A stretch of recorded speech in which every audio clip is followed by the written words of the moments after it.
special radioactive elements created by bombarding Einsteinium-253 with helium ions was named in his memory. It is Mendelevium, Me-101. Monkey. On Saturday, the 30th of June, 1860, 700 people crammed into an Oxford lecture room for a meeting of the British Association for the Advancement of Science. In theory, they had come to hear a paper by an American scholar, Dr. Draper, on the intellectual development of Europe considered with reference to the views of Mr. Darwin. In fact, they had come to watch a contest between the paper's two main discussants. On one side sat Samuel Wilberforce, Bishop of Oxford, a fierce adversary of the evolution theory, known as Soapy Sam.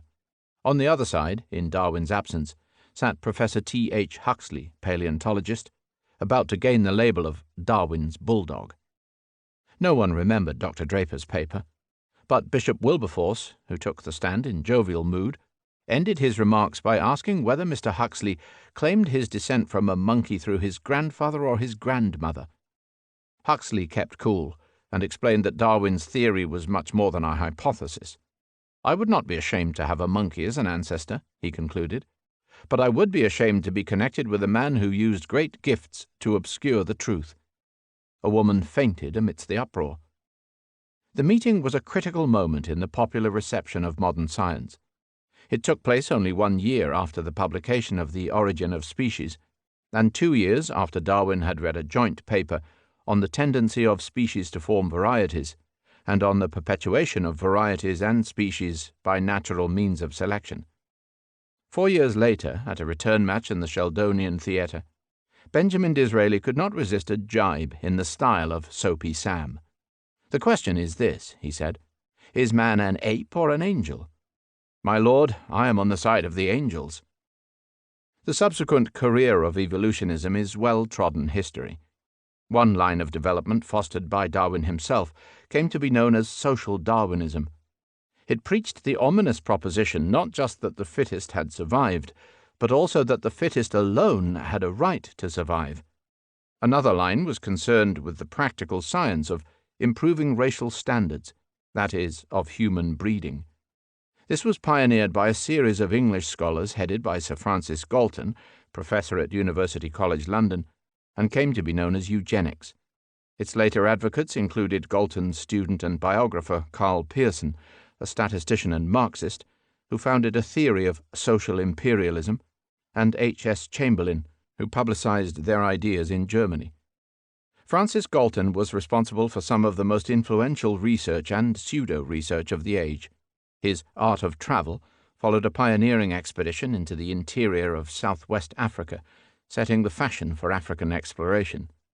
His Meteorographica launched the modern science of meteorology.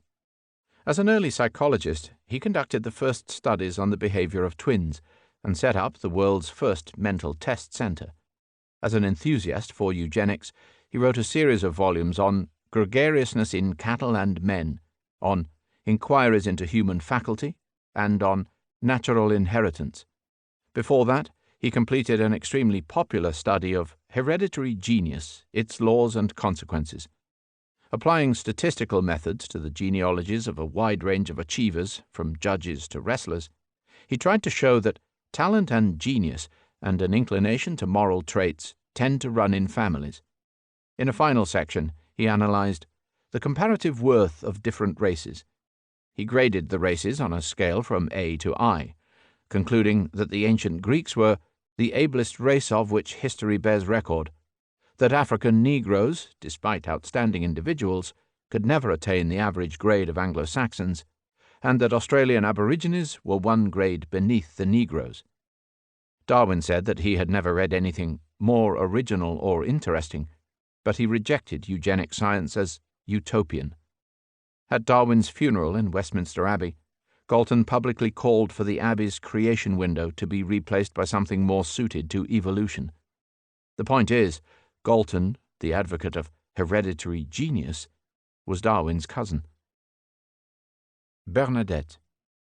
Between the 11th of February and the 16th of July 1858, in a grotto near the town of Lourdes in Bigorre, a malnourished, asthmatic waif Marie Bernard de Soubirous, saw a series of 18 remarkable apparitions.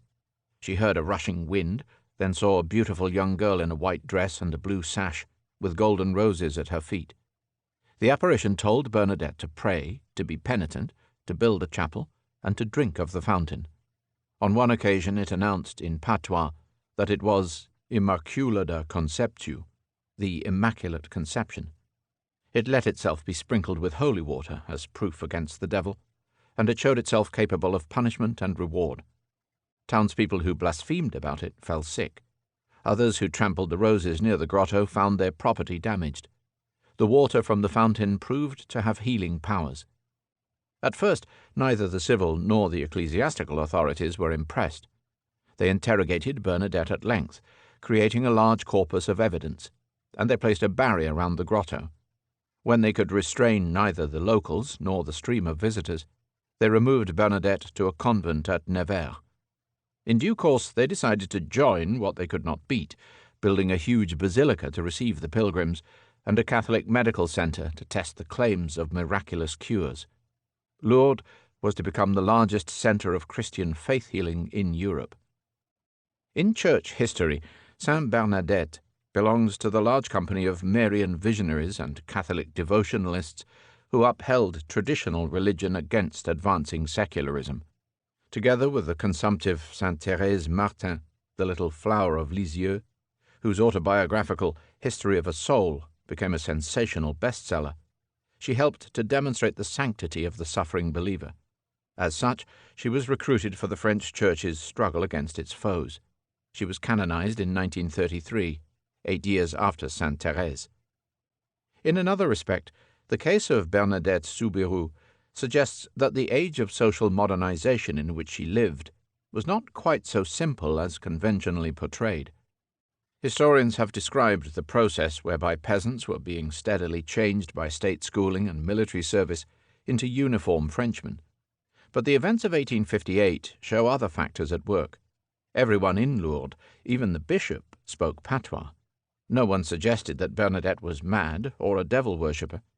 She described no ordinary Madonna and no Christ child. She belonged to a timeless community, where water was venerated and where the rituals of washing, whether of clothes or of the dead and the newborn, was strictly woman's work. She lived in a region where, though the bishop had been repairing Marian shrines, the caves and grottos of the Pyrenean wilderness were still held to be the haunt of fairies. She even called the apparition petito demoiselle, a phrase sometimes used for fairy. Her barefoot, lice-ridden body, her stubborn consistency, and, above all, the long hours on her knees in positions of ecstasy, proved very convincing. It has been suggested that her body language was acting as a non-verbal vehicle for social memory. Bernadette was conveying something which her neighbours took to be authentic. Syllabus. On the 8th of December 1864, Pope Pius IX published the encyclical Quanta Cura, together with a syllabus of the most important errors of our time. The documents had been in the Vatican pipeline for more than 15 years and had been revised several times. They had already sparked a furore in 1862 when an anti-clerical journal in Turin, Il Mediatore, had published a selection of their leaked contents. The syllabus is divided into 10 thematic sections, each containing several clauses. Since the purpose is to expose errors, the Roman Church's position on any particular issue can be reached by prefacing the relevant clause with the words, "It is not true that atheism and absolute rationalism. 1. God does not exist. 2. Divine revelation can be used to oppose all science or philosophical speculation. On moderate rationalism. Indifferentism. 15. All religions and religious denominations are equal. On political societies. 18. All socialist, communist, secret, Bible-reading and clerico-liberal societies are permitted. The rights of the Church. 24. The Church has no temporal power. 26. The Church can be denied the right to hold property. 28. Bishops may only promulgate apostolic letters by governmental consent. 30. The Church's rights derive from civil law alone. 32. The clergy's exemption from military service may be rescinded. 33. The Church may be denied the right to teach sacred doctrine. 37. National churches may be established free of papal control. The rights of the state. 39. The state is the sole fount of social authority. 43.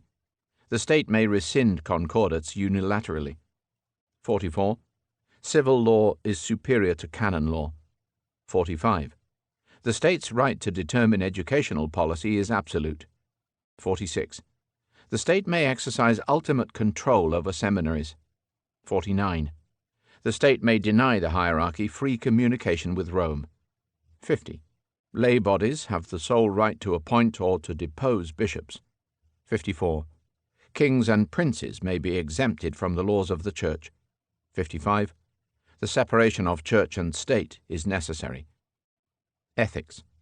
56. Human laws need not conform to natural or to divine law. 58.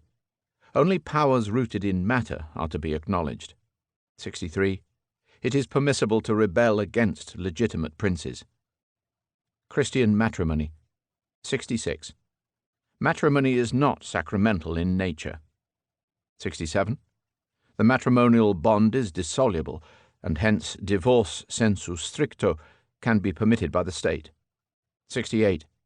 The state alone may define the impediments to matrimony. The pontiff's temporal powers. 75. Faithful Catholics may dispute the pontiff's temporal or spiritual powers. 76. The Church would benefit by relinquishing its temporal powers. Liberalism. 77. It is no longer expedient that Catholicism be the sole denomination. 78. Immigrants to Catholic countries should be entitled to the public exercise of all religions. 80. The Roman Pontiff can and should reconcile himself and harmonize with progress, liberalism, and modern civilization.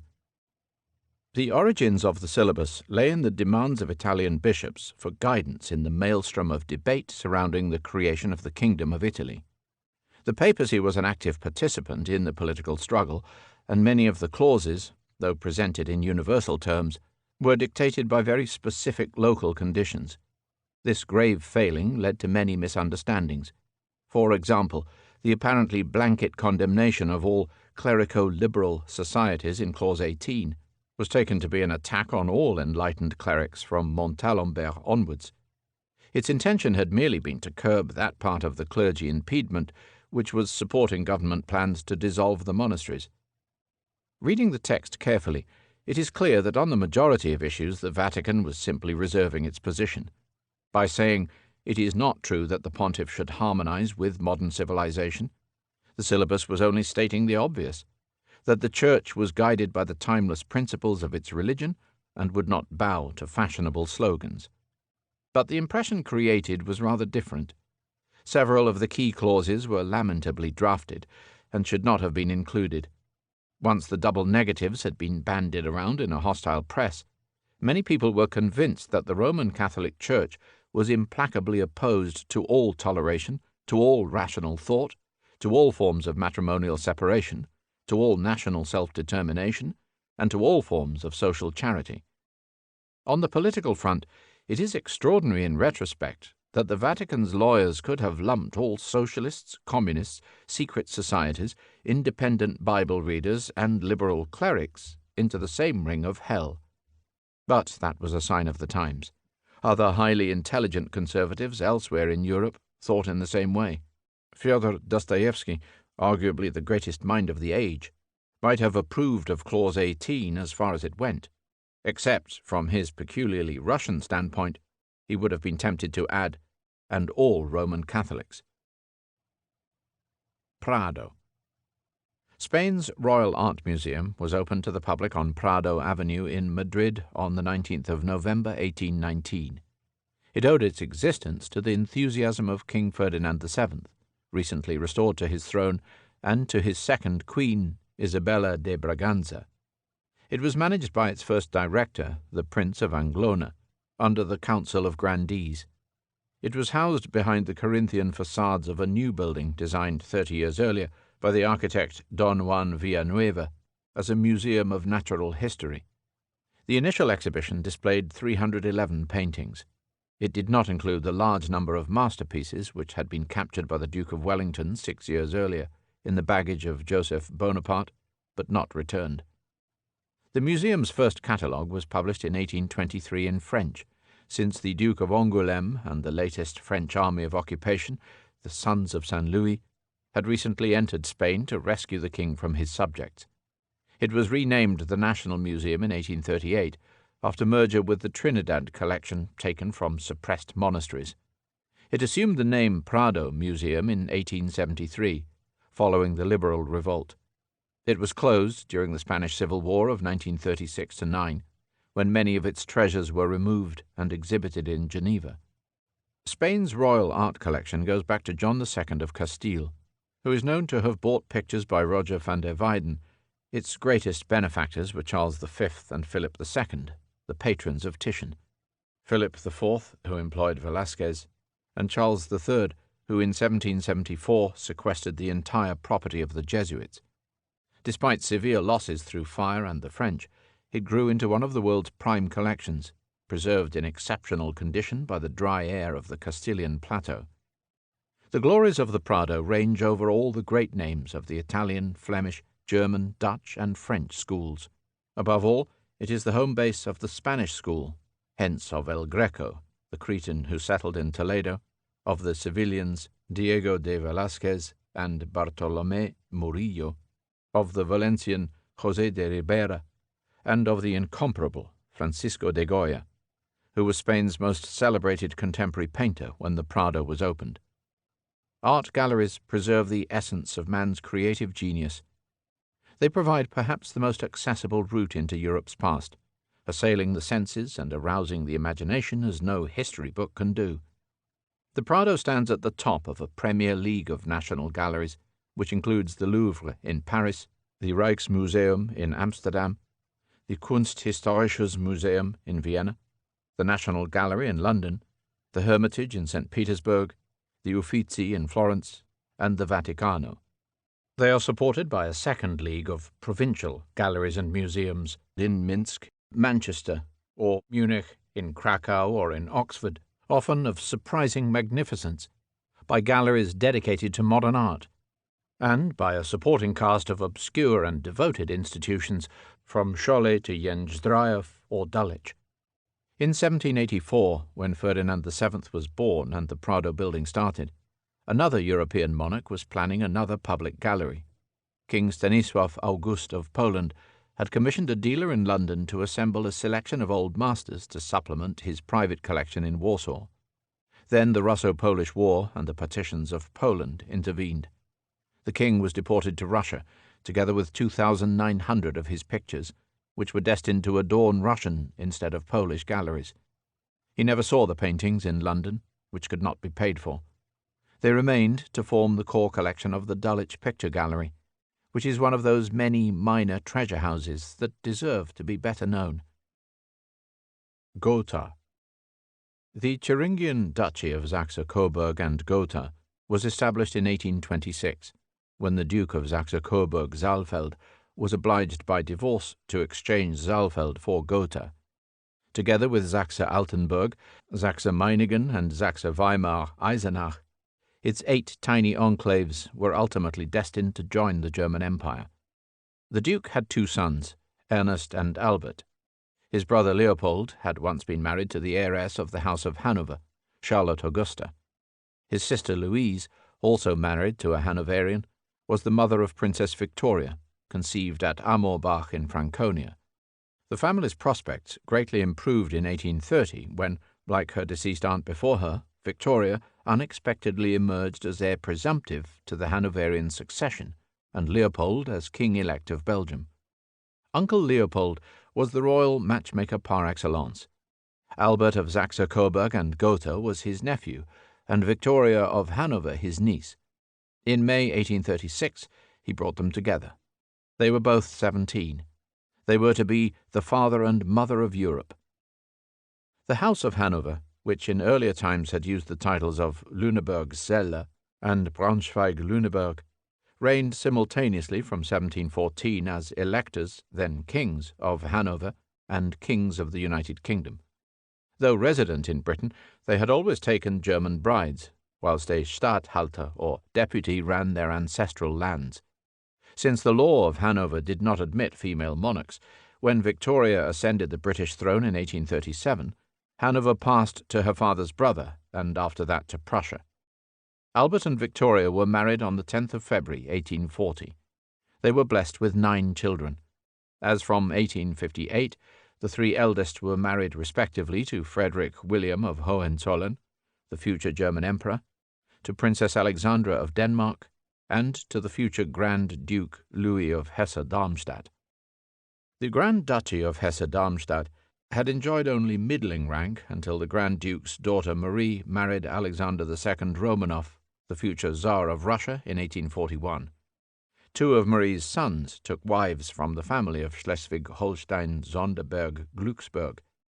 Her daughter, also Marie, married Prince Alfred, Duke of Edinburgh, Admiral R.N. and the future Duke of Saxe-Coburg and Gotha.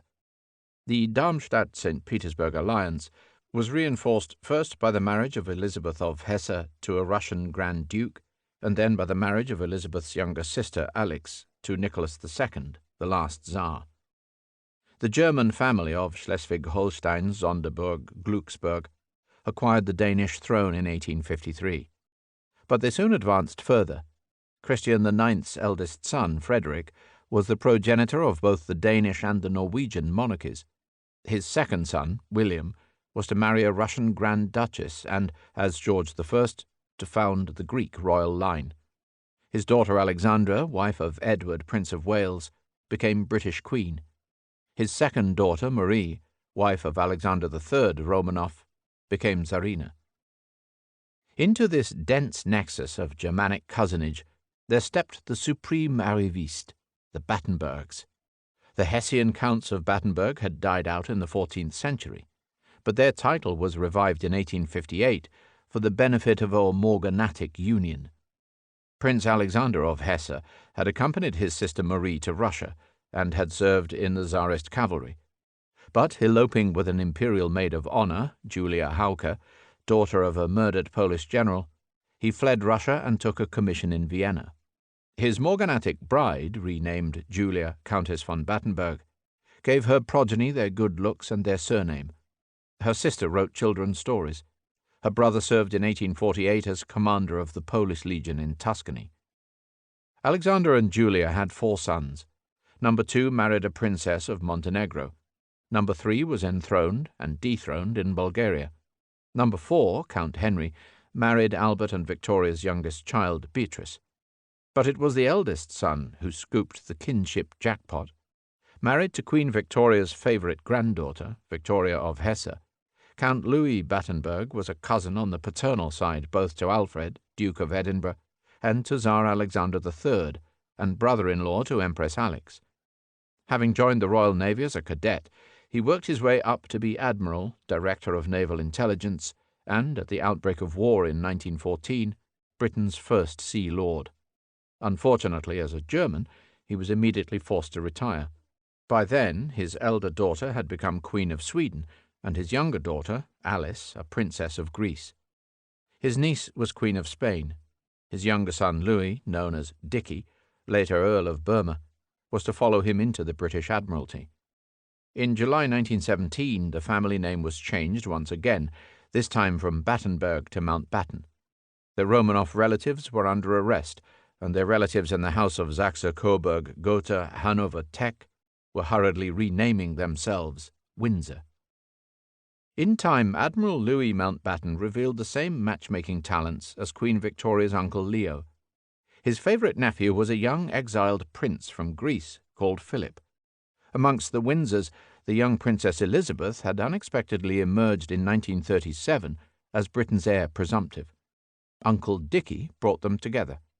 Prince Philip of Schleswig-Holstein-Sonderburg-Glücksburg and Princess Elizabeth of Windsor were married in 1947. Both were descended in the same degree from the lines of Saxe-Coburg and Gotha, Hanover, Hesse, and Denmark.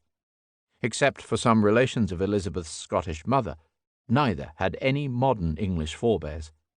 Both changed their names twice. Philip had taken his uncle's adopted name of Mountbatten. After his wife's coronation as Elizabeth II in 1953, he and his family reverted by an order in council to the Queen's maiden name of Windsor. Skillful genealogists showed them to be descendants of Plantagenets, Tudors, and Stuarts, even of Charlemagne, Egbert, and King Alfred. When the House of Windsor was created by deed poll in 1917, the Republican H.G. Wells had called them alien and uninspiring. But their cousin, the German Kaiser, was less critical. In a rare flash of wit, he said that he was off to the theatre to see a performance of The Merry Wives of Saxe-Coburg and Gotha. Abkhazia. The Abkhazians are a small nation of less than 250,000 souls living on the Black Sea coast, some 300 miles east of the Crimea. Their chief city is Sukhum or Sukhumi.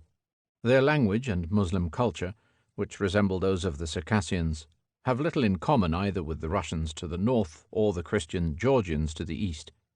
They say that they live at the end of Europe. The site of a medieval kingdom, which flourished under Byzantine Greek influence, Abkhazia has always occupied a vital location linking southern Russia with the Caucasus. Its conquest by the Tsars between 1810 and 1864 forced many natives to flee. From 1931, it became one of 3 nominally autonomous republics within the Georgian SSR, and a major influx of Russians and Mingrelian Georgians turned the local population into an absolute minority in their own land. Stalin's police chief, Beria, who was himself a Mingrelian, deported the entire community of Pontic Greeks whilst initiating the brutal policy of Georgianization. Hence, when Georgia broke free from Moscow in 1991, the Abkhazians sought a measure of genuine self-rule from Georgia. Yet their conflict with Tiflis during the devastating Georgian Civil War of 1992-3 only opened the way for the reoccupation of Abkhazia by Russian forces. As a foreign reporter was told by a Cossack ataman, the fate of peripheral territories like Abkhazia or the Kuril Islands would test Russia's greatness.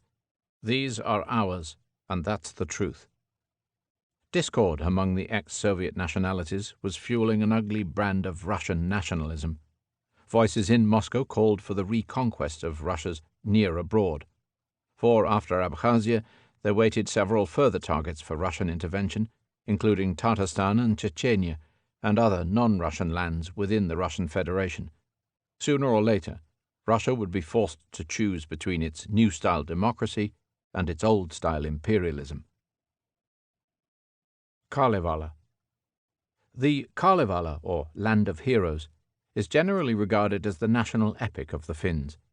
It is a poem of some 50 cantos, or 22,795 lines, published first in 1835 and in its second definitive edition in 1849. It is a semi-literary epic, compiled largely from authentic folklore. In fact, it is, in large measure, the product of its main compiler, Elias Lönnrot, who used classical models to transform and embellish the raw oral materials which he had collected among the peasants of eastern Finland and Russian Karelia.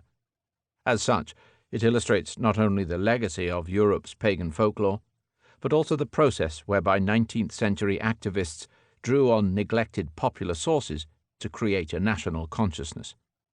Herder had established the idea that modern nations can only flourish when they possess a distinct cultural identity based on the vernacular language and on popular traditions. The Kalevala was a Herderian exercise par excellence. In Lönnrot's time, the Finns passed from rule by Sweden to that of Tsarist Russia, and were feeling the urge to disassociate themselves from the culture of their Swedish and Russian masters. The stories centre on Väinämöinen, the eternal sage, who presides over the land of Kalevala, leading it in the struggle against Pohjola, peopled by gods, giants, and unseen spirits. Si ta vanna Väinämöinen, laskea karetelevi, venehela vaskisela, kuutila kuparisela, ulaisihin maemhin, alaisihin taivosihin, sinne putii pursinensa, venehinensa, vasahati, yeti cantilan yalile, soiton suomele sarehan, cancele ilan ecoition, laulut suret lapsilensa. Then the aged Wainamoinen went upon his journey singing, sailing in his boat of copper, in his vessel made of copper, to the land beneath the heavens, sailed away to loftier regions. There he rested with his vessel, rested weary with his vessel, but his kantele he left us, left his charming harp in Suomi, for his people's lasting pleasure, mighty songs for Suomi's children. All the nations of Europe passed through the phase of compiling, romanticizing, and inventing their folklore. The republication of the Arthurian romances of Chrétien de Troyes and Sir Thomas Malory belonged to the same trend. Even the Americans wanted to participate, and Lernerud's work exerted a strong influence on the Hiawatha of Henry Longfellow, who knew a German translation of Kalevala, published in 1851 by a member of the Imperial Academy of Sciences in St. Petersburg. National epics such as the Finnish Kalevala or the Welsh Mabinogion held special significance for those nations whose drive towards a separate cultural identity was inhibited by political dependence. It is not surprising to find that both Hiawatha and the Kalevala had been translated into Polish by the 1860s. Shaman. The shaman, or tribal medicine man, is a well-known figure among the native peoples of Siberia and further afield among the Inuit and Amerindians. Folk healer, sage, and magician, he is a member of an immemorial profession whose potions, rituals, and proverbs give him unique authority. Dressed perhaps in a horned mask, and carrying the characteristic instrument of his trade, the drum, with which he communes with the spirits of wood, stone, and sky, he can be a force for good or for evil. He travels unseen to the other worlds, above and below, and brings mankind the wisdom of the Great Spirit. Shamanism has survived until modern times in many remote parts of Russia, but it is not entirely expected in Central Europe. Women, too, can shamanize. In Hungary, controversy over the origins of the Magyars raged throughout the 19th century. They were popularly thought to be related to the Huns, but scholars thought otherwise. One school looked to Iranian or Khazar forebears. Another, founded by Janos Sainovich, looked farther to the east. Since then, the Finno-Ugrian connection has been definitively proved by philologists, archaeologists, and anthropologists. A burial site at Bolshe Tigan on the Kama River, for example, discovered in 1974, has been confirmed as one of the major staging posts before the Magyars moved off to the west. Similarly, modern research into Magyar folklore has revealed numerous traces of shamanism, thereby underscoring the once unsuspected association with Siberia. Gattopardo. May 1860. Nunc et in hora mortis nostre. Amen. The daily recital of the Rosary was over. For half an hour the steady voice of the Prince had recalled the sorrowful and the glorious mysteries. Other voices had interwoven a lilting hum from which, now and again, would chime some unlikely word: love, virginity, death. During that hum, the whole aspect of the Rococo drawing-room seemed to change. Even the parrots spreading iridescent wings over the silken walls appeared abashed. Even the Magdalene beneath the two windows looked penitent. Now everything returned to its usual order or disorder. Bendico, the great Dane, came wagging his tail through the door by which the servants had left. The women rose slowly to their feet, their swaying skirts bearing the naked, mythological figures painted all over the milky depths of the tiles. Only an Andromeda remained covered by the soutane of Father Pirone, still deep in extra prayer. Don Fabrizio Corbera, Prince of Salina, was performing the ageless family rituals at his villa above Palermo. Sicily was passing through the uneasy interval between the abortive rising in Messina in April and Garibaldi's landing at Marsala on the 11th of May. The prince, known from his coat of arms as the Leopard, was entering the twilight of the Bourbon monarchy, of feudal privilege, and of his own blighted emotional life. Historical novels come in many categories. The cheap ones pillage the past to provide an exotic backdrop to unrelated fiction. Some use it as a neutral stage to impart conviction to the discussion of timeless issues. A few can enrich one's understanding both of history and of humanity. Il Gattopardo, the Leopard, published in 1958, was the posthumous work of Giuseppe Tomasi, Duke of Parma and Prince of Lampedusa. Rarely has a novelist shown such empathy, such historical sensitivity. May 1910. Don Fabrizio's 3 maiden daughters still live at the Villa Salina. The relics of the family chapel have to be cast out, having been declared false by the Cardinal Archbishop. By chance, Bendico's fur, long preserved as a rug, is thrown out with them. As the carcass was dragged off, the glass eyes stared at her with humble reproach. What remained of Bendico was flung into a corner of the yard. During its flight from the window, its form recomposed itself for an instant. In the air there seemed to be a dancing quadruped with long whiskers, its right foreleg raised in imprecation. Then all found peace in a little piece of livid dust. Poi tutto trovo pace in un mucchietto di polvere livida. Hermann. The Hermannsdenkmal, the monument to Arminius, stands on a lofty outcrop above the wooded slopes of the Teutoburgerwald, near Detmold in Westphalia. It commemorates the victory in AD 9 of the Germanic chieftain Hermann, or Arminius the Carrascan, who somewhere nearby annihilated the invading Roman legions. A colonnaded pedestal supports a gigantic statue in beaten copper nearly 30 meters in height. 10 times life-size, Hermann frowns under his winged helmet as he brandishes a huge sword of vengeance over the plain below. The monument took nearly 40 years to build.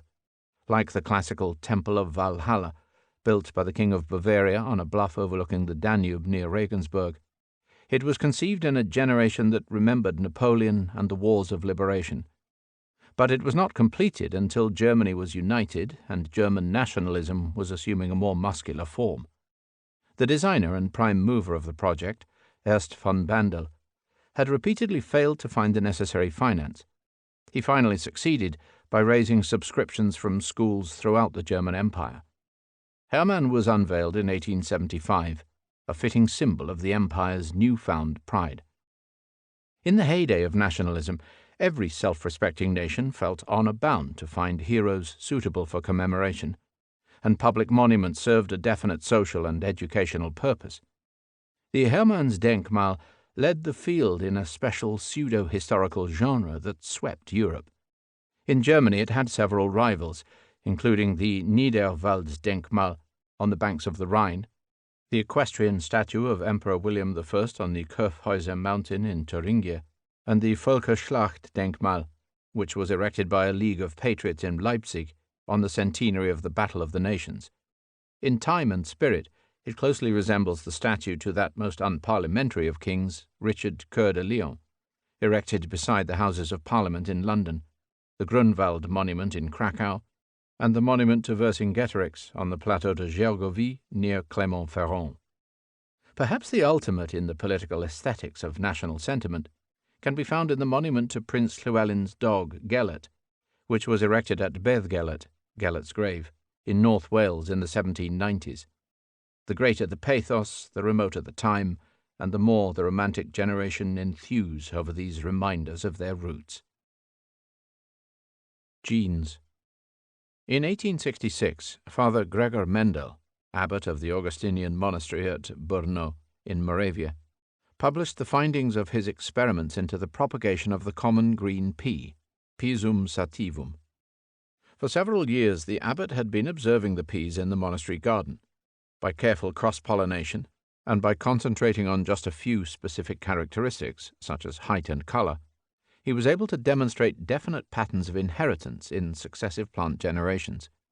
He established the existence of dominant and recessive characteristics, whose recurrence in hybrids he could empirically predict. His results were totally ignored. The Mendelian laws of inheritance, which form the starting point of modern genetics, were separately rediscovered in 1900 by 3 different biologists. Mendelism remained in the experimental stage for many decades. Although the presence of chromosomes in living cells was established early in the 20th century, The mechanics of the genes, or unit characters, as Mendel had called them, long defied the researchers. The significance of deoxyribonucleic acid, DNA, was not realized until 1944, and the double helical spiral structure of the DNA molecule not demonstrated until 1953. In this regard, biology lagged well behind the corresponding advances in modern physics and chemistry. In the meantime, a Soviet scientist claimed to have solved many of the fundamental problems. Trofian Denisovich Lysenko rejected the chromosomal basis of heredity, arguing instead that inheritable changes could be induced in plants by environmental influences and by grafting. He published experimental results showing that the germination of wheat seed could be dramatically improved by subjection to low temperature. He even tried to make wheat plants produce rye seed. It was all a scam. His results had been falsified. But having persuaded Stalin that his theories would remedy the failures of Soviet agriculture, Lysenko shaped himself a dazzling career that flourished for 3 decades. Elected president of the Lenin Academy of Agricultural Science in 1938, he ordered millions of acres to be sown with grain treated by his methods. When the grain failed to sprout, the farmers were arrested for sabotage. Critics, including Russia's leading geneticist N.I. Vavrilov, were cast into the Gulag. Teachers had to present Lysenkoism as gospel. Soviet biology was blighted almost beyond repair. Lysenko received 2 Stalin Prizes, the Order of Lenin and the title Hero of the USSR. Western biologists treated Lysenko as illiterate. In return, Lysenko derided all orthodox geneticists as reactionary decadents groveling before Western capitalism. Foremost among the targets of his scorn was Father Gregor Mendel. Famine. Between 1845 and 1849, Ireland suffered one of Europe's worst natural disasters. The Irish potato famine caused 1 million deaths, drove over 1 million more to emigrate, and reduced the island's population of 8.2 million by at least a quarter. Although Ireland was an integral part of the United Kingdom, the most powerful state of the era, she received little effective relief. To some observers, it was the ultimate Malthusian apocalypse. To others, the culmination of centuries of misrule. The immediate cause of the disaster lay in the fungal blight, Phytophthora infestans, which decimated the potato crop in 3 successive years. The blight had been noted in the Isle of Wight a year before it crossed the Irish Sea in 1845. In England it was a minor nuisance, in Ireland the agent of death. By the early 19th century, large sections of Ireland's rural population had become totally dependent on a potato culture. A vegetable rich in vitamins and protein, it grew easily in the moist Irish earth. It sustained large numbers of poor people who were left with too much time for singing, dancing, drinking poteen, and telling stories. They had as many names for potatoes as the English had for roses. They called it the Murphy, the Spud, the Tater, the Pratie, and the precarious exotic. Potato dependency was the product of many disorders. In the 6 decades after 1780, Ireland experienced a demographic explosion, an increase of nearly 300%, as compared with 88% in England and Wales. Yet, with the exception of Ulster, she experienced little industrialization to absorb the surplus numbers, though emigration to the USA and Australia began after the Napoleonic Wars. Most seriously, Irish society was clamped by a body of repressive legislation, which blocked many obvious solutions to her distress. Conditions on the land had been atrocious for longer than anyone remembered. Until 1829, Catholic Irishmen were not even allowed to buy land, and few had money to do so. Anglo-Irish landlords, often absentees, demanded high rents or deliveries in kind on pain of instant eviction. Evictions were enforced by the military, who customarily razed or tumbled the houses of defaulters. Irish peasants had no security and little incentive to work. They frequently murdered their persecutors or joined the British Army. In the words of the Duke of Wellington, Ireland was an inexhaustible nursery for the finest soldiers. But it was also the home of squalor, with large, ragged families living in mud huts with no furniture and the company of pigs. As a German traveller remarked, it seems that the poorest among the Letts, Estonians, and Finlanders lead a life of comparative comfort. A generous Irish historian writes that the initial policies of Sir Robert Peel's government were more effective than sometimes allowed. In 1846, prices were controlled, Indian meal distributed, and public works started to provide employment. But Peel's fall over Corn Law repeal ushered in a Whig ministry that did not believe in intervention. "Rotten potatoes have done it all," exclaimed the Iron Duke. Irishmen paid their rent and ate nettles. In 1847, 3 million public soup rations were served. But they did not stop typhus or the crowds fleeing the countryside. In the district of Skibbereen in County Cork, where a dozen landlords took £50,000 in rent, there were corpses in the fields and children dying in the workhouse, and grain was still being exported under guard to England. Robber bands pillaged the country towns. "What we have to contend with," said the Treasury Minister responsible for relief, "is not the physical evil of the famine, but the moral evil of the selfish, perverse, and turbulent character of the people." In 1848 the potato crop failed again, and the human exodus swelled to a flood. Ragged families garnered their last strength to walk to the ports. Landlords often paid for them to go. They collapsed on the roads, perished in the overcrowded steerage holds, and died in droves on the docks of New York and Montreal.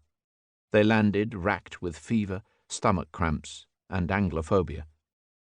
The famine put an end to Daniel O'Connell's campaign to reject the Union, but it also killed any real hopes of reconciliation, and the exodus continued. 1,000,000 a decade, calmly and cold the units are read by our statesmen sage.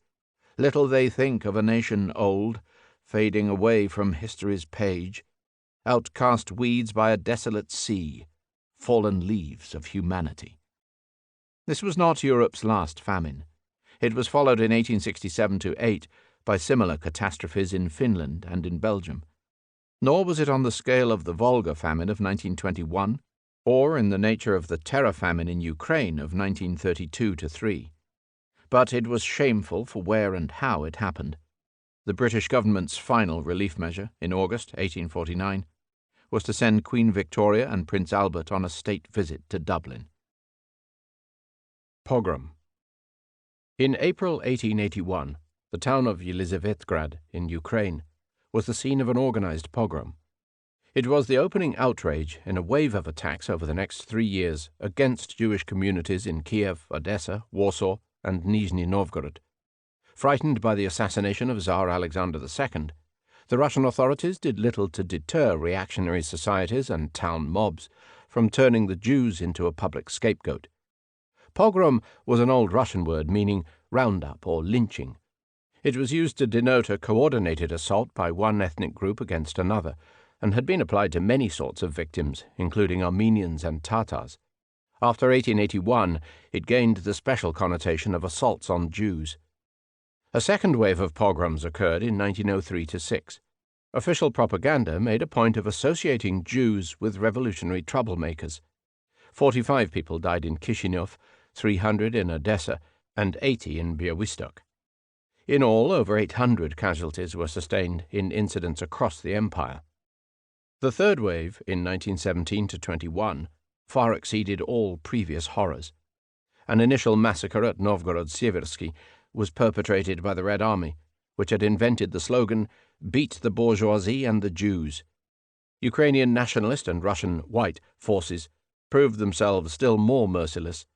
Denikin's army flaunted the slogan, "By Zhida, spasi Rossiyu," thrash a Jew and save Russia. 1,700 were killed at Proskerov, 1,500 at Fastov, and 4,000 at Tetyev. Total Jewish casualties exceeded 60,000. How far they were victims of civil war or exclusively of anti-Semitism is another matter. On the night of the 22nd to 3rd of November 1918, just after the Polish army had recaptured Lvov, Lemberg, from the Ukrainians, riots were sparked in several sections of the city, where the Polish soldiery claimed to have been fired on. In the ensuing bloodbath, an estimated 374 persons lost their lives, 55 of them Jews. 3 Allied missions disagreed about the causes. Could anti-Semitism have lain at the heart of a massacre where the great majority of the victims were Christians? Nonetheless, the Lemberger pogrom was widely reported, and pogroms in Poland became one of the post-war headlines. The worst atrocities had been perpetrated elsewhere, but not for the last time. Poland bore the brunt of the adverse publicity. Wiener Welt. Between 1848 and 1914, Vienna's population multiplied 5 times over, to approximately 2 million. Vienna's Jewish population increased 35 times, from 5,000 to 175,000, rising from approximately 1% to approximately 9%. Jews came to Vienna to escape from traditional Jewish life in the East, particularly from Bohemia and Galicia, and to receive a modern, secular education. For these reasons, the number of Jews in Vienna's high schools, universities, and professions was extremely high. In the peak years of 1881-6, they formed 33% of the student body. In 1914, they accounted for 26% of law students and 41% of medical students. They reached 43% in the teaching faculty. By 1936, 62% of Viennese lawyers were of Jewish origin, and 47% of doctors. Numbers, however, were only part of the story. Thanks to their special circumstances as rising professionals, Vienna's Jews formed a bulwark of the bourgeoisie. They were prominent patrons and activists in educational, cultural, and artistic charities. As a predominantly immigrant minority, anxious to establish their equality, they proved the backbone of liberal politics and of the socialist movement. As people who, in different degrees, had rejected their own culture, they were specially disposed to everything modern and innovative in the cultural world. Their experiences were a preview of a later wave of Jewish migration to America. The Jews of Vienna were only one of the major forces in the European avant-garde around 1900. But it was Jews who made Vienna what it was in the realm of modern culture. A selection of names might indicate the depth and variety of Jewish talent. Music: Mahler, Schoenberg, Korngold. Composers: Guido Adler, musicologist; S. Sulzer, liturgist; Ed Hanslick, critic; J. Joachim, violinist. Philosophy: T. Gomperz, L. Wittgenstein and the Wiener Kreis; Frank, Hahn, Neurath. Law: J. Glaser, J. Unger, jurists; E. Steinbach and J. Ofner, social legislators; A. Loeffler, S. Turkel, criminologists.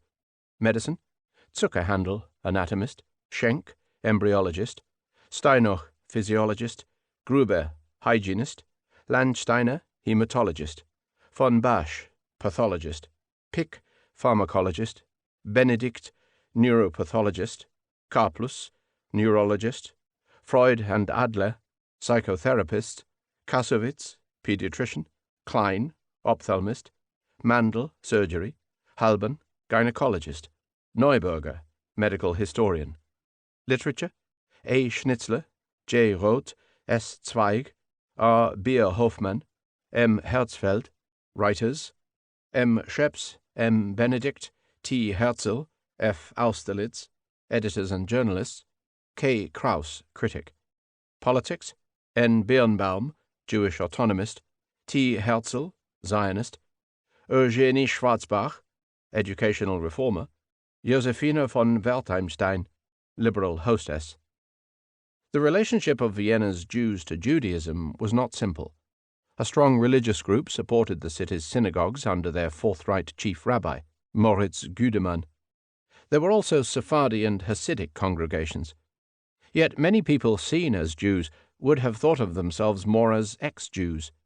Mahler was one of a large contingent who had converted to Catholicism. Freud was one of those who rejected all religion. "I gladly and proudly acknowledge my Jewishness," he wrote, "though my attitude to any religion is critically negative." One must also remember that the Jews did not form either the sole or the largest of Vienna's immigrant groups. Vienna received more Slavs and Hungarians than Jews, many of them on the lowest rung of the social scale. Considering Austrian anti-Semitism at the turn of the century, one cannot overlook the generalized xenophobia of which it was part. As shown by Vienna's best-known anti-Semite, Adolf Hitler, the hatred of Jews was accompanied by, and often confused with, contempt for Slavs. The paranoia about Jewish Bolshevism had deep Viennese roots. Nor should one forget the Jews' own prejudices. Westernized Jews were tempted to look down on Jews from the East. The Frankfurt Jew despises the Berlin Jew. The Berlin Jews despise the Viennese Jew, and the Viennese Jew the Warsaw Jews. All tended to look down on the Jews from Galicia, the lowest of all. Even the chief rabbi could express dubious sentiments. Responding to a Catholic lady who asked him to read her pamphlet on anti-Semitism, he replied in psychoanalytic vein, saying, among other things, that Christianity finds itself in the unsatisfactory role of a hermaphrodite. The Christian kneels before the image of a Jew, wrings his hands before the image of a Jewess. His apostles, festivals, and psalms are Jewish. Most free themselves from this contradiction by anti-Semitism. Obliged to revere a Jew as God, they wreak vengeance on the rest of the Jews by treating them as devils. You may say, dear madam, that the Aryan people have emancipated the Jews. This is not the case. The Aryan people have emancipated themselves from the Middle Ages. This is one of the quiet and gradual influences which the Jewish Bible has exerted on mankind. The chief rabbi urged, Judaism bids me love and respect everyone. The bitter-sweet climate of Vienna mixed gall with gaiety. The emperor had to hold the balance. When an openly anti-Jewish politician, Karl Lueger, was elected Lord Mayor in 1897, Francis Joseph refused to confirm. Relenting after 2 days' reflection, he accepted Lueger's appointment, whilst awarding a medal to Chief Rabbi Gudemann. Boxer. About 2 p.m. on the afternoon of the 14th of August 1900, a multinational relief force fought its way into Peking after a 10-day march from Tientsin. It raised the siege of Peking's stockaded foreign quarter, which had been cut off from the outside world for the previous 8 weeks. China, in the twilight of the Dowager Empress, was gripped by the Boxer Rebellion, a xenophobic movement which was bent on expelling all foreign devils and all their works.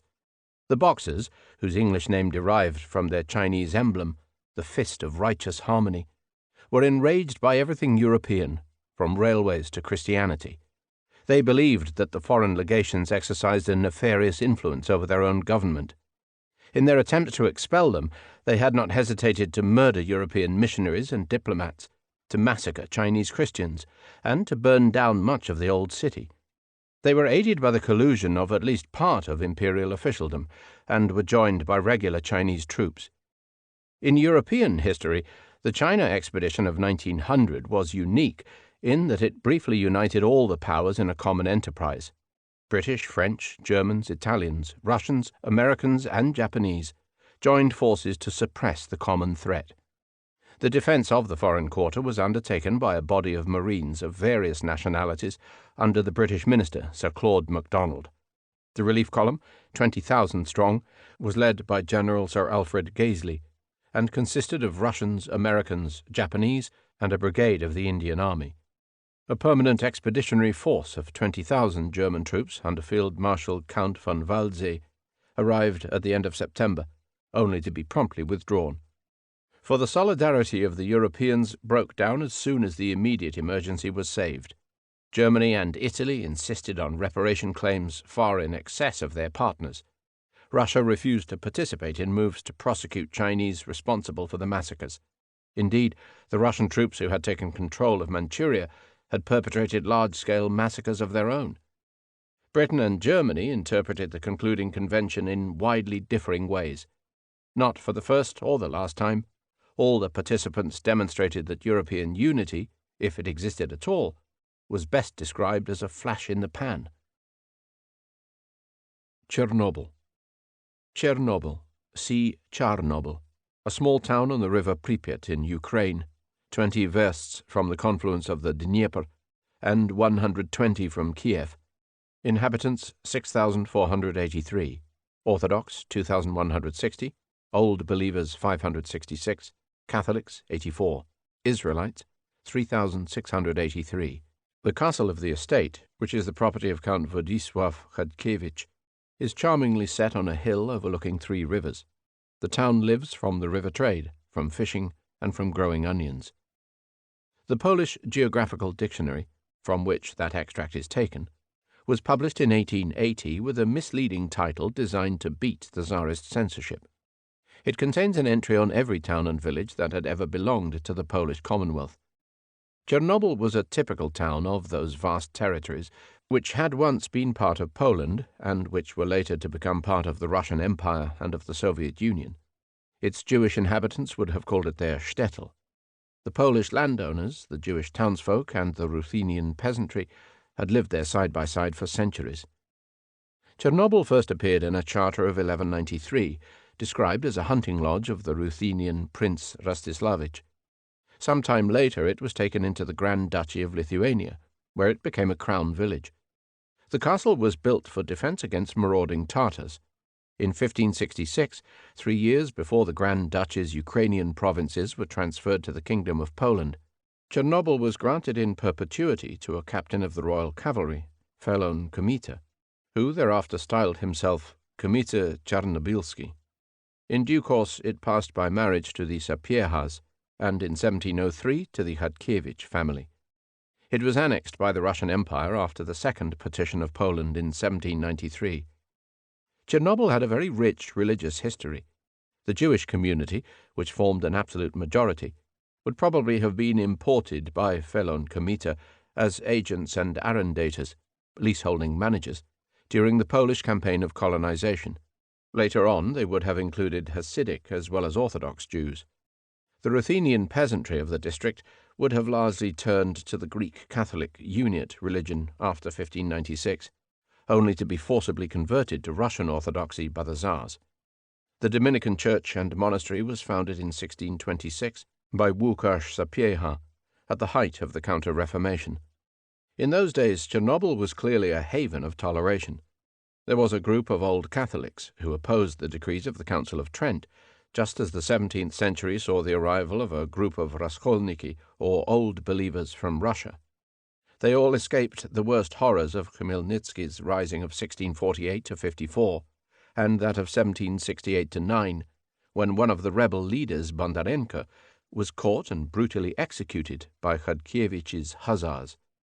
The Dominican monastery was sequestrated by the Tsarist authorities in 1832, the Church of the Raskolniki in 1852. Since 1880, Chernobyl has seen many changes of fortune. In 1915 it was occupied by the Germans, and in the ensuing civil war was fought over by Bolsheviks, Whites, and Ukrainians. In the Polish-Soviet War of 1919-20, it was taken first by the Polish army and then by the Red Cavalry.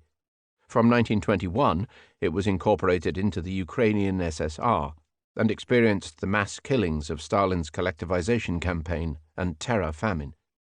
The Polish population was deported during the frontier clearances of 1936. The Jewish community was killed by the Nazis during the German occupation of 1941-4. 20 years later, it was chosen as the site of one of the first Soviet nuclear power stations. From 1991, it was joined to the Republic of Ukraine. The Great Soviet Encyclopedia mentions none of these facts. A 6-line entry talks only of a regional city of the Ukrainian SSR, which possesses an iron foundry, a cheese plant, a ship repair yard, an artistic workshop, and a medical school. As it happens, the name of Chernobyl, Charnobyl, is taken from one of the Slavonic words for the wormwood plant, Artemisia, which flourishes in the surrounding marshes. In the Bible, wormwood is used as a synonym for bitterness, and hence for the wrath of God. And there fell a great star from heaven, burning as it were a lamp, and it fell upon the third part of the rivers, and upon the fountains of waters. And the name of the star is called Wormwood, and many men died of the waters, because they were made bitter. For anyone who takes their New Testament literally, the explosion at Chernobyl on the 26th of April, 1986, was surely caused by the wrath of God. E equals mc squared. On the 28th of January 1896, Germany's Interior Ministry approved an unusual application for renouncing state citizenship. The applicant, resident in Switzerland, was only 16 years old. He had failed the entrance exam to the Eidgenössische Technische Hochschule in Zurich and was studying at the cantonal school in Aarau. Born at Ulm and raised in Munich, The refugee student hated the regimentation of German schooling. He disliked his Catholic primary school and fled his gymnasium early. He felt very insecure after his family moved to Milan. Like many young ex-Jews, he was anti-religious, pacifist, and attracted by radical socialism. His one talent was with mathematics. Finally admitted to the ETH, Albert Einstein cut the lectures, but conducted electrodynamic experiments of his own in the laboratories. He was friendly with Friedrich Adler, who later assassinated the Austrian Prime Minister in Vienna. When employed at the Swiss Patent Office in Bern in 1901-5, he continued to puzzle over the theoretical implications of work by Maxwell, Hertz, and Mach. It is said that Einstein's hunch about the relativity of time and space was stimulated by daily tram rides up the Kramgasse in Bern, where he imagined that he was travelling towards the clock tower at the speed of light. Presuming that the light waves reflecting his image were moving at the same speed, he wondered for years whether or not he could have seen himself in the driver's mirror. At all events, in the principle of the relativity of simultaneity, he came to realize that nature knows no instantaneous interactions. Whilst the speed of light is absolute, approximately 186,300 miles per second, intervals of time and space are relative. In 1905, in the Annalen der Physik, he published an article entitled, "Does the inertia of a body depend upon its energy content?" It contained the equation which would overturn classical physics and would lay the foundations for the nuclear age, where E equals energy, m equals mass, and c equals the speed of light. E equals mc squared. In due course, in addition to this special theory of relativity, Einstein produced the general theory of relativity, replacing Newton's laws of gravitation. It made a major contribution to quantum physics. He moved to the Kaiser Wilhelm Institute in Berlin in 1914, receiving a Nobel Prize in 1921. In the days before his theories were shown to be correct, Einstein worried constantly. "If relativity proves correct," he once said, "the Germans will call me a German, the Swiss will call me a Swiss, and the French will call me a great scientist. If relativity is proved wrong, the French will call me a Swiss, the Swiss will call me a German, and the Germans will call me a Jew." In 1933, when Einstein sought refuge in Paris from the Nazis, the Collège de France refused him employment because of his German citizenship, thereby obliging him to leave for the USA. Europe's most brilliant mind was lost to Europe. Sound. Late in 1888 or early in 1889, at his London home, the aging poet Robert Browning was invited to recite some of his poetry for the benefit of Edison's perfected phonograph. He started on his most popular verse. "I sprang to the stirrup, and Joris and he, I galloped, Dirk galloped, we galloped all three.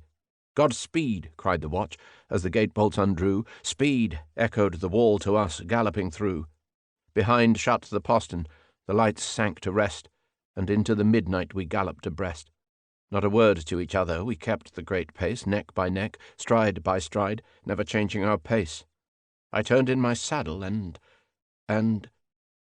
After a few lines he faltered, and confessed that he had forgotten the words written more than 40 years before. Recovering, he said to applause that he would never forget the day when he had talked for Mr. Edison's famous machine. This impromptu and undated performance gave rise to one of the very earliest sound recordings to have survived.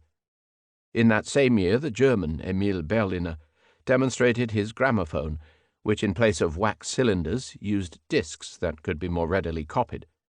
Manufactured by the toy firm Kammerer und Reinhardt of Waltershausen in Thuringia, the gramophone quickly became the basis of sound recordings for the mass market, a central feature of modern life. Recorded sound has transformed the world of music and of musical appreciation.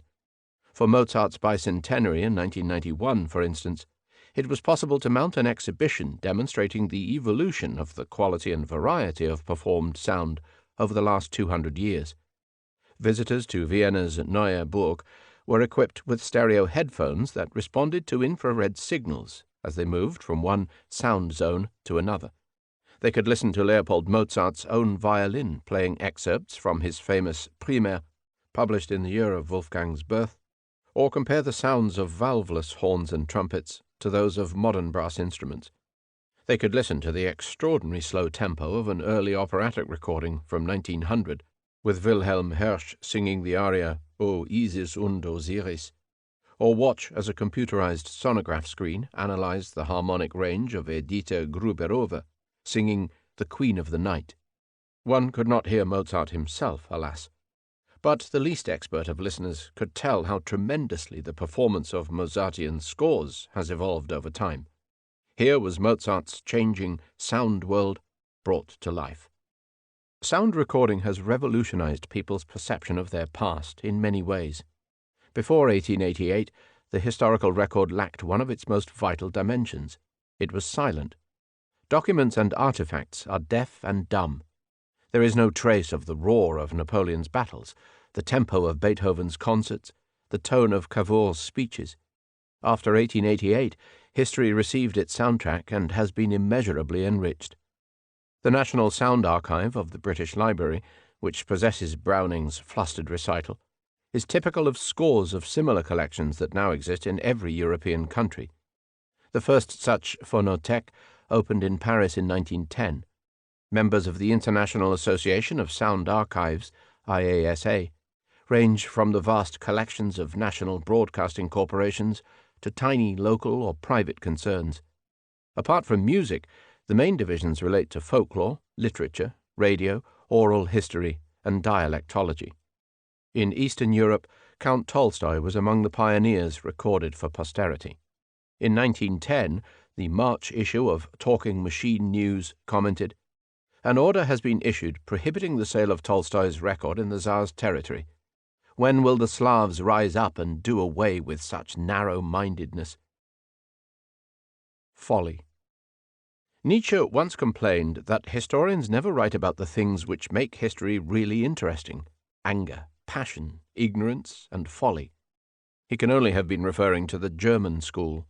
In Poland, for example, there has been a long tradition of analyzing the past in terms of vices and virtues. Pochensky's classic work, The History of Stupidity in Poland, was published in 1842. In 1985, the dissident historian Adam Michnik wrote his account of Polish resistance to communism in terms of the history of honor. Nowadays, everyone has learned that the study of mentalities is central to the historian's trade. An American historian has demonstrated that folly has marched through European history from beginning to end. The Trojans admitted the wooden horse. The Renaissance popes provoked the Protestant secession. The British government drove the American colonists to rebel. Yet everyone can learn from mistakes. The old Polish proverb says, Polak mądry po szkodzie. A Pole is wise when the damage is done. Blake said something similar in his Proverbs of Hell. If every fool would persist in his folly, he would become wise. Real folly consists of making the same mistake twice. One could write European history in these terms as well. Bambini. On the 6th of January 1907, a one-room nursery school opened its doors in Rome's slum suburb of San Lorenzo. It was equipped with child-size furniture, with a cupboard full of puzzles and learning games, and with no qualified teacher. It was provided for the children of working parents who would otherwise abandon them on the streets during the daytime. It was called La Casa dei Bambini, the children's house. The founder of the school, Dr. Maria Montessori, was a woman well in advance of her time. She was a feminist who advocated equal pay for equal work, a qualified doctor, and director of an institute for retarded infants. Secretly, she was also the mother of an illegitimate boy, Mario Montessori, who was later to run the Association Montessori Internationale in Amsterdam. The Montessori method, published in 1910, preached the principles of child-centered education. Children want to learn. Children can teach themselves. Children have 5 senses and must explore them all. Children must have the freedom to choose what to learn and when. All they need is a place free from intimidation, proper equipment, and encouragement. These ideas were anathema to most of the educators of the day, who favored chalk and talk, religious instruction, ferocious discipline, and a rigid syllabus and timetable.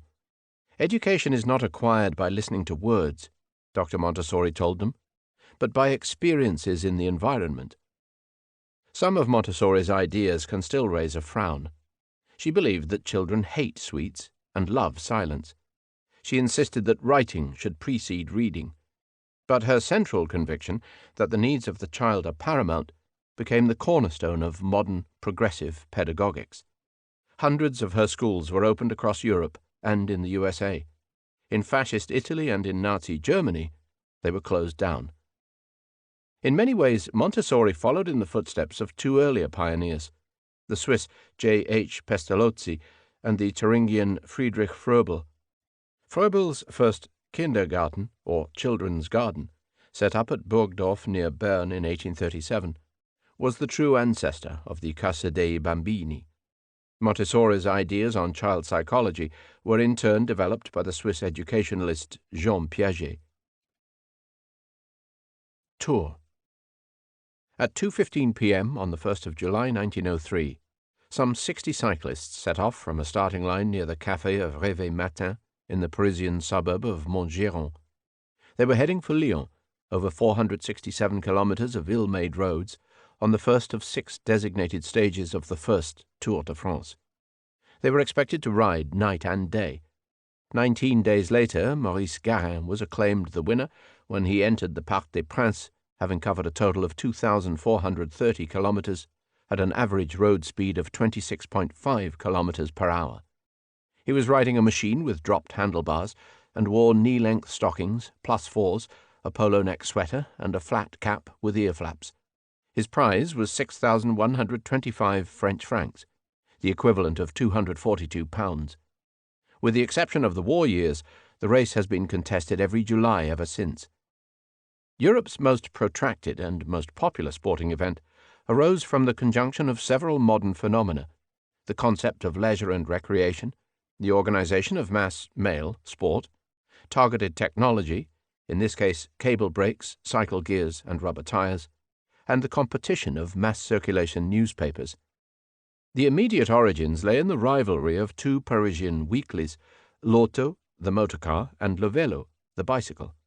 The publisher of L'Auto, Henri Desgranges, who was trying to break into the cycling market, had been successfully sued for changing his paper's name to L'Auto Vélo. The Tour was his response. He never looked back. He saw the circulation of L'Auto multiplied dramatically, whilst Le Vélo dwindled into obscurity. He remained patron and sponsor of the Tour until his retirement in 1936. The Tour took final form over a period of years. The route, in particular, varied. For 5 years, from 1906, it was extended to include Alsace, but permission was withdrawn by the German government when roadside crowds began singing the Marseillaise.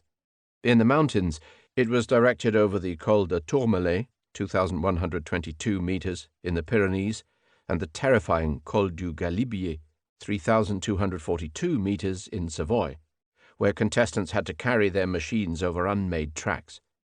From a maximum length of 5,000 kilometers, it settled down in the 1930s to a more modest length, approximately 3,700 kilometers, undertaken in 30 daily stages. The idea of a bright-colored jersey to identify the race leader was adopted in July 1913, when Desgranges dashed into a wayside store and bought the first maillot jaune. After the First World War, the Tour assumed international proportions. Belgian, Italian, and Spanish riders frequently gained the laurels. Champions such as Eddy Merckx or Jacques Anquetil had a following as great as any sport stars. In July 1991, watched by 22 million spectators, the 79th Tour was won by the Basque from Spain, Miguel Indurain, with an average speed of 39.504 kilometers per hour. In 1994, the 82nd Tour saw Indurain winning for an unprecedented 4th time in a row over a course which took the riders across the Channel to England. And Indurain would love to ride again. Impression. In the 1860s, Claude Monet and Auguste Renoir liked to paint together. They wanted to see how each would capture a different effect from the same scene and to compare their results. One of their favorite haunts was the suburban riverside of Bougival, beyond Saint-Cloud, near Paris. Monet's La Scène à Bougival dates from 1869. He appears at first to have chosen the mundane, not to say banal, scene of people strolling over a bridge in the evening sunlight. Yet he was trying to achieve an entirely novel effect. He was not painting the world as he thought it was or ought to be, that is, realistically or idealistically. He was painting the impression which the world made on him. Another canvas of his, Impression, Lever du Soleil, was to lend its name to a movement which was deliberately and unashamedly subjective. Monet paid a high price for pursuing his own stubborn course. For years he sold no pictures. To his contemporaries his work seemed either worthless or outrageous.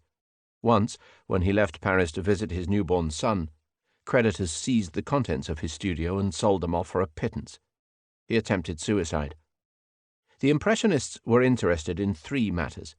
First, they sought to explore the foibles of the human eye, which contrives to see certain things and not to see others. For this reason, they were intent on constructing an imprecise or selective image. Monet's deliberately blurred brushstrokes at Bougival produced blotchy waves, lopsided windows, fuzzy leaves, and messy clouds. Secondly, they were fascinated by the wonderful workings of light.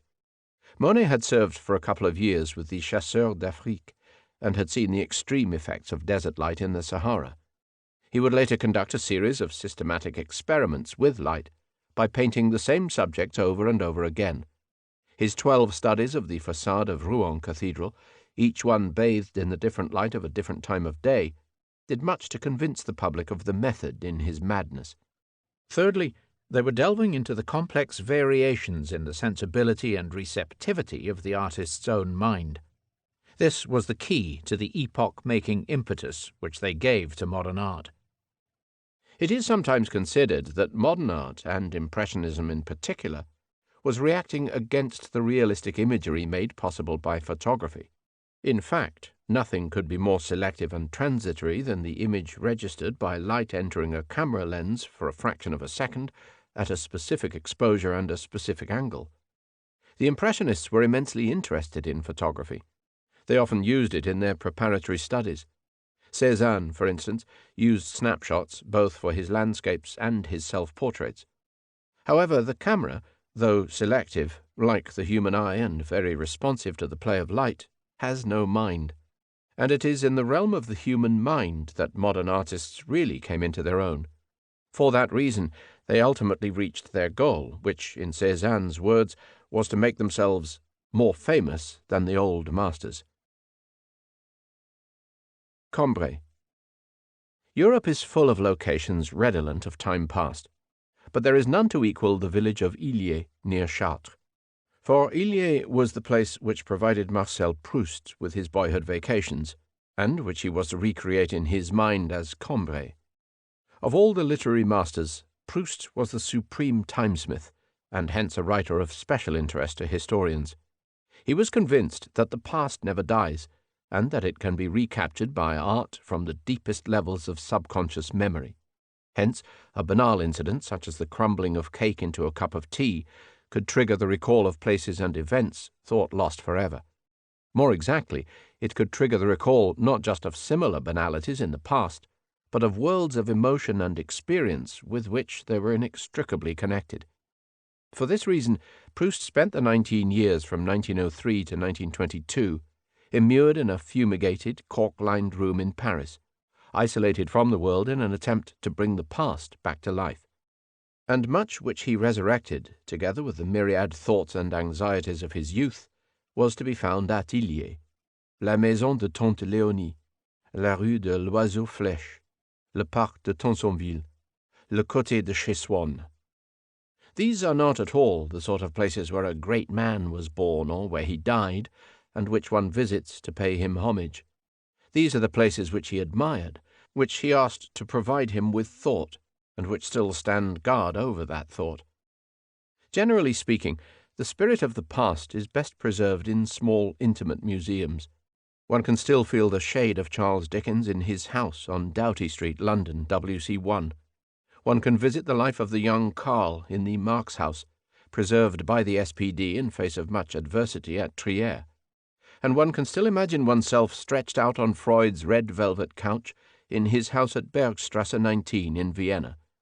But the ultimate pilgrimage in search of lost time can only be directed to that very ordinary village in the Eure-et-Loire, now suitably renamed in Proust's honour, Illiers-Combray. Nobel. It is a supreme irony that the world's most prestigious prizes for achievement in physics, chemistry, literature, medicine, and above all peace, should have been funded from the profits of armaments.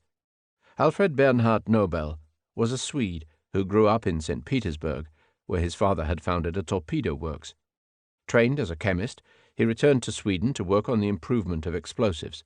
After first producing nitroglycerin, he then invented dynamite, gelignite, and ballistite, the precursor of cordite gunpowder. The family firm grew immensely rich from their manufacture of explosives and from their development of the Baku oil fields. Always a man of pacifist views, Nobel founded the 5 prizes which bear his name by testamentary bequest. In the first 9 decades of the Nobel Peace Prize, and presumably because Europe had urgent need for peacemakers, the great majority of prize winners were Europeans. 1901, J. H. Dunant and Frédéric Passy. 1902, Élie Ducommun and Charles Albert Goba. 1903, William Randall Cremer. 1905, Bertha von Suttner. 1907, Ernesto Moneta. 1908, K. P. Arnoldson and Frederick Bayer. 1909, Auguste Biernat and Baron P. d'Estournel. 1911, Tobias Asser and A. H. Fried. 1913, Henri L. Fontaine. 1920, L. V. Bourgeois. 1921, Karl Branting and Christian Lange. 1922, Fridtjof Nansen. 1925, J. Austen Chamberlain. 1926, Aristide Briand and Gustav Stresemann.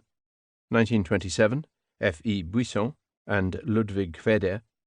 1930, Archbishop Nathan Söderblom. 1933, Karl von Ossetsky. 1937, Sir Edgar Cecil. 1946, Emily Balch and J. R. Mott. 1949, Lord Boyd Orr. 1951, Léon Jouhaux. 1952, Albert Schweitzer. 1958, Father Dominique Pire. 1959, Philip Noel Baker. 1961, Doug Hammerholt. 1962, Linus Carl Pauling, USA. 1968, René Samuel Cassin. 1971, Willy Brandt. 1974, Sean McBride. 1976, Elizabeth Williams and Mairead Corrigan. 1979, Mother Teresa. 1982, Alvar Myrdal. 1983, Lech Wałęsa. 1986, Elie Wiesel. 1990, Mikhail Gorbachev. Of all the recipients, only 2, both Germans, were made to suffer for their support of peace. Ludwig Queder had been jailed for opposing German rearmament. Karl von Ossetsky, leader of the German peace movement, died in a Nazi concentration camp. Eulenberg. On the 23rd of October 1907, the case of Moltke versus Harden opened in a Berlin court. It was the first of 6 highly publicized trials, known collectively as the Eulenberg affair. It exposed a widespread homosexual network in the Kaiser's immediate entourage. In Germany, as elsewhere, male sodomy was illegal. Paragraph 175 of the Penal Code punished unnatural vice between men with 1 to 5 years imprisonment. General Kuno von Moltke had sued the editor of the journal Die Zukunft, The Future, Maximilian Harden, for publishing material which ridiculed 2 high-ranking courtiers named only as Sweetie and the Harpist. Moltke claimed that he and his friend Philip, Prince von Eulenburg, had been libelled. Lurid details were aired in open court, especially by Eulenburg's ex-wife and by a soldier called Bohlhardt. But the key evidence came from Dr. Magnus Hirschfeld, a professional sexologist. Latent homosexuality, he explained, was not in itself illegal, though the practice of sodomy was. The court accepted Harden's defense that the plaintiff's homosexuality was manifest, but that no breach of paragraph 175 had been implied. The political implications were grave. Moltke was the military commandant of Berlin. Eulenburg, sometime ambassador to Vienna, was especially close to the Kaiser and openly aspired to the chancellorship. Both Harden and Hirschfeld held liberal views and opposed the Kaiser's foreign policy.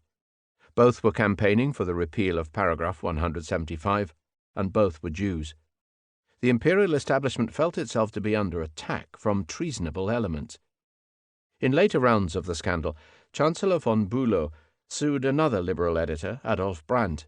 The chief of the Kaiser's military secretariat, Count von Hölzen-Hersele, dropped dead in the Kaiser's presence, dressed in a tutu in the middle of a drag act, and the Moltke-Harden case was twice retried. The Potsdam garrison was shaken by a series of courts-martial for sodomy and by a rash of associated suicides. The tight white breeches and thigh-length boots of the cuirassiers had been singled out in court as specially provocative. Harden's legal costs were secretly refunded by the imperial chancellery. Eulenburg was ruined. Despite a lifetime of license, he protested his innocence. But he was condemned on charges of perjury and only avoided arrest through a stream of feigned illnesses and legal postponements that continued to 1918. Germany was not alone in its experience of salacious scandals with political overtones. In that same era, Britain was rocked both by the trial of Oscar Wilde and by the tragedy of Sir Roger Casement, who was executed for treason. In the 1920s, however, when Germany was humiliated by national defeat, the scars of the earlier sexual scandals ran deep. The circle of homosexuality, treason, Jewry was further implanted in the popular mind by a chain of associations which started with the murder of the finance minister, Walter Rathenau, a homosexual Jew, in 1922. In his memoirs, the Kaiser himself linked the catastrophe of the Great War to a conspiracy of international Jewry, first revealed by Harden's accusations.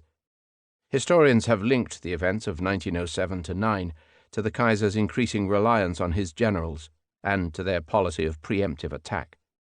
The Nazi Party, whose propaganda fed on such matters, was peculiarly hostile to homosexuals.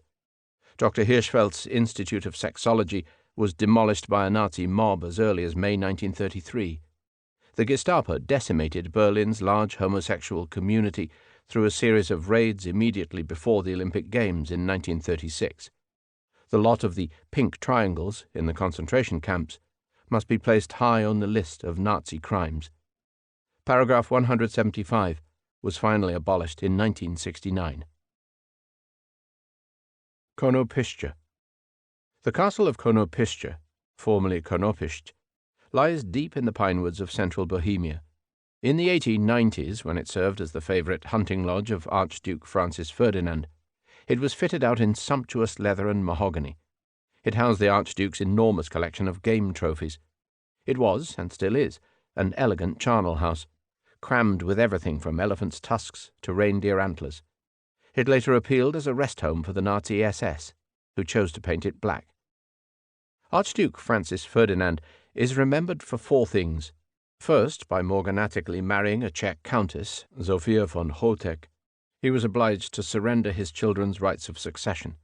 Secondly, with Sophia's approval, he was a determined champion of the narrow Catholic bigotry that, in Austria, went under the name of religion.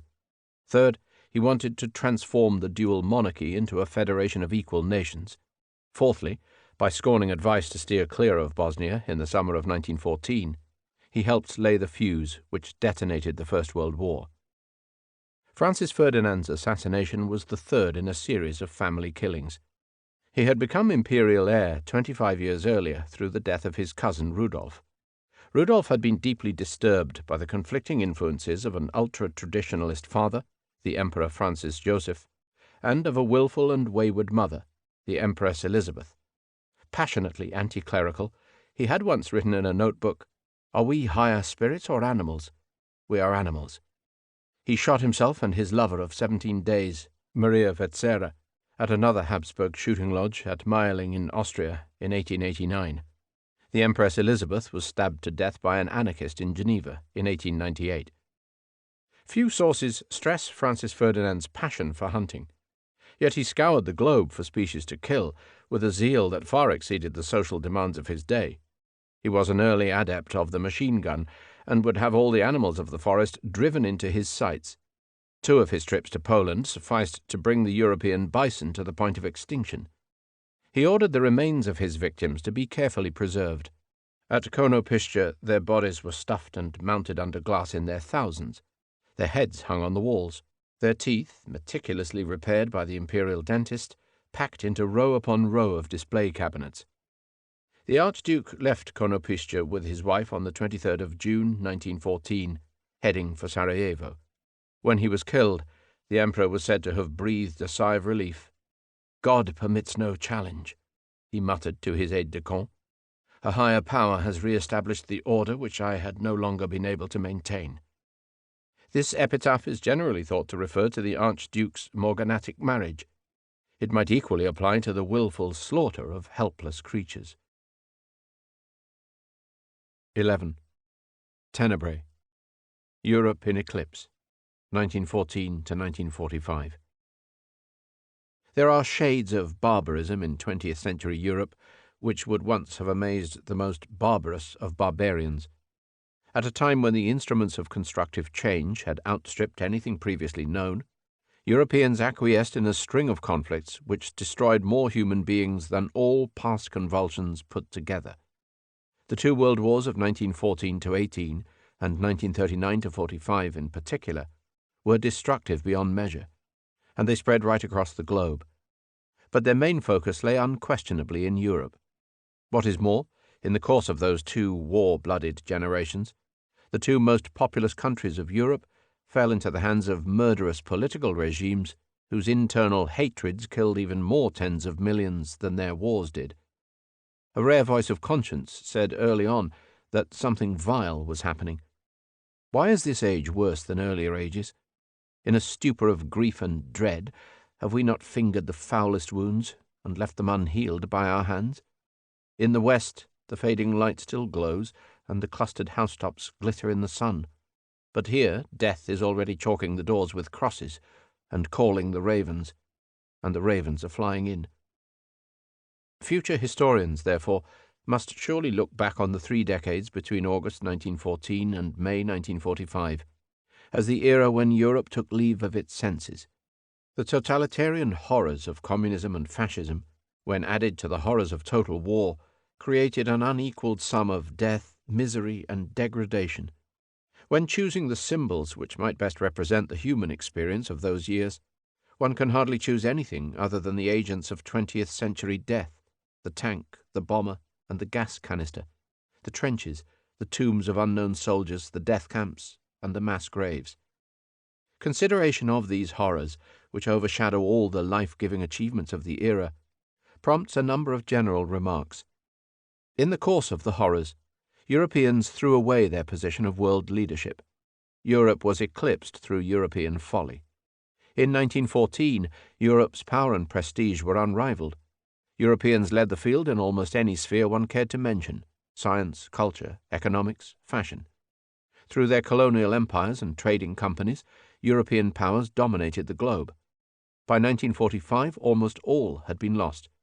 The Europeans had fought each other to the point of utter exhaustion. European political power was greatly diminished. Europe's military and economic power was overtaken. European colonial power was no longer sustainable. European culture lost its confidence. European prestige and moral standing all but evaporated. With one notable exception, every single European state that entered the fray in 1914 was destined to suffer military defeat and political annihilation by 1945. The one country to avoid total disaster was only able to survive by surrendering its political and financial independence. When the wartime dust finally settled, the European ruins were controlled by 2 extra-European powers, the USA and the USSR, neither of which had even been present at the start. On the moral front, one has to note the extreme contrast between the material advancement of European civilization and the terrible regression in political and intellectual values. Militarism, fascism, and communism found their adherents not only in the manipulated masses of the most afflicted nations, but amongst Europe's most educated elites and in its most democratic countries. Such was the distortion of worthy ideals that there was no shortage of intelligent men and women who felt compelled to fight the war to end war, to join the fascists' genocidal crusade for rescuing European civilization, or to excuse the communists' pursuit of peace and progress through mass murder. When the moment of truth arrived in 1941, Allied leaders fighting for freedom and democracy did not hesitate to enlist one criminal in order to defeat another. On the historiographical front, one has to take account of the fact that the European horrors were committed within the span of living memory, and that subjective political and partisan opinions continue to dominate popular accounts. The history of all great conflicts always tends to be rewritten by the victors, who maximize the crimes and follies of the vanquished whilst minimizing their own. Such, after all, is human nature. In both world wars, it so happened that victory was achieved by similar coalitions headed by the Western powers and by their strategic ally in the East, and it is their version of the period which continues to dominate post-war education, media, and history books. This Allied version was first given official credence after 1918, when representatives of the defeated nations were obliged to confess to their own exclusive war guilt. It was cemented after 1945, when an Allied tribunal applied itself exclusively to the war crimes of the enemy. Any public attempt to judge the Allied powers by the same means or standards was politically impossible. Official war museums from Lambeth to Moscow and Washington continued to present a one-sided view of the evils and the heroism. The captured archives of the losers were fully accessible in all their gruesome detail. Key archives on the winning side remained firmly closed. 50 years on, it was still too early for a fair and objective balance sheet to be drawn up. On the interpretational front, many years passed before some historians began to ponder the unity of the European Civil War. People who lived through the two world wars were often impressed by the discontinuities. The Soldiers' War of 1914–18 was thought to be very different from the People's War of 1939–45. Anyone involved in the feud between communism and fascism was encouraged to think of the two movements as simple opposites. Now, with the benefit of hindsight, it is increasingly clear that the successive conflicts formed part of one dynamic process. The two world wars were separate acts of the same drama. Above all, the main contestants of the Second World War were created by the unfinished business of the First. By entering into military conflict in 1914, the European states unleashed the mayhem from which were born not one but two revolutionary movements, one of which was crushed in 1945, the other left to crumble in the dramatic events of 1989–91. Faced by German expansionism, and then by the twin hydras of communism and fascism, the democratic Western powers could only survive by calling in the USA, first in 1917–18 and then in 1941–5. After 1945, they relied very largely on American muscle to withstand the challenge of a bloated Soviet empire. Only in the 1990s, with Germany reunited and the Soviet Empire in a state of collapse, could the people of Europe resume the natural course of their development, so rudely interrupted in that beautiful summer of 1914.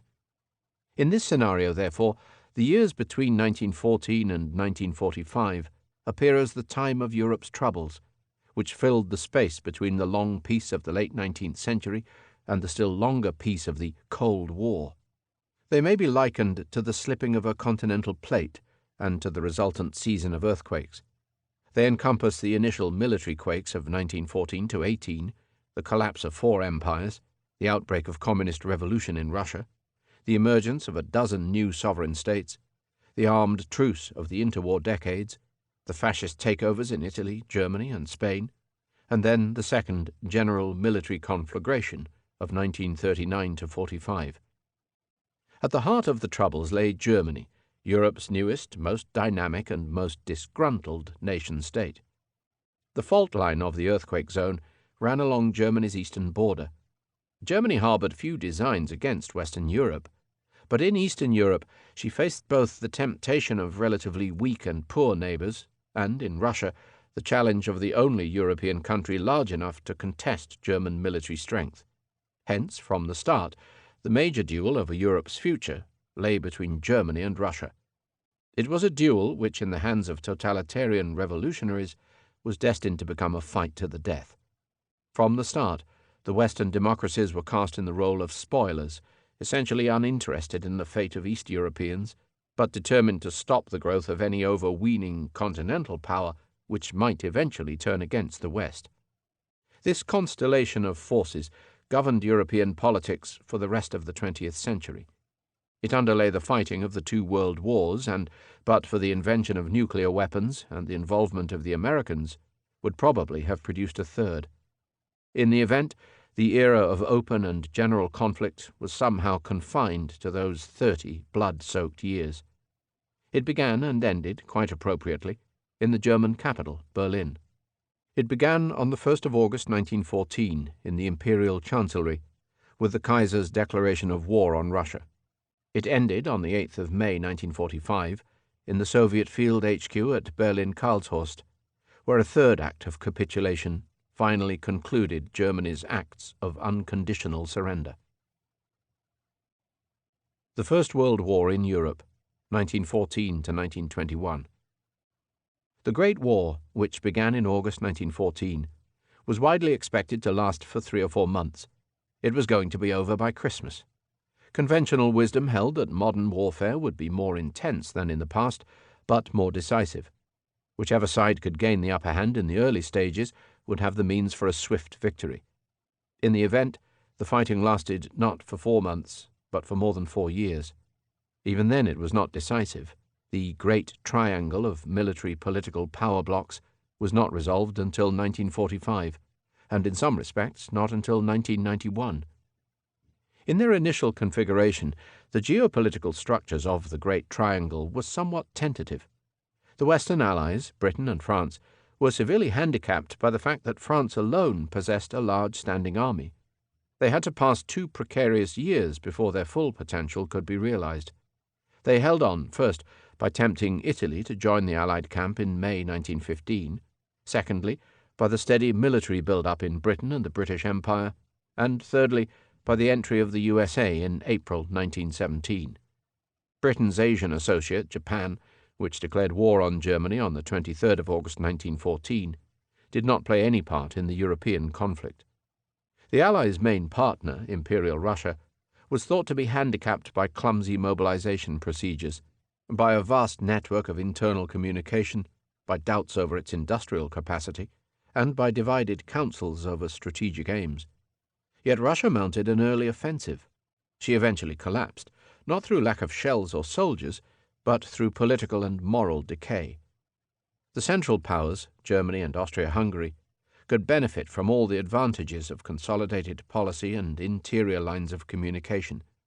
They lost one associate through Italy's desertion, but gained an unexpectedly resilient ally in the Ottoman Empire, which was obliged to take sides in November 1914 from fear of Russia. In 1914, they were terrified by the prospect of a war on 2 fronts. They need not have worried. They were to prove themselves capable of sustaining major campaigns in 8 theatres of operations, on the Western Front, in Belgium and France, on the Eastern Front against Russia, in the Balkans, in the Levant, in the Caucasus, in Italy, in the colonies, and at sea. The war aims of the combatants had not been articulated by the outbreak. The Central Powers started the war with defensive and deterrent purposes in mind. They aimed to prevent Austria being undermined, to break the encirclement of Germany, as they saw it, and to forestall French and Russian claims. Yet they were quick to formulate a catalogue of demands. They planned to transfer the eastern provinces of Belgium, Liège and Antwerp, to Germany, and parts of Serbia and Romania to Austria, to increase the German colonial collection in order to undermine the British and the Russian empires, and to establish political and economic hegemony over Mitteleuropa, including Poland. Only the Ottomans aimed merely to survive. The Entente powers took up arms because they were attacked, hence their incurable sense of moral superiority. Yet Serbia hoped to drive the Austrians from Bosnia, France aimed to recover Alsace-Lorraine, Britain was soon looking for colonial and financial compensation, and Russia harbored extensive plans for aggrandizement. In September 1914, the Russian General Staff published a Map of the Future Europe, which was remarkably similar to the one which was realized in 1945. In addition, Russia extracted a secret promise from its allies for post-war control of the Straits. Italy aimed to gain the Irredenta. Several countries contrived to stay neutral. Spain, Switzerland, the Netherlands, and the 3 Scandinavian countries maintained their neutrality throughout and prospered from it. Bulgaria was pulled into the war in September 1915, Romania in August 1916, Greece in June 1917. China, despite Japan's seizure of the Chinese enclaves leased to Germany, attacked by Japan, entered the war on the Allied side in 1917. Others were less reluctant to fight. Several hundred members of Piłsudski's Polish Legion opened up the Eastern Front by marching across the Russian frontier near Krakow on the 6th of August 1914. They were carrying cavalry saddles in the hope of finding mounts. They aimed to demonstrate that Poland was still alive after a century and more of partition. They wisely retreated when Cossacks approached and were incorporated into the Austrian army. Military strategy and tactics, as always, were based on the lessons of recent wars. The Franco-Prussian War and the Boer War had proved the vulnerability of infantry attack. The solution was thought to lie in 3 areas: in the use of massed artillery as the primary offensive arm against battlefield positions, in the use of railways for the rapid deployment of attacking forces, and in the use of cavalry for encirclement and pursuit. On the Eastern Front, these assumptions did not prove ineffective.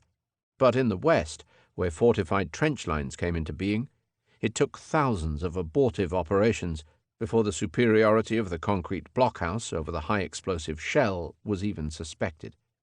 Despite the manifest advantages of defense over attack, the generals were slow to revise their assumptions. Aircraft, whose engines were weak and unreliable, could only be used for reconnaissance, artillery guidance, and aerial combat. In the majority of locations, where there were few metalled roads, horsepower remained indispensable. At sea, submarine torpedoes proved more lethal than the 15-inch guns of the dreadnoughts.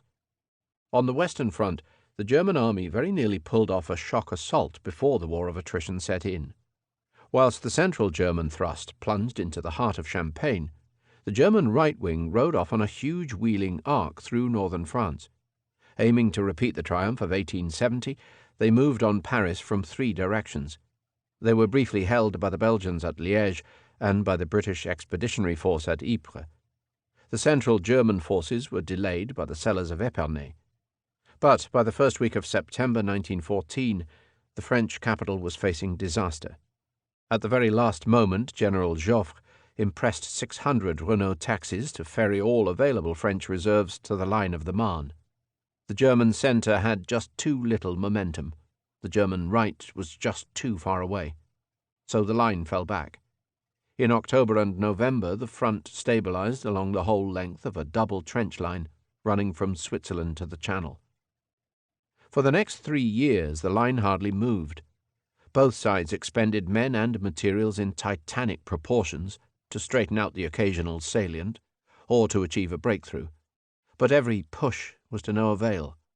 Never had European blood been spilled in such profligate quantities. In the 3 battles of Ypres, at Vimy Ridge on the Somme, and above all at Verdun, the loss of life could on occasion be counted in tens of thousands per hour, or hundreds per square yard.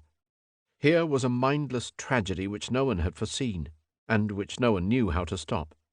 The planned German retreat to prepared defensive positions between Arras and Soissons in February 1917 was a rare act of rationality. Inevitably, the public finger was pointed at the impotent generals. Of the British army, it was said, they were lions led by donkeys. On the Eastern Front, which ran through the heart of Poland, the Central Powers enjoyed much greater success, and the hell of unbroken trench warfare was avoided.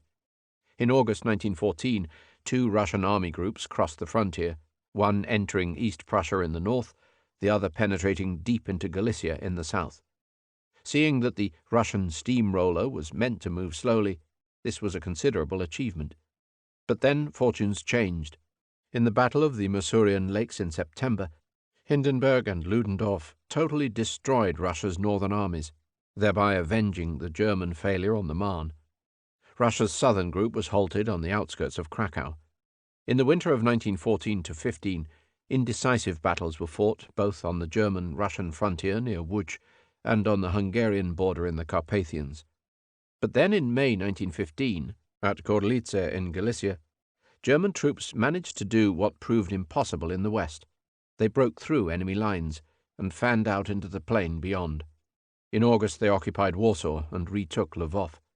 In the autumn they entered Lithuania and were poised to cross the mountains into Romania. With the Russian Empire facing invasion along a 1,000-mile front, the Tsar took personal command of his forces in the field. In January 1916, Brusilov's counter-offensive drove back deep into Galicia, laying an 18-month siege to the fortress of Przemysl. But the toll was tremendous, and there it ended. In Romania, the Germans took Bucharest in December. In 1917, the main German and Austrian advance restarted, moving steadily into the Baltic provinces, Byelorussia, and Ukraine. With internal revolution compounding Russia's military failure, it was a matter of fine judgment whether the Central Powers could destroy the empire of the Tsars before it collapsed of its own accord. It is often said that the Russian army suffered excessive casualties. In reality, the Russians lost a lower percentage of their population than other combatants. The key statistics refer to prisoners of war. For every 100 Tsarist soldiers who fell in battle, 300 surrendered. The comparable figure for the British army was 20, for the French 24, for the Germans 26. The soldiers of the Tsar had little will to fight. Meanwhile, in the Balkan theatre, superior Austrian forces steadily gained the upper hand. They occupied Belgrade, Montenegro, and Albania. A heroic Serbian retreat across the mountains to the Dalmatian coast provided the stuff of legend. In 1915, the Serbs were corralled into Macedonia, where Bulgaria joined the Austrian attack. But the Macedonian front held, partly through French support via Thessalonica. Merciless Western pressure on Greece forced the collapse of the government and ended Greek neutrality. In the Mediterranean, the Western powers enjoyed naval supremacy, and several attempts were made to compensate for the stalemate in France. On the 25th of April 1915, a British force landed at Gallipoli on the Dardanelles. The aim was to seize Constantinople, to establish direct contact with Russia, and, in the words of the First Lord of the Admiralty, Winston Churchill, to attack the soft underbelly of the Central Powers. The plan was brilliantly conceived, but ended in tragedy. The movements of the expeditionary force, which contained the heroic Anzac Division from Australia and New Zealand, had been betrayed in advance. The Turks were waiting on the cliff tops, commanded by an energetic young officer called Kemal Pasha. After that, the Western powers confined their activities to the Ottoman periphery. A young English visionary, T.E. Lawrence, single-handedly led the tribes of the Arabian Peninsula into revolt. The French established themselves in Lebanon. In 1916, General Allenby advanced into Palestine from the British base in Egypt, riding into Jerusalem on Christmas Day. The British also entered Mesopotamia. They captured Baghdad after a humiliating reverse in March 1917 and pressed on into Persia. Both Arabs and Zionist Jews took heart from the British victories. On the 2nd of November 1917, the British Foreign Minister, Arthur Balfour, was persuaded to issue a declaration accepting the principle of a Jewish national home in Palestine. In the Caucasus, Russians and Ottomans struggled back and forth over the mountainous Armenian border region. The fighting provided the backdrop to the Ottoman government's reprisals against its Armenian subjects. In Italy, battle was joined with the Austrians in difficult alpine terrain on the edge of the lands which the Italians were claiming as their own. In 11 colossal battles on the river Isonzo, the fighting was no less sacrificial than in the west. 500,000 men died at Caporetto, September to December 1917. Italy's casualties were on the same scale as Britain's. Her magnificent recovery from the brink of disaster greatly weakened the Central Powers. The Austrian army was broken in Italy. The Italian sacrifice, largely discounted by her allies, left a deep sense of wounded pride. In the colonies, every outpost of the combatant powers felt bound to uphold the cause of the mother country. There was a remote campaign between the French and the German Cameroons. The British seized German East Africa, Tanganyika, and German Southwest Africa. In this unequal contest, the weaker German party generally proved the more resourceful. The German force in East Africa, under General Paul von Lettow-Vorbeck, survived intact until the armistice. At sea, the war ought in theory to have produced a series of almighty contests between the bristling fleets of battleships. In practice, the French fleet betook itself to the Mediterranean, whilst the German fleet, after one inconclusive engagement with the Royal Navy off Jutland, betook itself to port. The British, who could nominally claim command of the seas, could not cope with German submarines operating from Kiel and Bremerhaven, which sank over 12 million tons of Allied shipping. The British blockade, which practiced unrestricted submarine warfare in the North Sea, contributed to serious food shortages in Germany. But Britain also faced acute deprivation. The sinking of the civilian liner Lusitania by submarine U-20 on the 7th of May 1915, and Germany's subsequent extension of unrestricted submarine warfare into the Atlantic, were instrumental in ending American neutrality. In the third year of war, the strains began to be reflected in politics. In Dublin, the Irish Easter Rising had to be suppressed by force. In London, regular party government was overturned by the formation of Lloyd George's coalition war cabinet. At the same time, in Austria-Hungary, the death of Francis Joseph struck a note of deep foreboding. The first wartime meeting of the Reichsrat broke up amidst Czech demands for autonomy and rumours of a separate peace.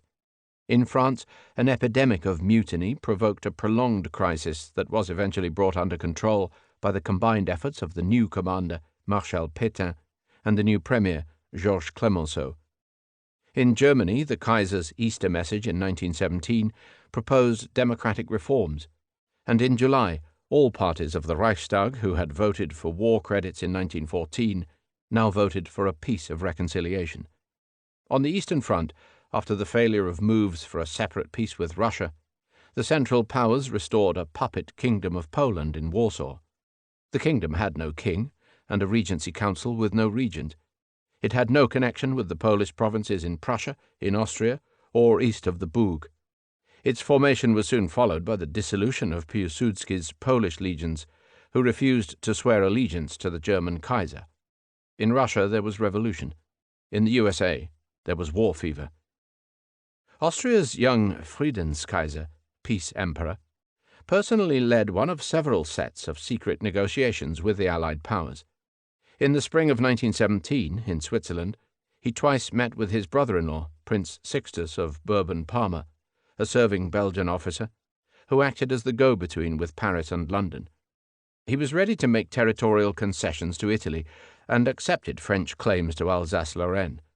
But he did not convince either the Italians or the French of his ability to influence Berlin, and was forced to grovel before the German emperor when Clemenceau eventually made the contacts public. From that point on, the fate of the Habsburg monarchy was tied to the military fortunes of Germany, and all hope for the peaceful evolution of the nationalities in Austria-Hungary was dashed. The entry into the War of the USA, which occurred on the 6th of April 1917, came after many American attempts to promote peace. The 28th President, Thomas Woodrow Wilson, an East Coast liberal and a Princeton professor, had been re-elected in November 1916 on the neutrality ticket, and his envoy, Colonel House, had visited all the European capitals. As late as January 1917, Wilson's State of the Union speech was calling for peace without victory. But America's maritime economy was mortally threatened by German submarines, and Germany's clumsy scheme to recruit Mexico, as revealed in the Zimmermann telegram of February 1917, finally removed all doubts. Wilson's idealism openly confronted the secret diplomacy of the British and French. His 14 points lent coherence and credibility to Allied war aims. He was strongly attached to the principle of national self-determination, equitably applied. Thanks to the musical soirees given at the White House by Ignacy Paderewski, he put Polish independence on the agenda. Taken together, however, the changes of 1917 aroused great anxiety in the Allied camp. For the time being, the entry of the USA was more than offset by the chaos in Russia. The Entente was gaining a partner with great potential, whilst losing its most powerful partner in the field. 12 months would pass before the weight of American manpower and industrial production could be felt. In the meantime, as Russian resistance declined, the Central Powers could transfer an increasing share of their resources from east to west. The outcome of war was seen to depend on a race for time between the effects of mobilization in the USA and the effects of revolution in Russia. The Russian Revolution of 1917 consisted of several interwoven chains of collapse. The two political eruptions, the February Revolution, which overturned the Tsarist monarchy, and the Second October Revolution, or coup, which installed the Bolshevik dictatorship, were attended by upheavals reaching to the very depths of the empire's social, economic, and cultural foundations. They were also accompanied by an avalanche of national risings in each of the non-Russian countries which had been incorporated into the empire, and which now took the chance to seize their independence. The effects on the prosecution of the war were dramatic. In mid-February 1917, the last of the Romanovs still stood at the head of Europe's largest war machine. Within 12 months, the Romanovs had been extinguished, their empire had disintegrated into a score of self-ruling states, and the Bolshevik rulers of the central Rump territory had pulled out of the war for good. Following an armistice agreed at Brest-Litovsk, all effective Russian participation in the war ceased from the 6th of December 1917. German policy, which had been supporting both the aspirations of the separatists and the machinations of the Bolsheviks, scored a triumph of unparalleled proportions. The disintegration of the Russian Empire must be seen not simply as one of the effects of the revolution, but also as one of its causes. The Russian Tsar had been losing the allegiance of his non-Russian subjects long before the appearance of the Bolshevik dictatorship definitively confirmed their desire for a separate existence. When the Polish provinces were lost due to the German advance in 1915, the empire's leading Polish politician, Roman Dmowski, turned his back on Russia once and for all. Henceforth he was to work for Polish independence under the auspices of the Western powers. A Polish National Committee was set up under his chairmanship in Paris in August 1916. In Lithuania, the Taryba, or National Council, was set up under German auspices in September 1917. In Finland, an independent republic had to fight for its existence, with German help, from mid-1917 to May 1918. In Ukraine, the national movement came to the fore as soon as imperial power weakened. A Ukrainian republic was formed in Kiev in November 1917. By the so-called Bread Treaty of the 9th of February 1918, it was able to gain recognition from the Central Powers in return for grain contracts. In the Caucasus, the independent Transcaucasian Federation came into being at the same time. Faced with this spontaneous wave of separatism, successive Russian governments in Petrograd had little choice but to bow before the storm. The provisional government declared itself to be in favor of the independence of the nationalities in April 1917.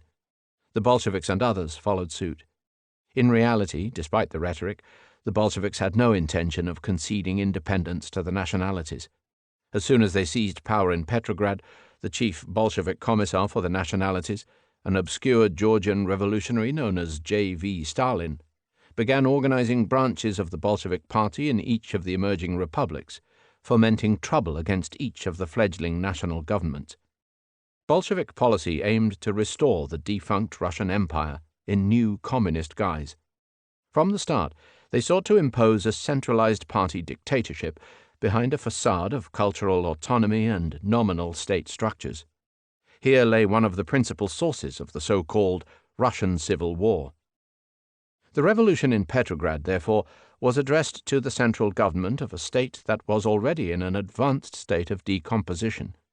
The immediate cause lay in a crisis of management in the Tsarist court. The Tsar himself was absent at the front, floundering in his ill-judged determination to conduct the war in person. The Duma was ignored, and the Tsar's ministers were left at the mercy of a paranoiac German Tsarina and her mountebank confidant, the so-called Mad Monk, Gregory Rasputin. When urgent wartime business regarding inflation, food shortages, and army supply was neglected, members of the innermost Tsarist circle rebelled.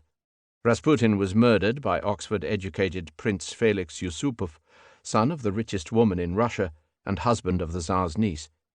In other circumstances, the event might have gone down in history as a petty court intrigue. As it was, it added the last ounce of accumulated resentment that broke the stays of the entire system. For beyond the confines of court politics lay tens of millions of the Tsar's voiceless subjects, disaffected intellectuals, frustrated constitutionalists, confused bureaucrats, workers without rights, peasants without land, soldiers without hope either for life or for victory. The glittering shell of Tsarism stayed upright till the last second, then fell like a house of cards. The chain of events which led from Rasputin's murder on the 17th of December 1916 to the Bolshevik seizure of power 10 months later was extremely tortuous and entirely unplanned. In late February, the Arctic winter, which had contributed to a breakdown of food supplies, changed suddenly to premature spring sunshine. Thousands of strikers and demonstrators poured onto the streets of Petrograd calling for peace, bread, land, and freedom. On the 26th of February, on Znamensky Square, a company of the Imperial Guard fired the first fatal volley. The next day, 160,000 peasant conscripts of the capital's garrison mutinied and joined the rioters. The Tsar's generals prevaricated. The Duma dared to appoint a provisional government without him, whilst representatives of various socialist factions convened the Petrograd Soviet, or Council of Workers and Soldiers' Deputies. In this way there arose the Dvoyevlastye, or dual power, where the Duma had to compete with the Petrograd Soviet. Each side took momentous decisions. On the 1st of March, the Soviet issued its Unilateral Order No. 1, which called on every military unit to elect a Soviet of its own. At a stroke, the authority of the officer corps was ruined throughout the army. On the 2nd of March, the Provisional Government issued an 8-point program calling for the installation of elected officials in local government and for the replacement of the state police by a people's militia. At a stroke, the authority of the police and of local officialdom was undermined throughout Russia. The Russian Empire fell apart by telegraph. That night, Nicholas II abdicated. For a time, an uneasy alliance between the constitutional liberals within the Duma and the moderate socialists within the Soviet, mainly Mensheviks and Socialist Revolutionaries, SR, both opposed to the Bolsheviks, kept the dual power on an even keel. Here the central figure was Alexander Kerensky, a socialist and a lawyer, who was a member both of the Provisional Government and of the Soviet. But their policy of continuing the war was highly unpopular. They only succeeded in stoking the climate of ceaseless discontent which was to prove so favorable to more radical elements. The Provisional Government declared its intention of calling universal elections for a constituent assembly, which could then put Russian democracy onto a permanent footing. This gave the Bolsheviks their timetable. To stand any chance of ruling Russia, they had to take control of the Soviets and overthrow the Provisional Government before the Constituent Assembly could meet.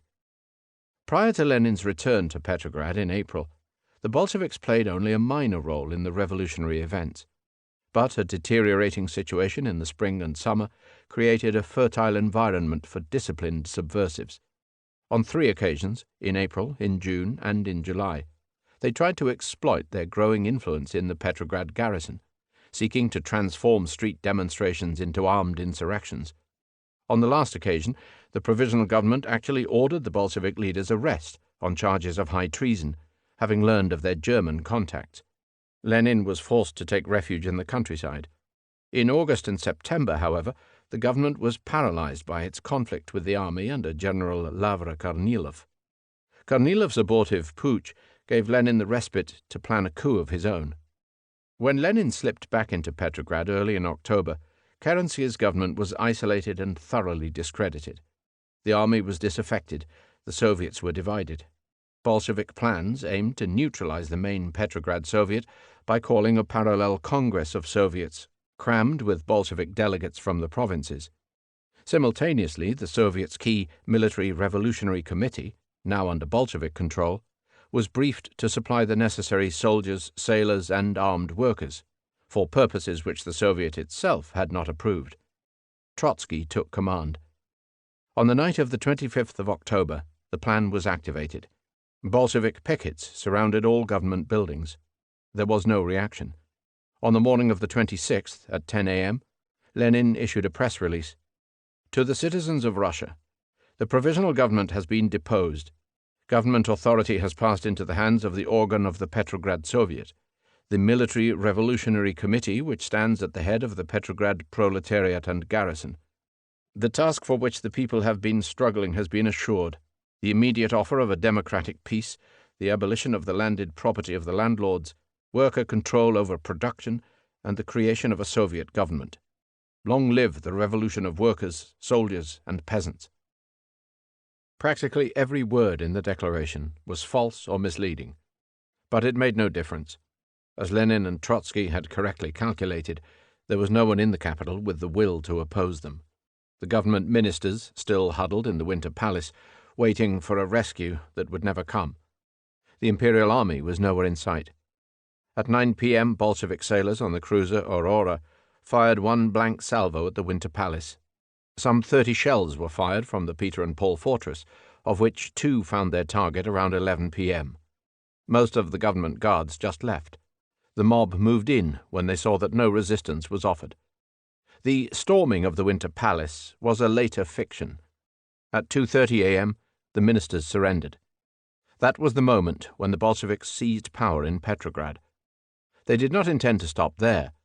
At a brief appearance that morning at the Congress of Soviets, Lenin hailed the worldwide socialist revolution. It was nothing of the sort. It was not even a rising of the Petrograd socialists. In the original draft of the declaration of the 26th, Lenin had ended with the slogan, "Long live socialism," but he crossed it out. This is not to deny that Lenin and his Bolsheviks were revolutionaries of a most thoroughgoing kind. Once in power, they set about tearing up the old Russia, root and branch. Under Lenin in 1917 to 21, and even more under Stalin from 1929 onwards, they reconstructed almost every aspect of Russian life. But they did it by coercion from above, and in defiance of Russia's mainstream radical and socialist movements. Their methods had little in common with the spontaneous revolution from below which filled their textbooks. Bolshevik actions in the immediate aftermath of the coup were summarized in the 3 famous decrees which Lenin submitted to the Congress of Soviets in the evening of the 26th of October.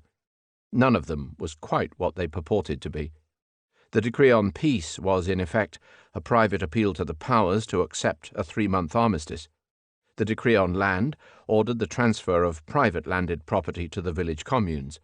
It had been lifted from the program of the SRs and was entirely inconsistent with the previous and later Bolshevik line, which supported the transfer of land to state ownership. The decree on government, which created the Sovnarkom, or Council of People's Commissars, chaired by Lenin, was proclaimed subject to approval by the future Constituent Assembly. On each and every score, Lenin was indulging in sophistry. The international peace, which was realized by the December armistice and by the Treaty of Brest-Litovsk with Germany on the 3rd of March 1918, was used for launching all-out war on the Bolsheviks' opponents at home. The granting of land to the peasants was a well-timed tactic that calmed the rage of Russia's most numerous class at a critical moment. It would soon be followed by an all-out war on the village, when the Bolsheviks enforced their state monopoly over prices and the food trade. The gesture to the Constituent Assembly was pure opportunism. The Bolsheviks let the countrywide elections for the Assembly proceed, as envisaged by the Provisional Government. The elections duly took place in the second half of November, and Bolshevik candidates polled 24% of the vote. In this, the one and only free election in Soviet history, a clear victory went to the SRs, who took 40.4%. But no such detail was going to deter Lenin. He allowed the Constituent Assembly to meet on the 5th of January 1918, then simply closed it down. Between 3 and 4 a.m. on the 6th, the chairman of the Assembly and leader of the SRs, Viktor Chernov, was trying to pass a law for the abolition of landed property when he was tapped on the shoulder by a sailor, the commander of the Bolshevik Guard. "I have been instructed to inform you that all those present should leave the Assembly Hall," the sailor announced, "because the Guard is tired." From that point on, Russia was condemned to a conflict in which more Russians would die than on the Eastern Front. The final year of the Great War, 1918, opened with the Central Powers planning a war-winning offensive and ended with them in full retreat. The Eastern Front had been closed down, and the mountainous Italian front was deadlocked. So everything turned on the Western Front. From March to July, the German command poured in their remaining reserves. They were not unsuccessful. On the British sector, they pushed forward some 35 miles south of Amiens. In the centre, they advanced once more to the Marne. But they broke neither the line nor the will of the Allies. In July, at the Second Battle of the Marne, Pétain's elastic defence showed that the attackers did not possess the critical mass of offensive superiority. Then, on the 8th of August, on the Black Friday of the German army, 456 British tanks surged through the line, winning back 8 of the lost 35 miles in one day. 1 week later, the German and Austrian emperors were told by their generals that the war must be ended. In September and October, in the eastern sector, American strength could at last make itself felt, first at Saint-Mihiel, where the largest salient of the front was eliminated, and later in the Argonne. The German line never broke. The Germans did not feel defeated. But on the 3rd of October, they were sufficiently hard-pressed to convey the offer of an armistice to President Wilson. October 1918 was a remarkable month. The smell of peace did more to destroy the Central Powers than 4 years of fighting had done. The news from the minor fronts was bad. An Allied attack in Macedonia had succeeded, and Bulgaria had just collapsed. In Palestine, the British had finally achieved a competent battlefield victory at Megiddo, near Mount Carmel, and the Ottomans were suing for peace. In Italy, after a last abortive push on the Piave, the Austro-Hungarian army had ceased to struggle. Everyone in Europe knew that the advantage lay with the Entente, that peace feelers were out, that further resistance would only prolong the agony. Whenever they could, the troops took matters into their own hands. The idle German and Austrian garrisons in the east were riddled with Soldatenräte, mimicking the Russian Soviets. The Austrian army fell apart through the desertion of Czech, Polish, Croat, Hungarian, and indeed German regiments, who simply decided to go home. Everyone was claiming their national independence. On the 20th of October, when a German-Austrian assembly was convened in Vienna to prepare an Austrian republic, the game was obviously up. The Emperor Charles and 500 years of Habsburg rule became irrelevant overnight. Proclamations of independence were issued by several hitherto unknown states: Czechoslovakia, Yugoslavia, Hungary, and, in Lemberg, the West Ukrainian Republic. The peace disease spread rapidly into Germany, and demands for peace turned rapidly into demands for the head of the Kaiser. The imperial fleet mutinied in port at Wilhelmshaven. Socialist revolution broke out in Munich on the 7th of November and in Berlin on the 9th, when the formation of a German republic was proclaimed. On the 10th, having abdicated some days previously, Kaiser Wilhelm and the Crown Prince departed for exile in the Netherlands. In their very last throw, German military intelligence released their most dangerous Polish prisoner, Józef Piłsudski, and put him on a train to Warsaw. He arrived in the morning of the 11th, supervised the disarming of the German garrison, and, to the chagrin of the Western Allies, took over the reins of an independent Poland. In the end, therefore, like Russia, the Central Powers were brought down more by political collapse than by outright military defeat. The German army, victorious in the east, was still intact in the west.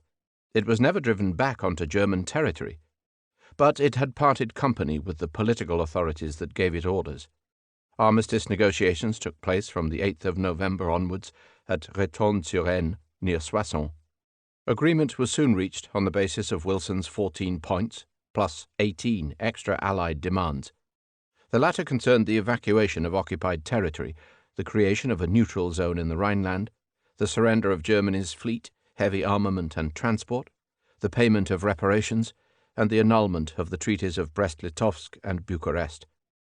The Allies were insisting on capitulation terms so severe that they could dictate the terms of peace.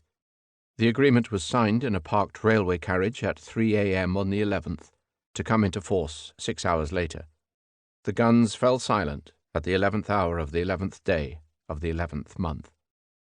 Over 10 million soldiers were dead, overwhelmingly young married men or bachelors. Casualty rates were specially high among junior officers. They were called the lost generation, les sacrifiés.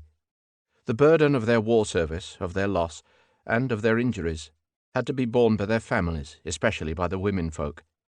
Women during the war had been conscripted into jobs left vacant by the soldiers. They worked in munitions factories, in offices, and in many occupations previously closed to them, as tram drivers, managers, or journalists. For many girls, this opened the road to social liberation, as symbolized by the fashion for short, bobbed hair and for smoking in public. In the industrialized countries, at least, European women moved out of the protective custody of their homes and families as never before. The change was reflected in the widespread advance of women's suffrage, but the social and psychological cost was enormous. The lost generation of young men was matched by an abandoned generation of young widows and lonely spinsters, whose life chance of a partner had disappeared with their loved ones in the mud of the trenches. The demographic damage and the imbalance of the sexes were to have lasting effects. Statistics are not so comprehensible as the experience of individual families. On the 5th of September 1918, Second Lieutenant Norman Davies, aged 18, of Bolton, Lancashire, and of 11 Wing 48 Fighter Squadron RAF, crashed in practice in a Bristol fighter near Saint-Omer on his second day in France. His CO's report showed greater concern for the loss of the machine than for that of the pilot. On the 11th of November 1918, the Bolton family, also of Bolton, celebrated the end of the war. On the 12th, they received the King's telegram announcing with regret that their eldest son, Private James Bolton, aged 19, of 11 Battalion East Lancashire Regiment, had died several minutes before the armistice. Millions of French, German, Italian, Austrian, and Russian families suffered in the same way. Europe was full of war refugees, principally from Belgium, from Galicia, and from Serbia. On top of that came the biggest pandemic visited on Europe since the Black Death. The Spanish flu killed more Europeans than the war did, including Private Bolton. Europe became the subject of a vast external relief effort. The International Red Cross and the American Relief Administration faced a task, especially in Eastern Europe, of unprecedented proportions. To say that Europe was at peace, however, was an exaggeration. Western Europe had won some respite, but there were huge areas of Central and Eastern Europe where all established order had broken down. A score of independent states had been born, every one at odds with its neighbors. The largest of them, Soviet Russia, was at war with most of its citizens and with all of its neighbors, and was acting as the provocateur to all sorts of revolutionary events elsewhere. Thus, while the victorious Allies strove to make peace where they could, much of the continent continued to be engulfed in raging conflict. "The war of the giants has ended," wrote Churchill. "The wars of the pygmies begin." Geopolitically, the Great Triangle had been flattened to the point where only the Western powers remained intact. Russia had been knocked out by the Central Powers, and the Central Powers by the West. Yet Russia and Germany were both breathing. Unlike Austria-Hungary and the Ottoman Empire, they were not total casualties. In November 1918, the Western powers were granted no more than a breathing space within which a stable European order might be built, whilst Russia and Germany slept. Unfortunately, the peacemaking efforts of the Western powers were seriously flawed from the start. The Peace Conference, which deliberated in Paris throughout 1919, was organized as a Congress of victors, not as a General Assembly of the European states. Neither Soviet Russia nor the German Republic was represented, and the other successor states were only admitted in their capacity as clients and petitioners. All the major decisions were taken by the Council of Ten, its successor the Council of Four, Clemenceau, Lloyd George, Wilson, and sometimes Orlando of Italy, or, from January 1920, by the Standing Conference of Allied Ambassadors. This in itself was sufficient to create the impression of a diktat or imposed settlement. Despite the high-flown pretensions of the organizers, the Peace Conference did not take responsibility for many of Europe's most urgent problems. It confined itself to the task of preparing treaties for signature by the ex-enemy states. Its reluctance to recognize the disintegration of the Russian Empire, whose interests it sought to hold in trust, had specially baleful consequences. The half-baked policy of Allied intervention in Russia, which was half-heartedly pursued with half measures throughout 1919, played straight into the hands of the Bolsheviks. Although the Wilsonian ideal of national self-determination was widely endorsed, It was not applied either consistently or fairly. The victorious Allies saw no reason to discuss the aspirations of their own subject nationalities, such as the Irish, still less the wishes of colonial peoples. They encouraged far-reaching territorial changes at the expense of their ex-enemies, whilst discouraging demands at the expense of their own side. The Czechs, for example, whose demands encroached on Austria and Hungary, were fully supported in their claims to the medieval lands of St. Wenceslas. The Poles, whose demand for the restoration of the frontiers of 1772 was incompatible with the restoration of the Russian Empire, were roundly condemned for small-power imperialism. For every satisfied customer, there were 2 or 3 disgruntled ones.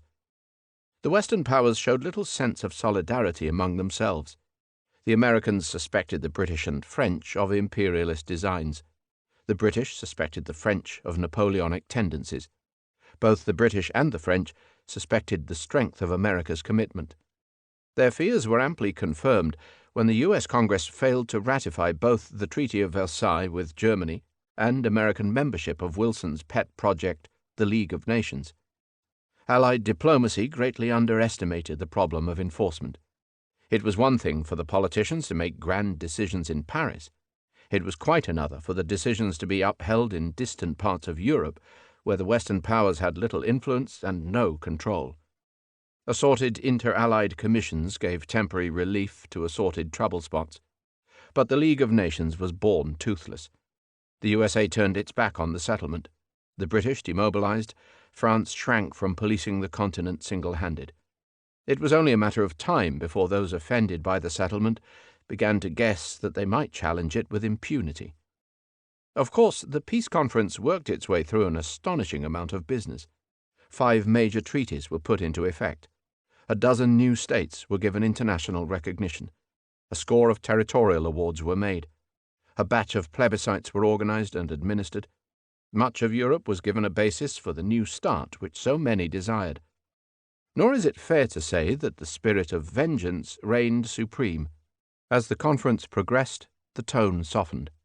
Lloyd George, the most flexible of the Big Three, arrived in January amidst cries of "Hang the Kaiser," but later took the lead in seeking the road of accommodation. The creation of the Free City of Danzig, for which he received no thanks, was an example of his moderating influence. There is no denying the vindictiveness which underlay the war guilt clauses, the principle of reparations, which set out to bill Germany for the entire cost of the war, and the one-sided plans for disarmament. At the same time, despite Clemenceau's intransigence, there was a growing sense that Allied demands must be tailored to the limits of German tolerance. Yet the resultant international climate was far from healthy. The mix of vengeance and cynicism portrayed by the victorious Allies did not augur well. Eastern Europe, the original source of conflict, was still unregulated. No sooner was the ink of the treaties dry than all sorts of people set out to revise them. Most of the wars which erupted in 1918 to 21 were fueled by disputes of a purely local nature. Whole encyclopedias have been filled with the rights and wrongs of obscure localities which made the news, from Allenstein to Zips. Yet 4 of the wars had wider implications. These were Russian Civil War, the Hungarian Civil War, the Polish-Soviet War, and the Greco-Turkish War. On each occasion, the inability of the Western powers to exercise a benign influence on the eastern part of Europe was amply demonstrated. The Russian Civil War of 1918 to 21 is arguably the victim of a misnomer. In reality, it was a series of civil wars and a series of international wars all rolled into one. It consisted of 2 main strands.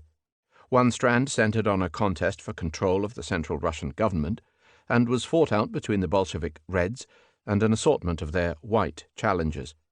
All the participants in this part of the proceedings aspired to the reconstitution of the Russian Empire in one form or another. A second strand involved a succession of conflicts between Reds or Whites on the one side and the independent republics of the former Tsarist borderlands on the other. All the republics were fighting for the preservation of their newfound sovereignty. But that was not all. The Reds fielded local formations in each of the republics, in addition to the central reserves based in Moscow. The Whites, too, fielded several separate armies. Numerous foreign forces intervened. The governments of the national republics were frequently confronted by local rivals, and there were a number of loose cannon, such as the Czech Legion of ex-prisoners of war who, in 1918, seized the Trans-Siberian Railway. As a result, the melee in most areas took the form of a multi-sided free-for-all. In Ukraine, for example, which constituted one of the most valuable prizes, 11 armies took to the field. The forces of the Ukrainian Republic, which was formed in January 1918, were divided between supporters of the initial Rada, or National Council, and those of the subsequent Directory. The German Army of Occupation on the Eastern Front had stayed on until February 1919 in order to give aid to Ukraine's independence. The Red Army of Ukraine had strong backing among Russian workers in the Donbas region and was supplemented by units from the Central Bolshevik Command in Moscow. General Denikin's Russian Volunteer Army, backed by a French force, landed in Odessa.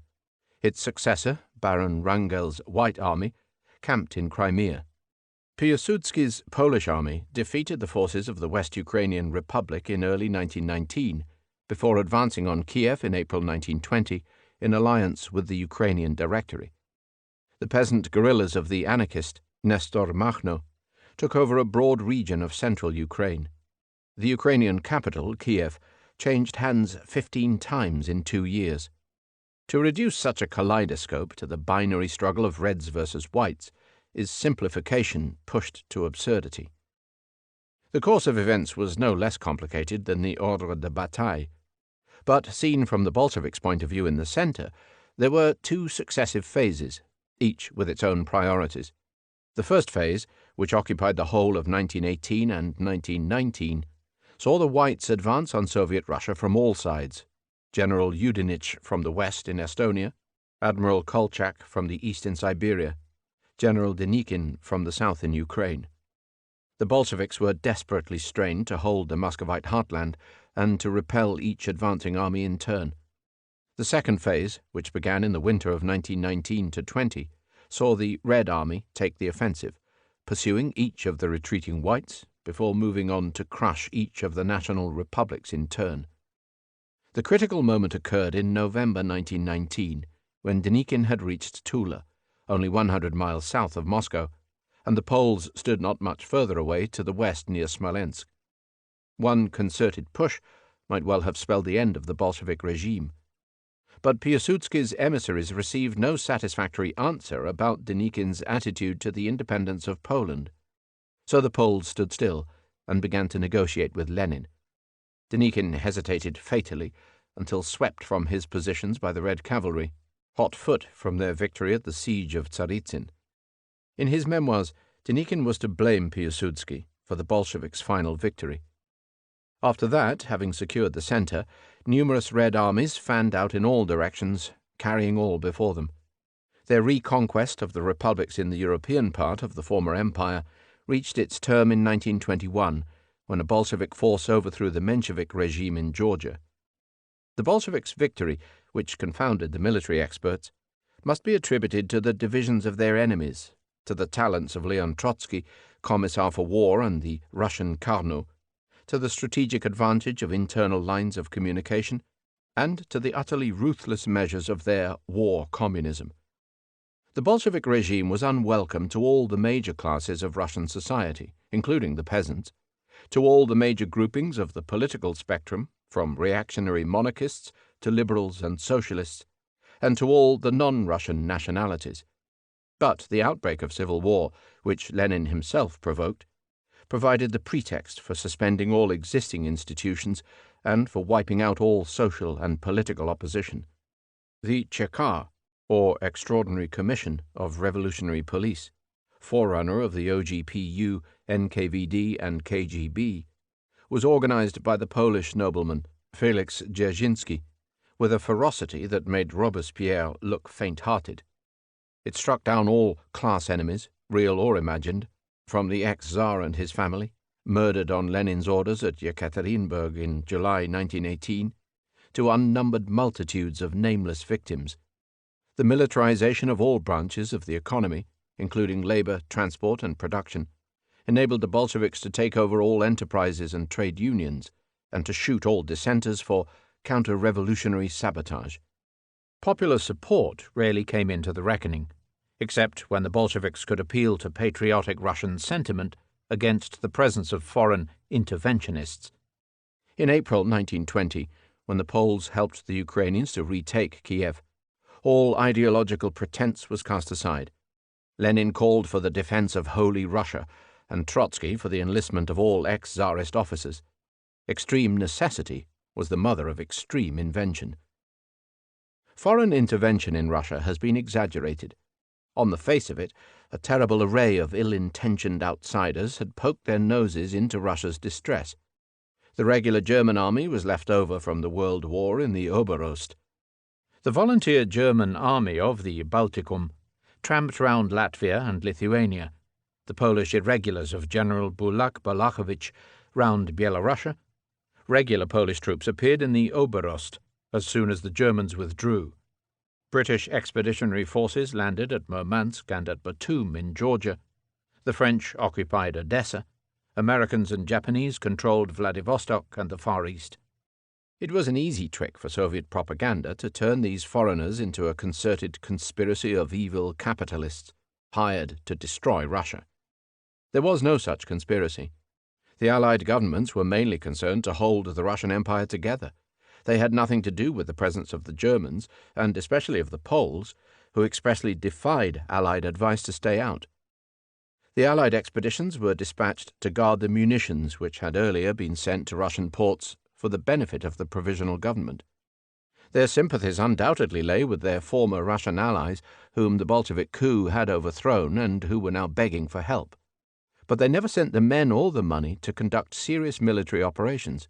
They withdrew when everyone could see that their presence was handing a major propaganda success to the Bolsheviks. By then, the damage was done. Soviet history books beat the nationalist drum on this point for decades.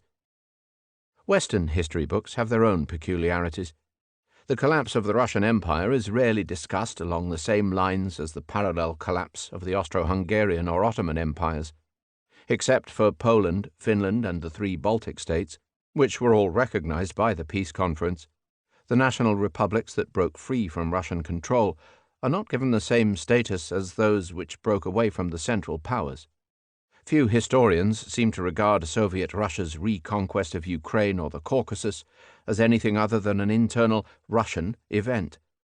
It is still more unfortunate that the creation of the Soviet Union, which began in December 1922, is often thought to have involved a mere change of name. In this way, the lengthy process of decomposition of the empire, and the 5-year labours of the Bolsheviks to replace it, can be passed over in silence. Crucial distinctions between Russia, the Russian Empire, Soviet Russia, RSFSR, and the Soviet Union, USSR, only entered general discourse when the Bolsheviks' handiwork started to fall apart 70 years later. The scale of the Russian Civil War is equally overlooked. Yet if the victims of the fighting, of the White and Red Terrors, and of the terrible Volga famine are all added together, the total number of deaths would not be lower than the mortality on all fronts of the Great War. The collapse of the Habsburg Empire was attended by a number of serious conflicts, but none more serious than in Hungary. The Soviet Republic of Hungary lasted for 5 months, from March to August 1919. Many European communist parties were founded at that time, but Budapest was the only city outside Russia where a communist regime managed to take power for any length of time. The short career of the First Hungarian Revolution is very instructive. It was given its chance when the initial liberal government of independent Hungary resigned in protest against the punitive nature of the peace settlement.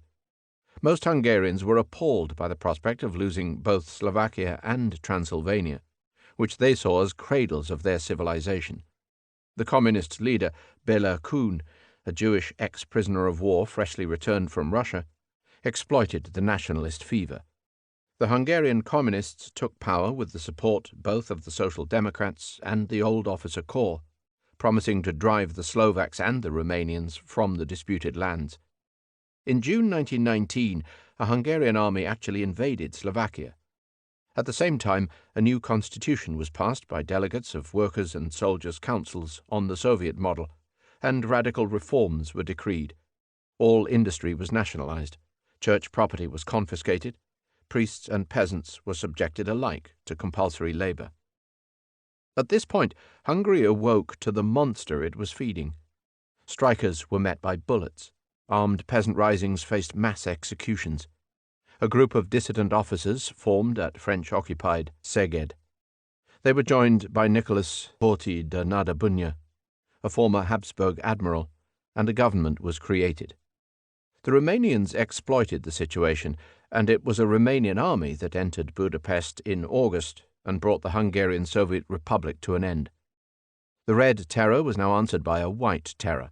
Indiscriminate vengeance was wreaked on Kuhn's followers, especially communists and Jews. In 1920, Horthy was declared regent and instituted a dictatorship that lasted for 24 years.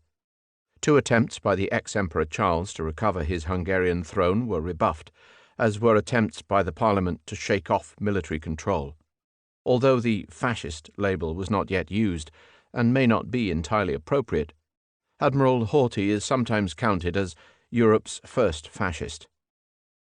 Not for the last time, however, an extreme communist adventure had provoked a strong anti-communist reaction. The Polish-Soviet War of 1919-20 had implications for the whole of Europe. Contrary to the Bolshevik version of events, it was not organized by the Entente, it was not part of Allied intervention in Russia, and it did not begin with Piłsudski's attack on Kiev in April 1920. Of course, a territorial dispute did exist, but the main source of conflict lay in the Bolsheviks' declared intention of linking their revolution in Russia with the expected revolution in Germany, and hence of marching through Poland. This course of action was quite explicit in early Bolshevik ideology, and was a necessary step if the Soviet experiment in Russia was to be brought into line with Marxist doctrine. The Bolsheviks first thought of marching across the Red Bridge to Germany in the winter of 1918-19. At that time they ordered the Red Western Army to probe the Polish borderlands. However, such were the demands of the Civil War that the necessary million-strong strike force could not be assembled until a year later. Trotsky also expressed caution, and despite public utterances about the infantile disease of leftism, it was Lenin who became the enthusiast for revolutionary war. Regular fighting between Poles and Soviets began in February 1919, almost by accident, and continued for 20 months. It started when the German army evacuated the intervening area of the Oberöst. Polish and Soviet forces were drawn into the vacuum from either side. The initial clash took place in Byelorussia at 6 a.m. on the morning of the 14th of February, when a Polish cavalry patrol disturbed a Bolshevik encampment at breakfast. At the time, Piłsudski was hoping to organize a federation of all the border republics, from Finland to Georgia. His scheme was repeatedly spiked by Poland's dispute with Lithuania. But by August 1919, having taken both Vilna and Minsk, he was standing on Poland's historic frontiers. He was tempted to help Denikin, but in the event opened negotiations with the Bolsheviks. For the Poles, the problem lay in the discrepancy between Bolshevik slogans and Bolshevik deeds. All the time that Lenin was making extravagant speeches about peace with Poland, the Red Army's strike force on the Berezina was steadily growing. So the Poles waited. In January 1920, Piłsudski made a foray across the frozen Dwina to confirm the independence of Latvia. Then he received the signal which he most feared. The command of Soviet forces on the Polish front had been given to the most successful Red general, the young Mikhail Tukhachevsky, conqueror of Siberia and theorist of revolutionary warfare. Convinced that the Bolsheviks' long-postponed offensive was about to be launched, Piłsudski patched up a belated alliance with one of the Ukrainian factions and struck the Bolsheviks at their weakest point in the south. The Poles and Ukrainians marched into Kiev and were welcomed as liberators. Tukhachevsky's preparations were interrupted. In the West, people who understood neither the politics nor the geography took up the Bolshevik shout of "Hands off Russia!" The campaign of 1920 was no border skirmish. It was a vast war of movement, which inspired the young advisor to the French military mission in Warsaw, Colonel Charles de Gaulle, to formulate his new ideas on modern warfare. Up to 1 million men on either side marched the best part of 1,000 miles and back in 6 months. The arrival of the Red Cavalry drove the Poles out of Ukraine in May to June. Their commander boasted of clattering through the streets of Paris before the summer is out. On the 4th of July, Tukhachevsky finally launched his offensive with the order, "To the west! Over the corpse of White Poland lies the road to worldwide conflagration." The speed of his advance was phenomenal. In mid-August his cavalry reached the bend of the Vistula near Thorn, only 5 days' march from Berlin. Dzerzhinsky stood by in the rear, ready to assume power in Poland with a Polish Revolutionary Committee. Lenin cabled him to shoot more landlords. In Warsaw, the papal legate, the future Pius XI, prepared to brave the hordes of Antichrist in person. Volunteers, including many Jews, flocked to defend their homeland. The Western governments dispatched several generals, but no reinforcements. The miracle on the Vistula occurred on the 15th to the 16th of August. Piłsudski had secretly prepared a counterattack from the southern flank. Tukhachevsky had failed to protect his extended lines of communication. When Piłsudski struck, 5 Soviet armies were decapitated. 3 of them were annihilated. Another took refuge in East Prussia. The rout was complete.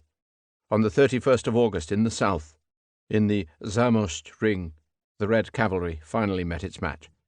In the last great cavalry battle of European history, 20,000 horsemen charged and countercharged in full formation, until the Polish Uhlans carried the day.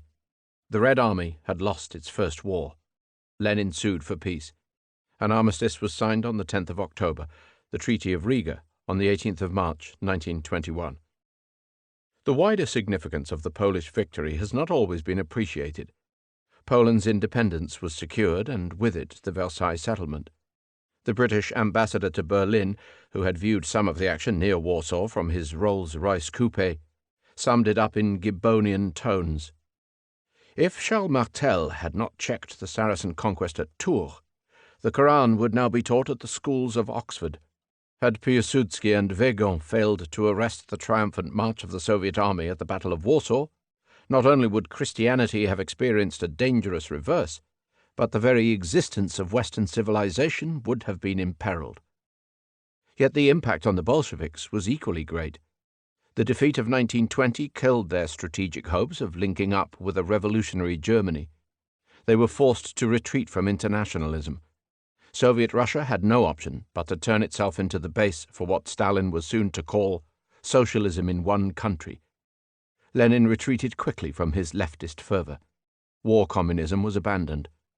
In the same week, in March 1921, that peace was signed with Poland, Lenin introduced his tactical compromise with capitalism, the new economic policy, known as NEP.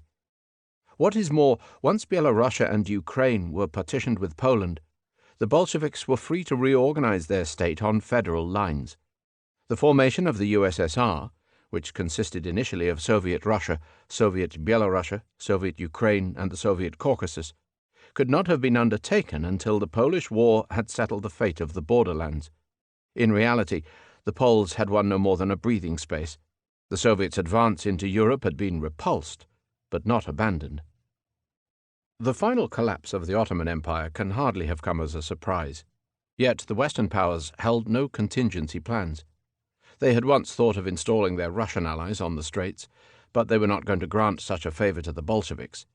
So Greece, with Allied approval, moved into a vacuum. In August 1920, the Treaty of Sèvres was signed by a rump Ottoman government with little authority. An Allied fleet held Istanbul. The Italians occupied the southern coast, the French Cilicia. Separatist Kurds and Armenians held large regions in the east. The Greeks held both Thrace and Smyrna, Izmir. They had long memories of Constantinople, torn from Christendom in 1453, and they had genuine fears about the large Greek population of Asia Minor. So, when the last Ottoman Parliament failed to ratify the treaty, the Supreme Allied Council in Paris invited the Greeks to restore order in Anatolia. They had not counted on Kemal Pasha. In the previous 2 years, Kemal had surfaced at the head of a Turkish national movement dedicated to the creation of a national republic based on a modern, secular society. His HQ was in Ankara, in the Turkish-speaking heartland. The hero of Gallipoli, he was the sworn enemy of the Sultan, the mosque, and the veil. A war against foreign invaders was exactly what he needed. In this light, the outcome of the Greco-Turkish campaigns of 1920-2 was fairly predictable. The lonely Greek force marched up onto the Anatolian plateau until held on the river Sakarya. Kemal roused the Turks to defend their native soil. In 1922, the Greek retreat turned into a rout. Smyrna fell. The Greek forces were driven into the sea. The great majority of Greeks from Asia Minor, where their ancestors had lived for 3 millennia, together with the Pontic Greeks of the Black Sea littoral, were expelled. For them, this was the Great Catastrophe. Most of them would be exchanged for the Turkish population of northern Greece, which was expelled at the same time. In the process, Kemal established himself as Gazi Pasha, or warrior lord, and eventually as Atatürk, the father of the Turks, and the Sultan was deposed. Allied intervention in Turkey offered a more blatant case of foreign interference than that in Russia. But the effect was the same. It stimulated what it was supposed to restrain. The Republic of Turkey established exclusive control of its national territory. The imposed Treaty of Sèvres had to be replaced by the negotiated Treaty of Lausanne. Greece and Turkey undertook to organize an extensive exchange of population, and the demilitarized Straits were handed over to yet another international commission, at which point the chain of conflicts generated by the Great War finally ground to a temporary halt. The Interwar Period.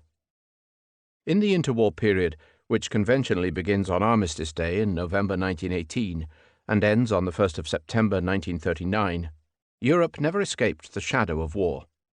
The 1920s were passed amidst the aftershocks. The 1930s were passed in the growing conviction that a second quake was brewing. At the time, there were statesmen and historians, including Churchill, who argued that lack of decisive action against the peacebreakers would inevitably lead to a renewal of conflict. In theory, their warnings proved to be correct, but they ignored both the political and the military realities. The Western democracies, horrified by the losses of 1914-18, could not be galvanized into action at the first sign of trouble. Also, their experiences with limited fire brigade operations were dispiriting. Allied intervention in Russia had shown that the West possessed neither the will nor the resources to control the Bolsheviks. French occupation of the Ruhr was to show that Germany could not be coerced by measured means. From then on, most military staffs were convinced that it had to be full-scale war or nothing, and full-scale war could not be prepared overnight. What is more, if Russia and Germany could not be constrained separately, there was no chance of restraining them if they chose to work together. This nightmare was first glimpsed in April 1922, when German and Soviet delegates attending an inter-Allied economic conference at Genoa decided to take an unscheduled train ride along the Riviera to Rapallo and to sign a German-Soviet trade treaty without reference to their outraged Allied hosts. In itself, the Rapallo incident was not crucial, but it revealed the central weakness of the Allies' victory. It revealed that Moscow and Berlin in concert could defy the West with impunity. Often unspoken, it underlay all of Europe's peacetime deliberations, until the nightmare finally turned to reality. The limitations of the Western powers were also made apparent in the wider world beyond Europe. Major problems of the Pacific, of China, and of global maritime power had to be settled at the Washington Conference of 1921-2, not at the Peace Conference in Paris. The Washington Naval Agreement set limits to naval tonnage in the ratios of USA 5, Britain 5, Japan 3, France 1.5, Italy 1.5. In the Gondra Treaty of 1923, the USA made its dispositions in Latin America without involving its former European partners. The center of gravity of world power was shifting. Europe was no longer the sole master of its fate. The legacy of the Peace Conference was not what its organizers would have wanted. Germany was gravely wounded, but not reconciled. The infant German Republic was extremely fragile. Its National Assembly, which met in permanent session at Weimar throughout 1919, was run by a coalition dominated by Social Democrats. Its representatives only signed the Treaty of Versailles under the express threat of coercion. Emotional ceremonies were staged to bid farewell to the Germans excluded from the Reich. Berlin, which had already experienced the left-wing rising of January 1919, when Rosa Luxemburg was murdered, now saw the right-wing Kapp Putsch of March 1920, and in August the approach of the Red Army. One cannot say what would have happened if Tukhachevsky had reached his destination, but by driving the Poles from disputed towns and handing those towns over to local Germans, he had betrayed his intention of playing the German card and of overthrowing the Versailles settlement. 300,000 armed Freikorps members were still on the loose. Red Saxony was held by communists, Bavaria by ultra-conservatives talking of secession. Germany was one step from chaos. The spectre of social upheaval stalked the land. The violent hostility of the German left and the German right was growing. In 1922, the Jewish Minister of Reconstruction, Walter Rathenau, was assassinated. Radical socialists fed on mass unemployment and the dire effects of hyperinflation. Radical nationalists fed on the humiliation of the war guilt clauses, on resistance to reparations, and on Allied occupation of the Rhineland. A new variety of desperado, seeking to fuse the grievances of both left and right, surfaced after 1920 in the National Social German Workers' Party, NSDAP. Their leader, Adolf Hitler, reached the headlines on the 8th to the 9th of November 1923 in the abortive fiasco of the Bierceller Putsch in Munich. For a time, however, a modicum of confidence was restored in Germany by Gustav Stresemann, sometime Chancellor and from 1923 Foreign Minister.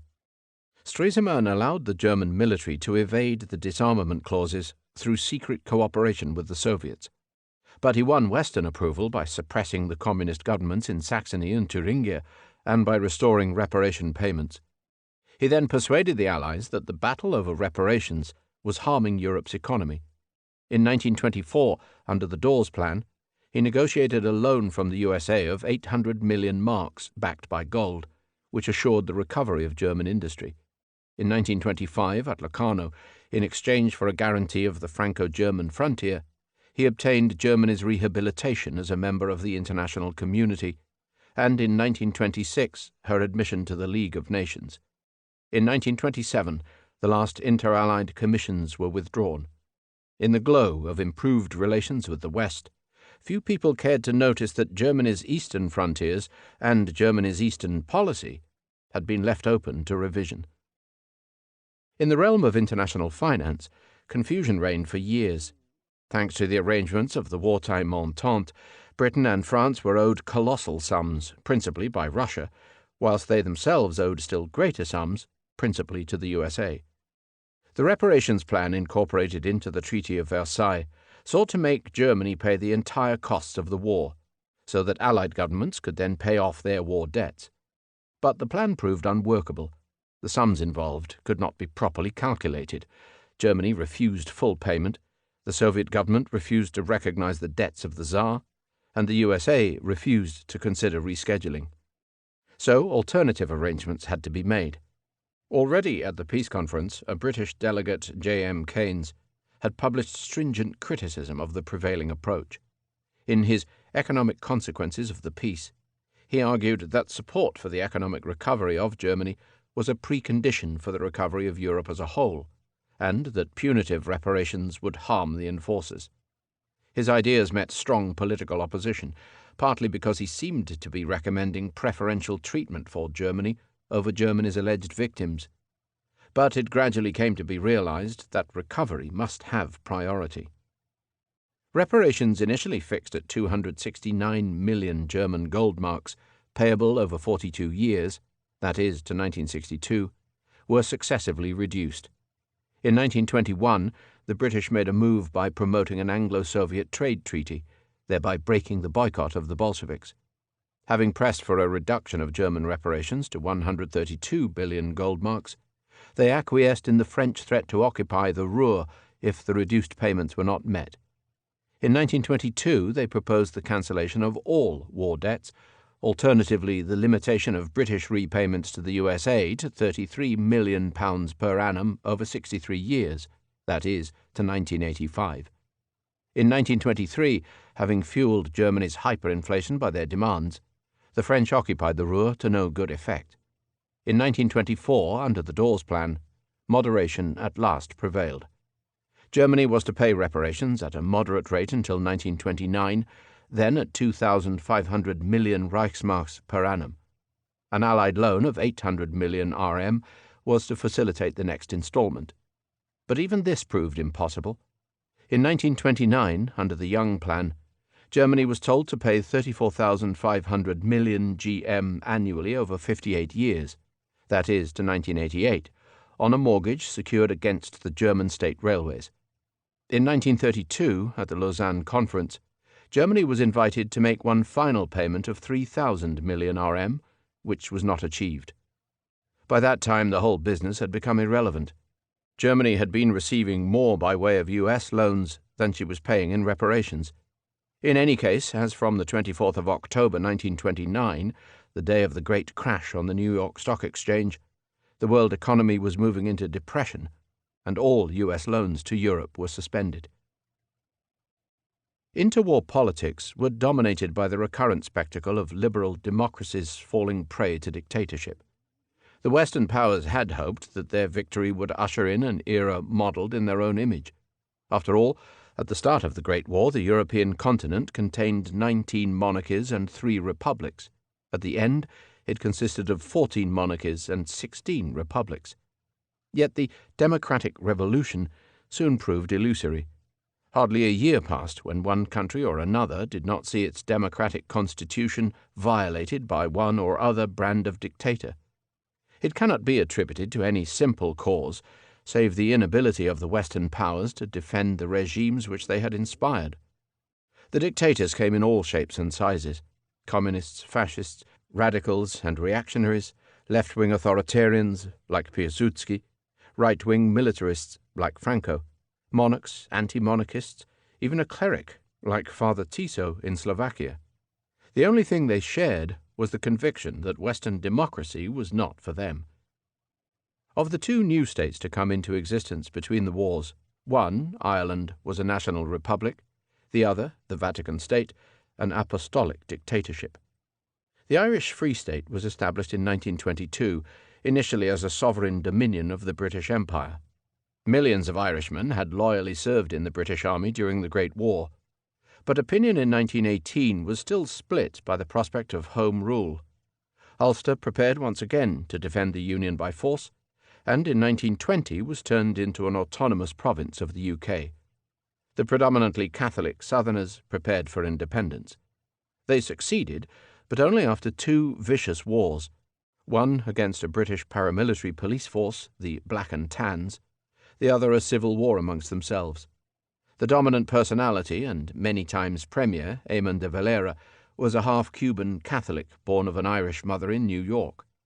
The Free State declared itself the Republic of Eire in 1937, severing all formal ties with Great Britain in 1949. The Vatican State, which was almost as papist as Eire, was created in 1929 in pursuance of the Lateran Treaty signed by Mussolini's Italy and Pope Pius XI. It covered 44 hectares, approximately 100 acres, on the right bank of the Tiber in central Rome. Its population of perhaps 1,000 resident souls was to be ruled by the absolute authority of the Pope. Its creation ended 60 years of the Pope's captivity since the suppression of the Papal States in 1870. Despite the victory of the Western democracies, the most dynamic political product of the Great War lay in the anti-Western, anti-liberal and anti-democratic monster of totalitarianism.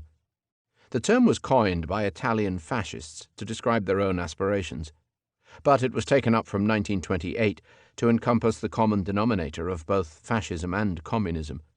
After the suppression of Soviet Hungary, Soviet Russia, 1917-22, and its successor, the USSR, from 1923, long remained the sole communist state. Its example was immensely influential. The main fascist regimes emerged in Italy, Germany, and Spain. The concept of totalitarianism was rejected both by communists and by fascists, that is, by the totalitarians themselves. It was destined to become a political football in the era of the Cold War, and it has enjoyed only mixed fortunes among Western academics and political theorists. It has failed to attract those who demand tidy, watertight models, or who identify political phenomena with social forces.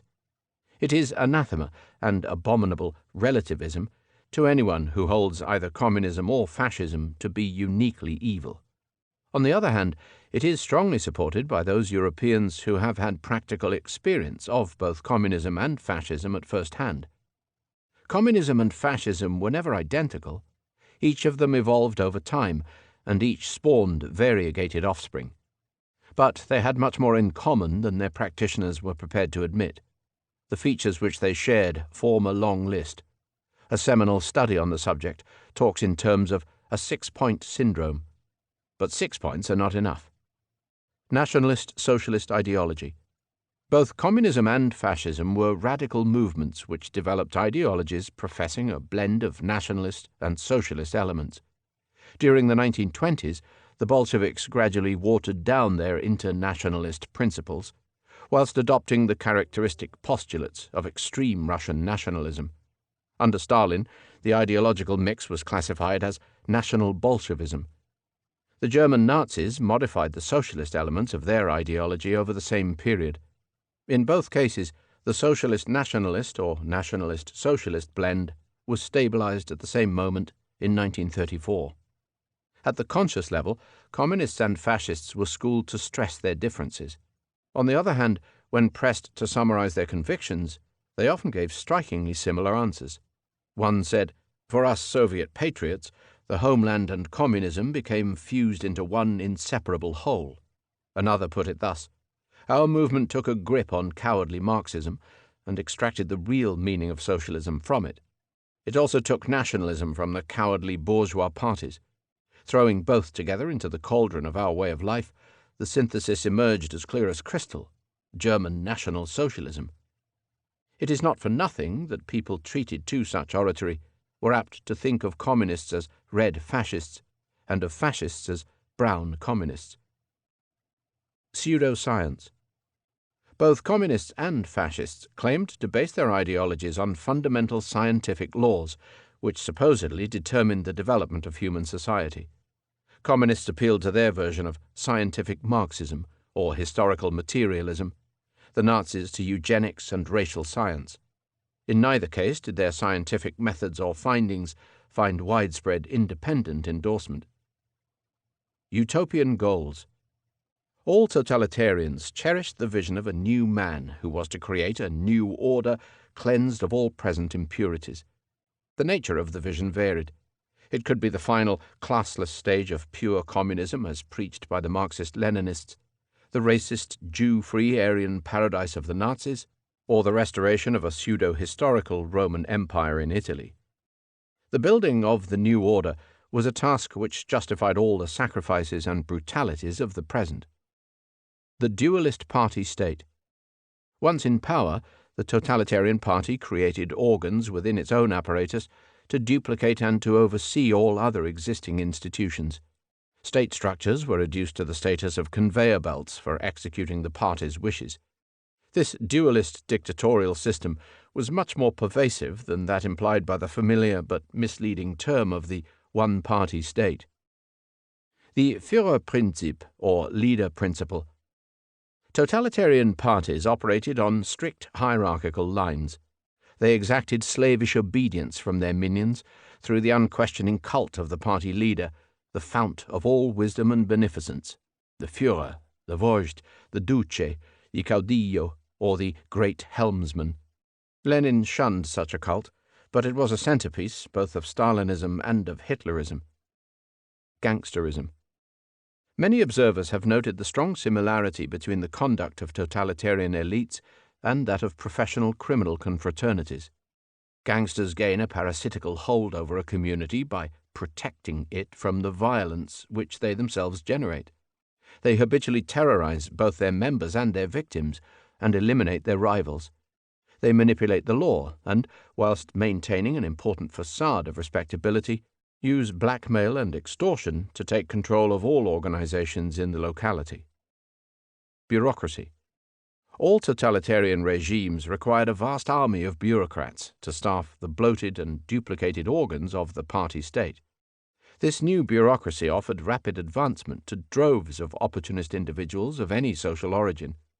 Entirely dependent on the party, it arguably formed the only social constituency whose interests the regime had to consider. At the same time, it included a number of competing power centers, whose hidden rivalries gave rise to the only form of genuine political life in existence. Propaganda. Totalitarian propaganda owed much to the subliminal techniques of modern mass advertising. It employed emotive symbols, son et lumière, political art and impressive architecture, and the principle of the big lie. Its shameless demagoguery was directed at the vulnerable and vindictive elements of society, uprooted by the tides of war and modernization. The aesthetics of power. Totalitarian regimes enforced a virtual monopoly in the arts, propagating an aesthetic environment which glorified the ruling party, embellished the bond between party and people, revelled in heroic images of national myths, and indulged in megalomaniac fantasies. Italian fascists, German Nazis, and Soviet communists all shared a taste for portentous portraits of the leader, for oversized sculptures of muscle-bound workers, and for ostentatious public buildings of ultra-grandiose proportions. The dialectical enemy. No totalitarian regime could hope to legitimize its own evil designs without an opposite evil to contend with. The rise of fascism in Europe was a godsend for the communists, who otherwise could only have justified themselves by reference to the more distant evils of liberalism, imperialism, and colonialism. The fascists never ceased to justify themselves in terms of their crusade against Bolshevism, the communists through the struggle against fascism. The contradictions within totalitarianism provided the motor for the hatreds and conflicts which it promoted. The psychology of hatred. Totalitarian regimes raised the emotional temperature by beating the drum of hatred against enemies within and without. Honest adversaries or honorable opponents did not exist. In the fascist repertoire, Jews and communists headed the bill. In the communist repertoire, fascists, capitalist running dogs, kulaks, and alleged saboteurs were mercilessly pilloried. Preemptive censorship. Totalitarian ideology could not operate without a watertight censorship controlling all sources of information. It was not sufficient to suppress unwanted opinions or facts. It was necessary to prefabricate all the data that was permitted to circulate. Genocide and coercion. Totalitarian regimes pushed political violence beyond all previous limits. An elaborate network of political police and security agencies was kept busy first in destroying all opponents and undesirables, and later in inventing opponents to keep the machinery in motion. Genocidal campaigns against innocent, social or racial enemies added credence to ideological claims and kept the population in a permanent state of fear. Mass arrests and shootings, concentration camps, and random murders were routine. Collectivism. Totalitarian regimes laid stress on all the sorts of activity which strengthen collective bonds and weaken family and individual identity. State-run nurseries, social art, youth movements, party rituals, military parades, and group uniforms all served to cement high levels of social discipline and conformist behavior. In fascist Italy, a system of party-run corporations was established to replace all former trade union and employers' organizations, and in 1939 to take over the lower house of the National Assembly. Militarism. Totalitarian regimes habitually magnified the external threat, or invented it, to rally citizens to the fatherland's defense. Rearmament received top economic priority. Under party control, the armed forces of the state enjoyed a monopoly of weapons and high social prestige. All offensive military plans were described as defensive.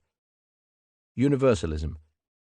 Totalitarian regimes acted on the assumption that their system would somehow spread across the globe. Communist ideologues held that Marxism-Leninism was scientific and therefore universally applicable. The Nazis marched to the refrain, "Denn heute gehört uns Deutschland, und morgen die ganze Welt." For today it's Germany that's ours, and tomorrow the whole world. Contempt for liberal democracy. All totalitarians despised liberal democracy for its humanitarianism, for its belief in compromise and coexistence, for its commercialism, and for its attachment to law and tradition. Moral nihilism. All totalitarians shared the view that their goals justified their means. Moral nihilism, wrote one British observer, is not only the central feature of National Socialism, but also the central feature between it and Bolshevism. The concept of totalitarianism stands or falls on the substance of these points of comparison between its principal practitioners. Its validity is not affected by the various intellectual and political games for which it has subsequently been used. However, communism and fascism obviously differed in the sources of their self-identity. Communists were wedded to the class struggle, the Nazis to their campaign for racial purity. Important differences also lay in the social and economic sphere. The fascists were careful to leave private property intact and to recruit the big industrialists to their cause. The communists abolished most aspects of private property.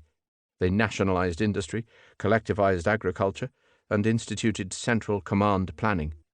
On these grounds, communism must be judged the more totalitarian branch of totalitarianism. Of course, one has to insist that the total human control, sometimes claimed on behalf of totalitarianism, is a figment of someone's imagination. Totalitarian utopias and totalitarian realities were two different things. Grand totalitarian schemes were often grandly inefficient. Totalitarianism refers not to the achievements of regimes, but to their ambitions. What is more, the totalitarian disease generated its own antibodies. Gross oppression often inspired heroic resistance. Exposure to bogus philosophy could sometimes breed people of high moral principle. The most determined anti-communists were ex-communists. The finest anti-fascists were sincere German, Italian, or Spanish patriots. From the historical point of view, one of the most interesting questions is how far communism and fascism fed off each other. Before 1914, the main ingredients of the two movements, socialism, Marxism, nationalism, racism, and autocracy, were washing around in various combinations all over Europe. But communism crystallized first. Its emergence in 1917 occurred well in advance of any coherent manifestations of fascism. The communists, therefore, must be rated the leaders, and the fascists the quick learners. The point is, can chronological precedence be equated with cause and effect? Was fascism simply a crusade for saving the world from Bolshevism, as many of its adherents maintained? What exactly did the fascists learn from the communists? It is hard to deny that Bela Kun gave Horthy's regime its raison d'être. The Italian general strike of October 1922, dominated by communists, gave Mussolini the excuse for his march on Rome.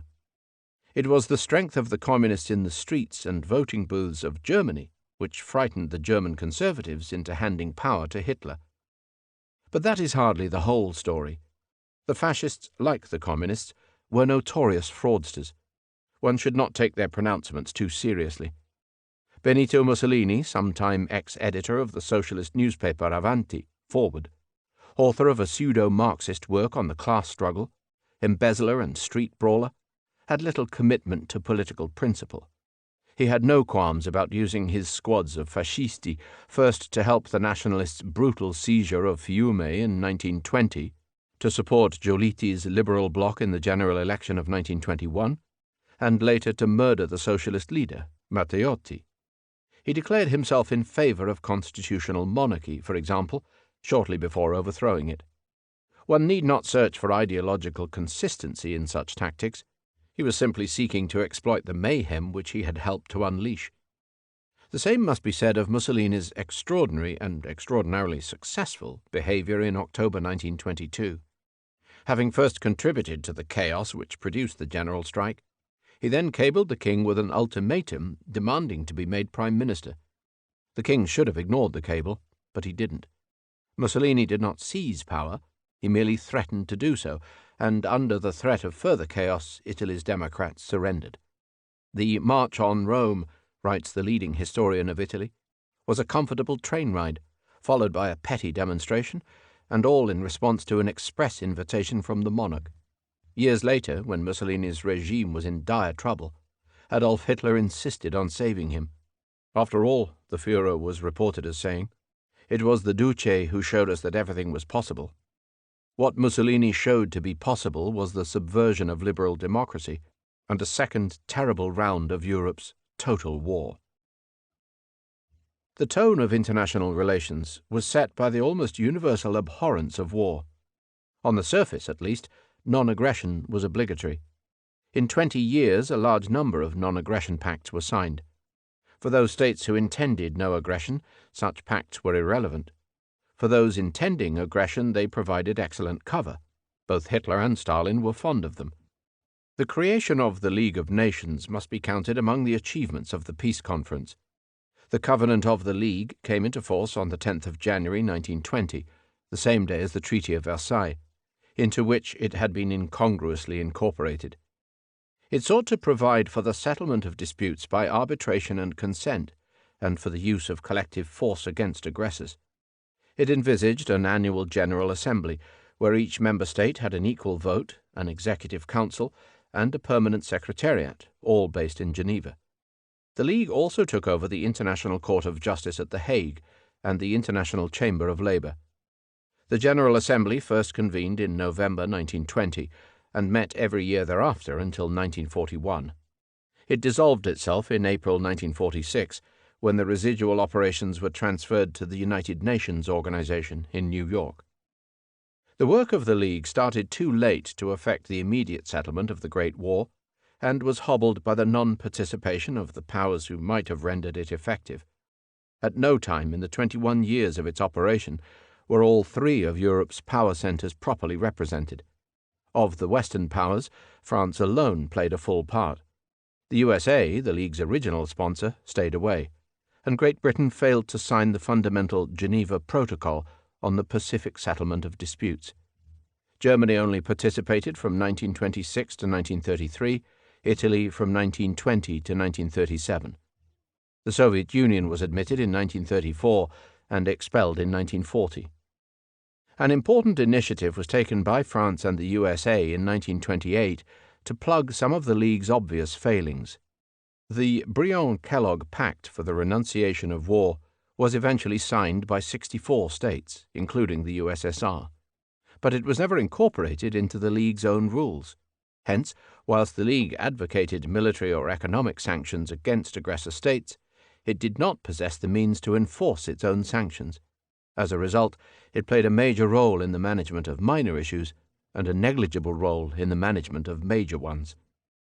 Thanks to the ambivalent attitudes of the Western powers, the League was not empowered to challenge the general European settlement, which the former thought they had put into place in 1919-20. A fatal ruling determined that demands for treaty revision could not be accepted as a dispute under the terms of the Geneva Protocol.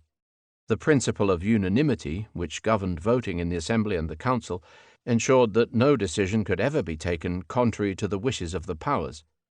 The crucial disarmament conference did not meet until 1932, by which time rearmament was well advanced in the USSR and was soon to be launched in Germany.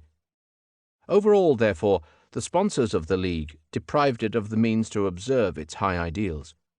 It ran the Colonial Mandates Commission for Palestine and Syria. It administered the Free City of Danzig, the Saarland, and the Straits Commission. It mediated between Turkey and Iraq over Mosul, between Greece and Bulgaria over Macedonia, and, unsuccessfully, between Poland and Lithuania over Vilno. It could not cope with the Japanese invasion of Manchuria or the Italian invasion of Abyssinia. Through no fault of its own, it was completely out of its depth when the major powers of Europe began to unsheathe their claws in the late 1930s. The most active statesman in the field of European peace and cooperation was undoubtedly Aristide Briand. A reforming socialist born at Nantes, Briand had been 10 times France's premier. But the most expansive phase of his career was reached in 1925–32, when he served as foreign minister. He was specially energetic in the pursuit of Franco-German reconciliation. He was the chief architect of the Locarno Pact. He forged the Kellogg-Briand Pact for the renunciation of war, and he made proposals for European union. His noble ideals, and their lack of success, were typical of the times. Briand's proposals for European union had few immediate consequences, but they are important for all who seek the seeds of policies which eventually bore fruit 20 years later. They were first raised in a speech to the Assembly of the League on the 5th of September 1929. I think that among peoples constituting geographical groups, like the peoples of Europe, there should be some kind of federal bond. Obviously, this association will be primarily economic, for that is the most urgent aspect of the question. Still, I am convinced that this federal link might also do useful work politically and socially, and without affecting the sovereignty of any of the nations belonging to the association. The key phrases were geographical groups, primarily economic, and sovereignty. A more detailed memorandum was presented in May 1930. This document spoke of the moral union of Europe, and outlined the principles and mechanics whereby it might be achieved. It insisted on the general subordination of the economic problem to the political one. It envisaged a permanent political committee for executive decisions and a representative body, the European Conference, for debate. In the immediate term, it called on the 27 European members of the League to convene a series of meetings to study a wide range of related issues, including finance, labour, and interparliamentary relations. From January 1931, Briand chaired a subcommittee of the League, which examined members' responses to the memorandum.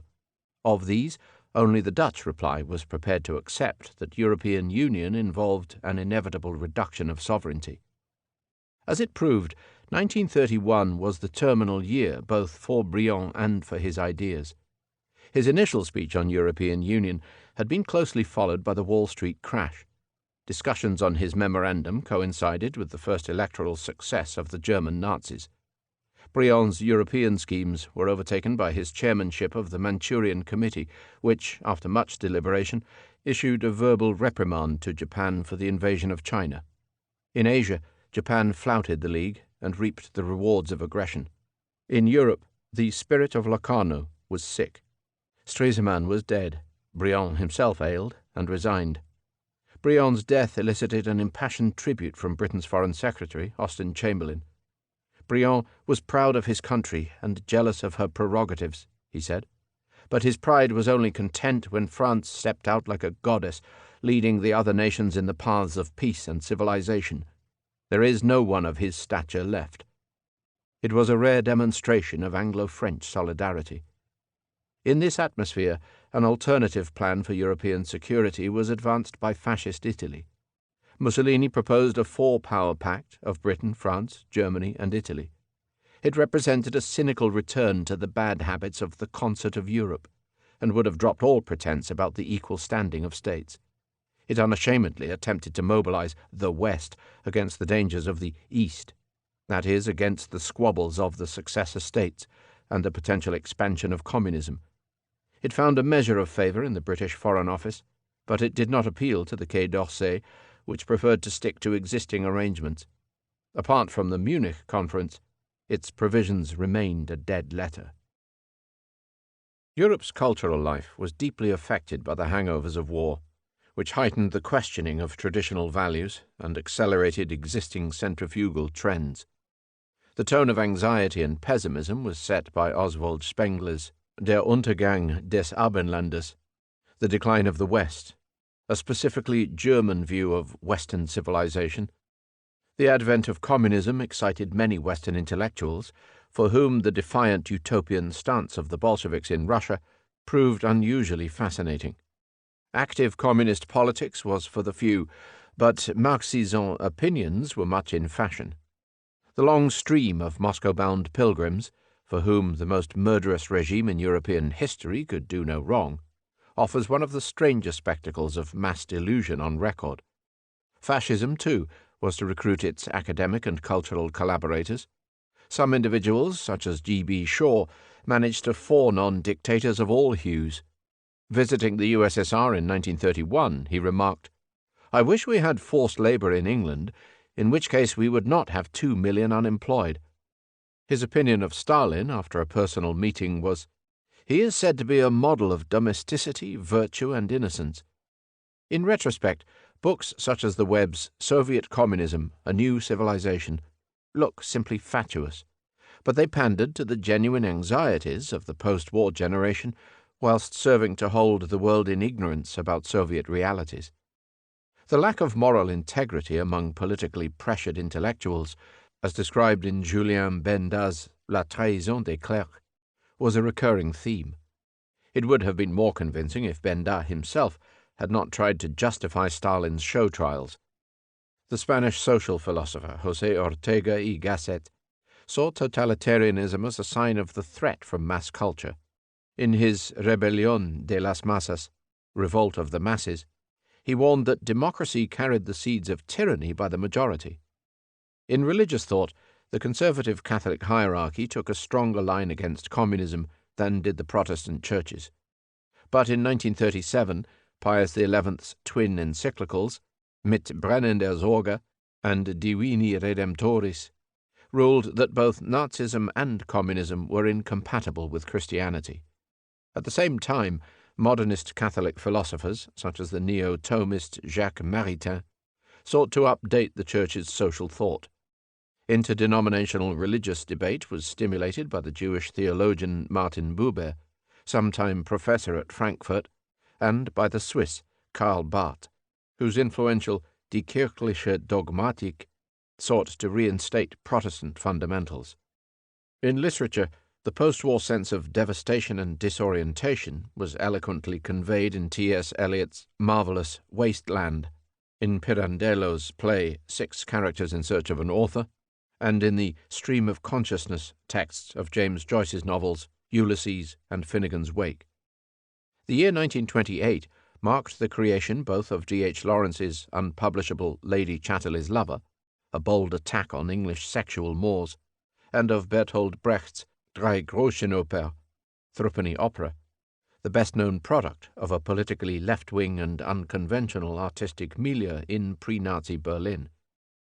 In that same era, the novelist Thomas Mann, who made his name before the war with Buddenbrooks and Death in Venice, took the lead in protecting German culture from the ill repute of German politics.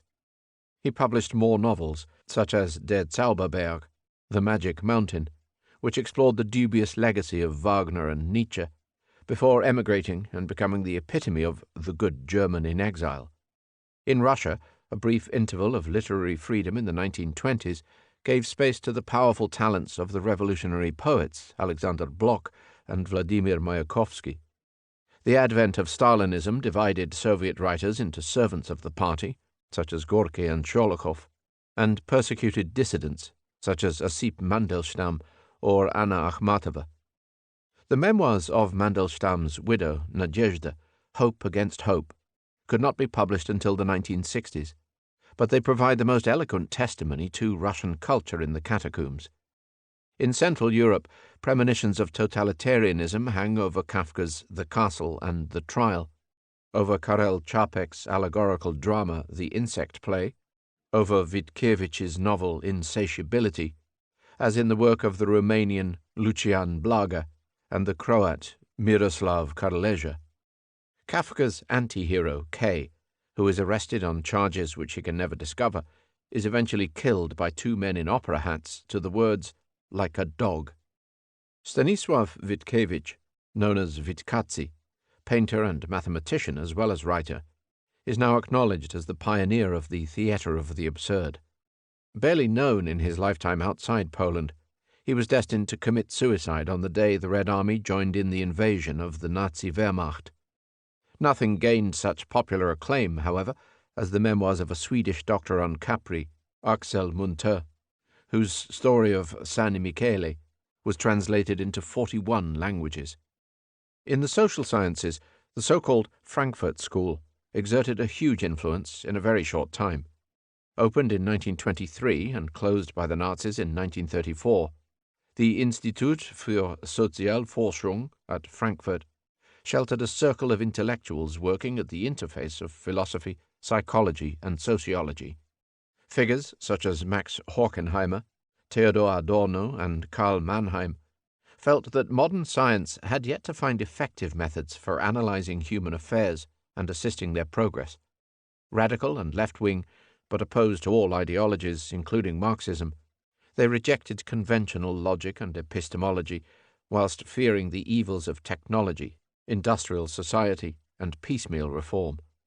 Their search for a free-floating, critical theory, conditioned but not determined by the times, was to impress a whole generation of social scientists both in the USA and in post-1945 Europe.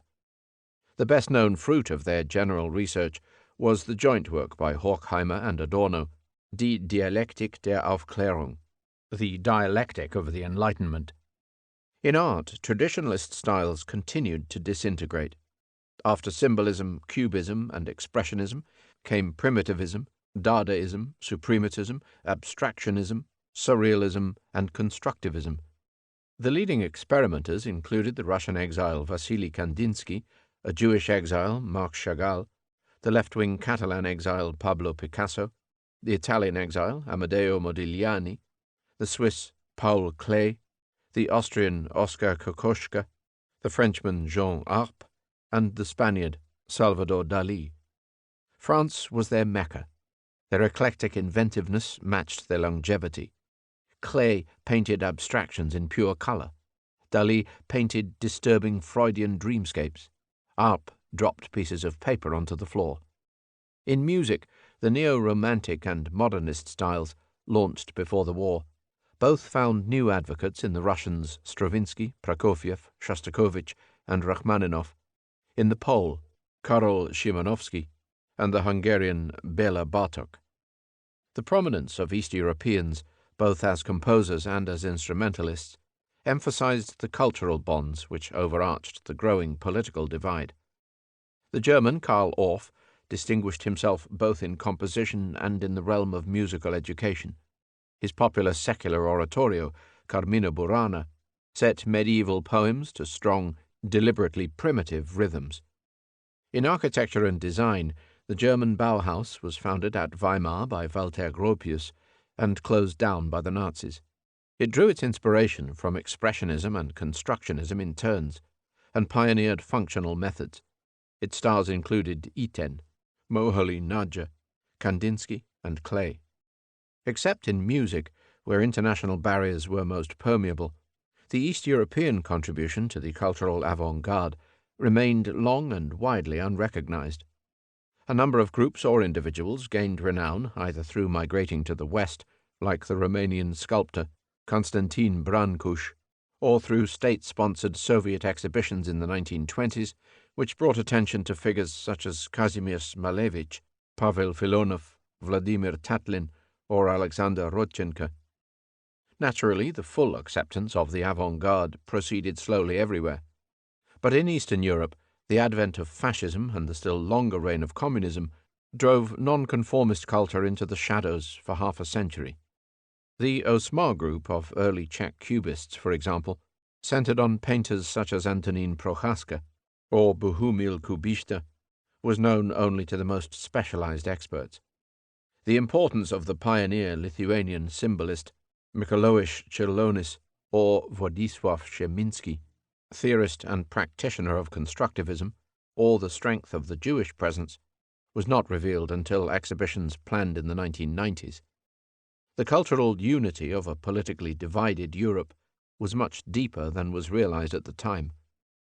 Nevertheless, the growing prominence of modernism should not conceal the fact that the strongest influences on interwar European culture came from two other directions, from technological change and from America. The impact on popular consciousness of radio, of the Kodak camera, of affordable gramophones, and above all of the cinema was immense. Thanks to Hollywood, Charles Chaplin, an orphaned entertainer from London's East End, probably became the best-known person in the world. Many of his films, such as City Lights, Modern Times, or The Dictator, contained clear social and political messages. Other Europeans re-exported by the silver screen included the Swede Greta Garbo, the German Marlene Dietrich, and the Pole, Pola Negri. American imports of the era included popular motoring, Walt Disney's animated cartoons, jazz, and popular dance music. Much of young Europe danced its way from war to the strains of ragtime, the Charleston, and the tango. In the socio-economic sphere, the modernization of European society surged ahead, but in highly irregular patterns. The demands of the war had given a strong stimulus to heavy industry and to a wide range of technological innovation. Yet the peace began amidst the widespread disruption of markets, trade, and credit. Despite the great potential for development, especially in new sectors such as oil and motorization, the industrialized countries faced the threat of post-war recession and mass unemployment, and of accompanying social protest. The struggle for women's rights was barely started, let alone won. In Great Britain, for example, Constance Gore Booth, Countess Markievicz, who had once been condemned to death for her part in the Easter Rising, had the distinction of being both the first female British MP elected and the first female Irish cabinet minister. But the movement for women's suffrage, which had been founded during the childhood of its most devoted activist, Emmeline Pankhurst, did not achieve success in Britain until the year of her death. The pioneer of birth control, Marie Stopes, who opened the UK's first birth control clinic in 1921, was also a professional paleontologist employed by Manchester University. The peasant societies of Eastern Europe were faced by the problems of rural overpopulation, by dwindling opportunities for migration, by a drastic fall in agricultural prices, and by the dearth of capital investment, both local and foreign. In all these matters, the economic paralysis of Germany and the unnatural isolation of the Soviet Union caused untold disruption beyond their borders. No sooner had a measure of stability been restored than the whole of Europe was hit by the Great Depression. The countries of East Central Europe, trapped between Germany and the USSR, faced very special difficulties. Whilst struggling to establish stable political regimes, Poland, Czechoslovakia, Hungary, and the Baltic states were forced to carry the economic consequences of the collapse of the empires. Semi-industrialized, but still largely agrarian in character, their infant economies started life under the multiple burdens of hyperinflation, post-war industrial recession, and rural distress. Łódź, for example, the largest textile city in the region, suffered a 75% drop in production between 1918 and 1939, when its traditional Russian market was closed. Peasant societies were increasingly polarized by conflicts between conservative landowning interests and radical peasant parties, by the impositions of new government bureaucracies and foreign-based enterprises, and by class and ethnic protests. In this light, the great advances made in education and the elimination of illiteracy, in parceling out of the larger states, and in urban development command much respect, not least because later regimes were to deny that any such progress had been made. The greatest ever experiment in planned modernization took place from 1929 onwards in the Soviet Union. It was so radical and so ruthless that many analysts would maintain that this, and not the events of 1917, constitute the real Russian Revolution. It was made possible by the rise to supreme power of Joseph Stalin, General Secretary of the CPSU since 1922. Iosif Vissarionovich Djugashvili, alias Koba, alias Stalin, is the clearest example in history of a pathological criminal who rose to supreme power through the exercise of his criminal talents. In the Guinness Book of Records, he holds the top place under mass murderer. He was born in the mountain village of Didi Lilo, near Gori in Georgia, the son of a drunken father and of a devout, abandoned mother. Georgians say that he was an Ossetian. At all events, he was not a Russian, though he was sent to be educated in a Russian Orthodox seminary. He was expelled, but not before he had imbibed the paranoid nationalism of a Russian church, which, in Georgia, was an alien creed. He drifted into revolutionary politics, in the seedy area where the political and the criminal undergrounds overlapped. He made his name in the Bolshevik Party in 1908, when he staged the most spectacular armed robbery in Tsarist history, ambushing the Tiflis mail coach and leaving the scene with a haul of gold. He was repeatedly arrested and exiled to Siberia, whence he repeatedly escaped. This circumstance created the suspicion, first voiced by Trotsky, his most jaundiced biographer, that he was an agent of the Tsarist secret police, the Okhrana. He arrived in Petrograd early in 1917 after the latest of his escapes, and, with no qualifications in journalism or Marxism, assumed the editorship of Pravda. In the revolutionary years he was Lenin's choice as Commissar for the Nationalities, and built up a circle of loyal accomplices, notably at Tsaritsyn, later renamed Stalingrad, who followed his fortunes thereafter. His most dangerous moment came in Poland in August 1920, when, as political commander of the Southwest Front, he had ignored orders to link up with Tukhachevsky and was held responsible by a party tribunal for the ensuing disaster. As usual, he could not be nailed, but he never forgot it. 17 years later, the death warrant of Tukhachevsky and of 4 other associates from 1920 was signed by 3 generals who had all served on Stalin's Southwest Front. Stalin became general secretary of the party during Lenin's first illness, and he survived Lenin's belated advice to have him removed. According to Trotsky, he poisoned Lenin to prevent further inquiries. Thereafter, with the Cheka and the party congresses in his practiced hands, there was no stopping him. He proceeded with a masterful display of cunning and cynicism. He outmaneuvered all his senior rivals, setting them up on policy issues which he coolly adopted for himself or used to discredit them. It took him 5 years to ruin Kamenev, Zinoviev, and Bukharin, and 7 to ruin Trotsky. He then set about killing them. He had no family life. He drove his second wife to suicide. He lived like a hermit in one room of the Kremlin, attended by his daughter, Svetlana Alliluyeva, whose memoirs are a prime source.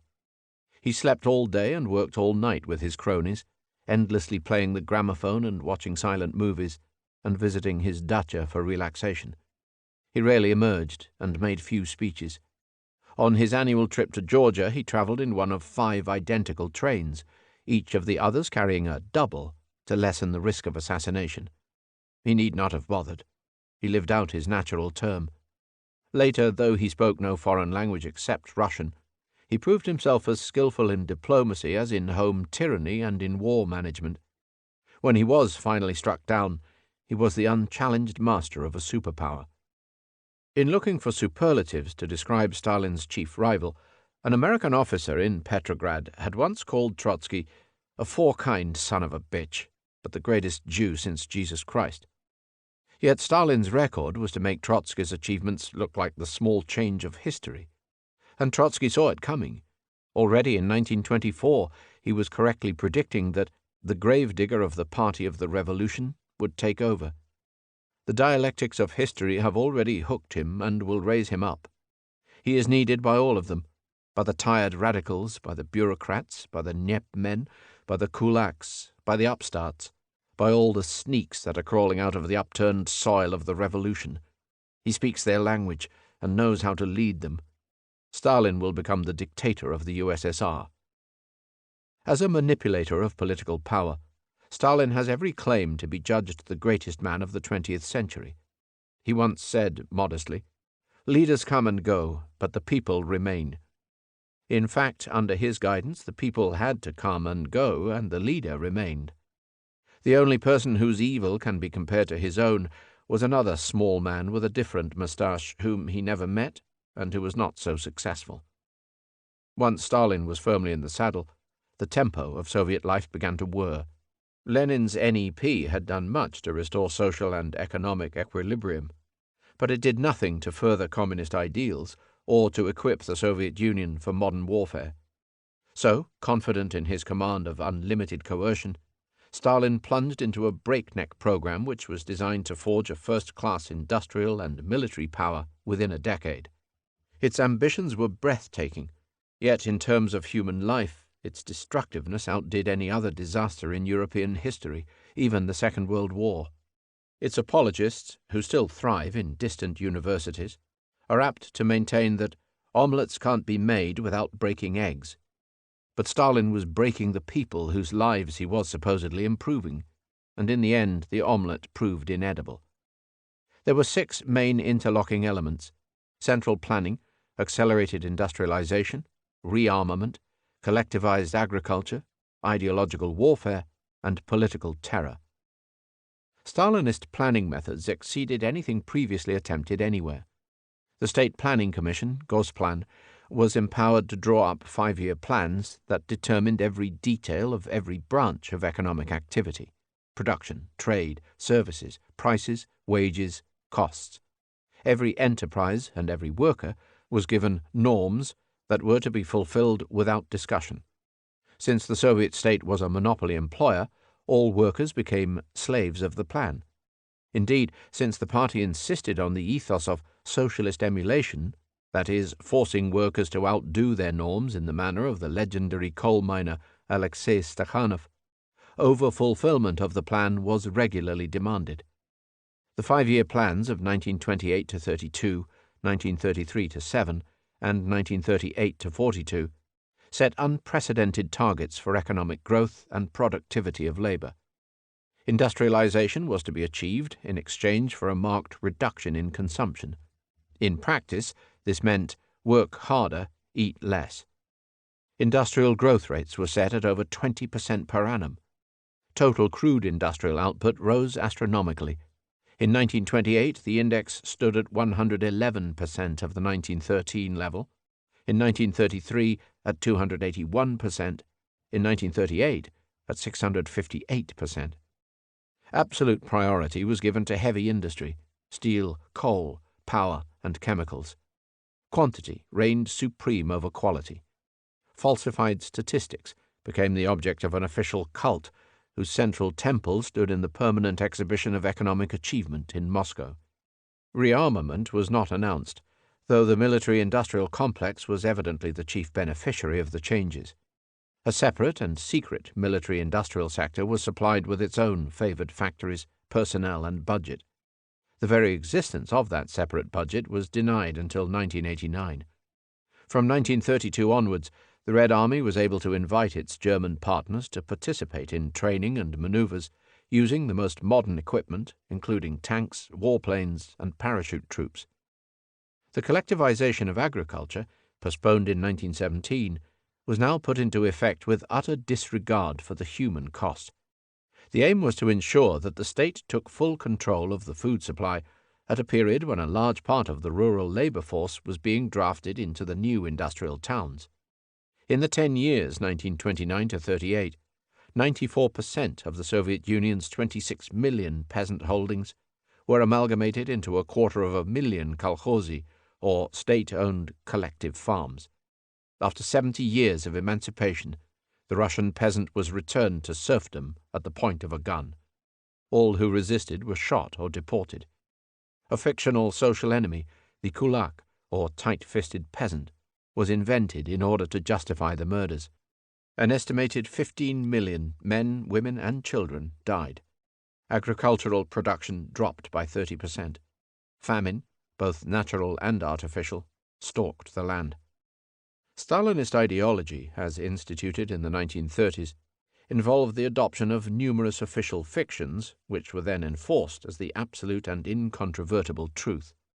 These fictions had little to do with serious political philosophy, and took a radical turn away from Lenin's internationalist Marxism.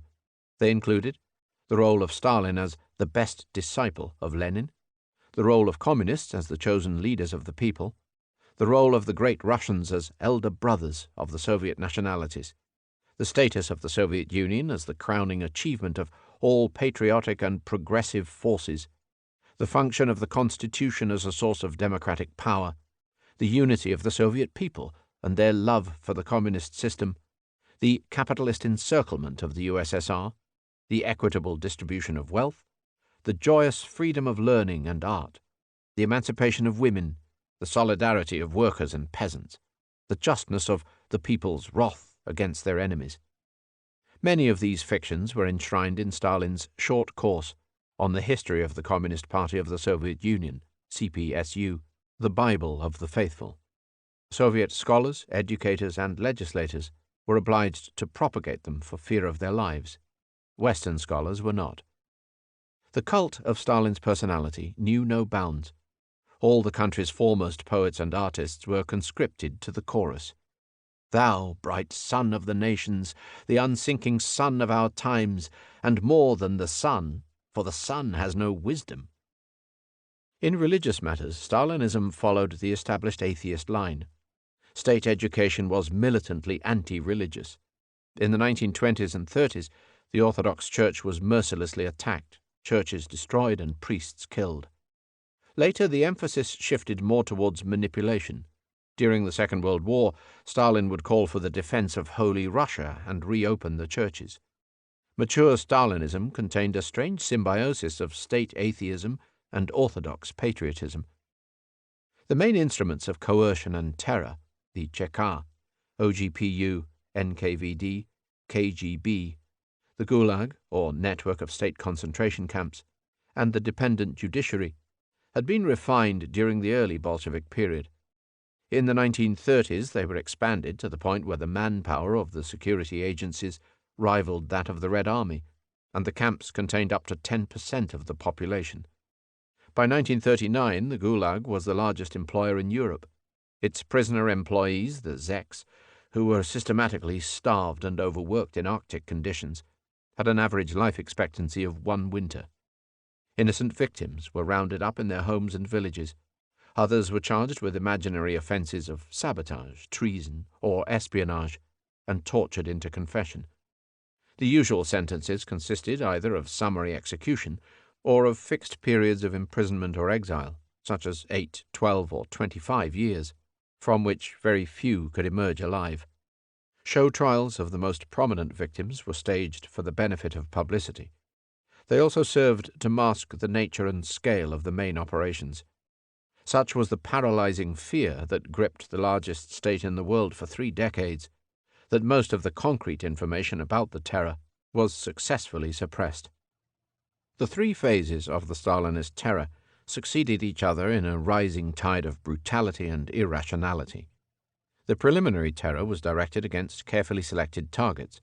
Its victims were mainly second-rank figures, the ex-Menshevik managers of the pre-1929 Gosplan, internationalist Marxist historians, the Belarusian intelligentsia, and the minor associates of major figures. Lenin's widow, Krupskaya, was warned that she wasn't irreplaceable. The peasant terror, or anti-kulak drive, mushroomed after 1932 as peasants resisted collectivization or slaughtered their livestock in protest. No clear definition of a kulak was available, though poorer peasants were urged to denounce their more prosperous neighbors. The terror famine 1932-3 was a dual-purpose byproduct of collectivization, designed to suppress Ukrainian nationalism and the most important concentration of prosperous peasants at one throw. The political terror, or purges, began in earnest in December 1934 with the murder of S.M. Kirov, the party leader in Leningrad. From that starting point, it spread out in ever-widening circles until it engulfed the leadership of the CPSU, including officers of the Red Army and of OGPU itself, and eventually the entire population. Since every victim was required to denounce 10 or 20 accomplices and their families, it was only a matter of time before the numbers involved were being counted in thousands and, in the end, in millions. The initial purpose was to destroy all the surviving Bolsheviks and everything they stood for, but that was only a beginning. Participants in the 17th Party Congress of 1934, the Congress of Victors, meekly hailed Stalin's triumph over the opposition, only to find themselves accused and decimated in turn. After the 3 main show trials of Zinoviev, Pyatikov, and Bukharin, the sole Bolshevik leader left alive was Trotsky, who survived in his fortified Mexican refuge until 1940. But the full fury of the indiscriminate Yezhovshchina, the terror of N.I. Yezhov, Stalin's chief hangman, was still to be unleashed. Such was the dynamic of the infernal machine that early in 1939 Stalin and Molotov were signing lists of several thousand named victims each morning, whilst every regional branch of the security police was scooping up far greater quotas of random civilian innocents. The terror did not take a pause until at the 18th Congress of March 1939 Stalin coolly denounced Yezhov as a degenerate, and it did not stop completely until the Vosges himself expired. For many decades, opinion in the outside world was unable to comprehend the facts. Prior to the documentary writings of Alexander Solzhenitsyn in the 1960s, and the publication of painstaking research by a few courageous scholars, most people in the West thought that stories of the terror were much exaggerated. Most Sovietologists sought to minimize it. The Soviet authorities did not admit to it until the late 1980s. Stalin, unlike Hitler, did not pay the price of public exposure. The total tally of his victims can never be exactly calculated, but it is unlikely to be much below 50 millions. Without doubt, Stalinism was the child of Leninism.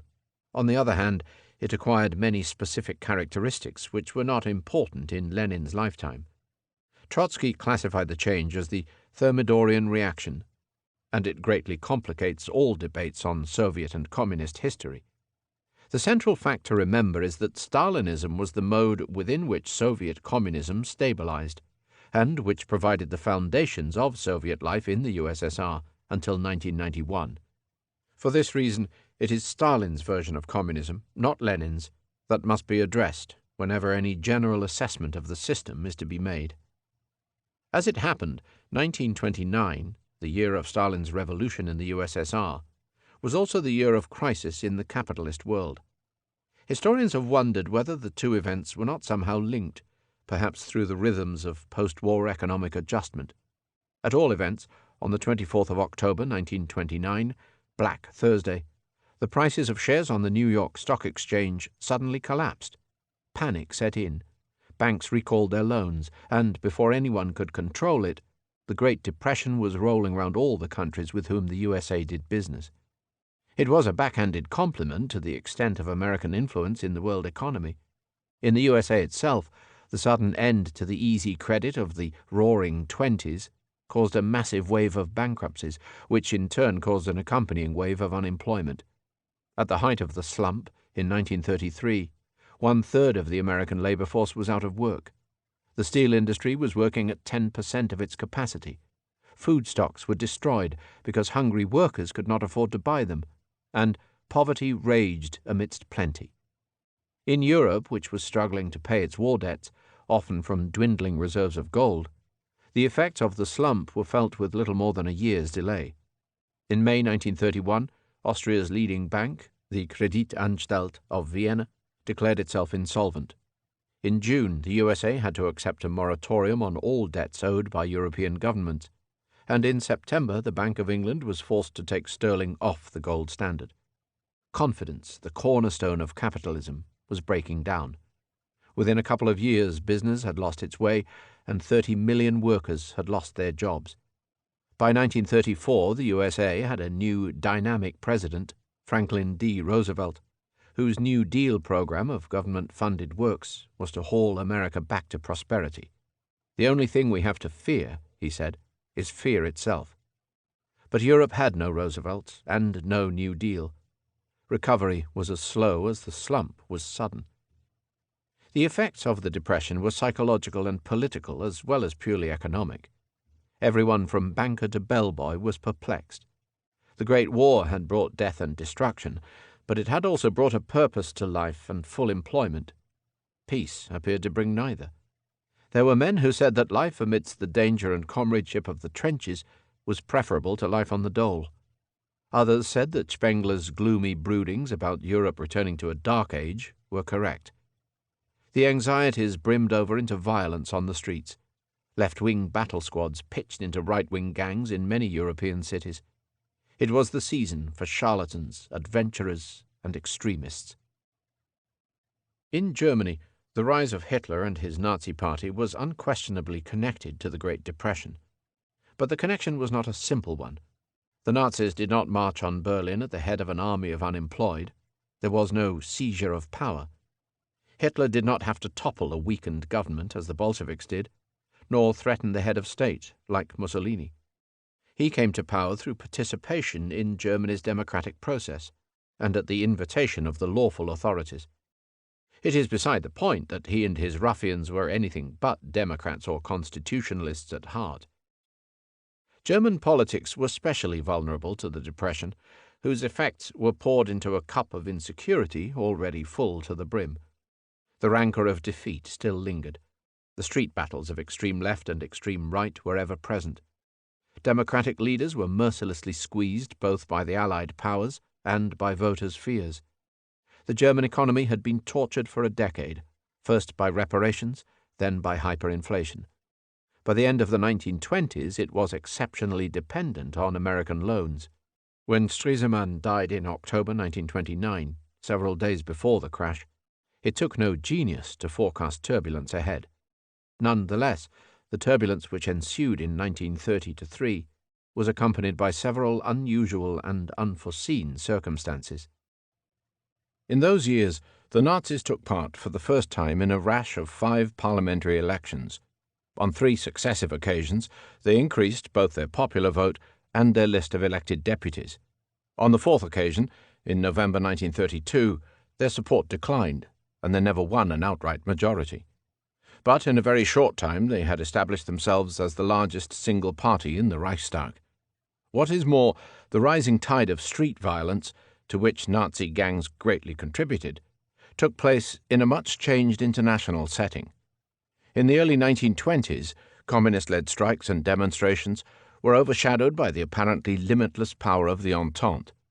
German industrialists and German Democrats knew exactly whom to call in if the communists ever tried to take over.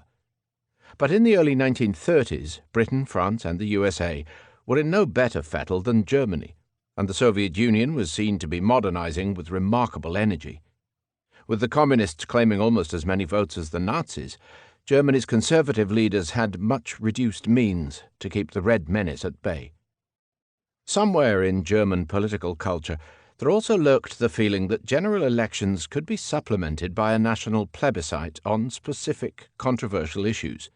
Given the chance, Hitler would not miss it. In the chaos of crumbling cabinets, one of the transient ministers invoked emergency presidential powers. In September 1930, in the interests of democracy, one minority chancellor persuaded President Hindenburg to activate Article 48 of the Weimar Constitution. Henceforth, the German president could use armed force to restore order and safety and suspend the fundamental rights of the citizen. It was an instrument which others could exploit to overthrow democracy. The sequence of events was crucial. The storm raged for 3 years, deepening recession, growing cohorts of unemployed, communists fighting anti-communists on the streets, indecisive elections, and endless cabinet crises. In June 1932, another minority chancellor, Franz von Papen, gained the support of the Reichstag by working with the Nazi deputies. 6 months later, he cooked up another combination.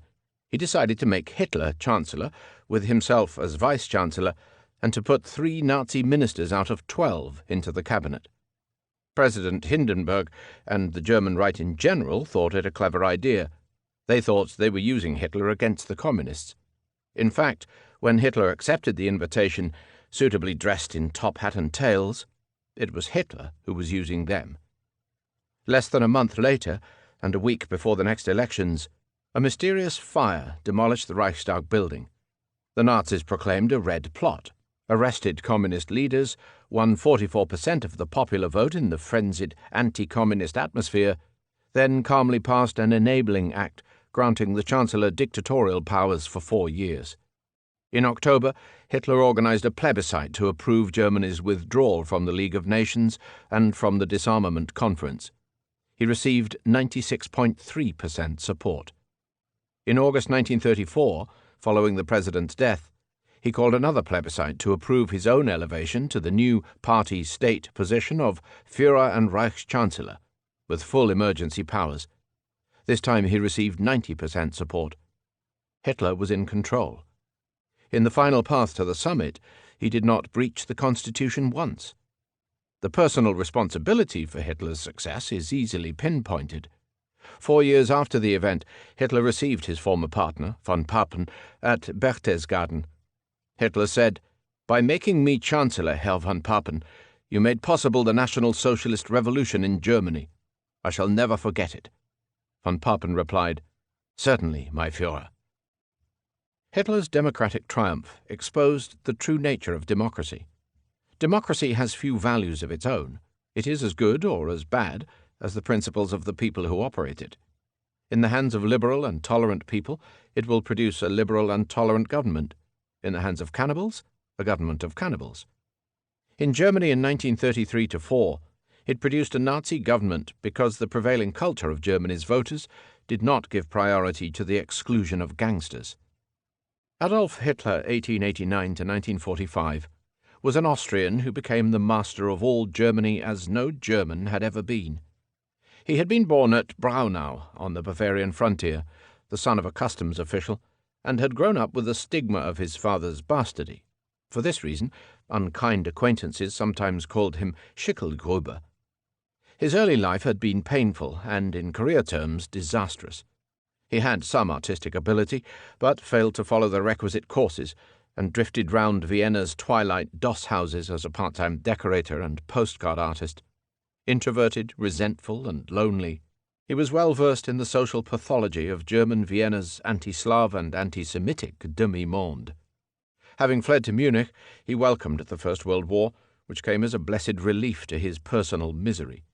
He served with courage, was twice decorated with the Iron Cross, second class and first class, survived when his comrades died, and was gassed. He ended the war in a military hospital, profoundly embittered. Hitler's post-war political career filled the void of the early failures. His party, the NSDAP, had adopted a brew of commonplace racism, German nationalism, and vulgar socialism which proved attractive first to drifters like himself and later to millions of voters. On the soapboxes and street corners of defeated Germany, he found the gift for oratory, or demagoguery, which would carry him to the heights.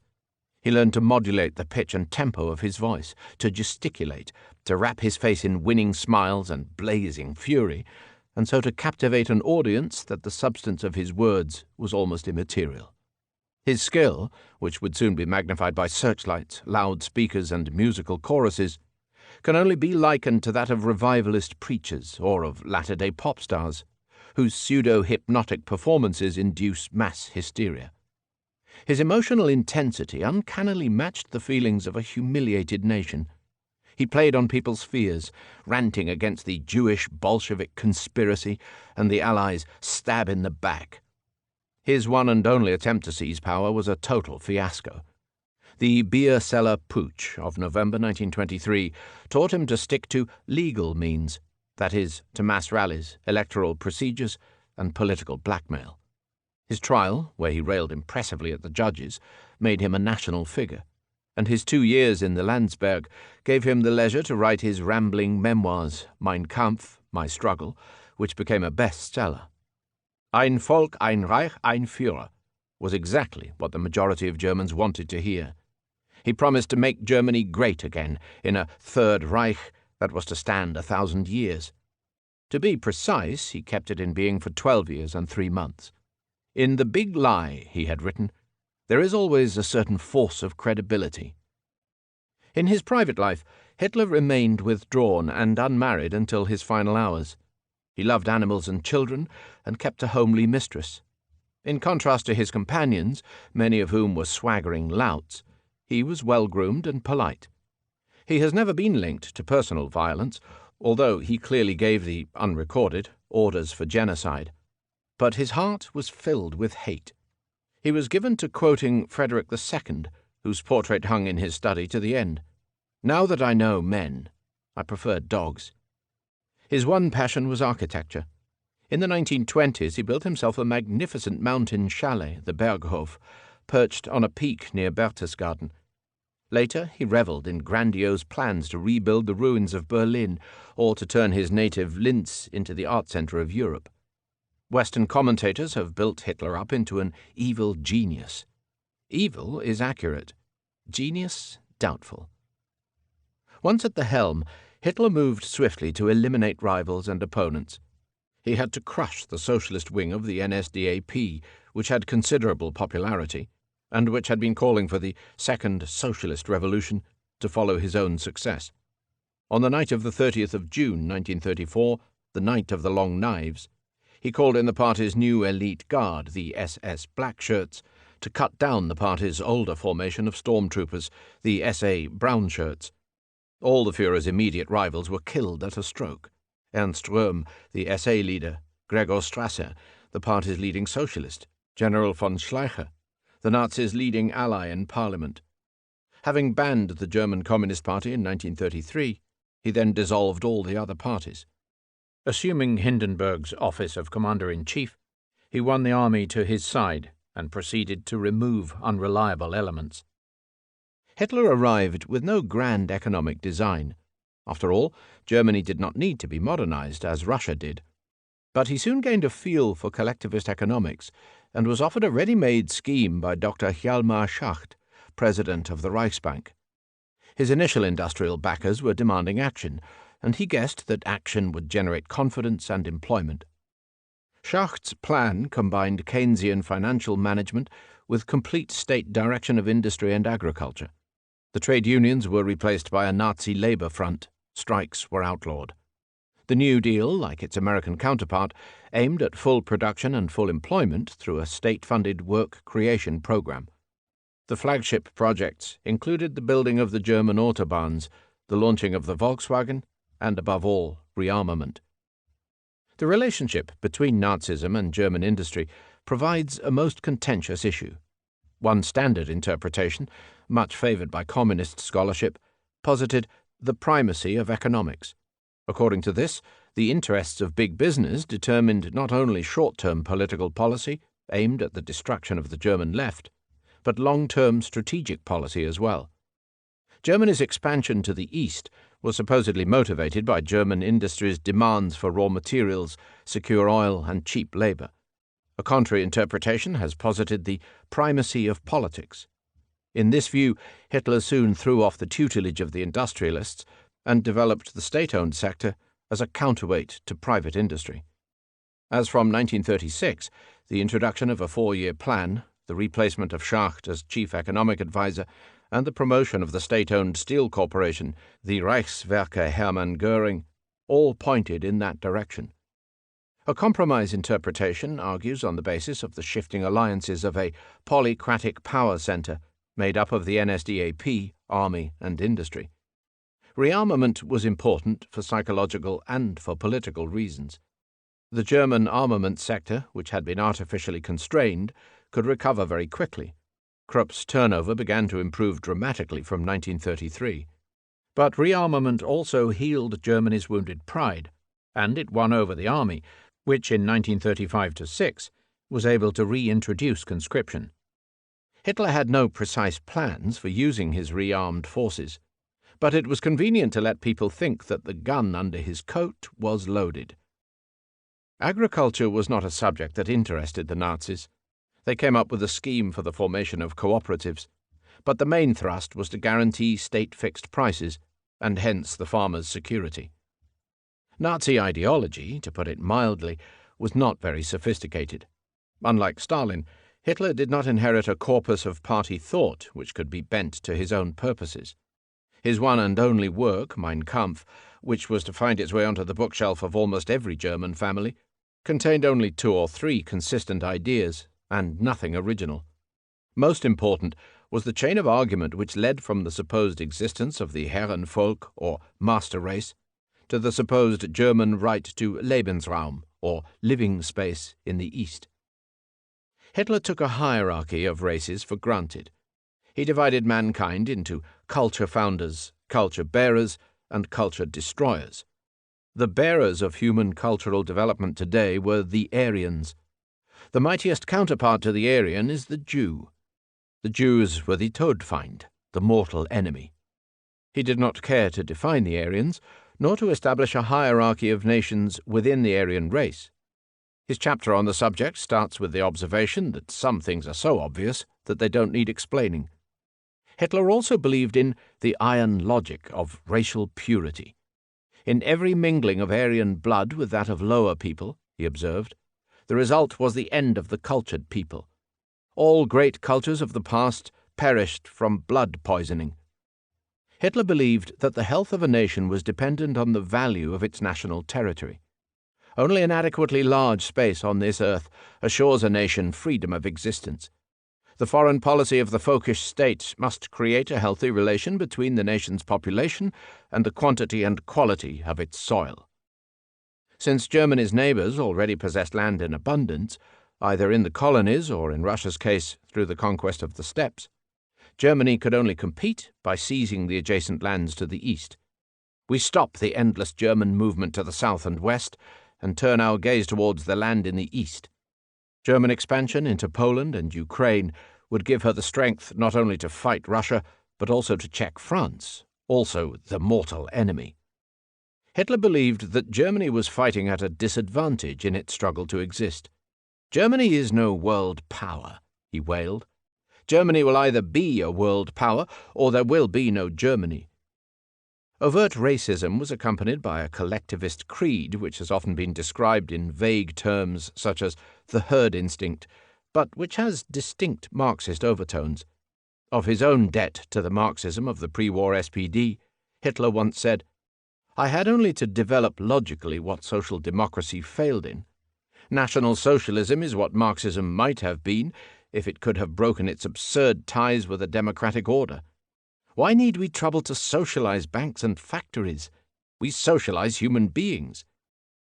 Recent studies have shown that the young Hitler was familiar with Marxist writing and was impressed by the flag-waving rallies of the Austrian Social Democrats. He may have absorbed more than he knew. The Nazis did not have a strong intellectual tradition, but their reticence does not mean that a primitive sort of socialism lay beyond their horizons. It was the Nazis who first instituted May Day as a national festival for German workers. Nazi policies were deduced very rationally from these few shaky propositions. Hitler's racist nationalism led immediately to the introduction of anti-Semitic measures. Jews were excluded from state employment and from German citizenship. Jewish traders were officially boycotted. Marriage and sexual intercourse between Jews and non-Jews was forbidden. These measures received their clearest formulation in the Nuremberg Laws of 1935. From the start, the Nazis favored euthanasia, the killing of the mentally and genetically handicapped, and the rewarding of multiple childbirth achieved by heroic German motherhood. On the social plane, the Nazis were contemptuous of all the existing hierarchies: aristocracy, officer corps, professions, and guilds. The ranks of the Nazi party state were thrown open to everyone who was prepared to serve without shame or dissent. Offices were filled by the advancement in every German town and village of the most vulgar, unqualified, and grasping elements. Their idols were the failed chicken farmer Heinrich Himmler, who ran the SS, or the overweight ex-pilot Reichsmarschall Hermann Göring, who could no longer squeeze into a cockpit. Here was another close counterpart to the ethos of the burgeoning Stalinist bureaucracy of the USSR. Nazism, like Stalinism, was strong on official fictions. Nazi propaganda peddled many strange notions. Hitler was the new Frederick or the new Bismarck. The Nazis were successors to the Germanic gods or the Teutonic Knights. The Third Reich was the natural heir to the Holy Roman Empire and to the Hohenzollerns. The German people, united and free, knew unbounded love for their homeland, unlimited joy in their learning and art, untrammeled pride in their emancipated women, unstinting wrath against traitors and enemies. It was all rather familiar. The cult of Hitler's personality knew no bounds. The Führer was the embodiment of all that is beautiful, wise, and good. Most Nazi leaders were unbelievers. Hitler himself was a lapsed Catholic. Their rituals owed more to the parody of ancient Germanic paganism than to any modern religion. So they had a major problem in defining their relationship with a German nation that was still predominantly Christian. As often as not, they ignored the theoretical issues. But to pacify the Catholics, Hitler signed a concordat with the Vatican in July 1933, confirming the autonomy of the German See in return for the hierarchy's renunciation of political involvement. The compromise encouraged some Catholic prelates, such as Archbishop Initzer of Vienna, to express sympathy for Nazi aims. But it did not prevent the Vatican from ordering Mit brennender Sorge, which denounced Nazi ideology, to be read in all Catholic churches in Germany. To manage the Protestants, Hitler announced the creation in 1935 of a state-controlled Union of Protestant Churches. There was also an attempt to found a new movement for German Christians, where the swastika embraced the cross under Reichsbishop Dr. Müller. In November 1933, these pseudo-Christian Nazi surrogates staged a demonstration in Berlin to the honor of Christ the hero. In the end, religion and irreligion had to coexist as best they could. In the field of coercion and terror, the Nazis were fast learners. Their brown shirts and black shirts had a solid grounding in common fraud, blackmail, and thuggery. On the other hand, at the head of the German Rechtsstaat, they did not have 500 years of the Muscovite Oprichniki behind them. The structures of social control were less complete than in the USSR. There was no state monopoly in employment, there was no collectivized countryside, and there were no party cells or commissars in the Wehrmacht until 1944. All of which goes some way to explain the Nazis' special style, where studied bestial ferocity had to compensate for structural weaknesses. A high level of well-publicized brutality was required, simply because more refined instruments of control were often lacking. The security organs of the Reich never assumed the monstrous proportions of their Soviet counterparts. Both the Party Guard, the Schutzstaffeln, and the Gestapo, the secret state police, were used by the party to supplement existing military and police forces. But neither was given the same range of competence invested in the NKVD. One concentration camp was opened at Dachau, near Munich, in 1934, but the number of prisoners was dropping in the late 1930s. Nazi-run people's courts and people's judges increasingly absorbed the work of the traditional judiciary. But wholesale terror was not the norm. In Germany itself, Nazi violence stayed within predictable parameters. Germans who conformed could expect to survive. Some 500,000 German Jews were persecuted and expelled. The Kristallnacht of 1938, when Jewish synagogues and shops were smashed, caused vast damage and apprehension. But it does not appear that the final solution was planned in advance. At no point prior to the outbreak of war did the Reich possess the facilities or the modern death technology which it subsequently employed. It is an open question how far the Nazis emulated the Soviet terror machine, which was both older and larger than theirs. Political scientists worry too much about the theoretical classification of Nazism. Some, after Arendt, accept that it was a member of the totalitarian family. Others, after Nolte, think of it as one of the three faces of fascism. Others prefer to leave it as a movement sui generis. It was one, none, or all of these things, according to the criteria one chooses. Less than 50 years after the last Nazi fell from grace, many analysts are still strongly swayed by personal rancor, by political bias, or by the victor's syndrome. Suffice it to say, if personal views are permitted, that Nazism was the most repulsive movement of modern times. The ideals of its utopia were no less ugly than the realities of its Reich. Europe, racked by the Depression, was in poor shape to meet the challenge posed by Stalin and Hitler. The Western powers were absorbed with their own affairs. The USA was absent. The states of East Central Europe were weak and divided. At the very time that the idea of collective security was mooted, Europe's attention was diverted by the civil war in Spain. Britain at the end of the Great War had retreated into its island and imperial concerns. There were crises enough in Ireland, in India, and in Palestine. Despite the formation of two Labour governments, Labour troubles multiplied at home. The general strike of May 1926, the launching of the Communist Daily Worker, the Labour Party's expulsion of its own leader, Ramsay MacDonald, for forming a national government, and the creation of Sir Oswald Mosley's British Union of Fascists, all took place to the background of unemployment rising to 3 million. The Conservative government, headed first by Stanley Baldwin and then by Neville Chamberlain, was elected in 1935 on promises of stability and good management. Its principal headache prior to the Munich crisis lay in the young king's love affair with an American divorcee and his subsequent abdication. All the while, a remarkable series of social and technological advances were taking place. The initiation of the BBC, of family planning, of full women's suffrage, and of paperback books. The invention of television, penicillin, and the jet engine. The British generation which came to maturity after the Great War felt that they had lived through enough stresses. The last thing they wanted to worry about was storm clouds on the continent.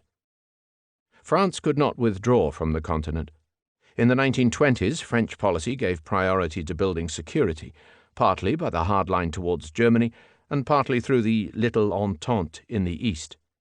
But then the emphasis shifted.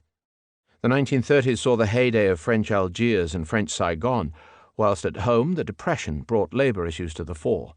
Édouard Daladier, a radical socialist, twice served as premier, whilst shifting coalitions and the Stavisky scandal aroused widespread disillusionment.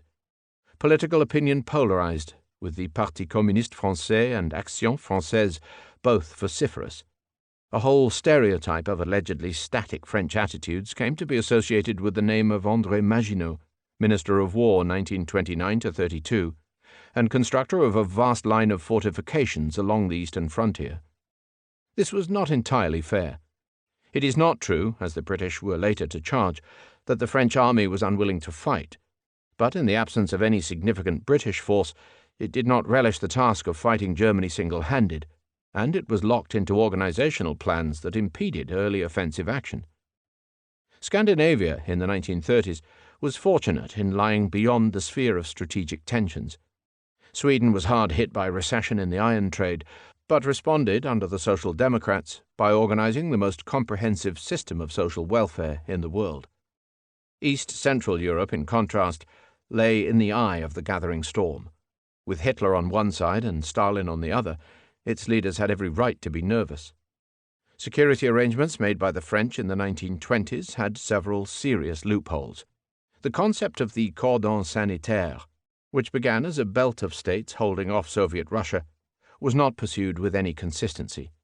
The Little Entente, which joined Czechoslovakia, Romania, and Yugoslavia in a cooperative system designed for the containment of a resurgent Hungary, did not include Poland, the largest country of the region, and from 1934 was matched by an independent Balkan Pact of Romania, Yugoslavia, Greece, and Turkey.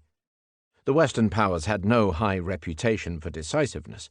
When Warsaw had been attacked by the Red Army in 1920, they sent a flurry of unsolicited military missions, but no military reinforcements. In 1934, when Marshal Piłsudski took soundings in Paris about a preventative war against Nazi Germany, he elicited no response. The Western powers never quite decided whether their policy in Eastern Europe was to be based on the new states, like Poland, or on the congenial post-Bolshevik Russia, which never materialized.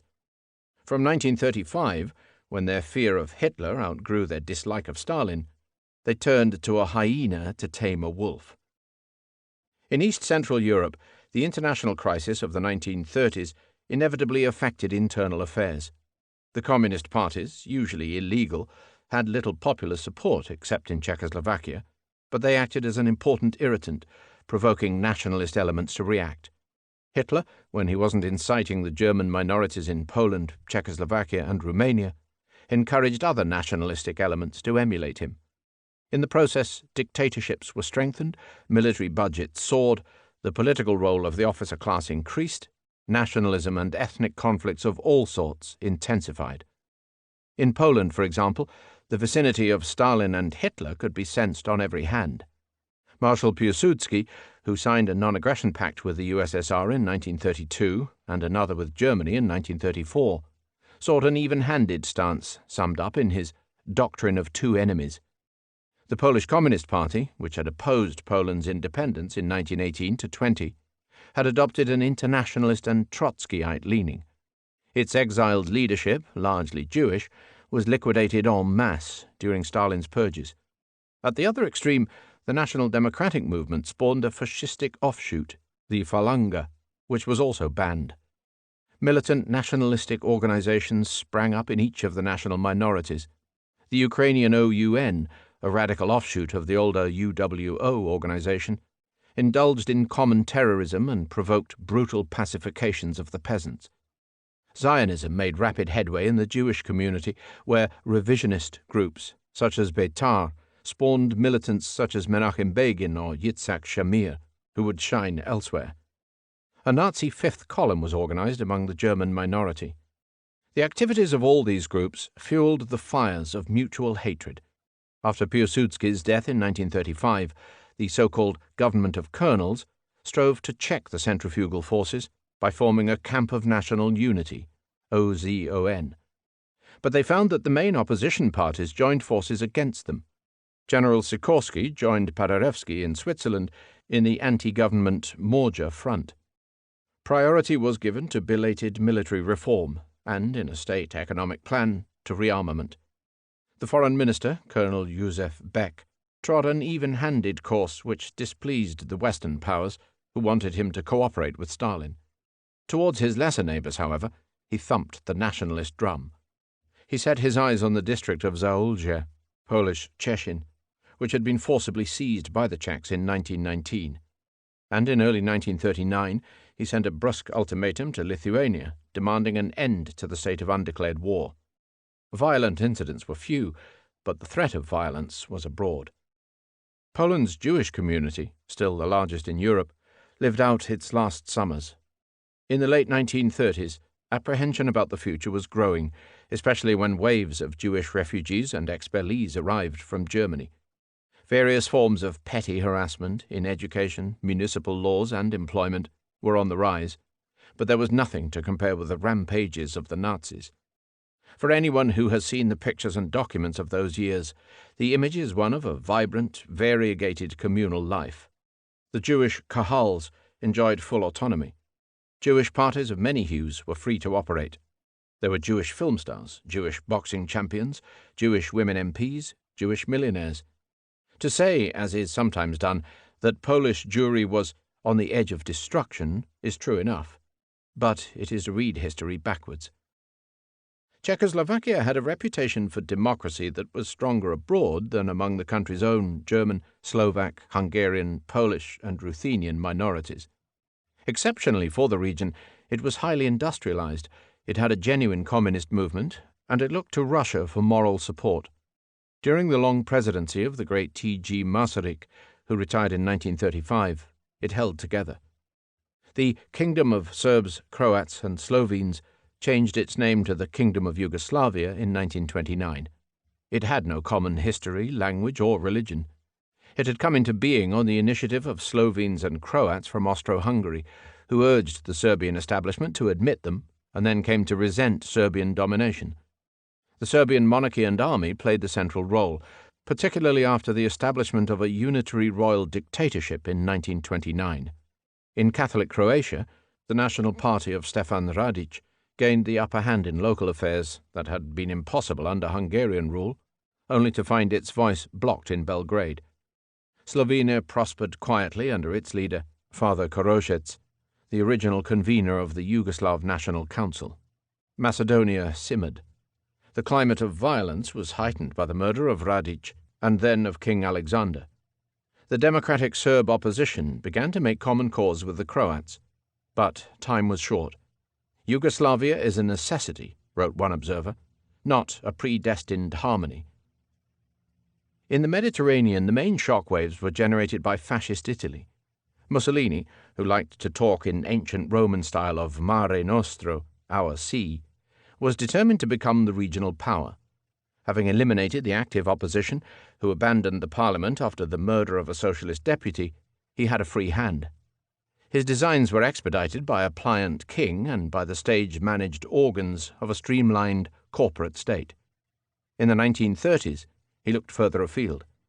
Italian troops were sent to Abyssinia, to Spain, and, in March 1939, to Albania. The League of Nations recommended sanctions. The British and the French threatened reprisals, but nothing was actually done. Mussolini thrived by baiting Austria over South Tyrol. Prior to the Pact of Steel of the 22nd of May 1939 and the consequent Rome-Berlin axis, he liked to flaunt his independence from Germany. Civil strife had been festering in Spain for at least 20 years. The Spaniards met added misfortune by unleashing a civil war at a juncture when communist-fascist rivalry was moving to its peak throughout Europe. As a result, the military insurrection of 1936 attracted the attention of Hitler and Stalin. Spain was turned into a laboratory for Europe's nastiest political practices. 3 years of agony culminated in the resounding defeat of democracy. The roots of the conflict lay deep in Spain's unstable history, in a polarized society, and in an intractable land problem. Over half of the land belonged to barely 1% of the population. The mass of peasants lived on tiny holdings or on starvation wages. The small working class was badly hit by the Depression. The Roman Catholic Church, dominated by an ultra-reactionary hierarchy, was deeply involved in economic affairs as a major landowner and as the controller of many enterprises, from the Banco Espirito Santo to the Madrid tramways. An army whose ratio of officers to men was unusually high was a bastion of ultramontane and monarchist sentiment. The result was a peculiarly obtuse and resistant social fortress composed of priest, squire, and officer, which habitually obstructed any reforms that touched their interests. Social protests were desperate, vicious, and anti-clerical.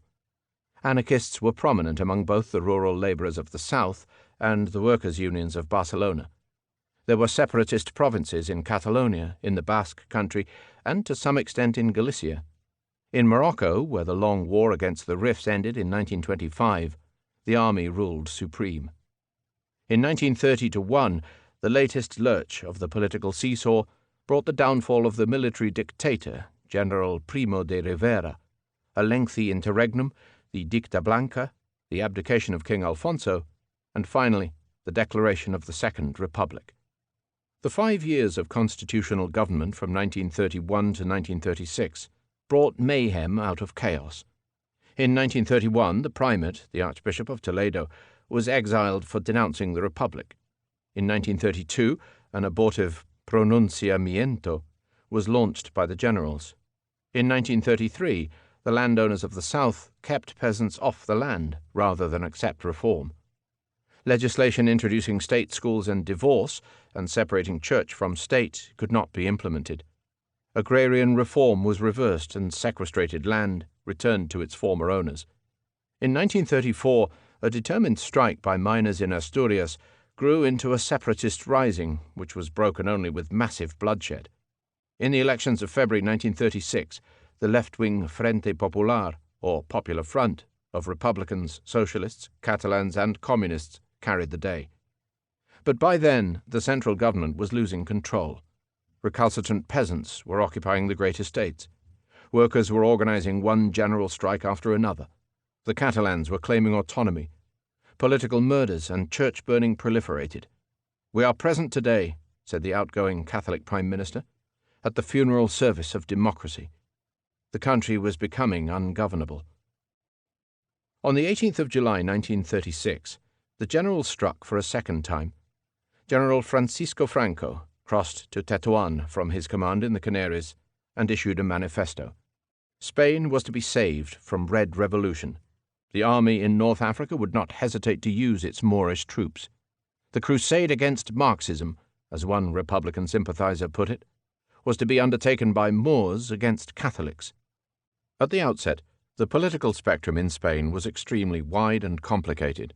In the Cortes, the Popular Front was opposed by a right-wing coalition, including the Acción Popular, or People's Action, and the fascist Falanga Española, recently founded by Primo de Rivera's son. On the left, the Communist Party held only 16 out of the Front's 277 seats, compared to 89 for the Socialists, headed by Largo Caballero, and 84 for Manuel Azaña's left Republicans. Inexorably, however, the strains of civil war boosted the fortunes of the two most violent and radical extremes. The Falanga was destined to become the main political instrument of the army. The Communists were destined to dominate the beleaguered Republic. Franco said, and possibly believed, that he was fighting to forestall Bolshevism. His slogan was "Fe ciega en la victoria," blind faith in victory. It was beside the point that the communist menace was exaggerated. What counted was that many Spaniards feared it. The pattern of political and geographical support became very complex. When Franco's army command proclaimed its insurrection in Morocco, it rebelled against the government of the Spanish Republic in Madrid, headed at the time by Azaña. The army could count on garrisons in each of the main cities of the mainland, on the paramilitary squads of the Falanga, and in some areas on the ultra-Catholic formations, the requetes, left over from the Carlist era. Generally speaking, they could count on the political support of the Catholic hierarchy, of the larger landowners, and of all who gave priority to the restoration of law and order. From an early stage they received military assistance from Portugal, from Nazi Germany, and from Fascist Italy. Portugal offered secure bases. The warplanes of the German Condor Legion provided air superiority. Early in 1937, Italian troops occupied the Balearic Islands and the southern coast around Malaga. The government, in contrast, had few professional troops to call its own. In time, it trained and fielded a regular force, but it had to rely heavily on the armed militias of various left-wing unions, the socialist PSOE, the anarchist FAI, the Marxist but anti-Stalinist POUM, the UGT, and the communist-run CNT. Generally speaking, it could count on the political support of the peasants in the countryside, of workers in the towns, of anti-clericals everywhere, and of all who gave priority to constitutional government. From an early stage, they received assistance from abroad, tanks, planes, munitions, and advisers from the USSR, and in the international brigades a flood of perhaps 50,000 foreign volunteers. In the later stages, in 1938-9, it has to be said that the nightmare painted by fascist propaganda did materialize. Under Dr. Negrin, the government did fall under the influence of hardline communists, and its security agency, the Military Investigation Service, SIM, into the direct control of the Soviet GPU. The Spanish Republic's gold, transferred to Odessa for safekeeping in September 1936, was never returned. The fighting was long, fragmented, and often confused. Ragged and vicious local confrontations were more common than sustained campaigns or set-piece battles. Behind the lines, massacres of prisoners and civilians were perpetrated by both sides. The strategic layout was not simple. After the initial exchanges, when army garrisons in Madrid and Barcelona were shelled into submission, the government held most of the country except for the northwest at Corunna and the extreme south at Seville. But once the army had re-established itself along the Portuguese frontier and captured the central fortress of Toledo, it could gradually envelop the government strongholds on the north coast and in the corridor linking Madrid and Valencia. The army junta established itself at Burgos, with HQ at Salamanca, the government at Valencia. Outstanding events included the year-long nationalist siege of Oviedo, the German bombing of Guernica in April 1937, the lunging operations for control of the Ebro and the strong point of Teruel in 1938, and in 1939 the terminal sieges first of Barcelona and then of Madrid.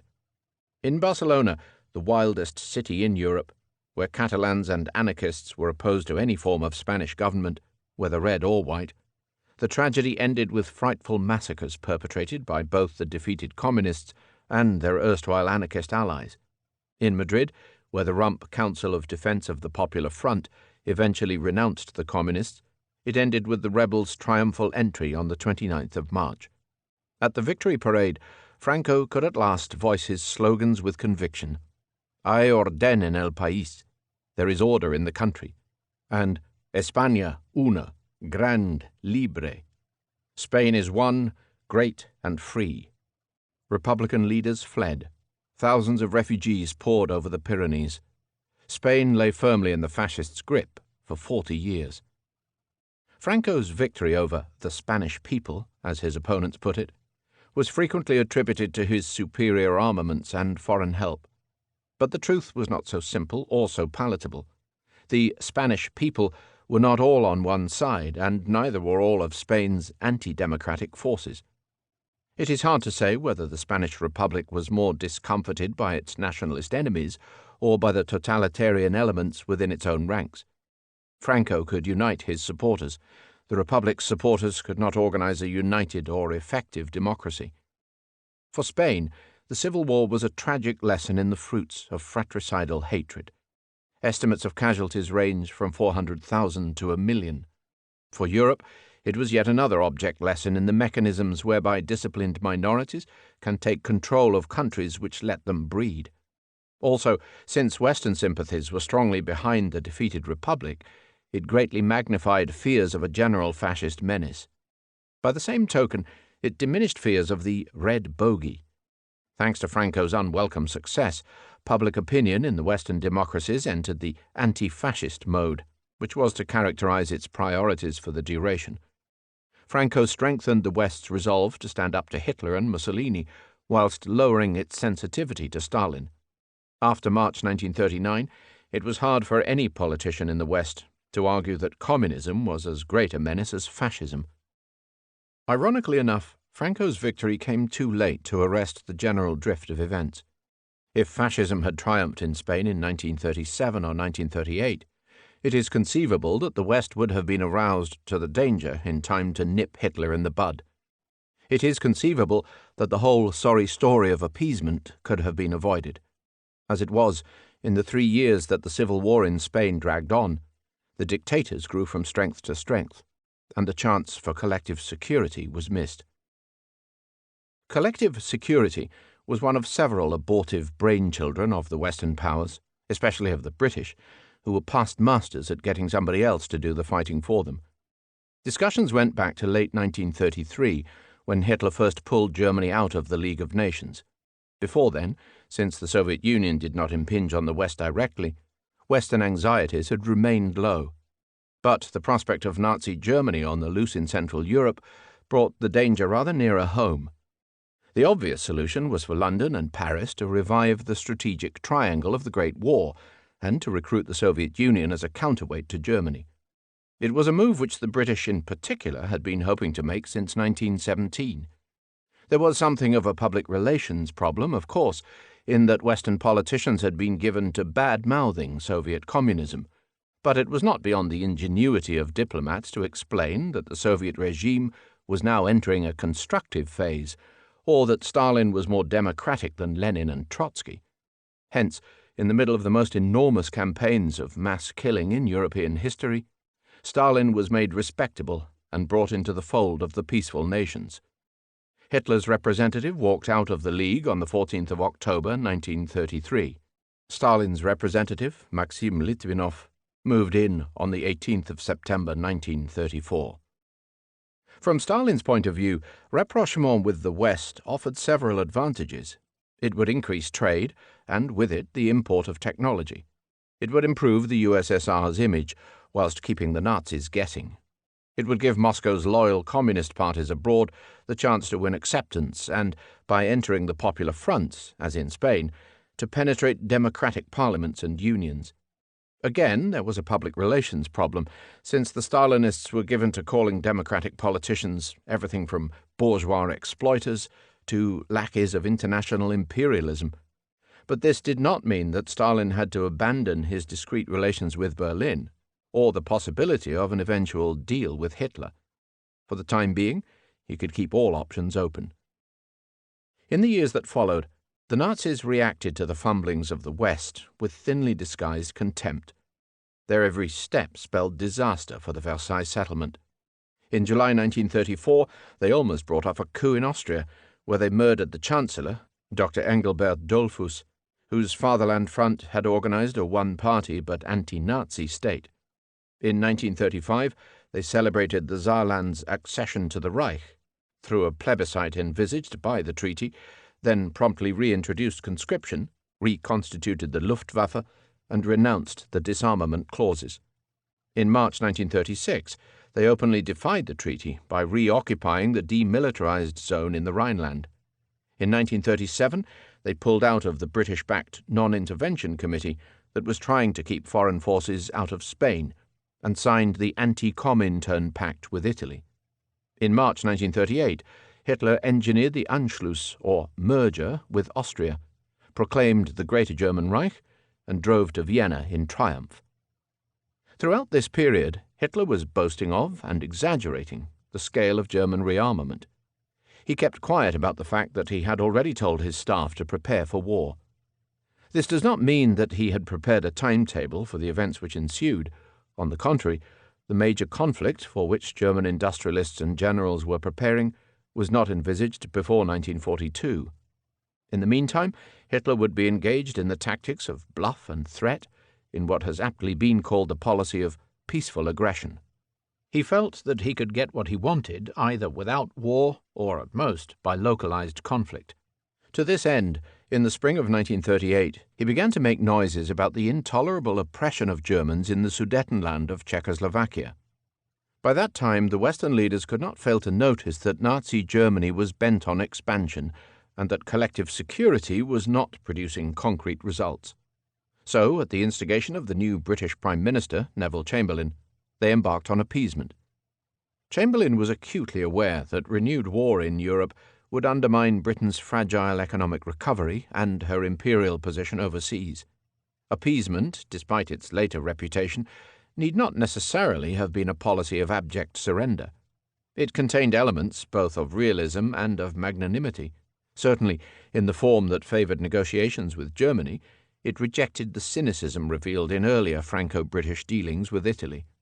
As Chamberlain well knew, the Hoare-Laval Pact of December 1935, which simply sought to acquiesce in the Italian attack on Abyssinia, had been disowned both in London and Paris, and had led to the downfall of its inventors. What is more, 20 years after the Great War, liberal opinion largely accepted that German grievances over their minorities in Eastern Europe deserved discussion. Many also agreed with the MacDonald Plan of 1933, which had proposed a balance of armaments in Europe in place of the indefinite prolongation of Allied supremacy. The generals advised that there were only two ways of effective Allied intervention against eventual German aggression in the East. Yet, cooperation with Stalin's Red Army was fraught with dangers, and direct action against Germany in the West could only be undertaken by starting the full-scale war whose avoidance was so heartily desired. All in all, it was not dishonourable for Chamberlain to seek out Herr Hitler in Germany, or to seek a resolution of the Sudeten question. It was not the fact of negotiation that was at fault, only the skills and priorities of the negotiators. Chamberlain went as a lamb into the lion's den, woefully ignorant of the faraway country, whose fate hung in the balance. Nor should one imagine that the history of appeasement was confined to the policy of the Western powers towards Hitler. It has an even longer chapter in their relations at a slightly later date with Stalin. Democratic governments who neglect the moral fundamentals negotiate with dictators at their peril. The Munich crisis, as it came to be called, unfolded in September 1938 on terms set by Hitler and never seriously challenged. It was concerned with Germany's designs on France's ally, Czechoslovakia.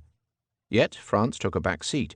The Czechoslovak government was excluded from the main discussions, and no thought was given to keeping Czechoslovakia's defences viable. The negotiations were supposed to draw a line on German expansion to the east. Yet they proceeded without the participation of the two most interested parties, namely Poland and the USSR. They were supposed to impress on Hitler the risk he was running.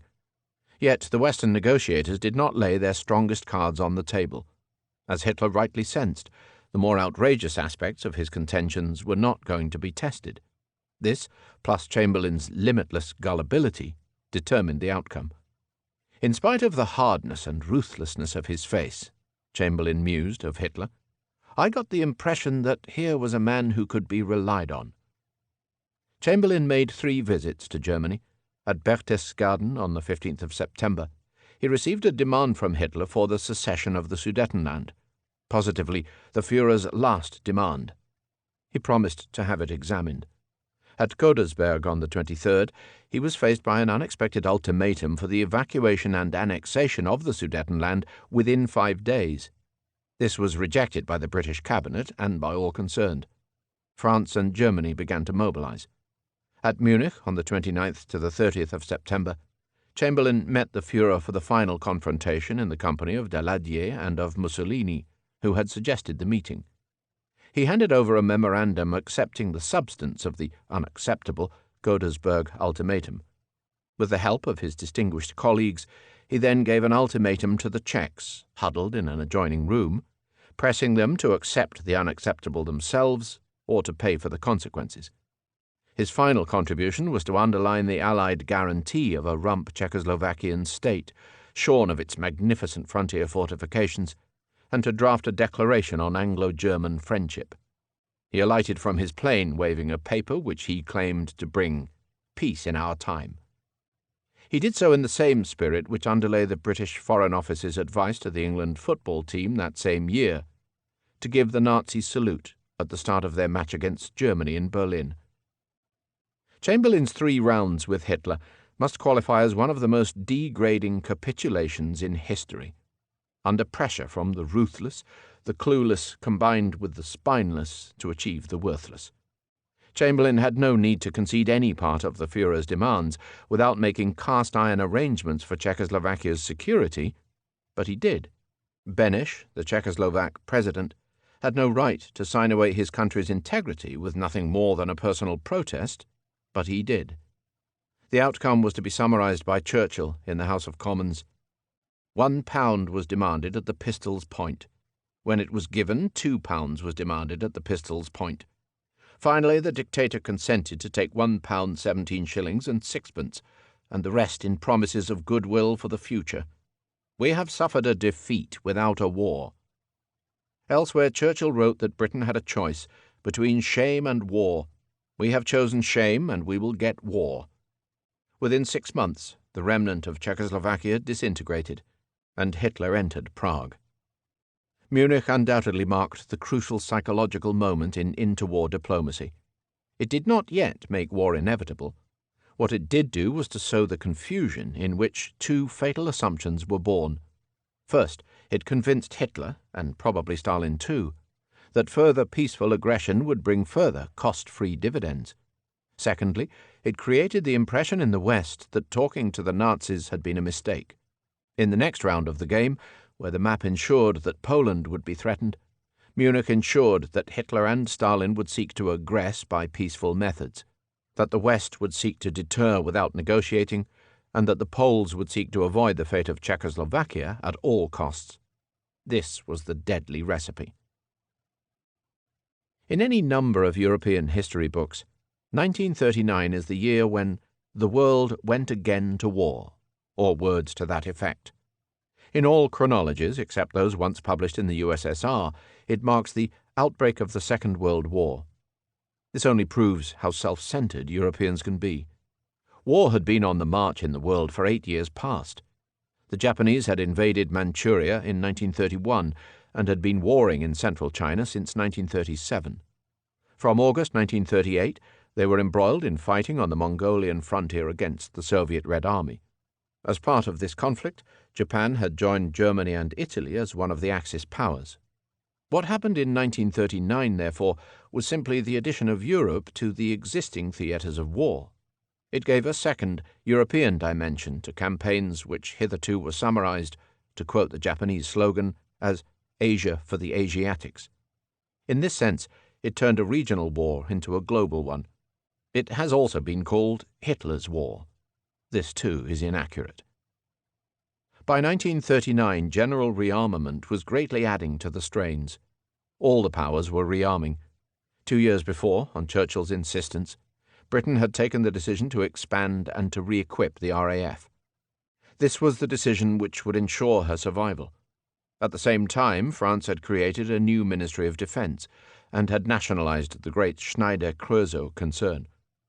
This was a sign that European governments were preparing for a protracted conflict in which industrial strength would be every bit as decisive as trained men.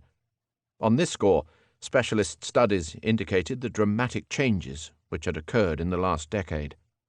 Estimates no doubt varied, but the British figures underlined several stark facts. The totalitarian powers had suffered from the Depression much less than the Western democracies had. Their military expenditure was twice as great as that of all the Western powers put together. Their relative war potential, which was a calculation based on the ability to translate industrial strength into military power through indices such as machine tool levels, was roughly equal and was separately equivalent to that of Britain and France combined. Italy hardly entered the reckoning. The RWP of Japan was put, somewhat derisively, at 3.5%. All the other countries in the world added up to barely 10%. It took no genius to draw the conclusions. Stalin and Hitler were already in possession of war machines that far outstripped anything else in Europe. If the USA remained aloof, the Western powers would be hard-pressed to contain either Stalin or Hitler. If Stalin and Hitler joined forces, the West would be powerless to stop them. All eyes were, or should have been, on Stalin and Hitler, and on the unhappy countries trapped between them. Everything else was secondary. Stalin's intentions in 1939 were governed by factors which are not always fully discussed. Professional historians, since they never gained access to the documentation, have often pretended that the subject does not exist. But it is not impossible to reconstruct its outlines. Generally speaking, the internal revolution of the USSR was reaching a plateau of relative stability, and the Vozhd could look forward with confidence to more active foreign involvement. The most vulnerable years of the first 5-year plans and collectivization had been passed. The Great Terror was drawing to a close, and a rearmed Red Army could already be rated as one of Europe's mightiest formations. However, 2 important inhibitions remained. The last phase of the purges, which had been directed against the officer corps, was still incomplete. In 1939, the killing of the old military cadres was still in progress, and the Red Army was still engaged against the Japanese in Mongolia. Stalin, forever cautious, calculating, and secretive, was unlikely to commit himself to a major adventure in Europe until the new army cadres were trained and the Japanese conflict had been resolved. His obvious objective in the first instance was to lure Germany into a war with the Western powers, whilst the USSR garnered its strength. Hitler's position was not so cramped. He had recently gained full control of the Wehrmacht, and he had no military commitments. He now held the offices of both War Minister and Commander-in-Chief.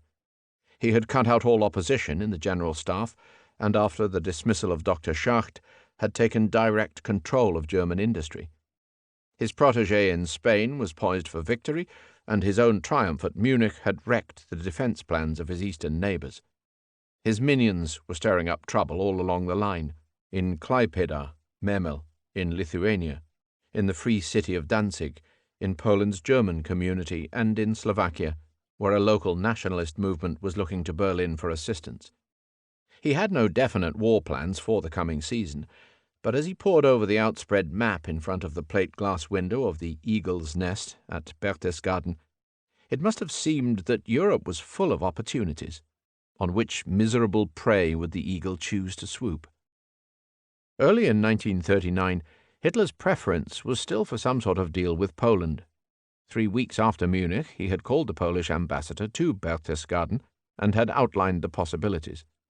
It was the culmination of long preparations, which had taken Goering on several hunting trips to the Polish forests, and which had led communist propaganda to assume that a Nazi-Polish alliance was already in existence. Hitler's proposals centered on the idea that if the Poles would cede their rights in Danzig and permit the building of the Berlin-Königsberg Autobahn across Polish territory, they could join in a favorable political and economic association directed against the Soviet Union. The unspoken threat did not have to be spelled out. If the Poles were foolish enough to refuse, then Hitler would take Danzig anyhow and might seek a political and economic realignment with the USSR directed against Poland. One has to assume that Hitler's well-known racial and ideological prejudices would have led him to expect an early acceptance. After all, since the Polish colonels had to contend with the largest Jewish community in Europe, and since Poland was fiercely anti-communist, it must have seemed to him that Poland and Nazi Germany were natural partners. Unfortunately, neither Hitler nor those who advised him knew much about Poland's mettle. They did not know that Polish nationalism was every bit as hostile to Germany as to Russia. They did not know that Polish colonels could feel defensive about their handling of the Jewish question, especially when foreigners interfered. Above all, they did not understand that the response of Marshal Piłsudski's heirs would be completely different from that of Chamberlain and Benesch. The colonels were not going to bow and scrape to an ex-Austrian ex-corporal. Their instinct was to fight, and to go down fighting. Every single Polish official who had to deal with Nazi and Soviet threats in 1939 had been reared on the Marshal's moral testament: to be defeated but not to surrender, that is victory. So the Führer was kept kicking his heels. The weeks passed. Poland pointedly opened trade and friendship talks with the USSR. Berlin's proposals were left unanswered. On the 21st of March 1939, a week after the collapse of Czechoslovakia, the Polish ambassador was called in again and told that the Führer was furious at the lack of progress. On the 28th of March, Germany renounced the non-aggression pact with Poland. Nazi propaganda switched to the Danzig problem and complained of the intolerable oppression of the German minority in Poland. On the 31st of March, Poland received from Great Britain an unsolicited guarantee of its independence. Hitler's response on the 3rd of April was to issue confidential directives for planning the seizure of Danzig and for possible war with Poland. In the meantime, prize after prize fell into the Führer's lap. On the 10th of March, the autonomous Slovak government was declared deposed by the Central Czechoslovak authorities in Prague, and the offended Slovak leader, Father Tiso, appealed to the Führer for protection. Then the Czechoslovak president begged for an interview at Berchtesgaden. After a terrible drubbing before the plate-glass window and one of Hitler's most histrionic performances, during which the unconscious visitor had to be revived by injections, President Hacha meekly accepted that the breakup of his country was unavoidable. Bohemia and Moravia were to be turned into a Nazi protectorate, Slovakia was to be a sovereign republic, Sub-Carpathian Ruthenia was to be ceded to Hungary. Hitler drove in triumph into Prague as he had driven to Vienna, without a shot being fired. On the 21st, German troops seized Lithuanian Memel. This was the point at which Chamberlain finally grasped the truth that Hitler was not a man of his word. The British guarantee of Poland, an act of bluff taken from a position of weakness, was the product of his belated realization. To cap it all, the Hungarians seized Ruthenia without anyone's permission. On Good Friday, the 2nd of April, the Italian army invaded Albania. Europe was already at war. Faced with a specific commitment to Poland, the Western powers now sought to put some practical measures into place. In April and May, an inter-Allied mission visited Warsaw. It established a firm understanding that, in the event of a German attack on Poland, the task of the Polish army was to hold back the Wehrmacht, whilst an Allied counterattack was prepared in the west. General Gamelin was quite specific. On the 15th day after mobilization at the latest, le gros de nos forces, the bulk of our forces, would be thrown against the Franco-German frontier. Another military mission was sent to Moscow to discuss cooperation with the Red Army. Long before they sailed on the 5th of August on a slow boat to Leningrad, in blissful ignorance of the main play, Hitler and Stalin had decided to settle the Polish crisis on their own. A Nazi-Soviet rapprochement was in the offing from the first week of May, when one of Stalin's closest henchmen, Molotov, emerged as Commissar for Foreign Affairs. Molotov's Jewish predecessor, Litvinov, who had an English wife, Ivy, was closely connected with the West and with the ailing policy of collective security. His last throw for an Anglo-Soviet defensive alliance had fallen on stony ground. Molotov was appointed with a view to reactivating the line to Berlin. Direct negotiations began in Moscow in June under the cover of trade talks. Once Stalin and Hitler had cast their suspicions aside and their representatives had begun to talk, they must rapidly have realized the scale of the opportunity. Given the indecisions of the West, Poland was the only serious obstacle to the prospect of dividing up Eastern Europe between them. With such a glittering prize in view, neither Hitler nor Stalin can have worried too much about the later prospect of Russia and Germany fighting over the spoils. Nor can they have cared to guess the long-term reactions of the West. Given Stalin's blessing, Hitler reckoned that he could deal with Britain and France single-handed, and greatly strengthen Germany in the process, and Stalin was more than content to let him try. Given Hitler's blessing, Stalin reckoned that he could clean up the states of Eastern Europe single-handed, and greatly strengthen the USSR in the process. They probably both believed that it was better to solve Europe's problems before the USA, whose present military expenditure was less than Great Britain's, was alerted to the dangers. The opportunity had to be grasped. It might not recur. 1 week after the British mission made its leisurely way to Moscow, Herr von Ribbentrop flew smartly in from Berlin. In those summer days, when the weather was as sunny as the political forecast was grim, Hitler's ebullience grew. His rearmament record, which had increased the Wehrmacht's frontline divisions from 7 to 51 in 3 years, excelled that of the Kaiser's army in the decade before 1914. He felt sure that the West could be fooled as usual, that the ungrateful Poles could be punished in isolation. With the great Stalin thinking the same way as himself, he was ready for limited war, without knowing whether war would be needed.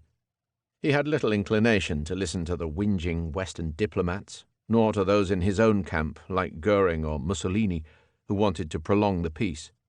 At a military conference on the 23rd of May, he had ranted on about Lebensraum in the East and the inevitability of war sooner or later. On the 14th of June, he had set a timetable for his generals to be ready in 8 weeks' time. On the 22nd of August, when the 8 weeks were up, he told another conference at the Berghof that war is better now. His notes ran, "No pity, brutal attitude, might is right, greatest severity." The final piece of the preparations fell into place the very next day. On the 23rd of August, the news broke from Moscow that those mortal enemies, Nazi Germany and the Soviet Union, had followed up their recent trade agreement with a pact of non-aggression. What is more, though no one outside Moscow or Berlin was to know for certain until the Nazi archives were captured 6 years later, the Ribbentrop-Molotov Pact had been supplemented by a secret protocol. Moscow, 23rd of August, 1939. On the occasion of the non-aggression pact between the German Reich and the USSR, the undersigned plenipotentiaries discussed the boundaries of their respective spheres of influence in Eastern Europe. These conversations led to the following conclusions. 1. In the event of a territorial and political rearrangement in the areas belonging to the Baltic states, Finland, Estonia, Latvia, Lithuania, the northern boundary of Lithuania will form the boundary of the spheres of influence of Germany and the USSR. In this connection, the interest of Lithuania in the Vilna area is recognized by each party. 2. In the event of a territorial and political rearrangement of the areas belonging to the Polish state, the spheres of influence of Germany and the USSR shall be bounded approximately by the line of the rivers Vistula, Narew, and San. The question of whether the interests of both parties make desirable the maintenance of an independent Polish state, and how such a state should be bounded, can be definitely determined in the course of further political developments. In any event, both governments will resolve this question by means of a friendly agreement. 3. With regard to southeastern Europe, attention is called by the Soviet side to its interest in Bessarabia. The German side declares its disinterest in these areas. 4. This protocol shall be treated by both parties as strictly secret. For the government of the German Reich, J. von Ribbentrop. Plenipotentiary of the government of the USSR, V. Molotov. Hitler and Stalin had carved up Eastern Europe into spheres of influence. Their so-called Pact of Non-Aggression was the perfect blueprint for aggression. Neither party had a good word for the Western powers. Ribbentrop was confident that Germany could deal with the French army. As for Great Britain, the Reich foreign minister stated that England was weak and wanted others to fight for its presumptuous claim to world domination. Herr Stalin eagerly concurred, but he further expressed the opinion that England, despite its weakness, would wage war craftily and stubbornly. The German-Soviet pact is often described as Hitler's license for war. This is true, but it is only half the story, for the pact was equally Stalin's license for war. From the moment the ink was dry, each of the signatories was free to assault its neighbors without hindrance from the other, which is exactly what both of them did. The Wehrmacht was due to march on the 24th of August, but the Führer, in one of his fits of nerves, failed to give the final order. He was also curious to see if a second Munich was possible. The Nazi press was publishing stories about Poles castrating Germans, and Goering was urging him to contact London. On the 25th, the British ambassador was summoned and handed a set of unlikely proposals. A Swedish friend of Goering's was sent to talk directly with Whitehall. But then Chamberlain missed his cue by guaranteeing Poland's independence once more in a formal Anglo-Polish treaty. After that, the diplomats were wasting their time. There could be no second Munich. Hitler issued Directive No. 1 for the conduct of war against Poland at 1 p.m. on the 31st. The outbreak of the Polish campaign was stage-managed in best Nazi style. There was no declaration of war. Instead, SS Sturmbannführer Alfred Helmut Naujoks received orders to round up a detachment of convicts, codenamed Konserven or tin cans, and to take them to a German radio station at Gleiwitz in Silesia, close to the Polish frontier. The studio was duly stormed by men dressed in Polish uniforms, and a rousing Polish chorus was broadcast to the sound of pistol shots. Once outside, the tin cans were mown down by the machine guns of their SS minders, and their blood-soaked bodies were dumped where they would soon be found by the local police. The first casualties of the campaign were German convicts killed by German criminals. Before the night was out, the Nazi news service was announcing that the Polish army had launched an unprovoked attack on the Third Reich. The Second World War in Europe, 1939 to 1945. The invasion of Poland, which began on the 1st of September 1939, did not mark the start of fighting in Europe. It had been preceded by the German attack on Lithuania in March 1939 and by the Italian invasion of Albania in April. But it transformed a series of essentially local wars into the setting for worldwide conflict. By involving the USSR, which was already engaged against the Japanese in Mongolia, it established the link between the European and the Asian theaters of operations. In theory, Japan belonged to the Nazi system of alliances, even when the Nazi-Soviet pact put a clamp on the anti-Comintern club. But the fact that Japan, the USSR, Poland, Germany, and the Western powers were all enmeshed in the web of conflict makes the best argument for contending that a Second World War had really begun. The Red Army's role in Poland remained uncertain until the confrontation with Japan was resolved.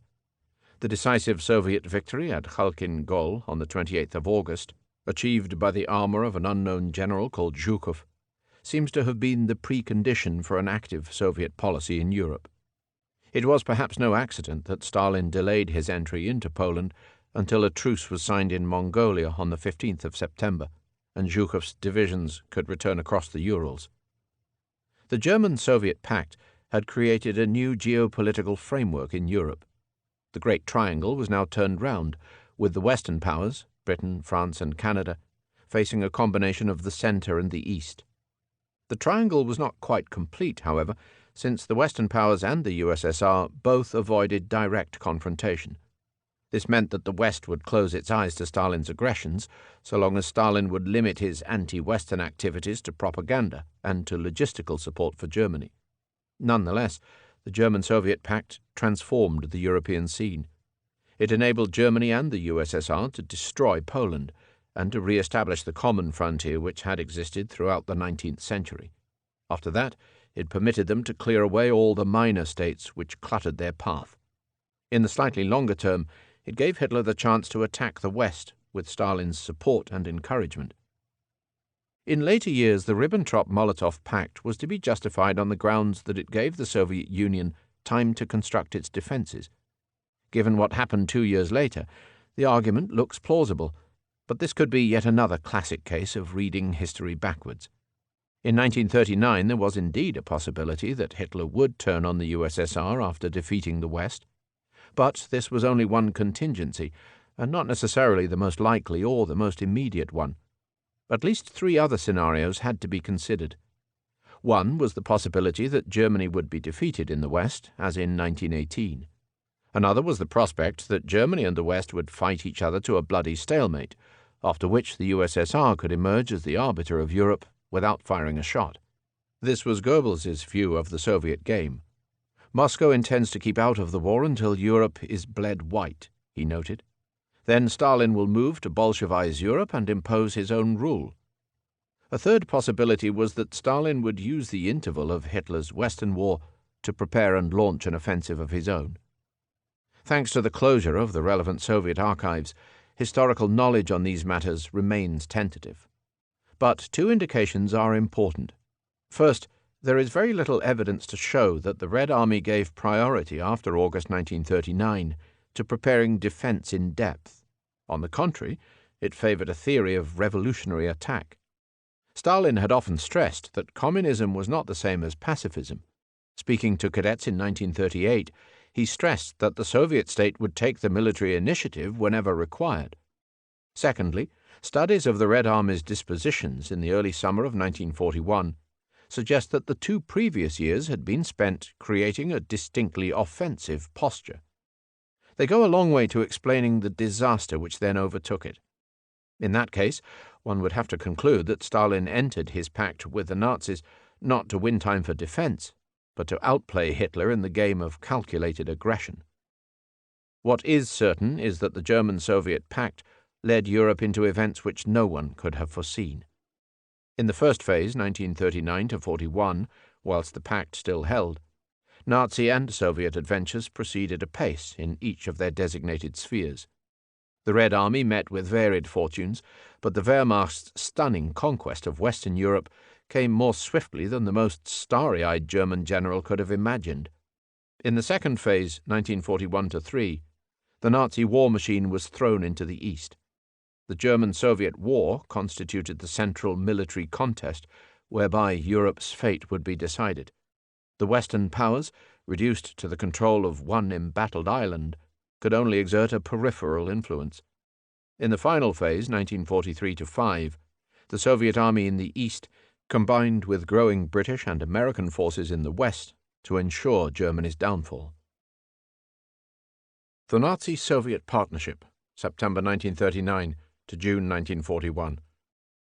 Thanks to the secret protocols of the German-Soviet Pact, many participants in the opening campaign of the Second World War entered the fray on false premises.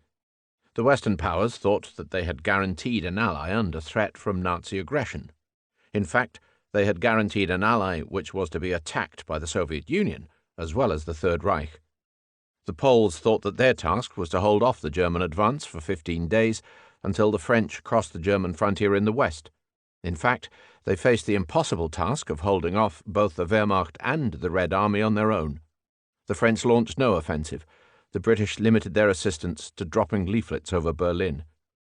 In this constellation, Poland's invaders enjoyed every possible advantage. The German command possessed roughly the same 60 divisions as its Polish adversary, but thanks to the occupation of Czechoslovakia, it had Poland surrounded from 3 sides at once. It enjoyed a decisive superiority, both in mechanical forces and in air power, which would inflict 100 Guernicas on Poland in the opening days. Above all, it could confidently launch its panzer divisions deep into Polish territory, secure in the knowledge that its Soviet partners would take any Polish countermeasures in the rear. The Soviet command held the trump card. Declining any joint timetable with the Germans, the Soviet generals could watch and wait until Poland was stretched on the German rack before marching in to deliver the coup de grace. In the Polish campaign of September 1939, therefore, military operations were overshadowed by politics and treachery. The Poles did their duty, fighting on for 5 weeks against hopeless odds. The Western powers declared war on Germany, but declined to confront the Soviet Union, even when Soviet complicity became evident. Nor did they intervene in the fighting. The British could not, and the French would not. French mobilization procedures had been designed to prepare for a long war. They required all frontline divisions to be stripped down to the status of temporary cadres during a long period of reorganization which precluded any immediate offensive operations. So Hitler and Stalin had everything their own way. At dawn on the 1st of September, German columns stormed into Poland from the north, the west, and the south. The Polish defense lines close to the frontier were circumvented. Warsaw was surrounded from the 9th. The civilian population was subjected to unprecedented bombardments. A German 5th column was operating behind the lines. Nazi Einsatzgruppen appeared in the rear, shooting resistors, stragglers, and Jews. Screaming Stuka dive bombers destroyed railways, roads, and bridges, together with the refugees that crammed them. Warsaw, half reduced to rubble, dug in for a long siege.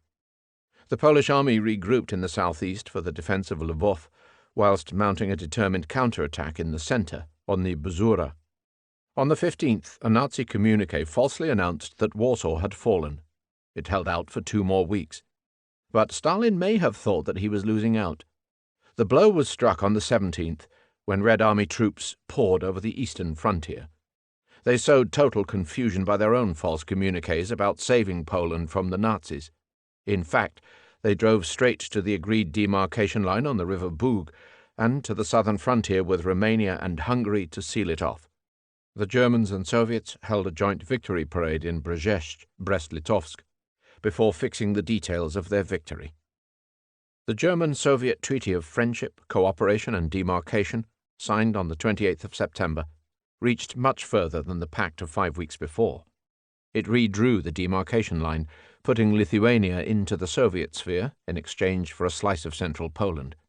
And it contained yet another secret protocol, which envisaged joint action against Polish agitation. These measures were put into place as Warsaw finally surrendered. The Polish government had escaped into exile. Large numbers of Polish troops took to the woods or fled abroad. The final capitulation took place on the 4th of October, the day when Hitler arrived in Warsaw to receive the salute of his admiring legions. Everything to the east of the Bug was taken by the Soviets. Hitler's thoughts at this juncture were recorded by his faithful propaganda chief. The Führer's verdict on the Poles is damning. More like animals than human beings, completely primitive and amorphous, and a ruling class that is an unsatisfactory result of a mingling between the lower orders and an Aryan master race. The Poles' dirtiness is unimaginable. Their capacity for intelligent judgment is absolutely nil. The Führer has no intention of assimilating the Poles. Had Henry the Lion conquered the East, the results would certainly have been a strongly Slavicized race of German mongrels. Better the present situation. Now we know the laws of racial heredity and can handle things accordingly. The double occupation of Poland brought two laboratories of totalitarianism into being, side by side. For 2 years the Nazi and Soviet vultures feasted on Poland's fallen body undisturbed. In the German zone, the western districts were annexed to the Reich and subjected to an intense regime of racial screening and Germanization. All other districts were thrown into a so-called General Government of Poland under SS and military rule. This Gestapo land, subject neither to Polish nor to German law, became the ultimate test-bed of Nazi ideology. It was the only part of occupied Europe where, in pursuit of their Eastern Lebensraum, the Nazi planners had the time to apply their racial policies with full vigor to the whole population. After Himmler's first inspection, the aged and mentally handicapped were seized from the hospitals.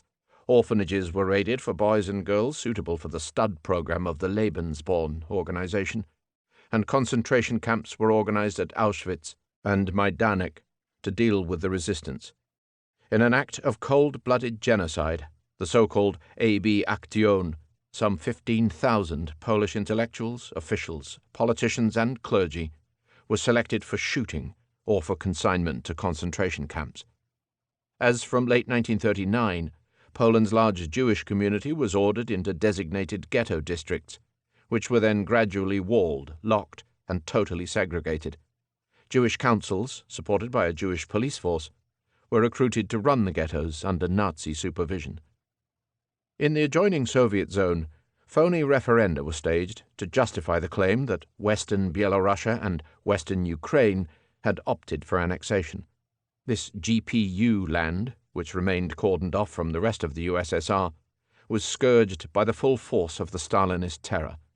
Some 40 categories of people, from policemen to philatelists, were selected for instant arrest and deportation. By the summer of 1941, between 1 and 2 million individuals had been transported either to the Arctic camps or to forced exile in Central Asia. The terror was directed not only at all former Polish state officials, down to village teachers and foresters, but equally at all communal organizations of Belarusians, Ukrainians, and Jews. The peoples who had supposedly been liberated from Polish rule were scourged as mercilessly as everyone else.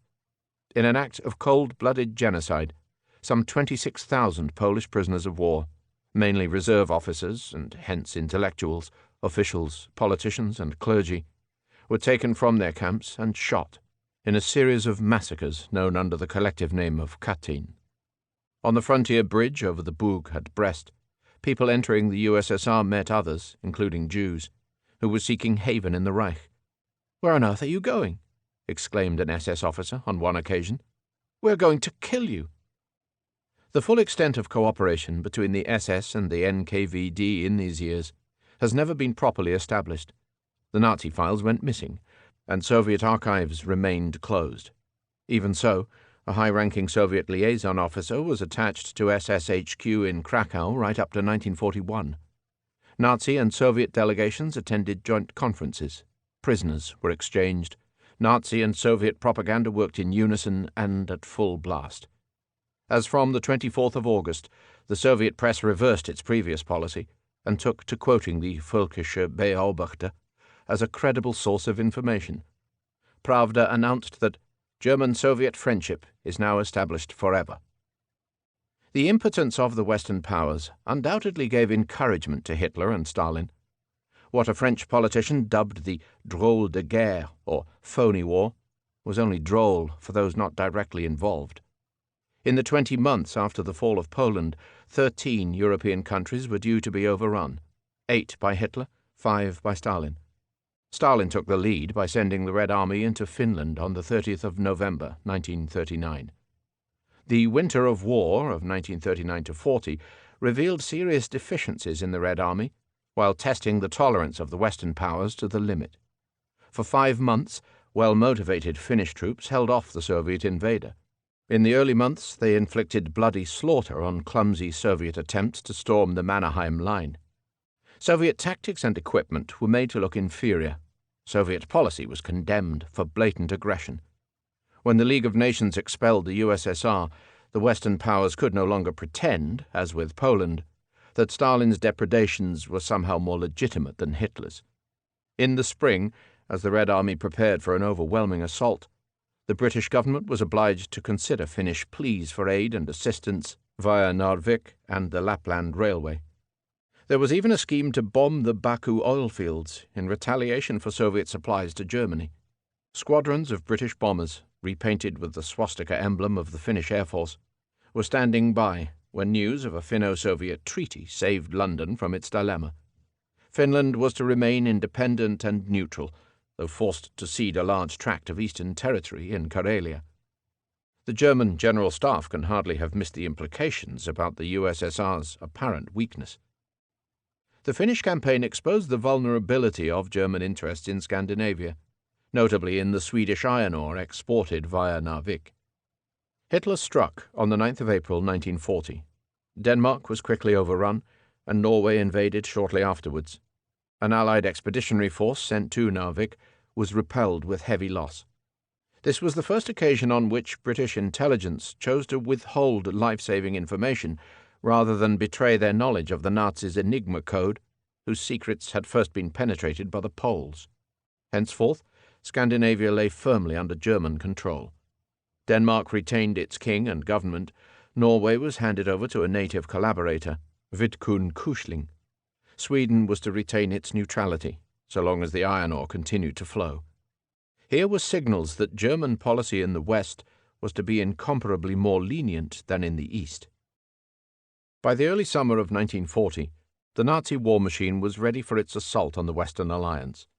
It was essential to strike while German morale was high, and before British rearmament delivered results.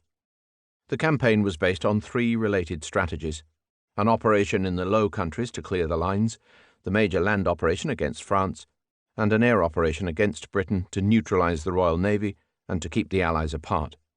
Once again, German performance exceeded all expectations. From the merciless bombing of Rotterdam on the 10th of May to the surrender of Belgium on the 28th, the conquest of the Low Countries took 18 days. From the crossing of the French frontier on the 14th of May to the fall of Paris on the 16th of June, the defeat of France took less than 5 weeks. The fall of France was one of those bone-chilling events which mark the end of an era. France had been regarded as a major military power for 3 centuries. The victory of 1918 was supposed to have redeemed the disaster of 1870. Yet the French army, with British and Polish support, was now knocked out by the Nazi Wehrmacht in less time than Germany and Russia together had taken to knock out Poland. 1940 showed that 1870 was no aberration. The German invaders held no overall numerical superiority, not even in armored vehicles, but their panzer divisions waged this second blitzkrieg with great dash and vigor.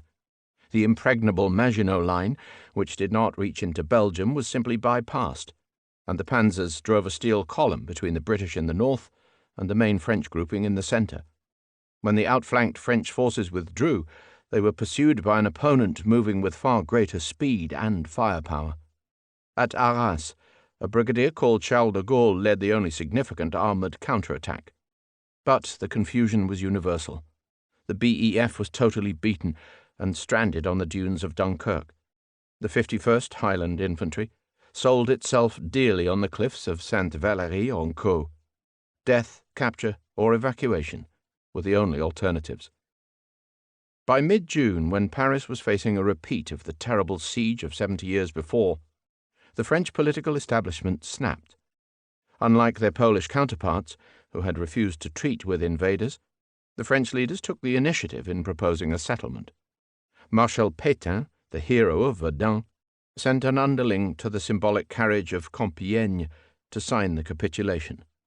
France was to be disarmed. 2 million French soldiers were to be interned for work in the Reich.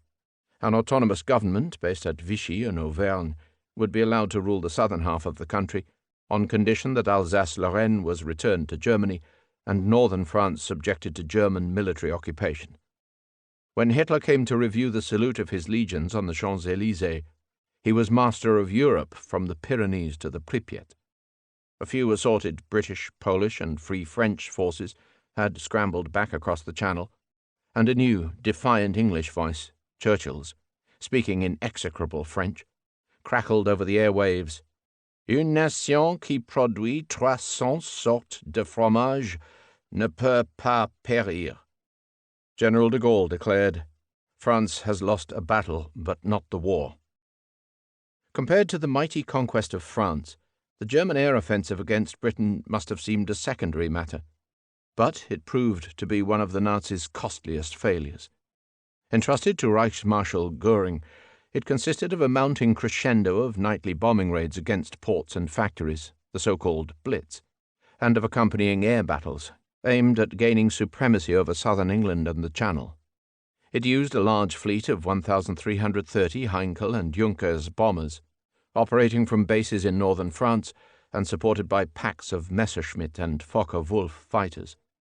It was planned as the prelude to Operation Sea Lion, the invasion of Britain, whose details, including the arrest of some 1,100 prominent personalities, were well advanced. It was opposed by RAF fighter squadrons equipped with Hurricanes and Spitfires, roughly 10% of which were manned by Polish, Czech, and Free French pilots. The top ace proved to be a Czech pilot flying with the Polish 303 squadron. The raid on Coventry, which missed the tank factories but levelled the cathedral and 500 houses, was a minor event compared to the subsequent exploits of the RAF over Germany. But in Allied law it became one of the prime symbols of Nazi barbarism. The Battle of Britain, which was fought over 4 months, culminated on the 15th of September, a day when the RAF's reserves were almost depleted, but when Göring reluctantly decided that the Luftwaffe's still greater losses could no longer be sustained. The air offensive and the invasion of Britain were postponed sine die. Never in the field of human conflict, Churchill told the Commons, has so much been owed by so many to so few. After the debacle of Dunkirk, this was Britain's finest hour. Britain's victory in the air was crucial on 3 scores. It gave the Allied cause an impregnable base, where the vastly superior land forces of the continent could never be brought to bear. Secondly, by turning Britain into the world's most unsinkable aircraft carrier, it secured a platform for the sensational growth of Allied air power, the decisive element of the war in the West. Thirdly, on the diplomatic front, it gained a breathing space within which the latent alliance of the English-speaking world could mature. Churchill, who became Prime Minister on the 7th of May at the height of the French crisis, had strong American connections and a strong determination to involve the Americans as soon as possible. But in autumn 1940, Britain represented the last foothold of the Allied cause in Europe. Without the preservation of Great Britain by the RAF, the USA could never have intervened in the European war. As it was, American assistance kept Great Britain financially and psychologically afloat during the darkest days.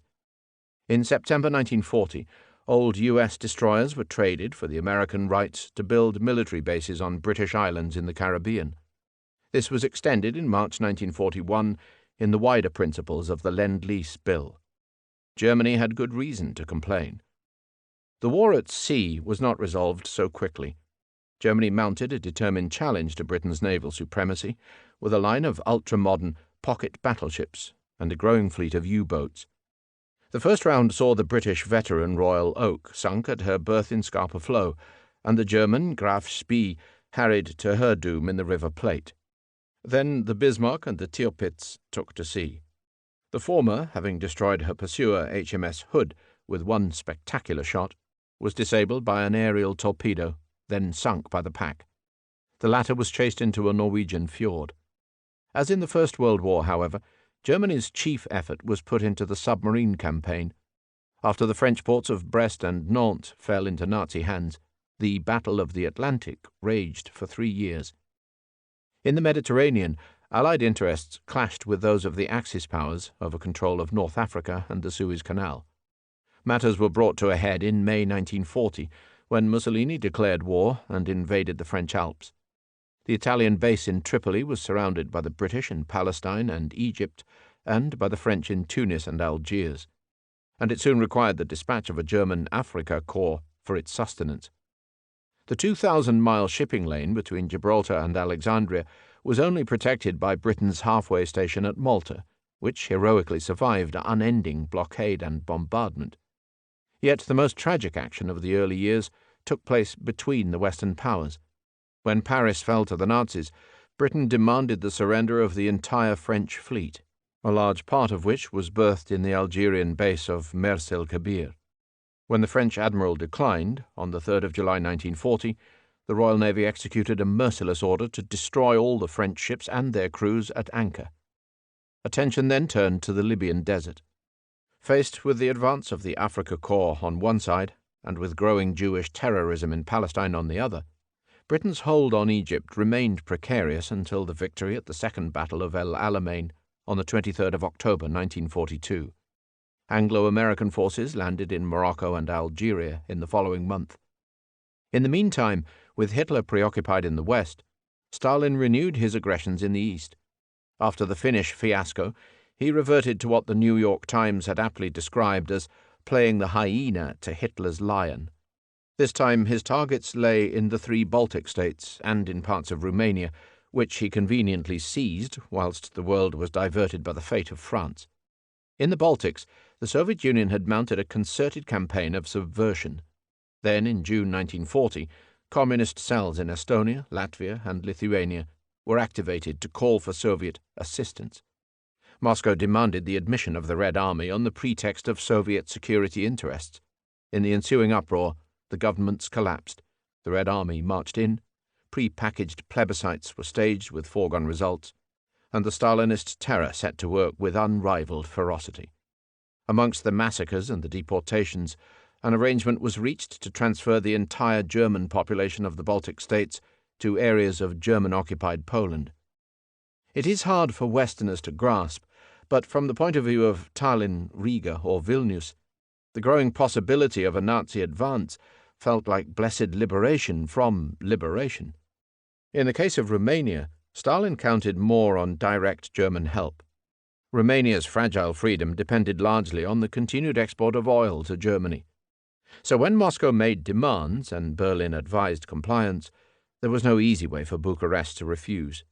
On the 27th of June 1940, 10 days after the Baltic states, the Romanian provinces of Bukovina and Bessarabia were grabbed amidst fanfares of their reunion with the Soviet fatherland. Romania, humiliated, was left smarting for revenge. By the autumn of 1940, the benefits of the Nazi-Soviet partnership could be weighed, and it was obvious that Hitler was gaining more than Stalin. The industrial and strategic value of France, the Low Countries, and Scandinavia was much greater than that of the Soviet conquests. Though the Führer was held off by the wily Franco, whom he had met at Hendaye, the fascist bloc commanded the greater part of the continent. What is more, Germany had made its colossal gains at minimal cost. A protracted contest with the West had been avoided. From Stalin's point of view, Hitler's success was beginning to look menacing. After France, there were only two destinations left for German expansion. One was the traditional Russian hunting ground in the Balkans, the other was the Soviet Union itself. The tensions surfaced when Molotov visited Berlin in November 1940. He behaved with excruciating crudity, emitting a torrent of tactless demands. One assumes that he had been ordered to test the limits of German tolerance. When the Führer admitted that Germany was engaged in a life-and-death struggle with Britain, Molotov said, "Yes, Germany is fighting for its life and Britain for Germany's death." Both sides suspected that the partnership was doomed. It is not known exactly what instructions Stalin gave to the Red Army, but on the 18th of December, Hitler issued Instruction 21 for the preparation of Operation Barbarossa. The Balkan crisis of April 1941 had its roots in Mussolini's blunders. The Italian troops who had advanced from Albania into northern Greece were being mauled by the doughty Greeks, and the Duce was in need of another German rescue. Apart from that, the Royal Yugoslav government was being hounded from within and without. After the Regency had tried to sign an agreement with Germany, it was deposed by the military.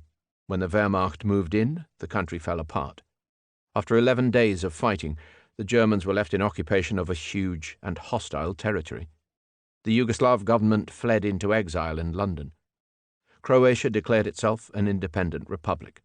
Hungarians, Bulgarians, and Italians all took chunks of the carcass. Underground armies proliferated. The terrible Ustashi, or Croat insurrectionaries, were set on ethnic cleansing of their Serbian minority, deploying the full fascist repertoire of death camps and mass executions. The royalist Chetniks, who led the Yugoslav resistance, were increasingly opposed by a rival communist movement led by Josip Broz Tito. The fierce determination of the Yugoslav partisans to kill the invaders was only exceeded by their proclivity for killing each other. Further south, in Greece, the Germans carried all before them. Athens was occupied. A British force which had tried to hold Crete was overwhelmed by the end of May. Stalin's reaction to the Balkan crisis showed no signs of solidarity with Hitler. One day before the German attack, on the 5th of April, he had signed a treaty of friendship with Yugoslavia. On the 13th of April, he signed a vital neutrality pact with Japan. The USSR was clearing the decks for major action in Europe. On the 15th of May, Zhukov is known to have suggested that the Red Army forestall the Wehrmacht by attacking first and disrupting German preparations. From Yugoslavia, the German battle divisions were transported to the Reich's eastern borders. In early June 1941, the backwoods and byways from East Prussia to Romania were filled with the bustle of German bivouacs and the revving of tank engines. Every Polish peasant, and most of the world's intelligence services, knew that Hitler was preparing to attack the Soviet Union. The only person who didn't appear to know was Stalin, who ordered that border provocations should be avoided at all costs. In the absence of the necessary documentation, the circumstances have never been clarified. Conventional wisdom has usually held either that Stalin could not comprehend the depths of Hitler's treachery, or that he was playing for time to complete his defenses. Neither seems likely. One did not have to be an expert to realize that the German war machine had nowhere to go but eastwards. Hitler's earlier thinking had foreseen all-out war in 1942 or 1943, but he had now to decide either to follow the momentum of success or to call a halt and risk losing the initiative. For the ex-corporal and his gang of adventurers, there was hardly a moment's hesitation. Their urge was to ride on to glory or to Götterdämmerung. As for Stalin, the master of secrecy, one can only speculate. However, as the Germans would soon discover, the Soviets had not been idle. Huge military concentrations had been repositioned in vulnerable forward areas.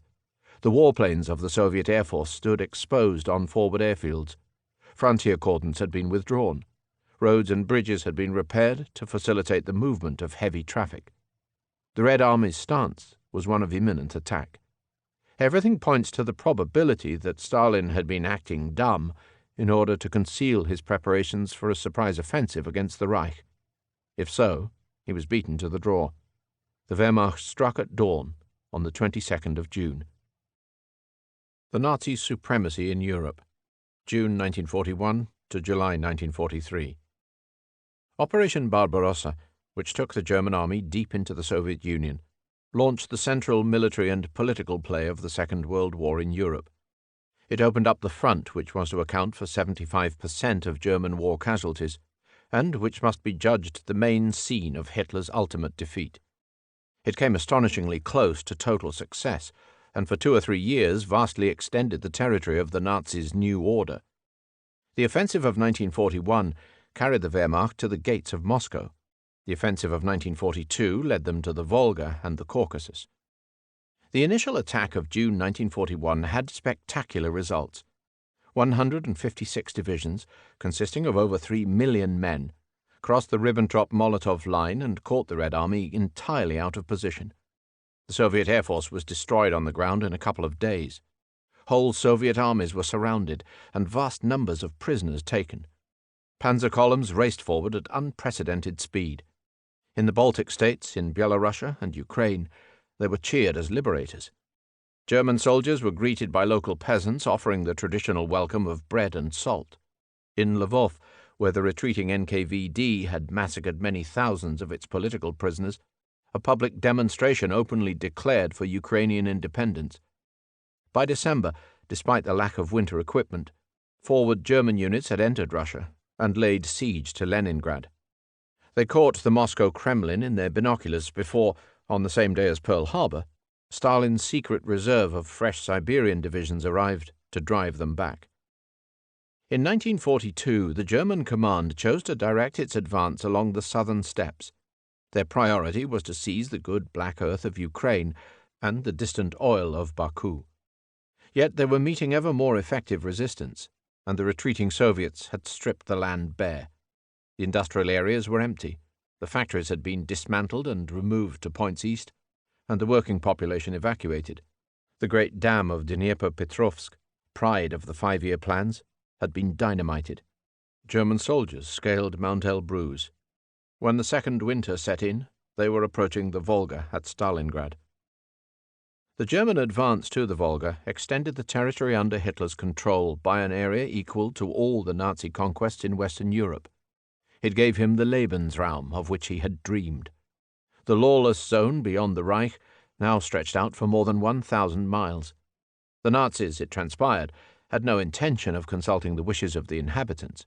There were to be no independent republics, only military government in the front-line regions and Reichskommissariats run by the SS in the Ostland and Ukraine. The national movement in Ukraine, which in 1917-18 had been given full German support, was to be crushed. Through willful stupidity, the Nazis spurned all the chances to win the population to their side. Through sheer arrogance, they turned their largest assets into an unbearable burden. Their savagery knew no bounds. They gave their new subjects no option but to resist. 100 peasants were to be executed for every German soldier killed by bandits. Villages were routinely razed and their inhabitants murdered. Nazi officials felt free to massacre people at will. As in Poland, the population was screened, assigned to racial categories, and issued with ration cards and work permits according to their classification. Where Jews were not killed outright, they were cast into ghettos. The Slavonic nations, whose elites were slated for annihilation, were regarded as fit only for a pool of uneducated slave workers. Several million men and women were sent to the Reich for forced labor. With the growth of all categories of undesirables, the Nazi network of prisoner of war and concentration camps was greatly expanded. Since Soviet prisoners of war were granted no rights, some 3 to 4 million men were allowed to perish in open enclosures. The East was treated as a fund for unlimited human and material exploitation. In 3 years, the population of Ukraine dropped by 9 million. Yet the Nazis' self-styled crusade for civilization was able to attract considerable support. Large contingents were sent to the Eastern Front by Romania, Hungary, and Italy. Romania took charge of Odessa and the district of Transnistria. General Franco's crack Blue Division was sent from Spain. In the Baltic states, existing army and police units were transferred to German service. Recruits and volunteers flocked in from almost all the occupied countries. Some of these, especially among Soviet prisoners of war, were volunteers in name only, having been given a choice between service or starvation. But many others, especially from Western Europe, joined willingly. General Vlasov, a former Soviet officer, commanded the million-strong Russian Liberation Army. A Cossack brigade attracted many pre-war exiles. Even the Waffen-SS recruited large numbers of foreigners. Holocaust. In conjunction with their occupation of the Eastern Lebensraum, the Nazis launched their largest and most systematic campaign of racial genocide. What they characteristically labeled the final solution of the Jewish question has since been called the Holocaust, or in Hebrew, the Shoah. It was an attempt to exploit modern industrial technology to kill every Jewish man, woman, and child in Europe, simply for being Jews. Its starting point is obscure. No direct order from the Führer has been unearthed, although his ultimate responsibility is incontestable. There is every reason to suppose that Hitler took precautions to conceal his involvement and to avoid the bad publicity which had arisen from leaks about the earlier euthanasia campaign. Europe's Jews were to be the prime, though not the sole, target for the Nazi program of racial murders. After several years of prudent restraint, Hitler had returned in 1938-9 to the extreme language of his early career. In a broadcast on the 30th of January 1939, he made a prophecy that if the Jews precipitated another war, then the effect would be the Vernichtung, destruction of all Jews. Yet prior to July 1941, despite high mortality in the Nazi-built ghettos of occupied Poland, there had been no move towards wholesale slaughter. Indeed, vague talk had continued about the dispatch of Jews to distant destinations and about the sensitivities of the neutral USA. Yet, on the 31st of July 1941, Goering ordered the chief of the RSHA, Reich Security Main Office, to prepare the final solution. Sometime shortly beforehand, he must have received express instructions from the Führer. All hesitations were to be cast aside. The policy was annihilation. Resettlement became an official euphemism for genocide. As the German armies advanced into the heart of the former Tsarist Pale, the notorious Einsatzgruppen reappeared, rounding up Jews by the thousand, driving them to pits and gullies and shooting them en masse. One such action, at the chasm of Babi Yar near Kiev, would involve the shooting of 70,000 victims. In January 1942, SS chiefs, including Adolf Eichmann, the head of the RSHA's 4B4 Jewish section, held a one-day conference at a villa on the Wannsee near Berlin to coordinate technical and organizational arrangements. Decisions were taken to accelerate experiments with Zyklon B gas, to create a number of dedicated death camps at Chełmno, Belzec, Sobibor, and Treblinka, to expand the Nazi concentration camps in occupied Poland, notably KL Auschwitz-Birkenau, to consult the best German firms regarding crematorium design and surplus disposal, to draw up the timetables and rolling stock for international railway transports, and to recruit auxiliary formations. If one did not know the object of the exercise, one could be forgiven for mistaking it for the AGM of German abattoirists. 7 to 8 million units were designated for processing. The problem was to collect them, transport them, and dispose of them as quietly and as efficiently as possible. From then on, the final solution proceeded without interruption for 3 years, town by town, ghetto by ghetto, district by district, country by country.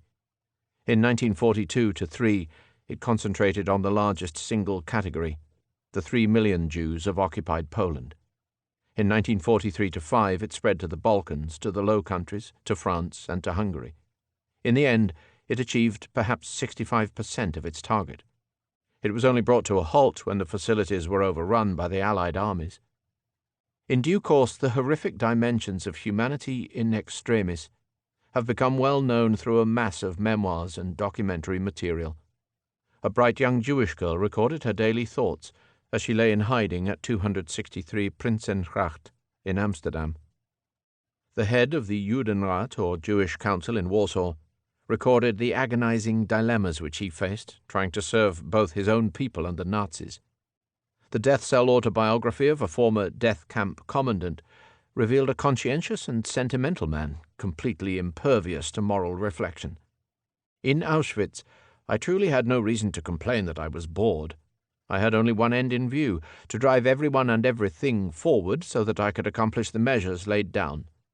I had to watch coldly as mothers with laughing or crying children went to the gas chambers.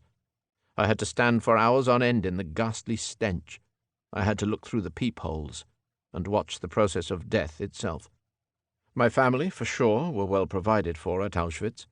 When I saw my children playing happily or observed my wife's delight in our youngest, the thought would often come over me, how long will our happiness last? Some have used the imaginative insights of fictional literature to approach these lower realms, but the most moving testimony comes from those who simply sought to preserve their humanity. Discussions about contemporary attitudes have centered on the alleged passivity of Jews and the alleged complacency of Gentiles. Both accusations are overstated. Mindful of the inspiring example of Janusz Korczak, a well-known Polish writer who calmly accompanied a group of orphans on their last journey from the ghetto, a surviving combatant has said, "To go quietly was also heroic." Another recalls the inaction of his own Jewish family when neighbors were removed for the gas chambers. Jews participated in the underground partisan movement, sometimes in separate units, and armed risings took place in several ghettos. In Warsaw, the historic Ghetto Rising erupted on the 19th of April, 1943, to oppose the final clearance. It lasted for 3 weeks, until all but 80 of the fighters were killed. Its leader, Mordechai Anilevich, committed suicide with the last group of friends in the final redoubt on Mila Street. At Treblinka, a determined breakout led to the successful escape of 300 inmates. Gentile attitudes were not uniform. Most people, living themselves in the shadow of terror, did nothing. A few assisted in the genocide. Yet many showed compassion. A poet felt anguish at the sight of a children's playground beside the ghetto wall in Warsaw, which reminded him of the lonely death of Giordano Bruno. I thought of the Campo di Fiori in Warsaw, by the sky carousel one clear spring evening, to the strains of a carnival tune. The bright melody drowned the salvos from the ghetto wall, and couples were flying high in the cloudless sky. Those dying here, the lonely forgotten by the world, our tongue becomes for them the language of an ancient planet, until, when all is legend and many years have passed, on a new Campo di Fiori, rage will kindle at a poet's word. A thoughtful Catholic intellectual has written of the moral involvement even of those who took no practical part. Europe's response to the Holocaust touched the depths of deprivation and the heights of heroism. In the eye of the storm in occupied Poland, the chances of saving the segregated Jews were never very great. Critics from more fortunate countries do not always realize how a totalitarian regime drives everyone in its power to varying degrees of complicity. Unfree people should not be judged by the criteria of free societies. Even so, there were individuals, the so-called Schmaltzavnici, or greasers, who did sell fugitive Jews and members of the resistance to the Gestapo. There were others who risked their lives and those of their families to hide and protect the fugitives. In 1943, the Polish resistance set up the Żegota organization to help save Jews. Perhaps 150,000 or 5% survived by hiding in barns and cellars, in convents, on false papers, or in the woods. Elsewhere, in less extreme circumstances, Europeans showed everything from noble sacrifice to apathy. In Copenhagen, where King Christian rode out into the streets in sympathy, wearing a Star of David armband, most of Denmark's 300 Jews were able to escape. In Romania, where the army and police killed hundreds of thousands of Jews on their own account, the government nonetheless jibbed at handing over Romanian Jews to the Nazis. In France, where the Vichy regime operated its own execrable concentration camps, as at Le Vernet, the local milice took the lead in collecting Jews. They made a distinction between alien Jewish refugees and native French Jews, only 8% of whom lost their lives. The French Protestant churches registered their protest, and the French resistance took steps to disrupt the deportation trains. In Holland, despite a determined resistance movement, most Jews were lost. In Hungary, which stayed free of Nazi occupation until 1944, a resourceful Swedish diplomat, Raoul Wallenberg, organized many Jewish escapes. He was due to disappear for his pains under Soviet detention. Local Zionist leaders were charged with striking deals at others' expense. Even in the German-occupied Channel Islands, Jews were handed over. Jews were generally safest in fascist Italy, in Italian-occupied Yugoslavia, in fascist Spain or Portugal. The lack of demonstrative protest from the Vatican was the subject of much subsequent controversy. Pius XII's detractors believed that he was indifferent to the Jewish tragedy. His defenders claimed that he was torn by fears of reprisals against German Catholics and by a desire to maintain impartiality between the evils of fascism and communism. He certainly did little for the millions of Catholics killed by the Nazis. The exact Jewish death toll will never be known. An estimate of 5.85 million was made for the Nuremberg tribunal. It is unlikely to be very inaccurate. In round terms, the total was made up of approximately 3 million Jews from pre-war Poland, approximately 2 million from the USSR, and approximately 1 million from other countries. There may be some overlap between the Polish and the Soviet categories, since in 1939 the eastern part of Poland was annexed to the USSR, but no responsible estimates have brought the total below 5 million. In quantitative terms, this figure may be compared with estimates of approximately 8.7 million Soviet and approximately 3.5 million German military losses, and of civilian losses among Ukrainians, non-Jewish Poles, Belarusians and Russians, each of which ran into several millions. For many years after the war, two round figures enjoyed wide circulation: 6 million Holocaust victims overall, and 4 million dead in Auschwitz. The first figure, though somewhat high, is likely to stand. The second figure was impossible. Auschwitz received two people who were later proclaimed Christian saints. The Blessed Edith Stein was a Jewish convert to Catholicism, captured by the Nazis in Holland. Father Maximilian Kolbe was a Catholic priest who gave his life to save a married inmate from death. 50 years later, pain was still being caused by attempts to find appropriate ways of commemorating the multinational and multi-confessional character of the victims. At the time, one of the main problems lay in the fact that the outside world could not be made to grasp the enormity of what was happening. As early as September 1940, a courageous officer of the Polish underground, Witold Pilecki, had succeeded in penetrating Auschwitz. He spent 2 years organizing secret resistance cells inside the camp before escaping. Yet the information gathered was not judged credible outside Poland. When the Polish government in exile in London published a report on the fate of Poland's Jews, a leading Jewish member of the government committed suicide in desperation at the feeble response. When a Polish courier visited Washington to give an eyewitness account of the death camps, he was countered by the chilling words of Chief Justice Frankfurter, "We don't say that you're lying, but—" American Jews were no more spurred to action than anyone else. When the proposal was eventually made to bomb the approaches to Auschwitz, the Allied powers found reasons to refuse. Stalin had killed his millions in the 1930s without significant world reaction. Hitler was able to do the same in the 1940s, until outsiders saw the evidence with their own eyes. The Holocaust has inspired a vast corpus of literature.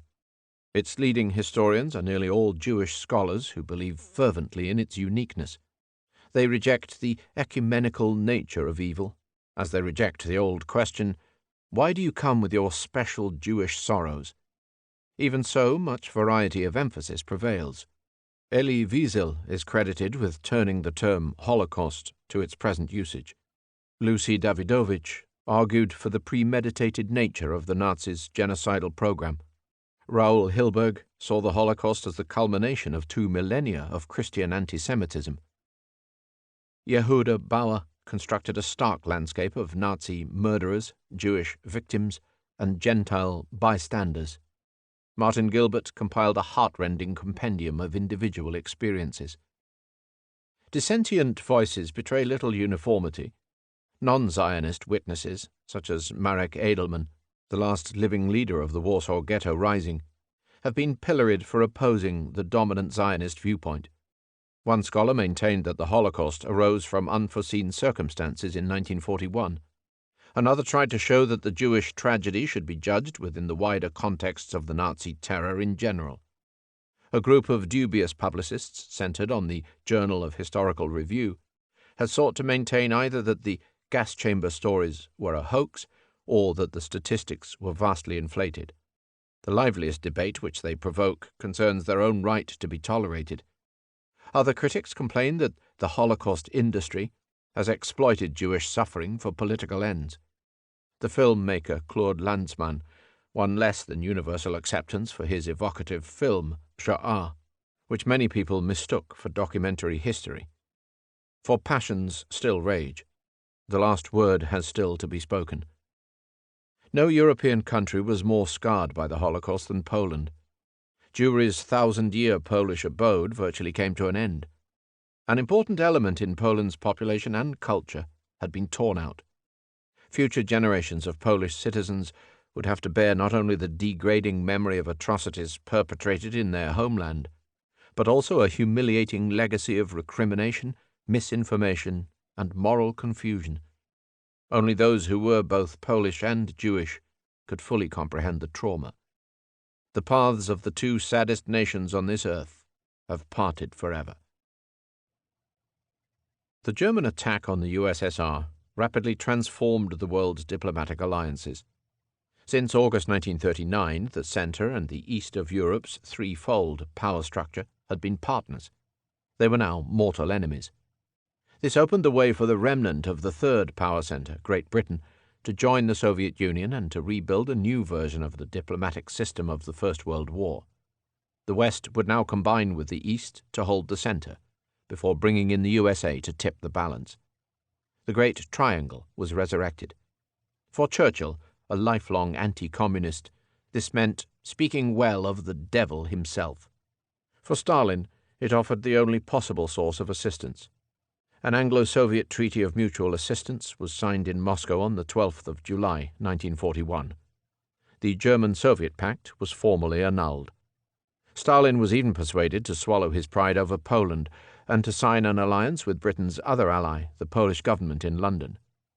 The Soviet-Polish Military Convention of July 1941 was followed by a political treaty. An amnesty was to be granted for the millions of innocent Polish deportees and prisoners in the USSR, and a new Polish army was to be formed in the depths of Russia.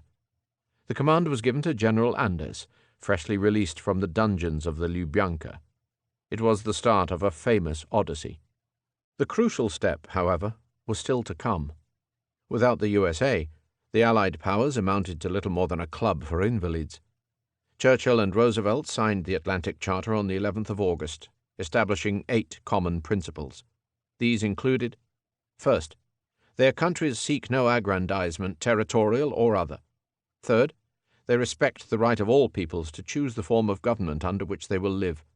Eighth, they believe that all of the nations of the world, for realistic as well as spiritual reasons, must come to the abandonment of the use of force. But the U.S. Congress was still unwilling to enter the war. The Soviet government had retired to Kuybyshev on the Volga. Its first service to the Allied cause was to join the British in a joint occupation of Persia. Fortunately for London and Moscow, the Japanese proved more persuasive than the Allies.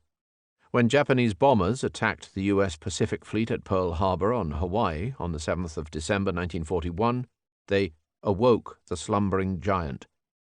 Their action had no direct connection with the war in Europe, yet it changed American attitudes overnight. America's war shyness evaporated. The Congress voted lavish war credits, and the hands of the president were untied. It was not part of the Japanese plan, but they had unwittingly unlocked the doors of the Grand Alliance. The Big Three, the war-winning trio of Churchill, Stalin, and Roosevelt, were in business. The Germans, of course, felt cheated. They had sought no quarrel with the USA, if only the president would stop helping the British. In any case, they were counting on finishing the war before the Americans could intervene. So Berlin opted for bravado. Hitler declared war on the USA in a speech to the Reichstag on the 11th of December 1941. In its way, The emergence of the Grand Alliance was every bit as shocking as that of the Nazi-Soviet partnership 2 years earlier. Every principle of the Anglo-Saxon democracies was contradicted by the Soviet system. Nor was it just a matter of forgetting Stalin's past crimes. The Western leaders had to close their minds to the fact that Stalin continued to kill perhaps 1 million of his own people every year throughout the war. But when Stalin was weak and Hitler was strong, Stalin had to be helped. By Stalin's standards, the Western democracies were every bit as nauseating and anti-socialist as the Führer. But with the Wehrmacht at the gates of Moscow, the helping hand of the West had to be accepted. Ideological niceties did not enter the reckoning. Though the anti-Nazi alliance was to be wrapped in the verbiage of freedom, democracy, and justice, the big three were bound together by cynical convenience. For the time being, the Grand Alliance could do little to challenge German hegemony in Europe. The immediate tasks were to secure their lines of communication, to limit Germany's further advance, to damage Germany's war industries, and to construct the basis for offensive action in the future. To these ends, the Anglo-Americans combined to fight the Battle of the Atlantic. They planned a vast campaign of aerial bombing, and they undertook to supply the Soviet Union with war material. Everything depended on the Red Army's ability to avoid collapse, on Britain's ability to preserve its island fortress, and on the Americans' ability to muster their colossal resources for simultaneous wars in the Pacific and in Europe. The Battle of the Atlantic secured the sea lanes which guaranteed Britain's lifeline to the USA and the USA's gateway to Europe.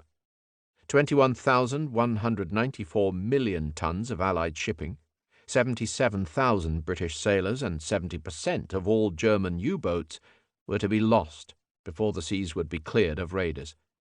The U-boats' bases were invulnerable. The abortive British raid on Saint-Nazaire in March 1942 highlighted the contrast between the Allies' mastery of the sea with Germany's supremacy on land. Anti-submarine measures, including the convoy system, aerial patrols, and sonar, took months and months to be deployed. Allied shipping losses peaked in March 1943, immediately before the U-boats met their own catastrophe. The sinking of 41 U-boats in conjunction with convoy ONS-5 forced Admiral Dönitz to withdraw his submarines from the Atlantic for good. As from the first 1,000-bomber raid on Cologne on the 31st of May 1942, the Allied bombing offensive rose steadily to a mighty crescendo. It has been strongly criticized both on practical and on moral grounds. Precision bombing, such as the famous dam-buster raid on the reservoirs of the Ruhr Basin, or the elimination of the Nazis' heavy water plant at Telemark in Norway, had clear objectives. But the wholesale destruction of German cities by firebombing and the attempt to terrorize the civilian population did not achieve the expected results. In the years between 1941 and 1945, 1.35 million tons of high explosive were dropped on the Reich by the endless waves of Lancasters, Halifaxes, and flying fortresses. Countermeasures absorbed a great deal of Germany's dwindling resources. But the Nazis' war industries were never halted, and German civilians, like their British counterparts under the Blitz, rallied to the national cause. One enormous raid on Hamburg in May 1943 caused a firestorm that killed 43,000 innocents. Another on Dresden may have wreaked destruction approaching that of the atomic bombs dropped on Japan.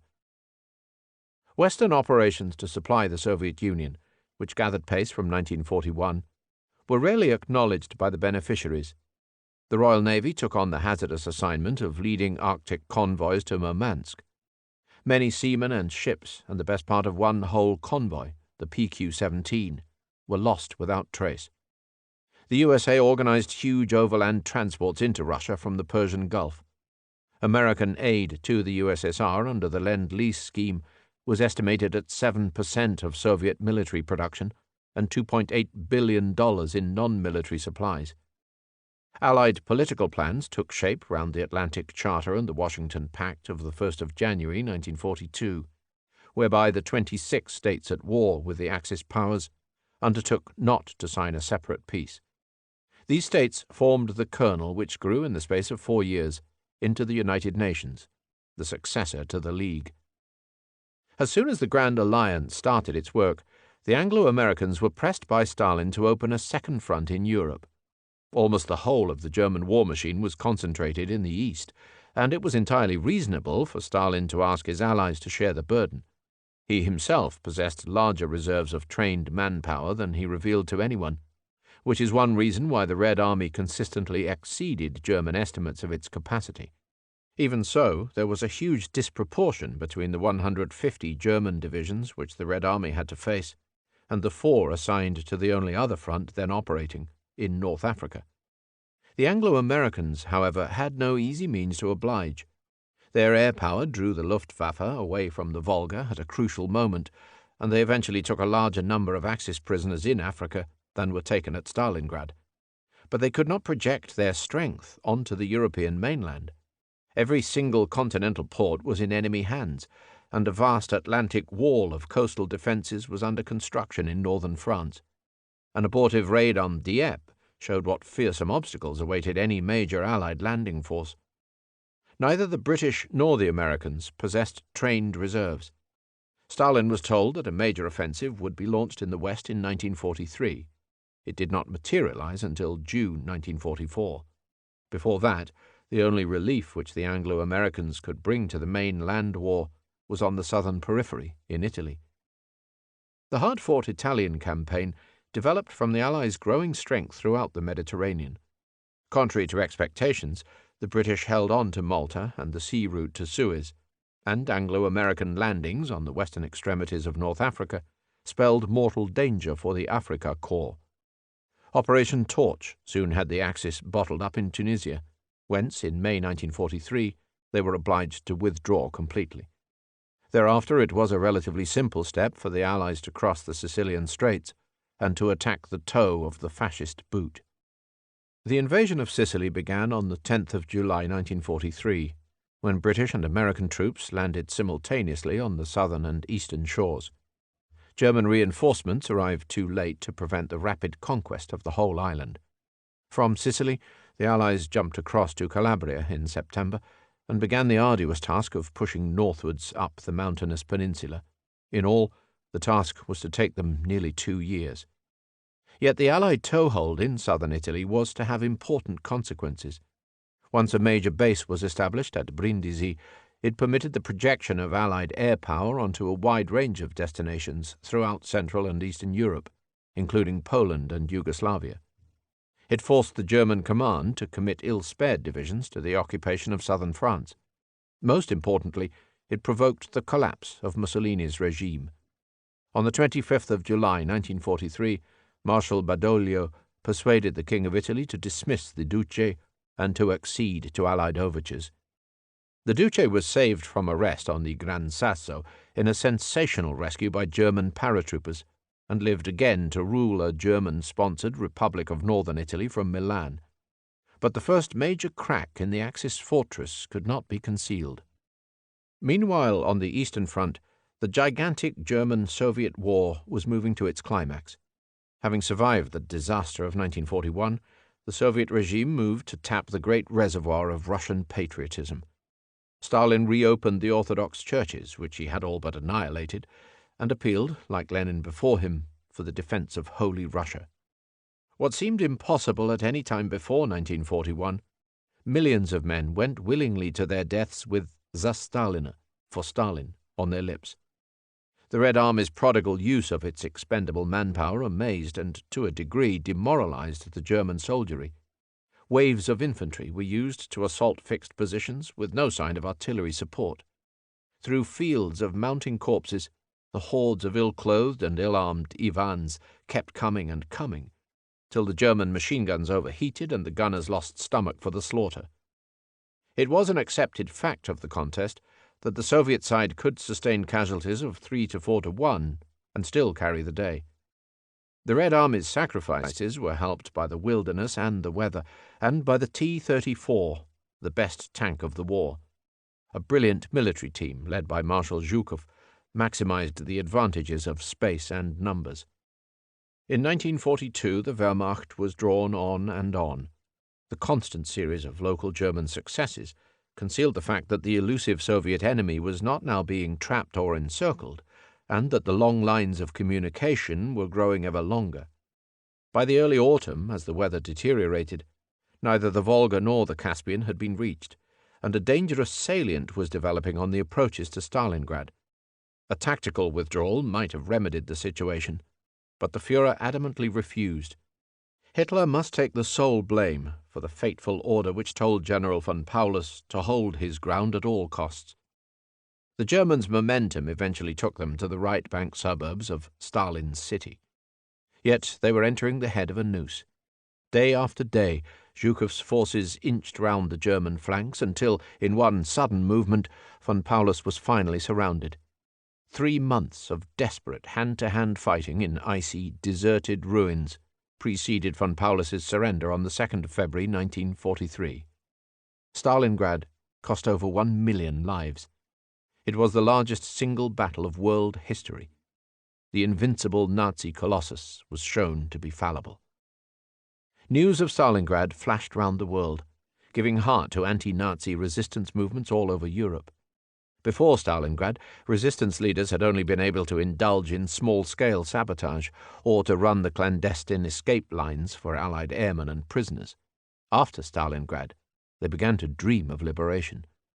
In Western Europe, resistance was relatively uncomplicated.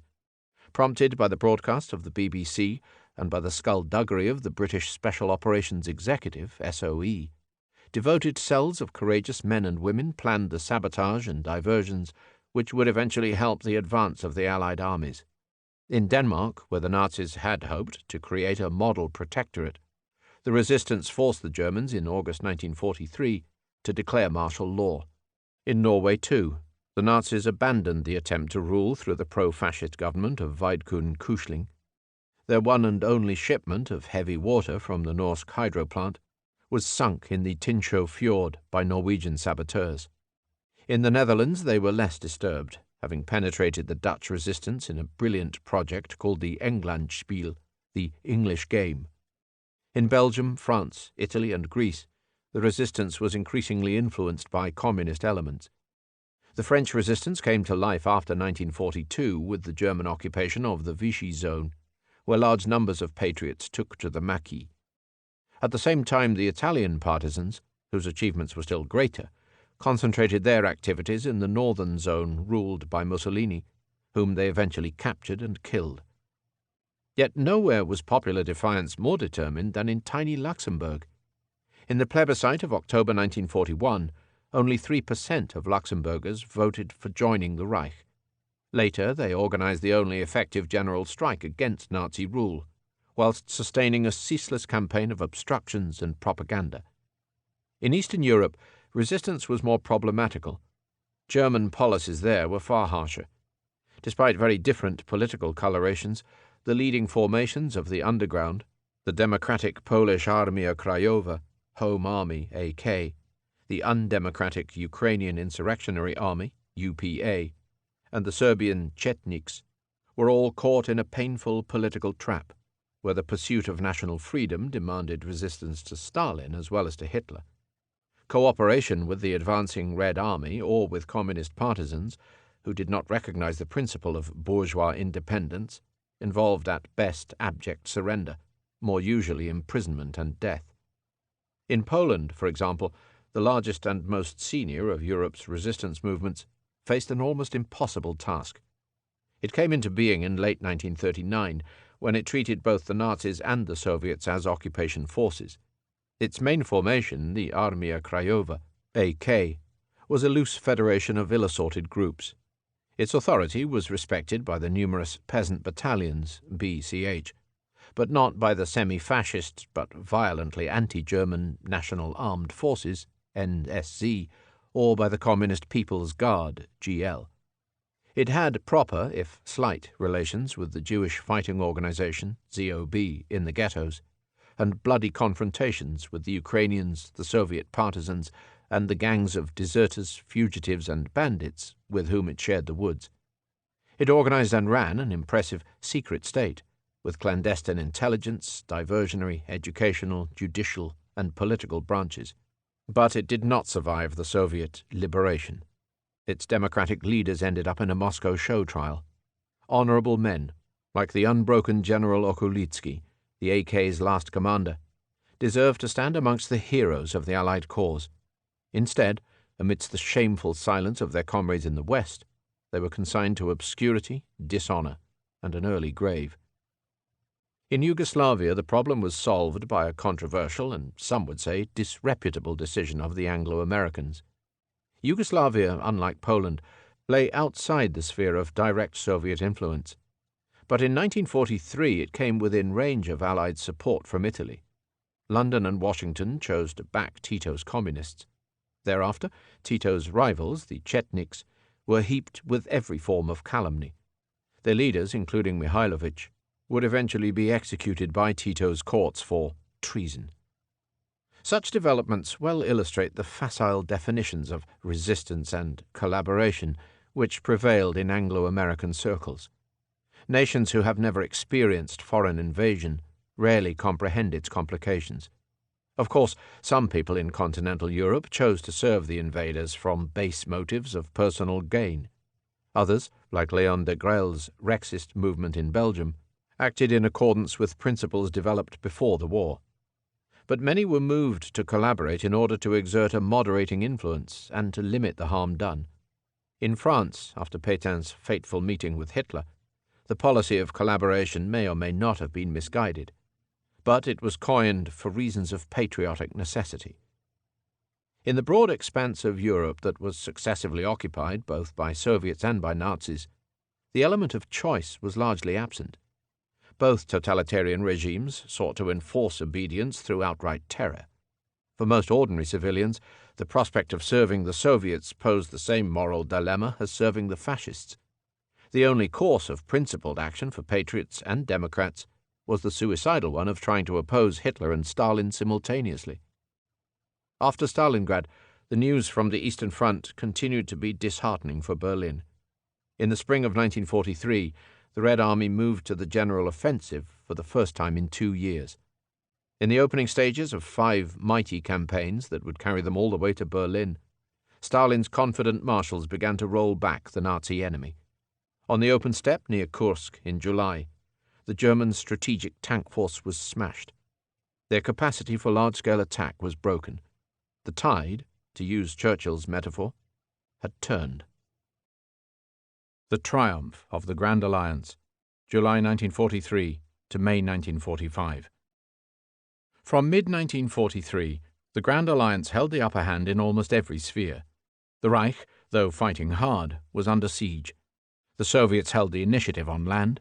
The Anglo-Americans held mastery of sea and air. The combined resources of American industrial strength, of Russian manpower, and of the British Empire could not be matched by Hitler's shrinking realm.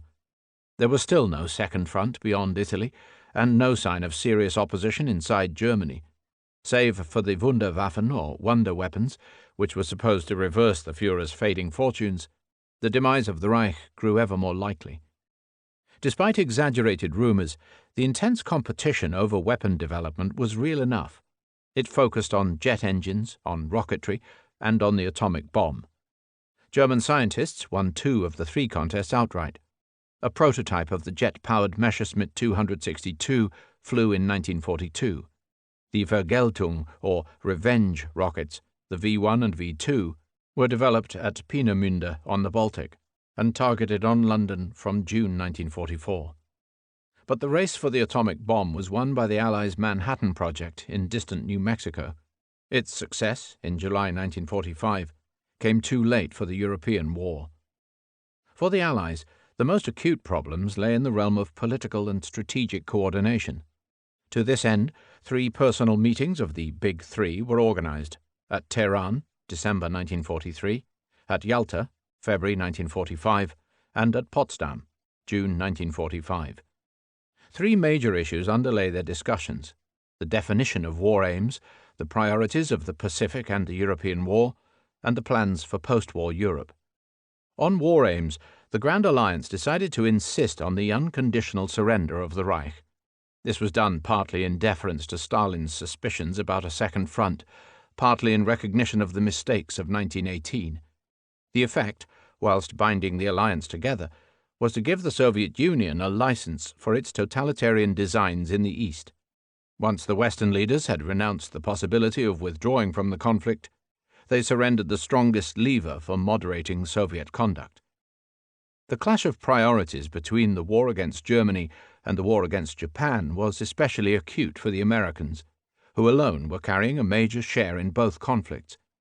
It was to come to a head at Yalta. The Soviets had observed strict neutrality towards Japan since 1941, and were not likely to change their position until the European War was over. The British, in contrast, were deeply involved in the Japanese War. Their fragile lines to the Far East were stretched very thin, and great reliance had to be placed on the independent war effort of the Dominions, especially of Australia and New Zealand. Singapore had fallen, dramatically, at an early stage. Thereafter, Britain's participation was confined to Burma, where the Japanese sphere lapped the borders of British India, and to auxiliary support for the Americans. Plans for the future of Europe never reached full agreement. The Western Allies excluded Stalin from considerations about Western Europe, starting with Italy, and Stalin pressed on regardless with his own dispositions in the East. An important exception lay in the so-called percentages agreement, which Churchill discussed with Stalin during his visit to Moscow in October 1944. It was never formally adopted, but there is some reason to think that both sides regarded it as a working guideline for the Balkans. Pulling half a sheet of paper from his pocket, Churchill is said to have written down a short list of countries, and alongside it a series of percentages representing the expected balance of Western and Russian influence.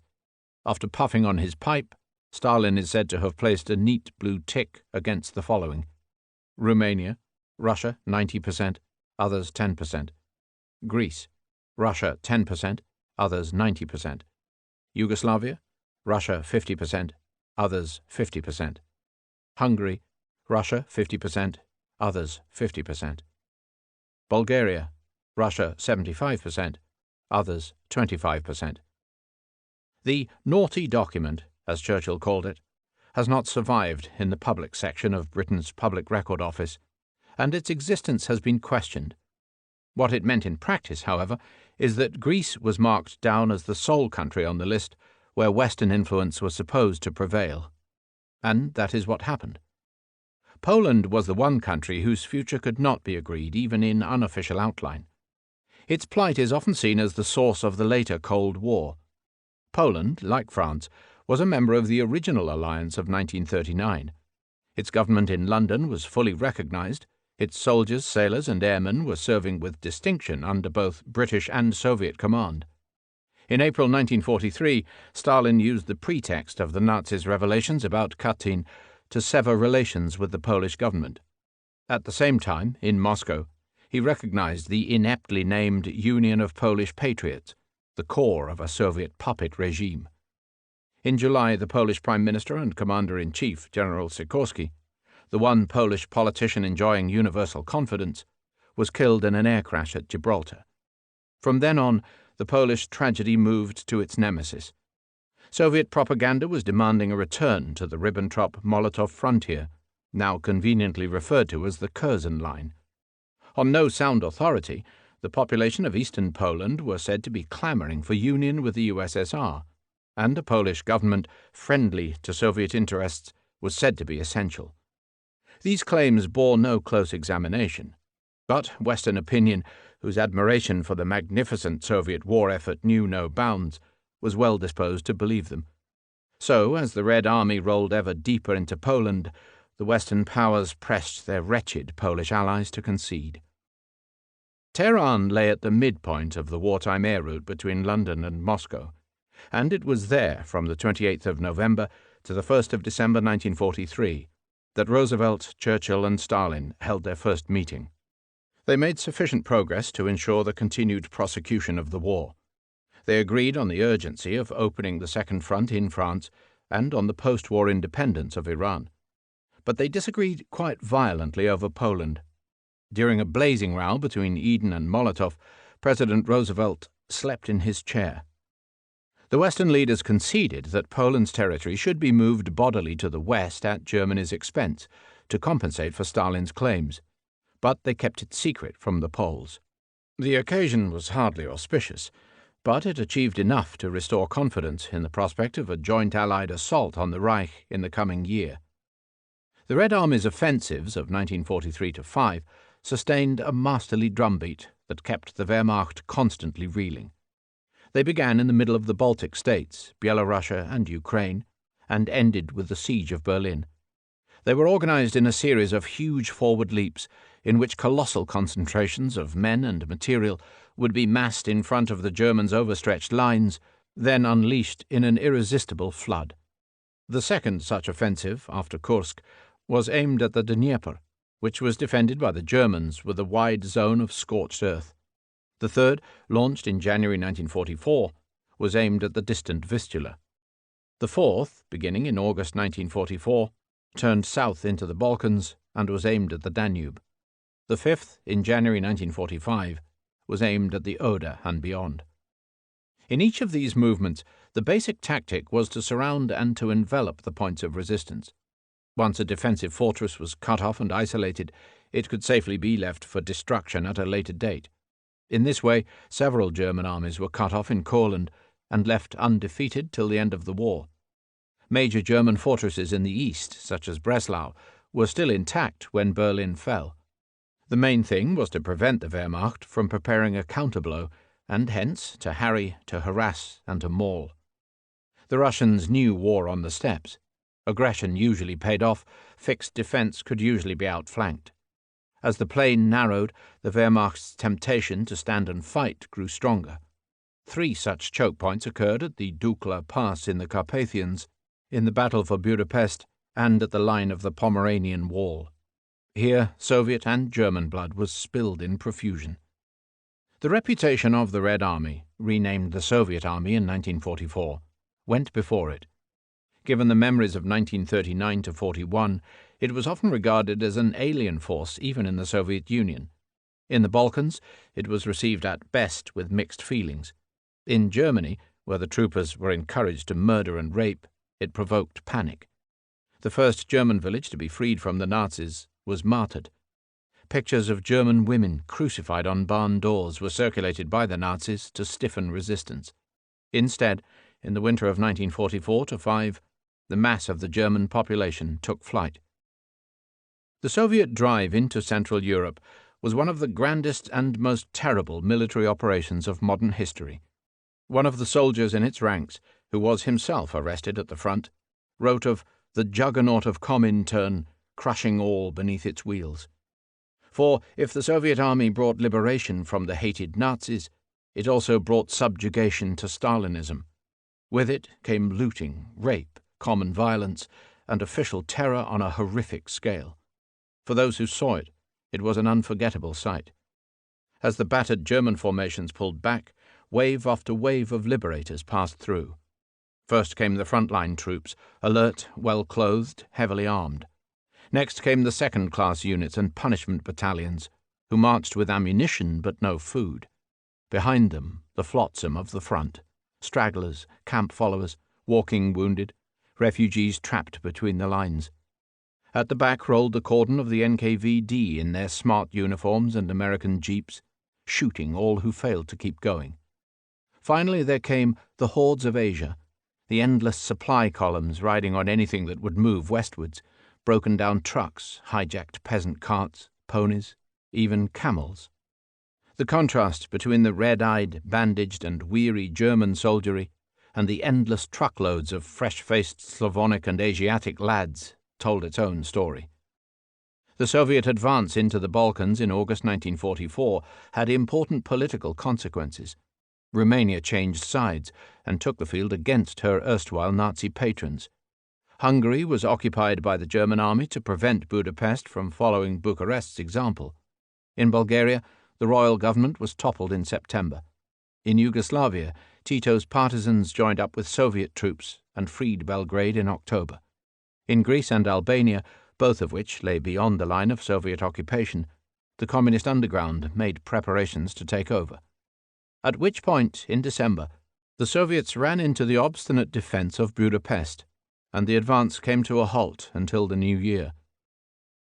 In the West, the Second Front was finally opened on the 6th of June 1944, D-Day, when British, Canadian, Polish, and American troops landed on the beaches of Normandy.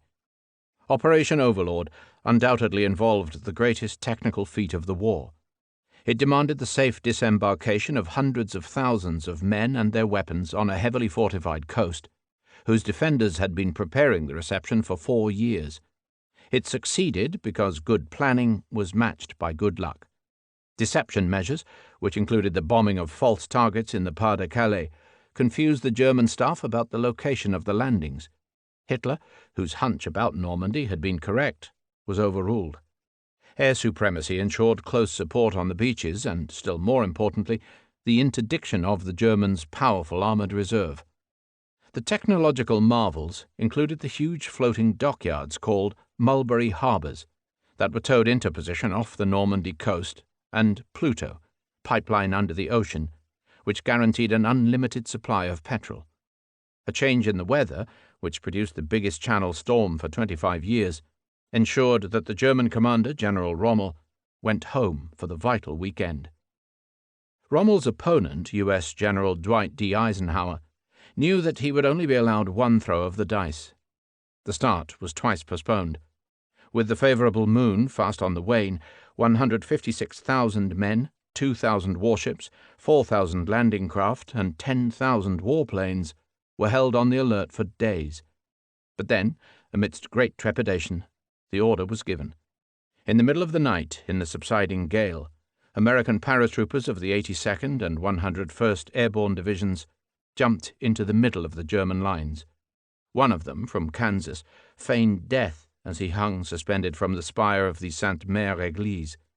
Further west, at Pegasus Bridge, the first British soldier on French soil, Sergeant Jim Walwork, silently landed his Horsa glider at 1600 hours within 30 yards of the target, knocking himself unconscious on impact. D Company of the 2nd Oxford and Bucks Light Infantry then shot their way across the bridge, captured the lock on the Orne Canal, entered the café of Monsieur et Madame Gondret, and spoke the words of liberation. "It's all right, chum." Then, in the grey dawn, the steel doors of the landing craft were thrown open, and the main force waded ashore onto 5 code-named beaches. 73,000 men of the U.S. First Army hit Utah and Omaha. 83,000 men of the 2nd British and 1st Canadian Armies stormed onto Gold, Juno, and Sword. The shocked German defenders lay low in their bunkers, bombarded by heavy shells from unseen warships and mercilessly strafed from the air. Only at Bloody Omaha did they manage to raise a screen of fire to pin the attackers down. There, the Texas Rangers heroically scaled the cliff under fire, only to find that the gun position on the top had been dismantled. But the setback was local. D-Day worked. In addition to their toehold in Italy, the Allies had won their fingerhold in France. The Reich could now be pincered from all sides. Overlord, however, was slow to develop. When the Wehrmacht recovered from its surprise, resistance was fierce. The Americans could not take Cherbourg, the principal port of the invasion coast, for 3 weeks. The British, who should have entered Caen on the evening of D-Day, fought their way in on D+34, the 9th of July. But the logistics outmatched anything that was seen in the east. Reinforcements poured into the Mulberries, the petrol flowed smoothly through Pluto. When the Americans finally broke through to the rear, the Germans had nothing to do but run. Caught at Falaise in an ever-shrinking gap, they ran the gauntlet amidst scenes of slaughter. After that, the Allies' road was clear for the race to Paris and the drive for the Rhine. After 2 years of defeats, the German army finally reacted against Hitler. On the 20th of July 1944, at the Führer's eastern HQ, his Wolfschanze near Rastenburg in East Prussia, now Kętrzyn in Poland, an attempt was made to assassinate him. A bomb was left in a briefcase under the heavy oak table of the conference room. It exploded in the Führer's presence. He escaped, badly shaken, with a damaged arm. It had been planted by Colonel Klaus von Stauffenberg, a member of the Moltke's aristocratic Kreisau circle. Its failure, and the horrible fate of the plotters, whose slow deaths on meat hooks were filmed for the Führer's enjoyment, discouraged other attempts. Large volumes are written about the German resistance. The role of noble individuals and small groups, such as Pastor Bonhoeffer or the White Rose, is beyond question. But the fact is that they did not achieve their goals. By the time of the bomb plot, Germany's immediate neighbors in Poland and France were both eagerly awaiting their freedom. The Soviet army was approaching the eastern suburbs of Warsaw. The American army was working its way round the western suburbs of Paris. Both cities were filled with various groups of resistance fighters, directed mainly from London. Both were straining at the leash to rise against the Nazi oppressor. In Warsaw they were led by the underground AK, in Paris by the Free French. Paris rose on the 19th of August. Despite poor intelligence, the idea was to mount attacks inside the city and accelerate the Americans' final push. Parts of the French resistance worked with the American command, which had recognized their value in the battles since the Normandy landings. Assailed from all quarters, the German garrison pulled back, and the Americans struck. General Leclerc's French armored division, fighting under American command, was given the honor of spearheading the advance. The German garrison surrendered, having ignored the Führer's order to leave no stone standing. On the 25th of August, with snipers still active, General de Gaulle walked magnificently erect down the Champs-Élysées. The Cathedral of Notre Dame celebrated a great Te Deum. Despite the heavy loss of civilians, the population rejoiced. France's pre-war Third Republic was restored. Paris was free. Warsaw had risen on the 1st of August, almost 3 weeks before Paris. The plan was to coordinate attacks inside the city with the Soviets' final push. But the Varsovians were not to share the Parisians' success. The intelligence of the Polish resistance was poor, and they found too late that the Soviet command was not going to help. The Soviet generals had used the Polish underground in all the battles since crossing the Polish frontier. But Stalin did not recognize independent forces, and he had no intention of letting Poland regain its freedom. Assailed from all quarters, the German garrison had begun to withdraw. But then the Soviets suddenly halted on the very edge of the city.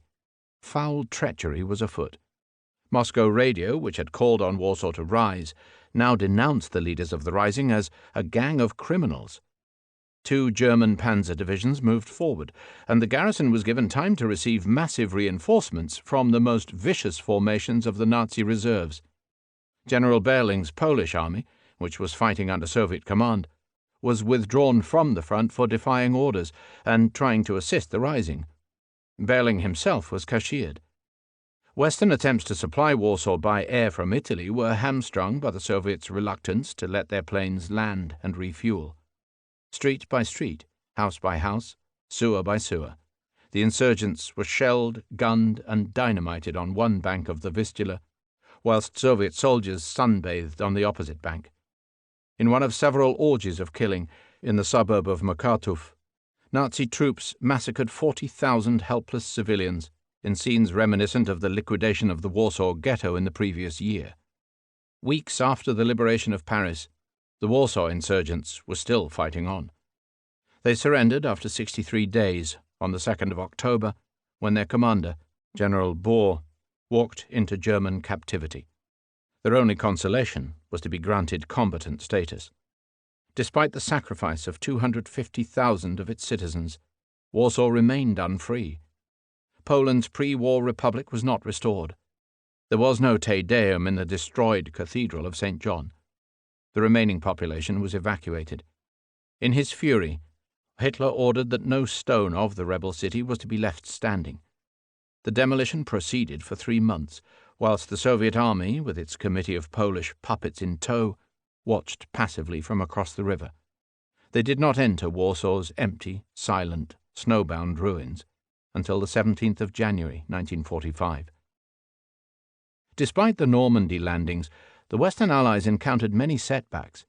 In Italy, Rome fell the day before D-Day, but only after the Allied armies had been bottled up for months at Monte Cassino.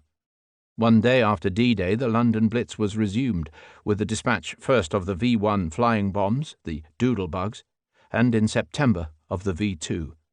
An American landing on the French Riviera in August was poorly conceived and developed slowly. In the north, Brussels was freed amidst great rejoicing on the 3rd of September. But the British scheme under Operation Market Garden To jump ahead and seize the Rhine bridges at Arnhem was a costly disaster. In the centre, in December, in the Battle of the Bulge, the Americans had to absorb the weight of the Wehrmacht's last major armoured counterattack in the Ardennes. At Bastogne, where the 101st Airborne was called on to surrender, the resources of the German staff and their translators were finally overpowered by the American reply of nuts. In the Mediterranean, the British Army re-entered Greece in October, only to find itself with a civil war on its hands. Churchill did not hesitate to assist the government in Athens against communist attacks. Before it fell, the Reich was allowed to totter on the brink. The terminal conquest of Germany in January to May 1945 took place amidst scenes never before experienced. In the West, British and American bombers were steadily reducing every major German city to hecatombs of rubble and corpses. Nazi officials vainly planned their last stand in the Alpine redoubts of Austria and Bavaria. In the east, millions of desperate German refugees were trekking westwards through the winter. Tens of thousands perished in the sinking of the Wilhelm Gustloff and other mercy ships, or on the deathly trail across the icebound waters of the Frisches Haff. The Führer's last throw was to draft all German males above 14 into the so-called Volkssturm. Most of those schoolboys, invalids, and veterans were to die from the Soviet policy of killing anyone in German uniform. The compulsory evacuation of major cities such as Danzig or Breslau, and of concentration camps such as Auschwitz, were accompanied by death marches. German life in the East was coming to an end. Zhukov's offensive against Berlin was launched on the 12th of January 1945 from a range of some 400 miles. The Red Army cleared Poland when the Western Allies were still well short of the Rhine. The fall of Budapest in mid-February permitted a two-pronged lunge which had Vienna as well as Berlin in its sights. In early March, the Americans had a fortunate break when German sappers failed to blow the last remaining bridge across the Rhine at Remagen. Soon General Patton would come riding triumphantly out of this western bridgehead, even faster than Zhukov out of the east. His men would eventually meet up with the Soviets in the Torgau in Saxony on the 23rd of April. The British, with Canadian and Polish support, had liberated the Netherlands and were far advanced along the northern plain. Berlin was cut off by a ring of Russian steel. From his bunker beneath the bomb-blasted debris, the Führer watched the Reich's defences crumble. When the Big Three met again at Yalta in Crimea from the 4th to the 11th of February 1945, the end was already close. Regarding Germany, they agreed on the establishment of 4 separate Allied occupation zones, on the destruction of the Reich's military-industrial capacity, on the prosecution of war criminals, and on the need to guarantee Germans no more than minimum subsistence. Regarding Poland, they agreed that there should be free and unfettered elections, and that a provisional government should draw its members both from Stalin's Lublin Committee and from the London polls. On Japan, which worried the ailing Roosevelt most, they agreed that the USSR should enter the Pacific War 2 to 3 months after the end of hostilities in Europe. A secret protocol empowered the Soviets to reoccupy the Kuril Islands. These arrangements did not have the force of an international treaty.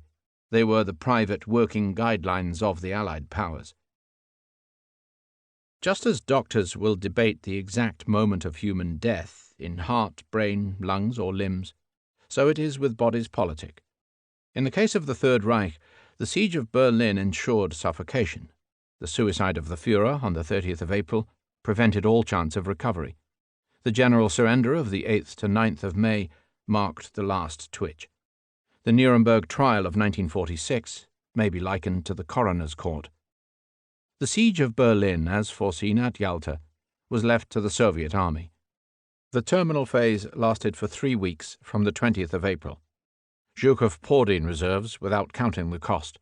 He was probably to lose more men in this one operation than the U.S. Army lost in the whole of the war. As the noose tightened, various Nazi officials slipped out. Hitler's deputy, Martin Bormann, left, never to be seen again. One of the last planes to take off disappeared with a cargo of Nazi archives. Berlin sold itself dearly. It was the Warsaw Rising in reverse. Eventually, Soviet soldiers hung the red flag atop the shattered Reichstag. In his bunker at the junction of the Wilhelmstrasse and Unter den Linden, the Führer lost all contact with outside events. "If the war is to be lost," he had remarked, "the nation will also perish." His orders were transmitted into an unresponsive vacuum. On the 29th of April, he went through a form of marriage with Eva Braun, who had declined the offer of escape. On the 30th, the newlyweds died in a poison and pistol-shot suicide pact. They thereby avoided the fate of Mussolini and his mistress, who the previous day had been strung up by the feet in Milan. When the Hitlers died, the Russians were 200 yards away. The Führer left orders for the burning of the bodies in a petrol pit, and a brief will and testament. "It is untrue that I, or anyone in Germany, wanted the war in 1939. It was desired and instigated solely by those international statesmen who were either of Jewish descent or who worked for Jewish interests. I die with a happy heart, aware of the immeasurable deeds of our soldiers at the front. Above all, I charge the leaders of the nation to scrupulous observation of the laws of race and to merciless opposition in the universal poisoner of all peoples, international Jewry." The last remains of the Führer and his wife were buried by the KGB in East Germany and eventually incinerated by them in 1970. 2 fragments of a skull, said to be Hitler's, were produced from the ex-Soviet archives in 1993. Victory in Europe, or VE Day, followed in the second week of May. For the Nazis it meant annihilation, the vengeance of their gods. For the German nation it spelled total defeat. General Montgomery accepted the submission of a German delegation in his tent on the Lüneburg Heath. General Eisenhower accepted the formal capitulation at his base near Reims. Marshal Zhukov did the same at his HQ at Karlshorst. The moment of Germany's unconditional surrender was fixed for midnight on the 8th, GMT. This was 5 a.m. on the 9th, Moscow time. As always, the declaration of peace did not quite match the reality. The Allied powers were still at war in the Pacific. In the desert of New Mexico, the scientists were still working feverishly for the first atomic test. In Europe, pockets of fighting continued. A German army cornered in Prague was finished off by elements of Vlasov's RLA, who had vainly changed sides in the hope of a reprieve. Pockets of local resistance against the Soviet takeover continued in Eastern Europe and the Western USSR until the 1950s. 6 weeks later at Potsdam, from the 17th of July to the 2nd of August, the Big Three met for the last time. Of the wartime leaders, Stalin alone survived, suspicious that the capitalist powers might turn against him. Contrary to all predictions, Churchill was defeated in Britain's post-war election and replaced in the middle of the conference by the socialist Clement Attlee. Roosevelt had died before the fall of Germany. He was succeeded by his no-nonsense Vice President, Harry Truman. Differences among them were so great that the original idea of organizing a peace conference was shelved. When Truman arranged for a melodramatic announcement of the successful American A-bomb test, Stalin did not even blink. So Potsdam stuck to practical matters. Germany was to be given an inter-allied council to coordinate the administration of its 4 occupation zones. Austria was to be restored to its independence. France was to be given back Alsace-Lorraine and Czechoslovakia the Sudetenland. Poland was to be given a frontier on the Oder-Neisse line, whether the Poles wanted it or not. All Germans living east of the new frontiers were to be expelled. All the Nazi leaders who had fallen into the Allied net were to stand trial before an international war crimes tribunal. Beyond that, the Allies could agree on little, and they did not try. By which time the processes of reconstruction and forgetting were in full swing. After every war, someone has to clear up, for things won't find their right place on their own. Someone has to heave the rubble to the roadsides, so the carts piled high with corpses can pass by. Photogenic it certainly isn't, and it takes years. All the cameras have gone off to other wars. Those who knew what this was all about must make way for those who know little, or less than a little, or simply nothing. Friday, 19th of October, 1945, Nuremberg. The city was occupied by the U.S. Army. An American colonel had taken command of the city prison, which stood immediately behind the Palace of Justice on the Fürtherstrasse. Of the 24 named defendants in the trial of German major war criminals, 21 were locked in their cells. It was the day when they were due to be served with their indictments. The task of serving the indictments had fallen to a young British major, a former prisoner of war, who spoke fluent German. As he entered the cell block just before 2 p.m., he saw 3 tiers of cells, each with a small window grill in the door. A guard was lolling at every door, peering through the grill. On the upper floors, the open balconies were covered with wire netting. The 22nd defendant had recently committed suicide. The event was to be witnessed by a dozen men. The major was shown into the block by the commandant of the prison and by a master sergeant who carried the keys. Behind them walked the general secretary of the International Military Tribunal with his interpreter, 2 American soldiers carrying documents, an officer of the U.S. security staff, the prison psychologist, notebook in hand, and the prison's Lutheran chaplain. A handful of snowdrops, American military policemen in their characteristic white helmets, brought up the rear. The indictments, freshly translated from English into German, were bulky documents. The cover page read, "The United States of America, the French Republic, the United Kingdom of Great Britain and Northern Ireland, and the Union of Soviet Socialist Republics against," followed by a column of 24 names, headed by that of Goering. There were 4 counts: conspiracy in common, crimes against peace, war crimes, crimes against humanity. Each of the accused was to receive 2 copies, which outlined both the general charges and the particular counts on which he was accused. Anglo-American practice required that the indictments be served in person. The young major, though a law graduate, had no particular experience of such duties. When he saw the wire netting, his thoughts turned to one of his wartime companions, a Belgian airman captured by the Gestapo, who had leapt to his death from exactly such a balcony in the prison at Suresnes. Though he had been working for the tribunal for several months, the major had only just arrived in Nuremberg, and he had never met any of the prisoners face to face. I looked towards the high window at the far end of the prison. The spiral stairs to the upper rows of cells were in silhouette against the bright autumn sun. There was that eternal silence, only the menacing sound of keys. The silence continued until we reached a cell near the end of the row. The guard on duty saluted. I noticed that he was armed with a revolver and a blackjack. As the cell was unlocked, I braced myself to meet the prisoner, who rose unsteadily to his feet. I was surprised to find my voice. "Hermann Wilhelm Goering?" "Jawohl." "I am Major Neve, the officer appointed by the International Military Tribunal to serve upon you a copy of the indictment in which you are named as a defendant." Goering's expression changed to a scowl, the look of a stage gangster, as the words were interpreted. I handed him a copy of the indictment, which he took in silence. He listened as I said, "I am also asked to explain to you Article 16 of the Charter of the Tribunal." A copy in German was handed to him. "If you will look at paragraph C, you have the right to conduct your own defence before the tribunal, or to have the assistance of counsel." My words were correct and precise. Goering looked serious and depressed as I paused. "So it has come," he said. "You can have counsel of your own choice, or the tribunal can appoint one for you." It was evident that Goering did not understand. Then he said, "I do not know any lawyers. I have nothing to do with them. I think that you would be well advised to be represented by someone." He shrugged his shoulders. "It all seems pretty hopeless to me. I must read this indictment very carefully, but I do not see how it can have any basis in law."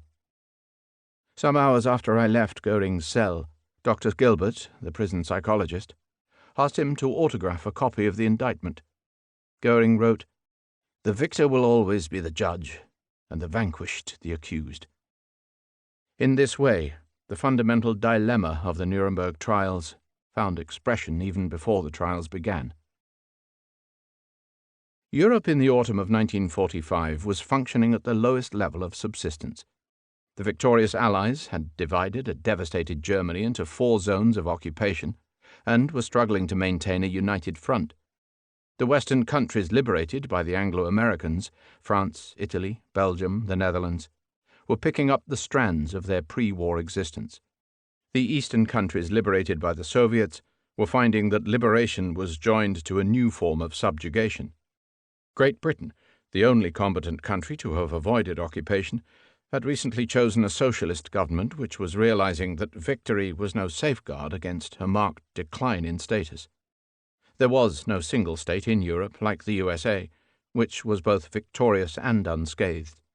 A handful of neutrals, from Spain to Sweden, were free to exercise a degree of real independence. Several countries had already staged trials to punish wartime acts that were now considered criminal. In Oslo, Kuchling was tried and executed in September. In Paris, Laval suffered the extreme penalty on the 9th of October. In Moscow, the trial of Polish underground leaders had taken place in June. Public opinion in the West was not fully aware that the defendants in this case were neither fascists nor collaborators, but heroic allies whose only crime had been to fight for their country's independence. Western governments had preferred to press privately for lenient sentences rather than protest publicly. Nuremberg, one of Germany's most ancient and most German cities, had been reduced to a sea of rubble, having been subjected to 11 mass bombing raids.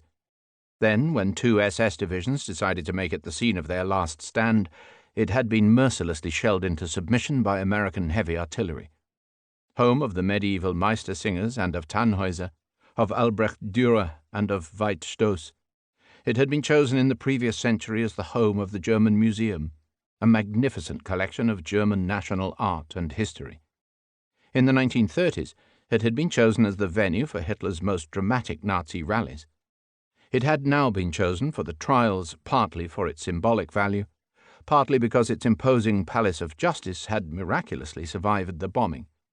To hold the trials in Nuremberg was to emphasize the Allied view that the root of Germany's evil lay not in Prussian militarism, as was the view in 1918, but in the very nature of the Germans' national identity. The setting of the trial seemed designed to teach a history lesson far deeper than the offences of the individual defendants.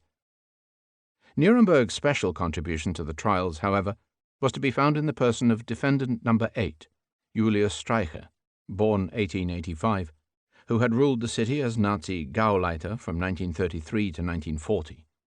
He was serving his second time in the cells behind the Palace of Justice, having once been arrested for molesting a boy prisoner during one of his official visits. He was a blatant sexual pervert, as his jailers were able to observe, and a lifelong Jew-baiter whose speciality lay in linking sex with anti-Semitism. In his crusade against race pollution, he had invented a spurious biochemical theory whereby the albumin of Jewish semen was capable of permanently infecting any woman with whom it came into contact. As the editor of Der Stürmer, he waged a constant campaign to protect German maidens from Jewish seducers, a cause which he later gave pseudo-scientific cover in the journal Deutsche Volksgesundheit aus Blut und Boden. He was the main instigator of the Nuremberg laws, which forbade all sexual intercourse in Germany between Jews and non-Jews. In 1938, on Kristallnacht, he had made a speech urging the rioters to follow the glorious example of the medieval pogroms that had been perpetrated in the city. As an early recruit to the NSDAP, he was one of the few Nazi leaders to address the Führer as Du.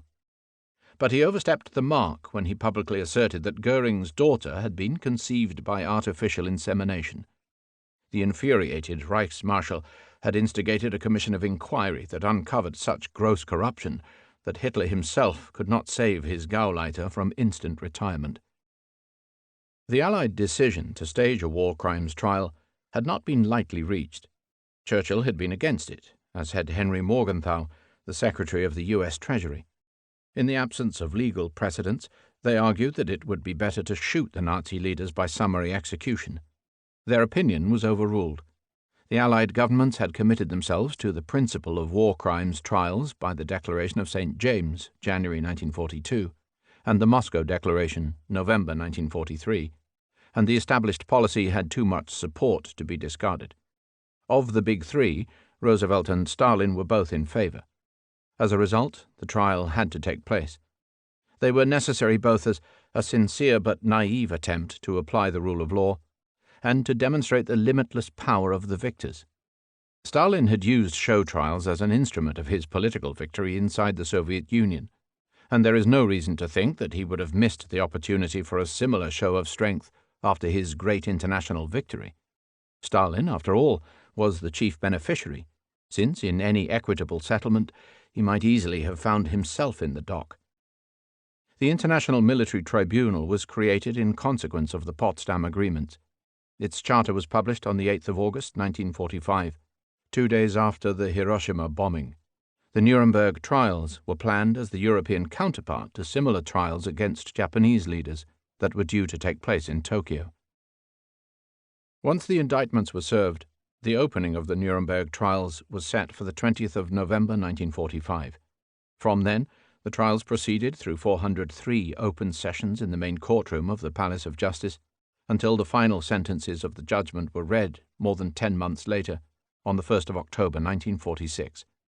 The 4 Allied judges, under their chairman, Sir Geoffrey Lawrence QC, sat on one side with their deputies. The 21 defendants present, who all pleaded not guilty, filled the benches of the dock opposite, under strict military guard.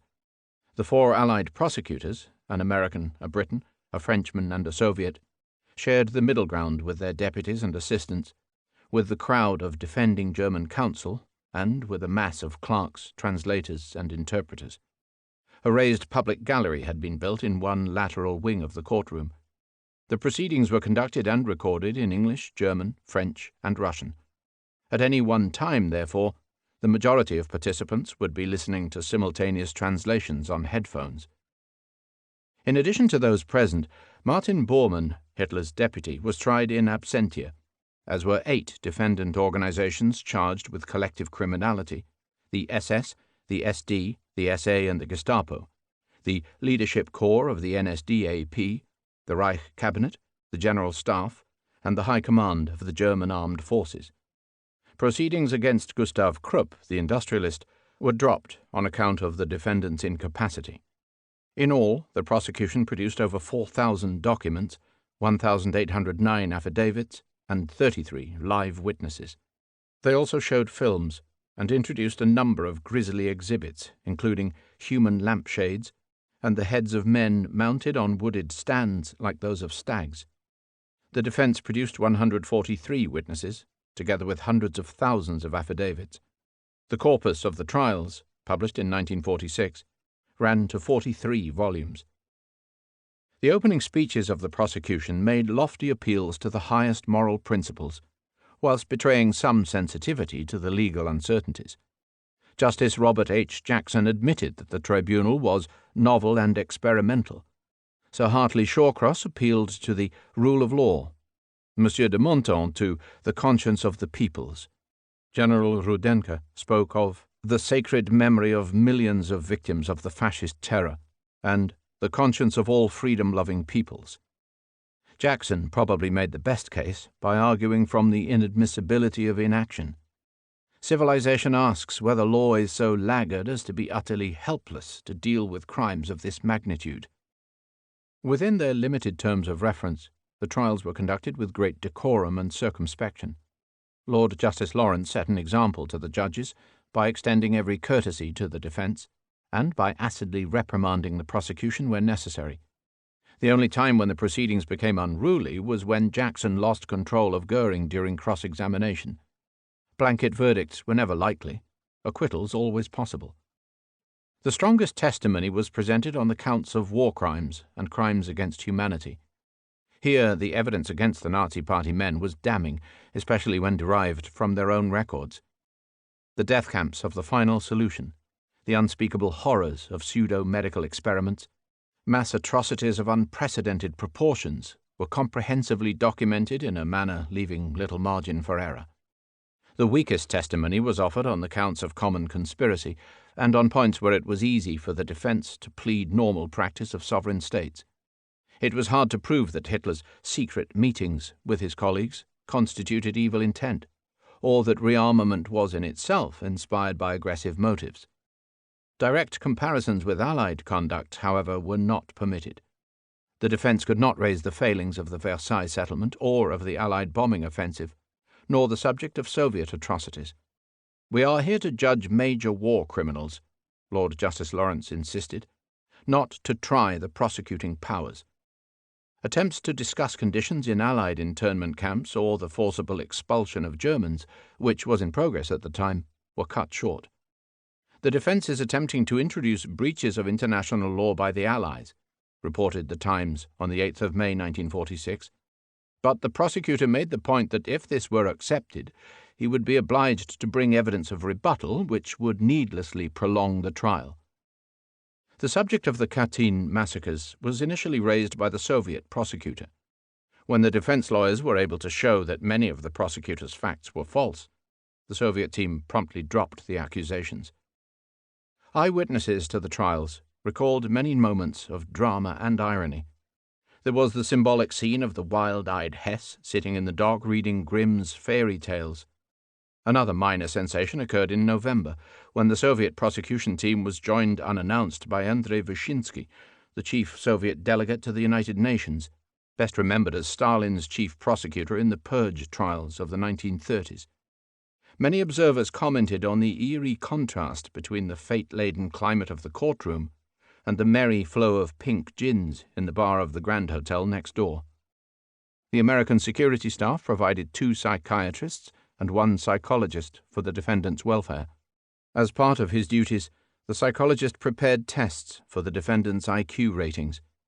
Schacht, 143, Seyss-Inquart, 140, Göring, 138, Dönitz, 138, von Papen, 134, Raeder, 134, Frank, 130, Fritzsche, 130, von Schirach, 130, Ribbentrop, 129, Keitel, 129, Speer, 128, Jodl, 127, Rosenberg, 127, von Neurath, 125, Funk, 124, Frick, 124, Hess, 120, Saukel, 118, Kaltenbrunner, 113, Streicher, 106. The sentences, when they came, caused some surprise. Schacht, the banker, Fritzsche, the propagandist, and von Papen, the sometime vice-chancellor, were acquitted on all counts. So too were the Reich Cabinet, the General Staff, and the High Command. Dönitz, von Neurath, von Schirach, Speer, and Hess received prison sentences varying from 10 years to life. Göring was branded the leading war aggressor and convicted on all 4 counts. He and 10 others were sentenced to death by the rope. The Soviet prosecutor entered a dissenting opinion on all the acquittals and prison sentences. Each of the prisoners reacted in his own way to the prospect of hanging. Jodl said bitterly, "That I didn't deserve."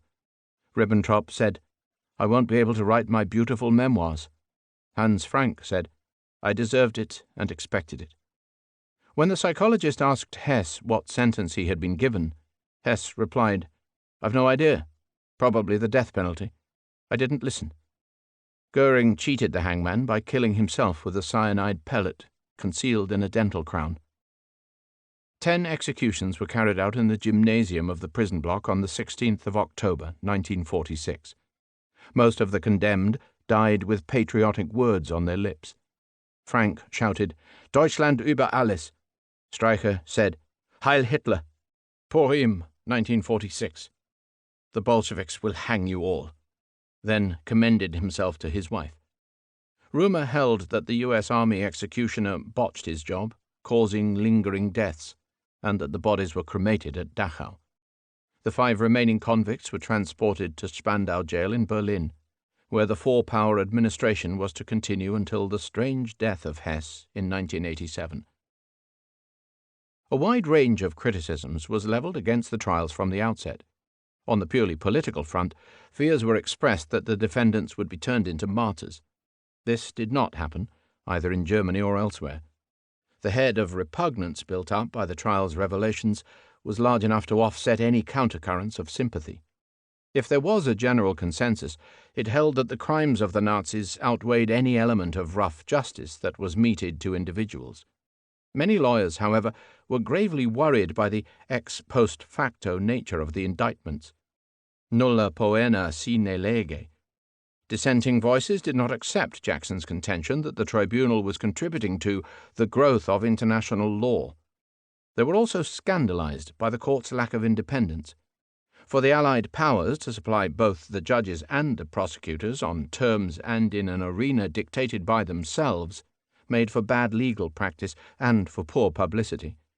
While clothed with forms of justice, objected Senator Robert Taft, the trials were in fact an instrument of government policy, determined months before at Yalta and Tehran. A widespread opinion, especially among the Allied military, held that honourable German officers like Admiral Dönitz should not have been put in the same dock as active Nazis like Goering or Streicher. When Dönitz was released in 1956, several hundred distinguished Allied veterans, headed by U.S. Admiral Nimitz, contributed to a volume of regrets. To those who could resist the emotions of the times, it was scandalous that the Western press and government agencies often encouraged the notion of collective guilt. All the defendants were routinely labelled as criminals long before the verdicts were pronounced. Most seriously of all, the fact that the Nuremberg trials were limited to offences committed by the defeated enemy erected an insuperable obstruction to any general and impartial investigation into war crimes or crimes against humanity. It created the lasting impression in public opinion that such crimes could not by definition be committed by agents of the Allied powers. For historians, the Nuremberg trials are of interest both as a historical event in their own right and as an exercise in examining the past through legal methods. Their advocates were convinced that we discovered the truth. Their critics maintained that less than half the truth was discovered.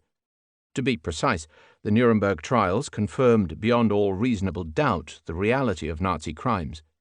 They also documented the role played by Germany in the origins and conduct of the Second World War, not always in the light demanded by the prosecutors.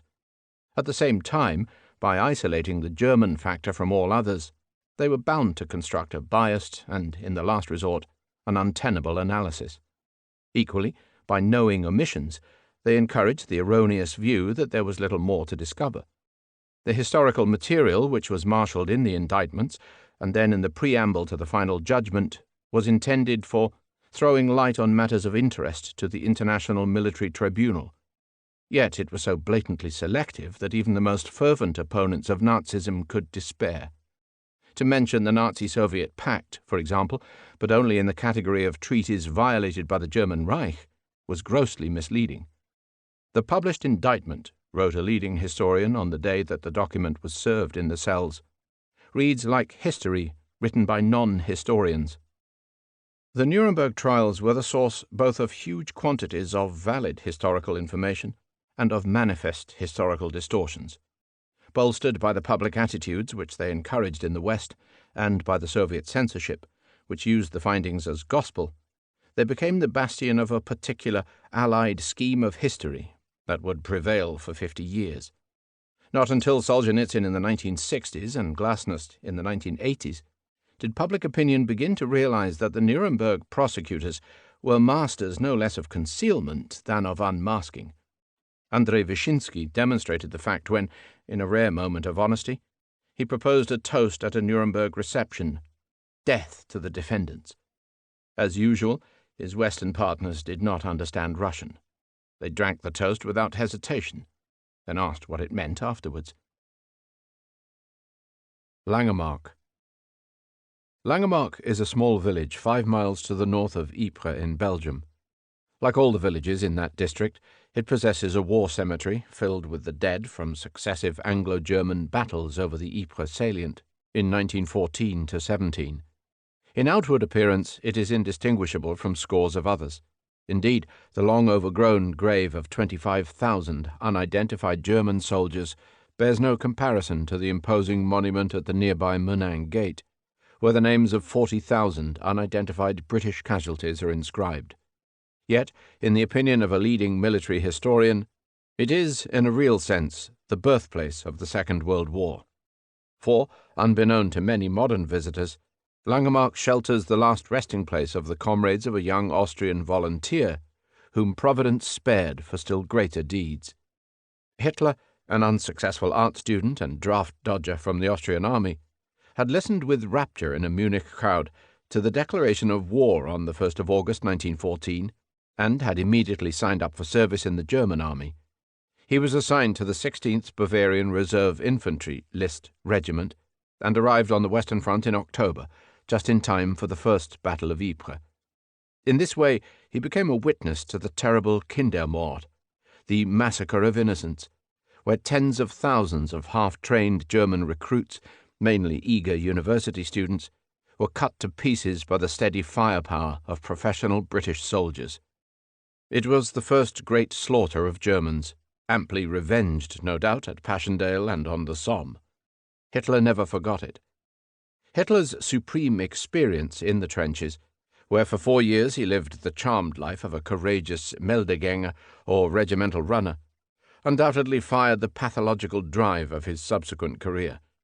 Tormented by the fate of his dead and mutilated comrades, and by a huge German sacrifice that led only to defeat, he set out to avenge their deaths, to humiliate Germany's conquerors in their turn, and to make Germans feel once again proud, superior, hateful, ruthless.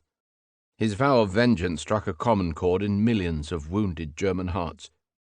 Langemarck, therefore, symbolizes the essential psychological link between the First World War and the Second, between the slaughter of Ypres and Verdun, and that of the London Blitz, Warsaw, and Stalingrad. Douaumont. On the 25th of February 1916, on the 4th day of the German offensive against Verdun, the troops of the Crown Prince seized the stone and concrete fortress of Douaumont.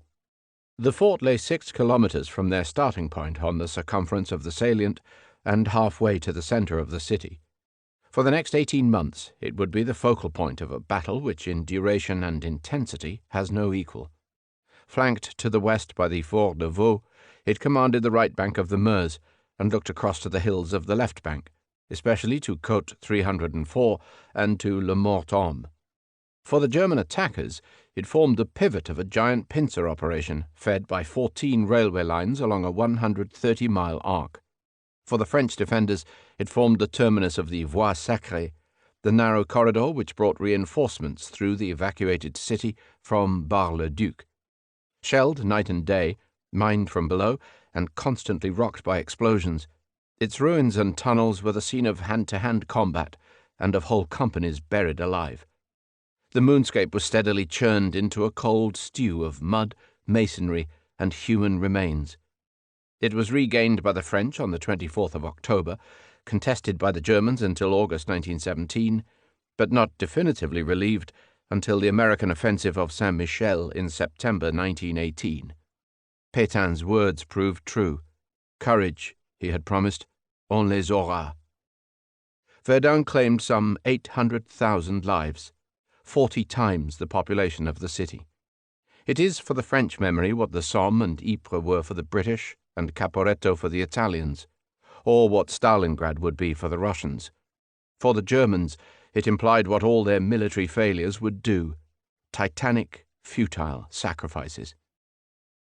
On the 70th anniversary of the battle in 1986, the French President and the German Chancellor participated at Verdun in a ceremony of reconciliation. Their hands were linked in a gesture which few other leaders of Europe's warring nations have been able to achieve. By then, much of the devastated landscape had been reclaimed by vegetation. But the vast ossuary at Douaumont, with its tower of 4 crosses, guards the remains of 130,000 unidentified soldiers of both armies who rest in the common granite tombs. A memorial center, equipped with exhibits, guidebooks, and video shows, attempts to communicate what a veteran once called the incommunicable. On the site of the disappeared village of Fleury-devant-Douaumont, a Madonna adorns the facade of a memorial chapel. She is Notre-Dame de l'Europe. Petrograd. In 1914, the name of Russia's capital, St. Petersburg, was changed to the more patriotic-sounding Petrograd. As with the British royal family of Hanover-Saxe-Coburg, which was changed to Windsor, a name of German origin was thought inappropriate during the war against Germany. But Petrograd was to last for only 1 decade before it gave way in its turn to Leningrad. St. Petersburg had grown into one of Europe's most magnificent cities. In addition to the classical palaces and government buildings, the banks of the Neva housed a major port and commercial center, a brilliant cultural community, an expanding industrial district, and a huge garrison. The spirit of the community of 2 million citizens was captured in the statue of the Bronze Horseman, presented to the city by Catherine the Great in honor of her predecessor, Peter. At the time of the first name change, the city's future dedicatee was exiled in Switzerland with no hope of an early return. He was no pacifist, and his statement on the tasks of revolutionary social democracy, where he called for an international civil war to exploit the conflict, envisaged the defeat of Tsardom. All his leading supporters in Russia were arrested on suspicion of treason. At their trial, they were defended by a liberal lawyer, Alexander Kerensky, who must later have rued his choice of clients.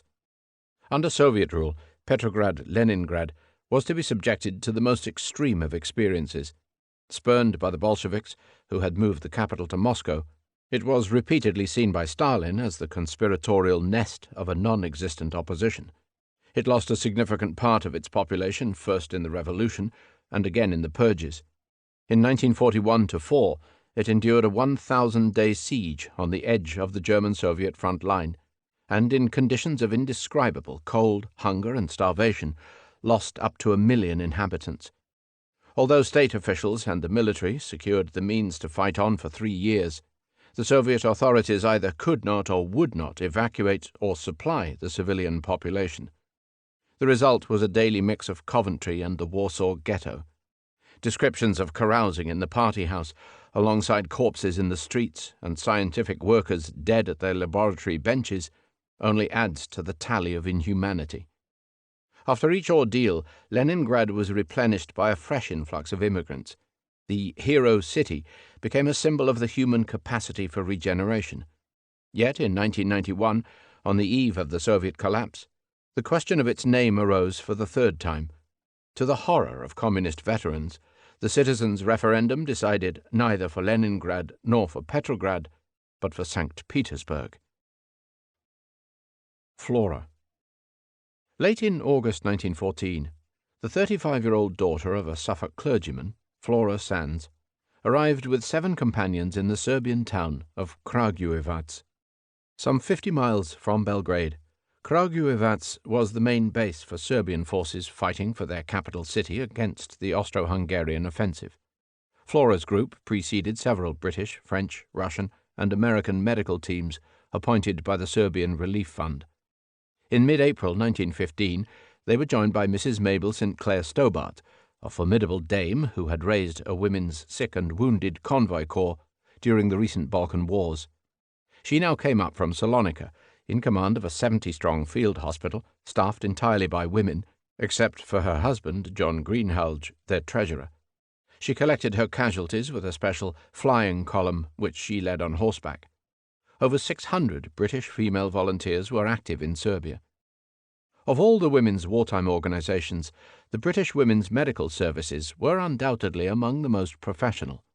Known as the Scottish Women's Hospitals, SWH, after their founder, an Edinburgh surgeon called Elsie Inglis, they set out to prove that women could cope with the most stressful and responsible of enterprises. In due course, they sent 14 fully equipped hospitals to all the Allied fronts, except those controlled by the British Army. Mrs. St. Clair Stobart had worked in Cherbourg and in Antwerp before sailing for Serbia. Dr. Inglis died in November 1917 after a year in Russia. Female surgeons were still a novelty in those years, especially in military hospitals. A French journalist, who once asked to watch Dr. Inglis at work, emerged looking green and yelling, "C'est vrai, elle coupe." It's true, she's cutting. In October 1915, when the Austrians and Bulgarians broke through, the Serbian army could escape only by a winter trek over the mountains to the Albanian coast. That terrible march through mud, snow, hunger, frostbite, typhus, and gangrene cost 40,000 lives. The Stobart unit marched with them. Of all the volunteers, Flora Sands went furthest in her career of gender inversion. She joined the Serbian infantry, survived the trek to Albania, fought in combat, was severely wounded, and was decorated for bravery. She ended the war with an officer's commission. She later married a Russian émigré, settled in Belgrade, defied the Gestapo, and only returned to England in widowhood. She was following a well-worn East European tradition, observable from Russia and Poland to Albania, where women in hard times stand in for their decimated menfolk. One source for the British women's determination lay in the attitudes of their own government. When Elsie Inglis offered the services of the SWH to the War Office in August 1914, she was told, "My good lady, go home and sit still." Genocide. On the 27th of May 1915, the Ottoman government decreed that the Armenian population of eastern Anatolia should be forcibly deported. The Armenians, who were Christians, were suspected of sympathizing with the Russian enemy on the Caucasian front, and of planning a united Armenia under Russian protection. Some 2 to 3 million people were affected. Though accounts differ, 1/3 of them are thought to have been massacred, 1/3 to have perished during deportation, and 1/3 to have survived. The episode is often taken to be the first modern instance of mass genocide. At the Treaty of Sèvres, the Allied powers recognized united Armenia as a sovereign republic. In practice, they allowed the country to be partitioned between Soviet Russia and Turkey. Adolf Hitler was well aware of the Armenian precedent. When he briefed his generals at Obersalzberg on the eve of the invasion of Poland, he revealed his plans for the Polish nation. Genghis Khan had millions of women and men killed by his own will and with a gay heart. History sees him only as a great state builder. "I have sent my death's head units to the east with the order to kill without mercy men, women, and children of the Polish race or language. Only in such a way will we win the Lebensraum that we need. Who, after all, speaks today of the annihilation of the Armenians?" The term genocide, however, was not used before 1944, when it was coined by a Polish lawyer of Jewish origin, Rafał Lemkin, who was working in the USA. Lemkin's campaign to draw practical conclusions from the fate of Poland and of Poland's Jews was crowned in 1948 by the United Nations Convention for the Prevention and Punishment of Genocide. Unfortunately, as the wars in ex-Yugoslavia have shown, the convention in itself can neither prevent nor punish genocide. Coward. At 6 a.m. on the 18th of October 1916, at Carnoy on the Western Front, Private Henry Farr of the West Yorkshire Regiment was shot dead by a British firing squad. A volunteer with 6 years' service, not a conscript, he had twice been withdrawn from the front line, suffering from shell shock. On the third occasion, he had been refused treatment at a medical station, since he had no wounds, and after resisting the sergeant escorting him to the trenches, was arrested. He repeatedly said, "I cannot stand it." At the court-martial, the general commanding the 14th Corps said that the charge of cowardice seemed clearly proved. This was confirmed by Commander-in-Chief Douglas Haig. In due course, Farr's widow, Gertrude, received a letter from the War Office. "Dear Madam, we regret to inform you that your husband has died. He was sentenced for cowardice and was shot at dawn on the 16th of October. She received neither a war widow's pension nor an allowance for her daughter. But she did receive a message via her local vicar from the regimental chaplain. Tell his wife he was no coward. A finer soldier never lived." She lived to be 99 and to read the papers of the court-martial, which were not released by Britain's Public Records Office until 1992. Private Farr was one of 3,080 British soldiers sentenced to death by court-martial in 1914-18, mainly for desertion, and one of 307 who were not reprieved. In rejecting the plea of mercy in a similar case, Douglas Haig minuted, "How can we ever win if this plea is allowed?"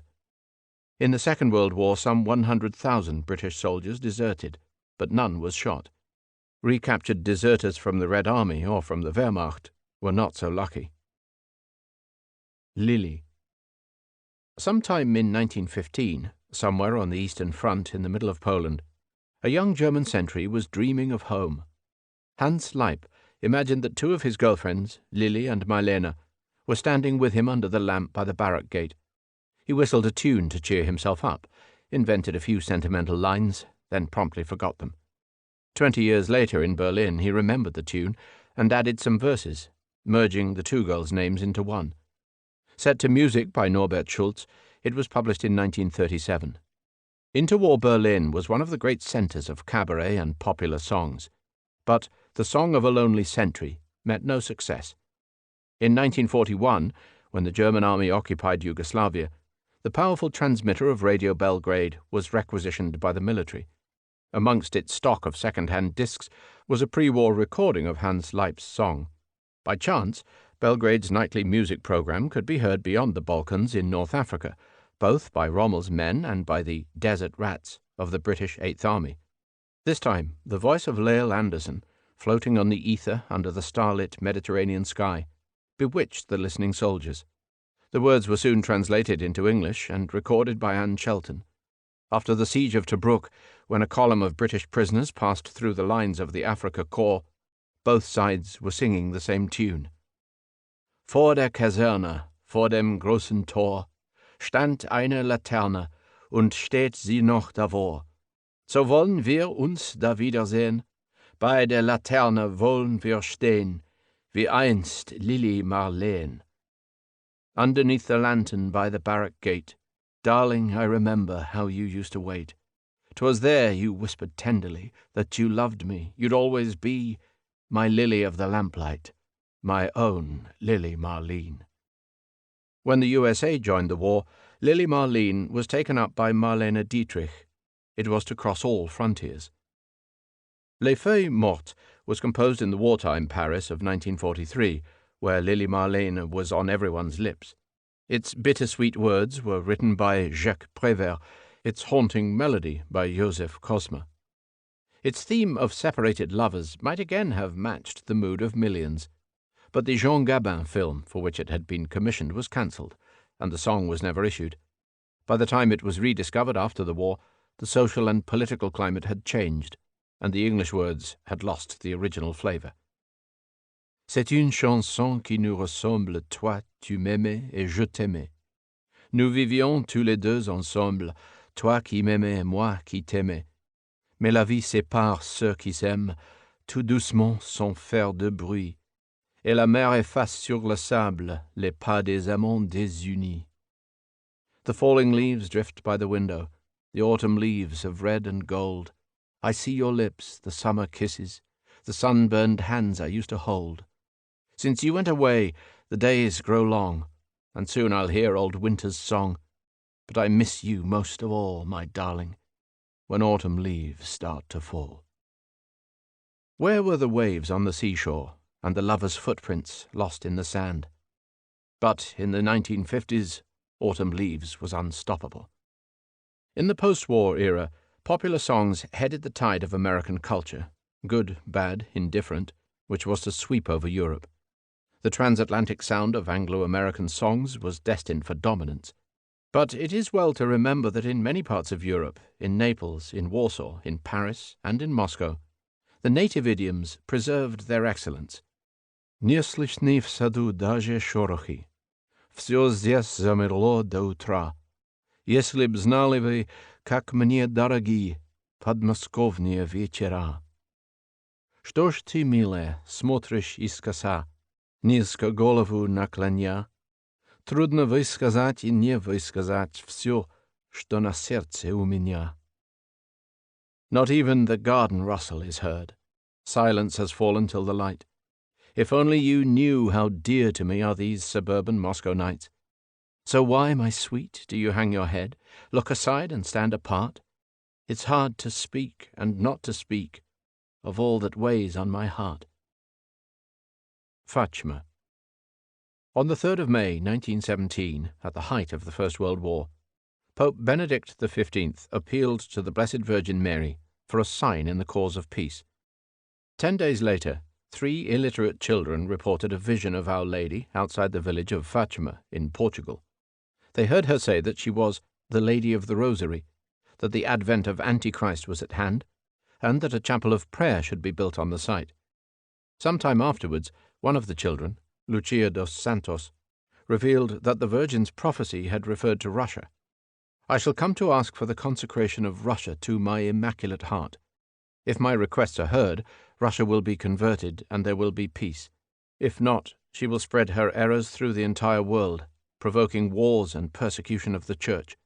But in the end, my Immaculate Heart will triumph. The Marian cult was often associated with anti-communism, especially during the Spanish Civil War. In 1942, Pius XI initiated the Feast of the Immaculate Heart of Mary. On the 13th of May 1981, Pope John Paul II, who played a prominent personal role in the downfall of communism, was struck down by a would-be assassin's bullet in Rome. He prayed to Our Lady of the Rosary, recovered, and joined the pilgrimage to Fatima. Practicing Christians must still wrestle with the mysteries of prophecy. Visions of the Virgin, first recorded with that of Elizabeth of Schonau, have persisted throughout modern times. They include La Salette, Lourdes, Pontmain, Knock in Mayo, Banneux in Belgium, and Medjugorje in Bosnia. The apparitions at Medjugorje, near Mostar, which continued to attract thousands, were not authenticated by the Catholic hierarchy. They were all the more disturbing for seemingly having occurred on the site of wartime massacres, foreshadowing the Bosnian horrors of 1992-3. Sovkino. On the 24th of October 1917, the cinemas of St. Petersburg were showing The Silent Ornaments of Life, a psychological drama centering on the complex relations of a Prince Obolensky with the gentle Claudia and the scheming Nelly. The very next day, power was seized by the Bolsheviks. They had a very different and very definite view of cinematic art. "Of all the arts," wrote Lenin, "for us the cinema is the most important." Cinema was an instrument not to entertain, but to propagandize the masses. In 1919, therefore, Lenin signed a decree transferring the photographic and cinematographic industry to the People's Commissariat for Education. In due course, a Society of Friends of the Soviet Cinema was founded by none other than Felix Dzerzhinsky, head of the political police. Russian cinema had made its debut shortly after silent movies were launched by Louis Lumière in the Grand Café in Paris on the 28th of December 1895. There were Russian film directors, Russian newsreels, Russian film studios, and Russian film stars, such as the super-cool Vera Kholodnaya. The first Russian feature film was an historical drama, Drankov's Stenka Razin. After the February Revolution, 1917, there was a brief flutter of sensational films about contemporary politics, such as Grisha Rasputin's amorous escapades. Under the Bolsheviks, all such frivolity was to cease. The Bolsheviks made no secret of their plans for turning cinema into an arm of the party. In order to do so, they first had to destroy the existing institutions. In Kina Fort, the poet Mayakovsky wrote lines as if by order of the agitprop department. "For you, a cinema spectacle. For me, almost a Weltanschauung. The cinema, purveyor of movement. The cinema, renewer of literature. The cinema, destroyer of aesthetics.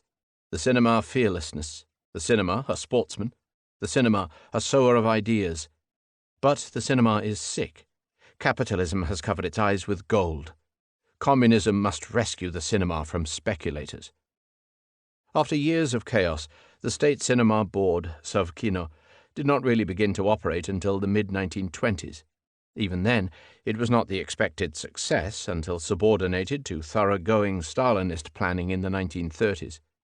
Much of Soviet cinema history was taken up either by socialist realism or by the heroics of the Second World War. But there were shafts of light amidst the gloom. One of them connected with the brilliant productions of The Thaw in the 1960s, when Bondarchuk's War and Peace or Kalatazov's The Cranes Are Flying were released, others with directors of genius, notably Eisenstein. Sergei Eisenstein, son of the chief architect of Riga, belonged to that part of gilded Tsarist youth who threw in their lot with the Bolsheviks. Apart from his technical brilliance, he had a clear idea of his objectives, the most important of which was to convey the irresistible tide of history. He completed only 6 films. In every one, the human collective is to the fore. In his first film, Strike, Eisenstein portrayed the passion of a workforce as it awakes to its own sense of power. He also caricatured the bosses in the manner of Krakadil. In Battleship Potemkin, which embellished a true incident from the 1905 revolution, he concentrated on the emotions of the ship's crew and the oppressions of the common people. The tableau of the Odessa steppes, where a regiment of Cossacks slaughter innocent protesters, must be one of the most famous set pieces in cinema history.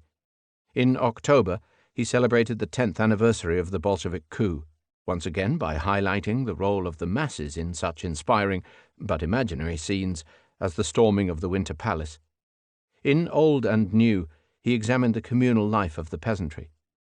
When Eisenstein returned to Russia after several years abroad, he addressed more distant history. His Alexander Nevsky was a prophetic study of the coming conflict with Germany.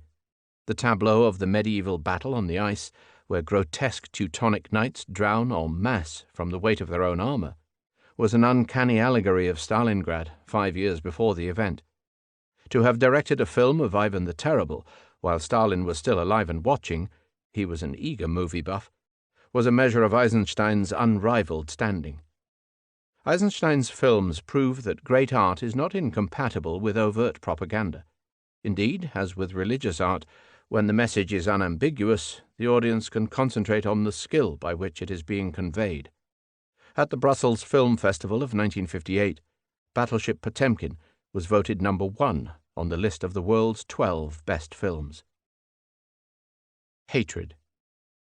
On the 3rd of August 1918, the Archbishop of Canterbury, Randall Davidson, preached at St. Margaret's, Westminster, before King and Queen, ministers, and both Houses of Parliament. Many in the congregation would have known that the Archbishop had repeatedly protested in private about the morality of the government's wartime policy. Many must have been discomfited by what he now said in public. There is a form of wrath which may degenerate into a poisonous hatred running right counter to the principles of a Christian's creed, he said in his soft Scots voice. As pledged disciples of a living Lord and Master who died upon the cross for all who hated him, we have to see to it that the spirit of hate finds no nurture in our hearts. At his side, the Archbishop's chaplain and his later biographer, was Reverend George Bell, the future Bishop of Chichester. Given the lead, the chaplain was to blossom into Protestant Europe's leading exponent of Christian internationalism. Bishop Bell was an unlikely internationalist. He spoke no word of a foreign language, but he possessed a firm command of Christian principles and the courage to express them. In the post-war years, he came under the close influence of Archbishop Nathan Söderblom of Uppsala, a Swedish Lutheran who had once been professor at Leipzig.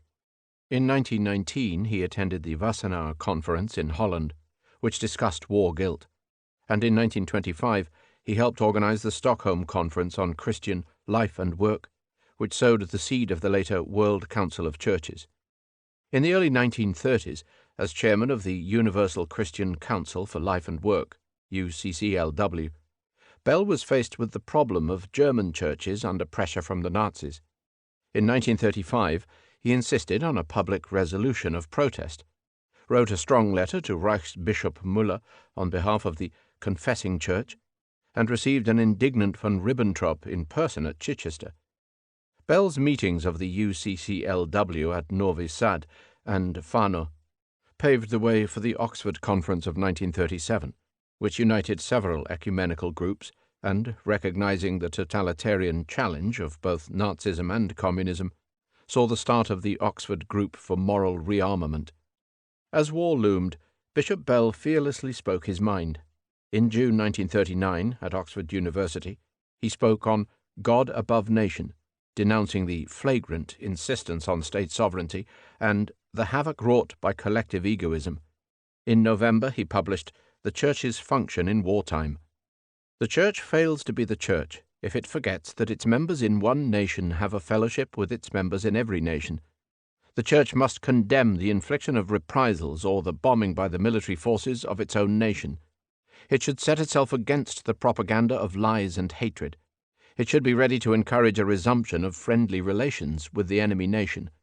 It should set its face against any war of extermination or enslavement, and any measures directly aimed at destroying the morale of a population. These principles were not popular, not least with H.M. government or with his diocesan congregation, but they were followed up by speeches in the House of Lords against the internment of aliens, against obliteration bombing, and against the use of the atomic bomb. On the Allied bombing offensive, he used no euphemisms. It is no longer defense, military and industrial objectives which are the aim of the bombers, but the whole town is blotted out. How can there be discrimination in such matters when civilians, monuments, military and industrial objects all together form the target? In July 1942, the bishop undertook a dangerous flight to Stockholm to meet members of the Christian resistance from Germany. His appeal to the Allied powers on their behalf was to be rejected.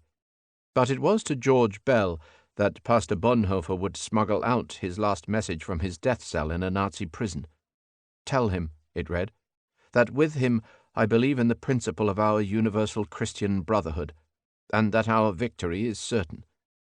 Christian Europe was always uppermost in Bell's thoughts on the future. Of the authors of the bombing offensive, he had asked, "Are they alive to the harvest they are laying up for the future relationships of the peoples of Europe?" In a post-war broadcast to Germany in 1945, he appealed to the spirit of Europe. Today, one of the principal goals should be the recovery of Christendom. We want to see Europe as Christendom. No nation, no church, no individual is guiltless. Without repentance and without forgiveness, there can be no regeneration. These ideas held the foreground in the early phase of the post-war European movement, before it was hijacked by economists. George Bell played a proper and prominent part in the founding of the World Council of Churches, which took place in the Concertgebouw in Amsterdam on the 22nd of August 1948, almost exactly 30 years after Archbishop Davidson's Westminster sermon. Wachakov. On the 24th of November 1918, 3 young people were buried in a special military sector of the Catholic ceremony at Wachakov, in the suburbs of Lvov. Zygmunt Menzel, aged 23, Josef Kurdeman, aged 19, and Felicia Sulimirska, aged 21, had all been killed in fighting between Poles and Ukrainians for the former capital of Austrian Galicia. It was the first of several thousand burials which brought the bodies of the Polish dead from temporary graves in parks and squares, and the starting point for the Cemetery of the Defenders of Lvov, the Campo Santo of the Young Eagles. The grave of the youngest would be that of Antosh Petrkiewicz, killed in action, aged 13. Like any of the great urban cemeteries of 19th century Europe, Wachakov was already a remarkable historical and artistic repository. Like Père Lachaise in Paris or Highgate in London, its sylvan setting guarded the ornate mausolea of the families who had enlivened the growth of a major city. 2 separate plots contained rows of simple crosses marking the graves of soldiers from the Polish risings of 1830 and 1863. The military cemetery at Wachakov had its counterparts in hundreds of locations after the Great War, especially in Belgium and northern France. Constructed in 1919 to 34 in the period of Polish rule, it was dominated by an elevated Arc de Triomphe, flanked by stone lions and a semicircular colonnade. The central arch was surmounted by the inscription Mortui sunt ut liberi vivamus. They died so that we might live free. The lions held shields carrying the city's motto, Semper Fidelis, always faithful, and Tobie Polsko, to thee, Poland. Behind the graves stood an arcaded crypt flanked by steps leading to a rotunda chapel. The ensemble was decorated by evergreen shrubbery and lit by bronze lampstands. Individual monuments were raised in memory of the Poznanian volunteers, the French infantry, and American pilots who lost their lives defending the city against the Bolsheviks in 1919-20. If the origins of Wachakov were unremarkable, its fate was not. In the years of Soviet annexation after 1945, the cemetery was vandalized and devastated. The crosses were uprooted, the inscriptions profaned, the monuments defaced, the chapel turned into a stonemason's workshop. Guarded by fierce dogs, the overgrown site could only be visited at the risk of arrest. Its decline was documented in secret. Visitors were not supposed to look beyond the vast Soviet war memorial built alongside. Restoration work, at the request of the Warsaw government, did not begin until 1989. In Western Europe, existing cemeteries generally survived the Second World War intact. Yet all over Eastern Europe, German, Jewish, Polish, Lithuanian, and Ukrainian cemeteries fell under the communist campaign of oblivion. They were an obstacle to the rewriting of history. In the struggles of 1918-19, The defeated Ukrainians suffered similar casualties to those of their Polish foes. Yet the Ukrainian military cemetery in Lvov was honored and tended throughout the years of Polish rule. Under Soviet rule, it was obliterated. In 1991, as the chief metropolis of Western Ukraine, Lviv became the second city of the independent Ukrainian Republic. The defeated dreams of 1918 to 19 were revived. The hopes of the young Poles buried at Wachakov were finally dashed. Schleswig. On the 10th of July 1920, King Christian X rode on a white horse across the Danish frontier to reclaim the district of Sønderjylland, South Jutland or North Schleswig, which had recently been awarded to Denmark by popular plebiscite. Thus ended one of the most bitter and protracted territorial disputes of modern Europe. The neighbouring provinces of Schleswig and Holstein, situated at the base of the Jutland Peninsula, had long formed the borderlands between Germany and Denmark. Historically, Schleswig, or Slesvig in Danish, had been a Danish fief, whilst Holstein had belonged to the Holy Roman Empire. The ancient Ida stone, embedded in the city gate at Rendsburg, marks the empire's traditional frontier. Although the population was ethnically mixed, Danish speakers predominated in the north and German speakers in the centre and south. The Schleswig-Holstein question had first raised its head in 1806, when the French awarded both provinces to Denmark. The award was confirmed by the Congress of Vienna, but was subsequently rendered ambiguous when Holstein was declared a member of the German Confederation. It was a recipe for trouble. In an age of growing nationalism, the autochthonous Germans of the northern marches demanded their secession from Denmark. Patriotic Danes on the Ida rallied to resist them. Nationalist claims soon became embroiled with the struggles to establish constitutional government. In 1848, Prussian troops occupied Schleswig-Holstein in response to appeals from the German-dominated provincial assemblies. They were eventually forced to withdraw after both Britain and Russia threatened countermeasures. Prussia had its eyes on the naval port of Kiel.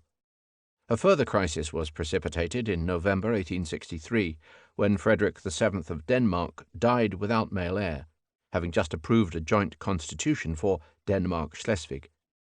Saxon and Hanoverian troops promptly moved in to secure Holstein. In 1864, amidst growing uproar, Prussia and Austria agreed to take joint action, establishing a 6-year period of joint occupation of both provinces for the examination of all problems. These dispositions were overtaken by the Austro-Prussian War of 1866. The Prussians' victory enabled them to take sole control of the occupied lands and then to annex them outright. Arrangements to hold a plebiscite and to ease the position of people opting for Danish citizenship were not honoured.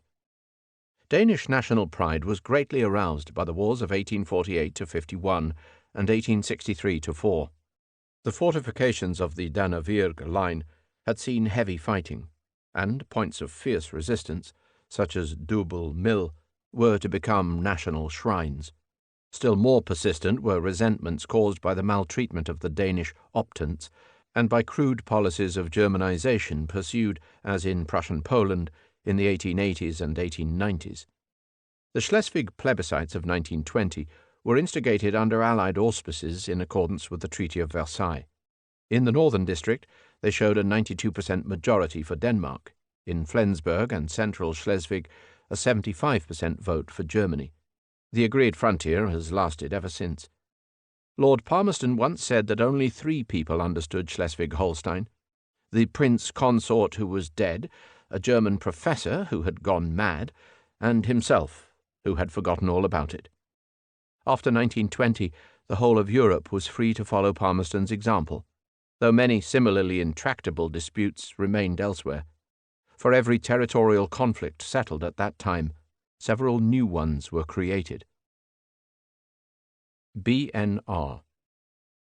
Until recently, most Western historians were totally unaware of the Belarusian National Republic, BNR, which was proclaimed in Minsk, on the 25th of March 1918. Indeed, most Westerners were unaware that Belorussia, or Belarus, was anything other than a district of Russia. Before 1918, squeezed between Poland and Russia, Belarus had never known a separate political existence. Once known to the outside world as White Ruthenia, it had formed a major part of the Grand Duchy of Lithuania, but had been submerged since the partitions in the Tsarist Empire, where it was renamed White Russia. German support during the First World War greatly strengthened the country's separate national consciousness.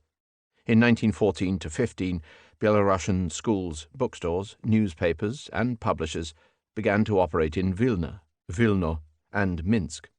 On the 1st of January 1916, a decree signed by Field Marshal von Hindenburg recognized Belarusian as an official language in territories occupied by the German army. In 1916-17, Belarusian theatres, seminaries, pedagogical institutes, and eventually political parties were free to organize. The initiative was taken by a democratic socialist grouping, the Hromada. A Belarusian National Congress assembled in Minsk in December 1917, only to be dispersed by the Bolsheviks. But the further advance of German forces in February 1918 expelled the Reds and enabled the locals to take charge. The BNR, which was pledged to the welfare of all nationalities, Ruthenian, Polish, Jewish, Lithuanian, and Tatar, functioned until the end of the year. It was forcibly suppressed in 1919 by the return of the Red Army, which created first a joint Lithuanian-Belarusian SSR and then a Belarusian SSR. During the Polish-Soviet War of 1919-20, most of Belorussia was occupied by the Poles. The Treaty of Riga partitioned the country without reference to the population's wishes. Under Soviet rule, the eastern sector was subject to repressions whose recipients regard them as genocide. The horrors continued in 1939-45 through Nazi murders and Stalinist deportations. But the memory of the BNR lived on. In 1992, when the Republic of Belarus was restored, the visiting doyen of the European Parliament expressed the firm conviction that Belarus had every right to be a candidate for future membership of the European Community. He was rather more sanguine on this point than many of the local population, whose administrative and managerial class had been almost completely Sovietized and Russified. The appalling modern history of Belarus had ensured that it was far more dependent on Russia than any of the other ex-Soviet republics. Konarmia. In the summer of 1920, Isaac Babel was serving on the Polish front as a war correspondent of Yug Rosta, the South Russian press agency. He was attached to Budyonny's First Red Cavalry Army, whose political commissar was J.V. Stalin. He later wrote up his experiences in Konarmia, Red Cavalry, a masterful collection of short stories which throb with the immediacy of historical realism. Crossing the river Spruch. The divisional commander reported that Novgorod-Volhynsk had been captured at dawn. The staff advanced from Krapivna, and the noisy rearguard of our train was stretched out all along the eternal road which Nicholas I once built from Brest to Warsaw on the bones of peasants. In this, the first paragraph of the first story, one might be forgiven for imagining that real events were being reported as they really happened. Anyone familiar with the Polish-Soviet War, however, must soon smell a rat. There was a town called Novograd-Volhynsk, of course. In 1920, it was the headquarters of Simeon Petliura's Ukrainian Directory. Yet it lies not on the Spruch, but on the Swooch, and it was captured not by the 1st Cavalry, but by the Soviet 14th Army. There was indeed a high road from Warsaw to Brest, built by serfs under Nicholas I, but it lay 200 miles beyond Novograd, and could not possibly have been cluttered by the rearguard. Numerous such examples show that Babel was not simply making mistakes. He was deliberately jumbling dates, names, places, and events in order to create a precisely calculated effect. He was engaged in a form of literary collage, whose appearance is often more historical than history itself. He is quite content to burgle history, so long as the resulting haul is artistically satisfying. The same can be said for his cult of violence. Red Cavalry is written in a special brand of faction, which is not historically accurate. Yet, taken in isolation, many of the facts can be verified. In Squadron Leader Trunov, Babel tells the story of a macho Cossack commander who went out one day to shoot down one of the American volunteer pilots who were fighting for the Poles. The memoirs of the American Kosciuszko Squadron, under Colonel Cedric E. Fauntleroy, agree exactly with Babel's account. They relate how a foolhardy Soviet machine gunner kept firing at the American planes from an unprotected clearing, and how one of them peeled off, executed a low-level run, and shot him to pieces. In the long run, Babel fared no better. The author, who perhaps did most to spread the fame of the Red Army, died in Stalin's Gulag. Socialis. In the spring of 1920, the election results obliged the King of Sweden to invite a socialist to head the government, but he did so reluctantly. He called in the leader of the Social Democratic Workers' Party, Carl Hjalmar Branting, and said that he could become prime minister so long as there was no socialism, no disarmament, and no constitutional change. For a socialist party which had demanded defense cuts to finance social welfare, and which had demanded a republic, these were tough conditions. But the deal was struck, and Branting formed a coalition cabinet. The first step had been taken in the governmental career of a party whose record of office was to be unequalled in the democratic world. The Sverige Socialdemokratiska Arbetarpartu had been founded over 30 years before, in 1889. Closely modelled on the German SPD, it forgot its initial flirtation with Marxism and moved instead towards the parliamentary path and to a programme of social reform, redistribution of wealth, and state intervention. Like the British Labour Party, it possessed strong links with the trade unions, including bloc membership by affiliation, and it was well organised at the local level in workers' communes. Its electoral muscle consisted mainly of Sweden's new class of industrial workers, with an important leaven of middle-class and intellectual support. It gained a foothold in the Riksdag in 1896 and scored a landslide electoral success in 1914. By 1920, Branting commanded the largest single party in both houses of Parliament. Sweden's system of proportional representation, which had been introduced in 1909 together with universal male suffrage, made it difficult for any one party to win a clear majority. 4 democratic parties, the Conservatives, Liberals, Peasants, and Socialists, participated in the main forum, and coalition or caretaker ministries were a frequent occurrence. A small Communist party was also represented. Prior to the constitutional reform of 1952, it was possible for parties to run electoral cartels to increase their representation. The SSDA's rise to power and influence passed through several phases. In the 1920s, Branting headed 3 coalitions, in 1920, 1921-3, and 1924-5-6. He once lost out through an unemployment bill, and once through his drive for defense cuts. He never formed a majority government. From 1932, Branting's successor, Per Albin Hansson, began to give the SSDA the look of a permanent ruling party.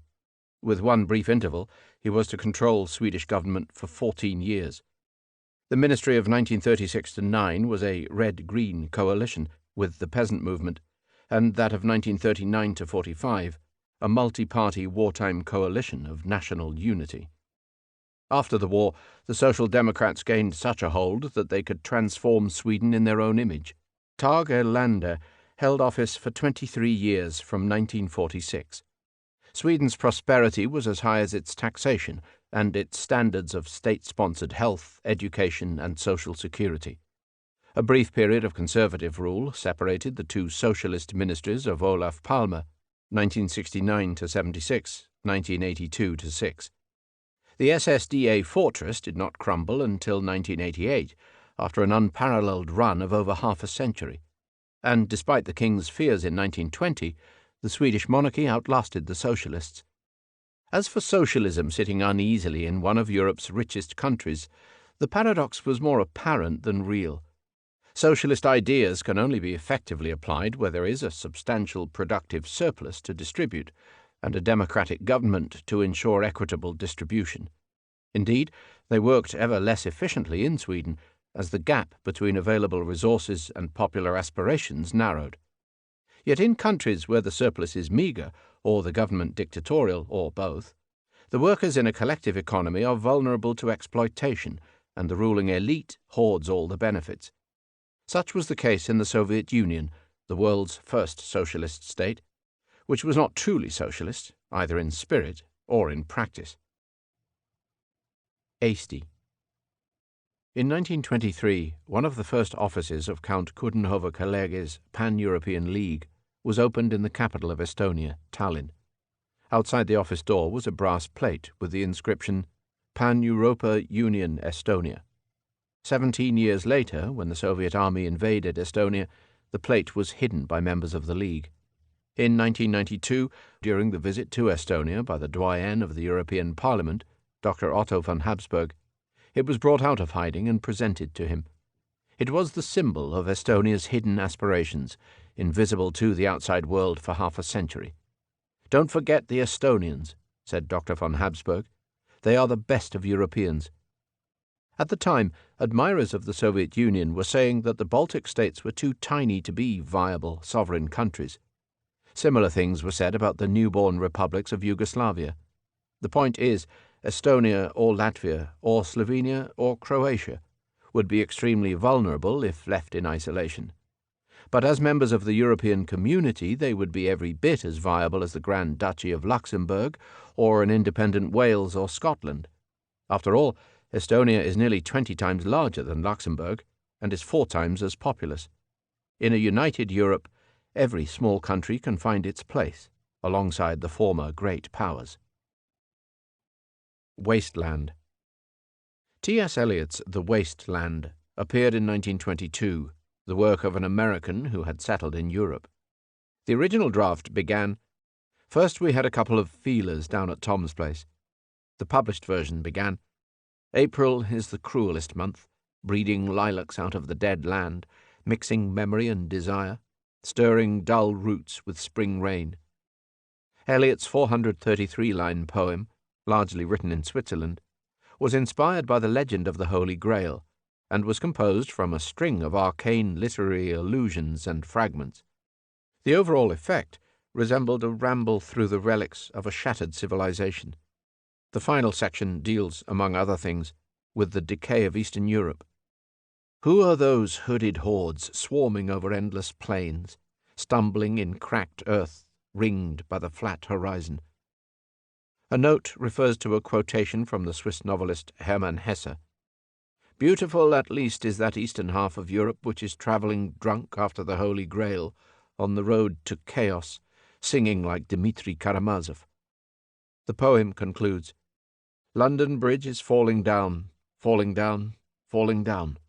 Poi s'ascose nel falco che gli affina, quando fiam che Celidon. O swallow, swallow, le prince d'Aquitaine à la tour abolie. These fragments I have shored against my ruins, why then lie fit you? Hieronymo's mad again, data diadivum damyata shanti, shanti, shanti." Various critics, Eliot explained later at a Harvard lecture, have done me the honor to interpret the poem in terms of criticism of the contemporary world. To me, it was just a piece of rhythmic grumbling. Annales. Volume 1, Number 1 of the journal Annales d'Histoire économique et sociale was dated Paris, the 15th of January 1929. A short preface, to our readers, was signed by the two directors, Lucien Febvre and Marc Bloch. It expressed the belief that the new review would make its mark in the sun.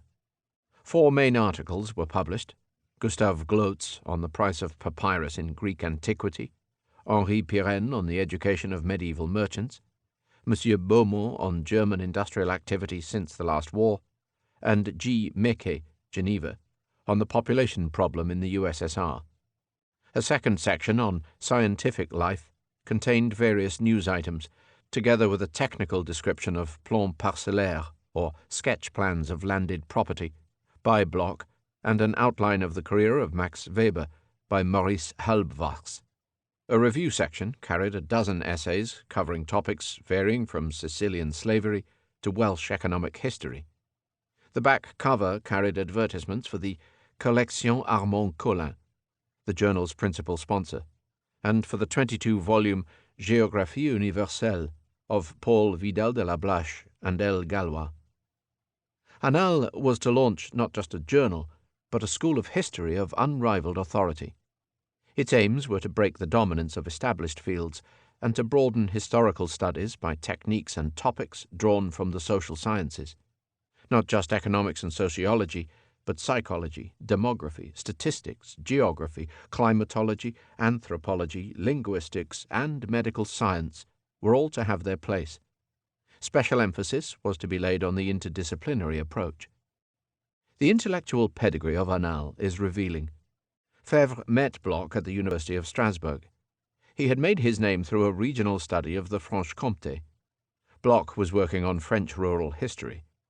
Neither felt attracted to the historical stars of the day, such as Renouvin, the diplomatic historian, or Fustel de Coulanges, the apostle of documentary research. Both had come under the influence of very different masters. One of these was Émile Durkheim, pioneer sociologist.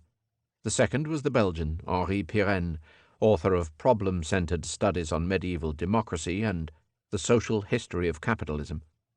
The third was Paul Vidal de la Blache, professor at the École Normale Supérieure and the founder of human geography. It was Vidal who had inspired Febvre and Bloch to go out into the countryside in search of new sources and perspectives on the past. Most revealing, perhaps, was the professional sin against which the original directors of Annales were preparing to do battle. It was the sin of specialization. Historians were concentrating their efforts ever more narrowly behind their own cloisonnement, or dividing walls. The appeal was unambiguous. Nothing would be better if all legitimate specialists, whilst carefully tending their own gardens, would take the trouble nonetheless to study the work of their neighbours. Yet the walls are so high that very often the view is blocked.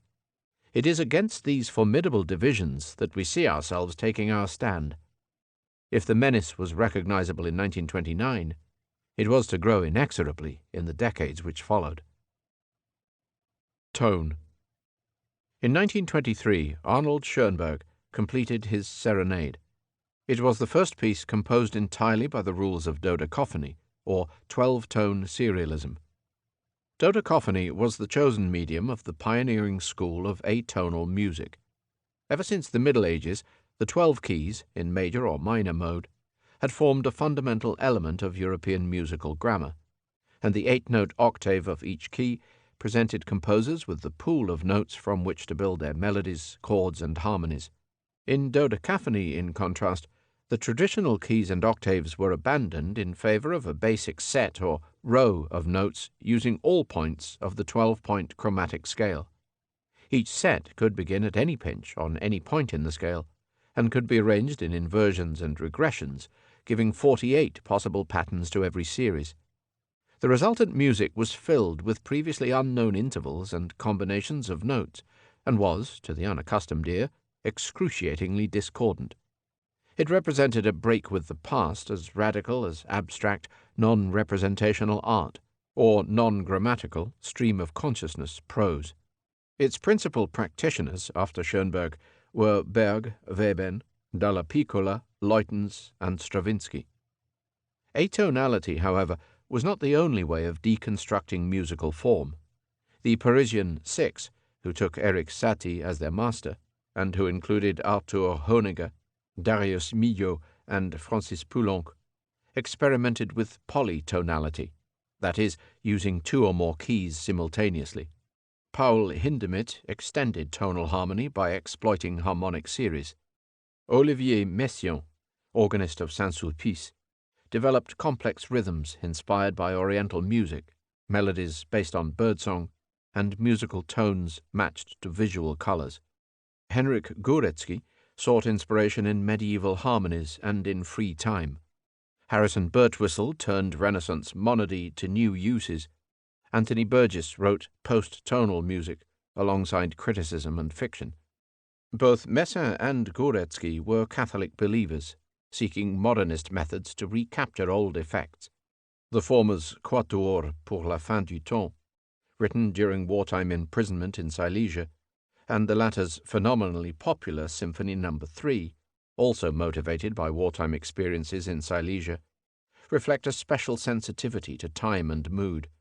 They appeal to a wider musical audience than the cerebral dodecaphonists ever could. Vorkuta. If space in history books were allotted in proportion to human suffering, then Vorkuta would warrant one of the longest chapters. From 1932 until 1957, this mining town on the Pechora River in Russia's Arctic stood at the center of Europe's most extensive complex of concentration camps. In Stalin's Gulag archipelago, the Vorkutlag ranked second only to Kolyma in northeastern Siberia, whose entrance gates were surmounted by the slogan, "Labor is a matter of honor, courage, and heroism." At the time of the Zek rebellion in 1953, Vorkuta held some 300,000 souls. Over the years, more human beings perished there than at Auschwitz, and they died slowly, in despair. But few history books remember them. There are many eyewitness reports from Vorkuta, several of them published in English, but few people have read them. There is even a detailed guidebook to over 2,000 facilities of the Soviet Gulag, written by a Jewish survivor in the 1970s. His account was barely noticed.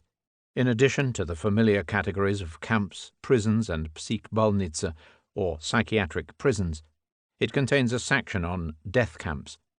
These were installations like those at Paldiski Bay, Estonia, at Mutninsk, Russia, and Cholovka, Ukraine, where prisoners were forced to work without protection on tasks such as the manual cleaning of atomic-powered submarines or the underground mining of uranium.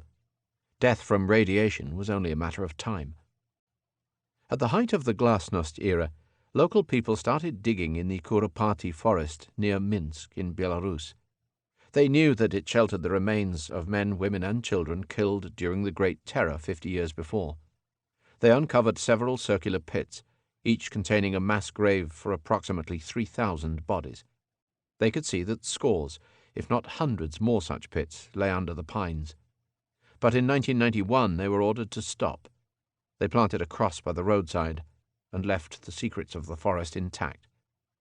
In 1989, the Russian Memorial Organization, which devotes itself to discovering the truth about Stalinist times, unearthed a pit at Chelyabinsk in the Urals, dating from the 1930s. It contained 80,000 skeletons. Bullet holes in skulls told an unambiguous story. These were not victims who had been worked to death in the Gulag. People were taken out of their flats, said the local photographer, and shot with their children at this place. One was entitled to ask, how many more such sites did the immensity of Russia conceal? Harvest. A quarter of the rural population, men, women, and children, lay dead or dying in a great stretch of territory with some 40 million inhabitants, like one vast Belsen. The rest, in various stages of debilitation, had no strength to bury their families or neighbors. As at Belsen, well-fed squads of police or party officials supervised the victims. In 1932-3, as part of the Soviet collectivization campaign, the Stalinist regime had unleashed a man-made terror famine in Ukraine and the neighboring Cossack lands. All food stocks were forcibly requisitioned. A military cordon prevented all supplies from entering, and the people were left to die. The aim was to kill Ukrainian nationhood, and with it the class enemy. The death toll reached some 7 million. The world has seen many terrible famines, many aggravated by civil war, but a famine organized as a genocidal act of state policy must be considered unique. The writer Vasily Grossman would later describe the children. Have you ever seen the newspaper photos of the children in German camps? They were just like that. Their heads like heavy balls on thin little necks, like stalks, and the whole skeleton was stretched over with skin like yellow gauze. And by spring, they no longer had faces at all.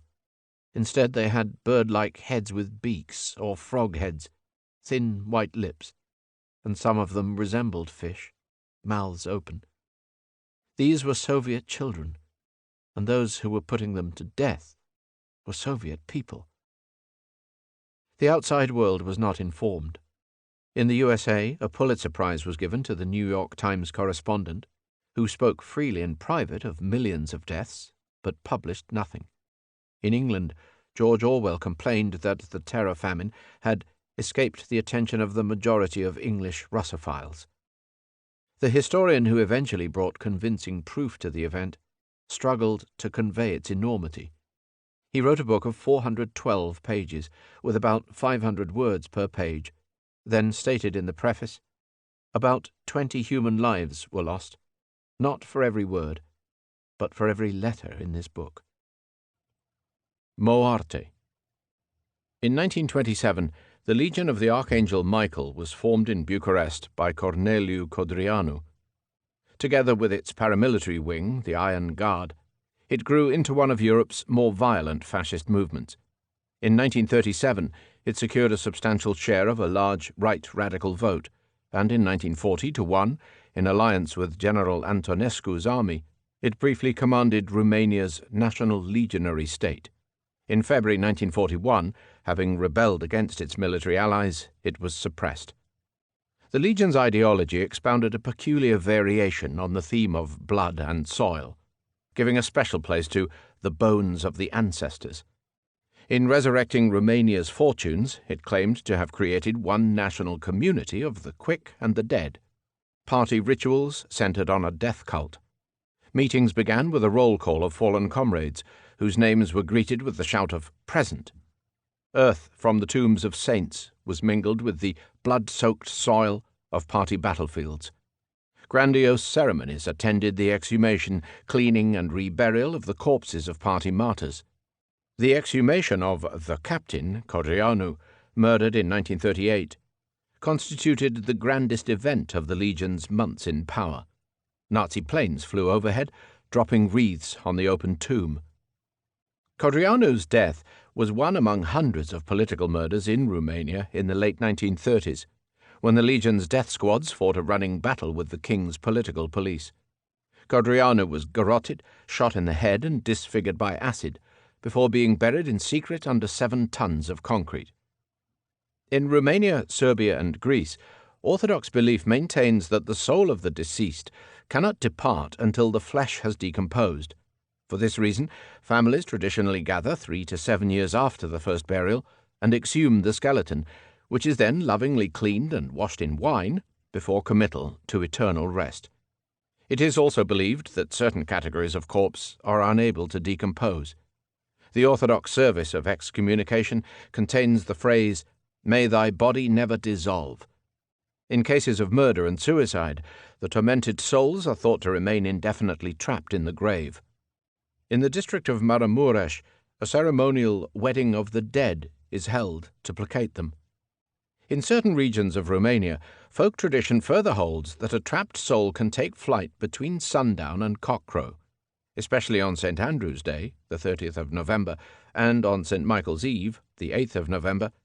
The reanimated corpse returns to haunt the world, slipping through keyholes to take sexual favors from its sleeping victims and to suck their blood. To guard against such visitations, peasants will lead a black stallion into the graveyard. Wherever it shies from stepping over a grave, they drive a great stake through the suspect corpse to pin it down. From the earliest ethnographic studies, it is well known that this is vampire country. Political scientists have concluded that Romanian fascism was just a nasty variety of the genre, with special interest in anti-Semitism and necrophilia. The anthropologist would conclude that it mobilized deep-rooted religious and folk traditions. In December 1991, as soon as the communist dictatorship collapsed, a new movement for Romania emerged, with Codreanu as its hero. Bogey.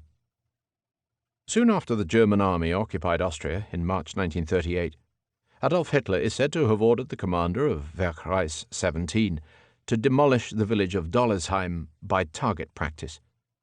The inhabitants were evacuated, and all the buildings of the village, including the cemetery, were duly reduced to rubble by artillery. The point behind this savage operation seems to have been that both Hitler's father and paternal grandmother, Maria Anna Schicklgruber, were buried at Dollersheim, and that Hitler had recently learned the facts of his father's early life.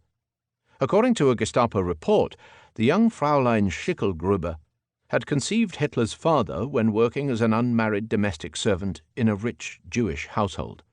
The implications, from Hitler's point of view, were disturbing. From this and many other indications, there is reason to believe that Hitler suffered from intense feelings of repressed guilt, shame, and self-hatred about his origins, his blood, his body, and his personality. One is not obliged to take the conflicting evidence at face value to conclude that Hitler is a prime subject for psychohistory. Particularly interesting, and possibly crucial to the Führer's wartime state of mind, was his rampant hypochondria. From 1936 to 1945, he placed total faith in a dubious physician, Dr. Theo Morel, who treated him with constant massive doses of glucose, vitamins, stimulants, appetizers, relaxants, tranquilizers, and sedatives, usually by direct intravenous injections. Hitler's obsession with flatulence addicted him to a huge daily diet of anti-gas pills based on atropine and strychnine. Morel's rivals unsuccessfully reported to the Gestapo that Morel was poisoning the Führer by stealth. Soldiers can be intuitive.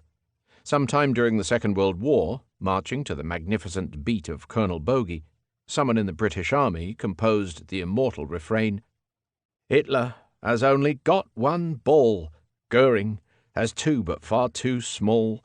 Himmler is rather similar, but Goebbels has no balls at all." The point here is that 20 years later, when the Soviet authorities released the text of a supposed autopsy report on the late Führer's corpse, it stated that the left testicle was missing. The report bore traces of a KGB plant and was not supported by other witnesses.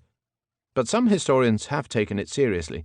Since congenital monorchidism is rare, they have concluded that Hitler must have mutilated himself by self-castration. The mystery was not resolved by the opening of the KGB files in the 1990s. Yet the observations do not stop with the physical evidence. Numerous aspects of Hitler's conduct hint at something hideous beneath the demure exterior. He permitted no talk in his presence about even mildly sexual matters. He had a deep fear of incest. He professed revulsion about filth of all sorts. Although the evidence is contradictory, his sex life was either totally sublimated or disgustingly perverse. At every stage, Hitler's brilliant openings were paralyzed by a pervasive sense of failure, and he repeatedly flirted with suicide. In his love of political ritual, he indulged in a range of pseudo-religious Catholic parodies. Above all, he felt constantly impelled to say that history, or the German nation, or God, or whatever, had found him würdig, worthy. The inference has to be that the cauldron of self-hatred which seethed within him fueled the overt hatred which he then projected onto Jews, Slavs, communists, homosexuals, and Gypsies, and eventually onto Germany herself. Needless to say, self-mockery is a healthier mechanism than self-praise. In the First World War, the British had marched to another magnificent refrain, sung to the lugubrious hymn tune of Greenland's icy mountains. "We are Fred Carnot's army, the ragtime infantry. We cannot fight, we cannot shoot, no bleeding use are we. And when we get to Berlin, the Kaiser, he will say, Hoch, hoch, mein Gott, what a bloody awful lot are the British infantry." Sarajevo. Whoever lies awake in Sarajevo hears the voices of the Sarajevo night. The clock on the Catholic cathedral strikes the hour with weighty confidence. 2 a.m. More than a minute passes, 75 seconds to be exact, and only then does the Orthodox Church chime its own 2 a.m. A moment later the tower clock on the Bey's Mosque strikes the hour in a hoarse, faraway voice, and it strikes 11, the ghostly Turkish hour.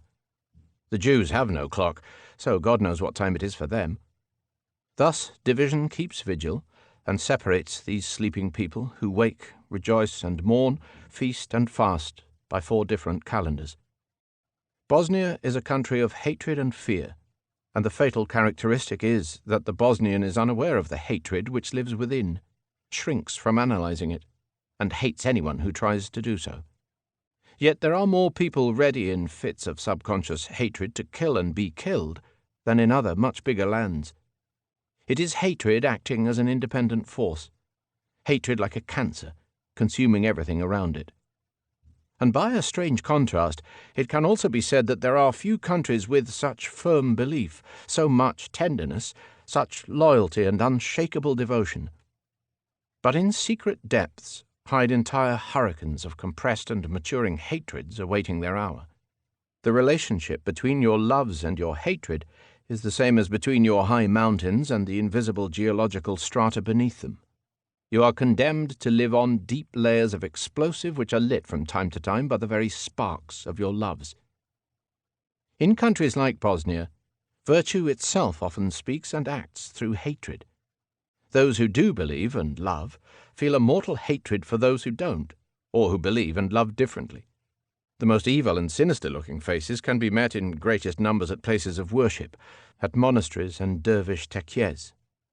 On every occasion you will be told, love your brother, though his religion is other. It's not the cross that marks the Slav, and respect others' ways, and take pride in your own. But there has been plenty of counterfeit courtesy since time immemorial. Under cover of these maxims, old instincts and Cain-like plans may only be slumbering. They will live on until the foundations of material and spiritual life are completely changed. And when will that time come? And who will have the strength to carry it out? In some Maupassant story, there is a Dionysiac description of spring, which ends with the remark that on such days there should be a warning posted on every corner. Citoyen, this is spring. Beware of love. Perhaps in Bosnia, too, people should be warned. These paragraphs are contained in a work that is classed as fiction. They enshrine the imagined reflections of an emigrant who left Bosnia in 1920. They were composed in 1946 by Ivo Andrić, child of Travnik, a student of Zagreb, Vienna, and Krakow, sometime prisoner of the Habsburgs, pre-war Yugoslav diplomat, and Nobel laureate. Is it really fiction? Much of Andrić's work is set in Bosnia, his editor explains, and is closely dependent on this setting. He roots his stories in a specific geographical and historical context. In other words, an important element of the stories is not fiction. Andrić paints the psychological landscape of Bosnian society with the same precision that he reports the sounds of the Sarajevo night. These descriptions can be treated as invaluable historical documents. At that same time, in 1946, an experienced welfare officer was working for UNRRA in Sarajevo. She presented the opposite opinion. It is only by working together that people can get over their hatreds, she wrote. Now is a good time. Everything that is young is thinking the right way. Now we don't care. Is he Muslim? Is he Catholic? Is he Orthodox? Now it is brotherhood and unity. Adelante. In September 1936, Comintern's propaganda chief in Western Europe advised Moscow to form a series of international brigades to fight for the Spanish Republic. The idea had originated with Maurice Torres of the Parti Communiste Français, who remembered the International Legion of the Red Army, which had fought in the Russian Civil War. From the start, therefore, though the brigades were presented as the spontaneous action of volunteers, they were thoroughly subordinated to the communist movement. They operated outside the regular command of the Spanish Republican Army. All their senior military and political staff were communist appointees, and all recruits were vetted by Soviet agents.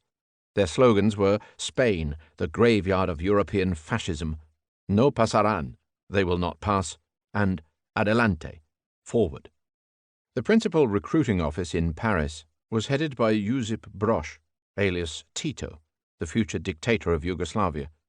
It organized a secret railway, using false passports to send recruits to the Spanish frontier and thence to the brigade's main base at Albacete in La Mancha. In Europe of the Depression, there was a large pool of manpower to draw on: unemployed workers, refugees from the fascist states, rebel intellectuals.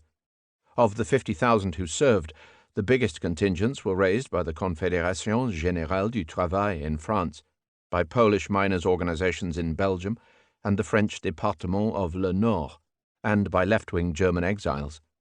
80% of them were working men. There was also a nucleus of foreign volunteers already serving at the front. These included German, Italian, French, and British columns. Their leaders included Carlo Rosselli, a socialist who had escaped from a fascist jail in Italy, and Hans Beimler, a German escapee from Dachau. The intellectual recruits were few but vocal. They answered the call, often without knowing the implications. Many have heard it on remote peninsulas, on sleepy plains, in the aberrant fishermen's islands, or the corrupt heart of a city, have heard and migrated like gulls or the seeds of a flower.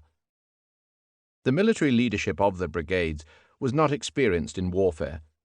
The commander-in-chief, André Marty, a Catalan sailor from Perpignan, had led a mutiny in the French fleet off Odessa in 1919.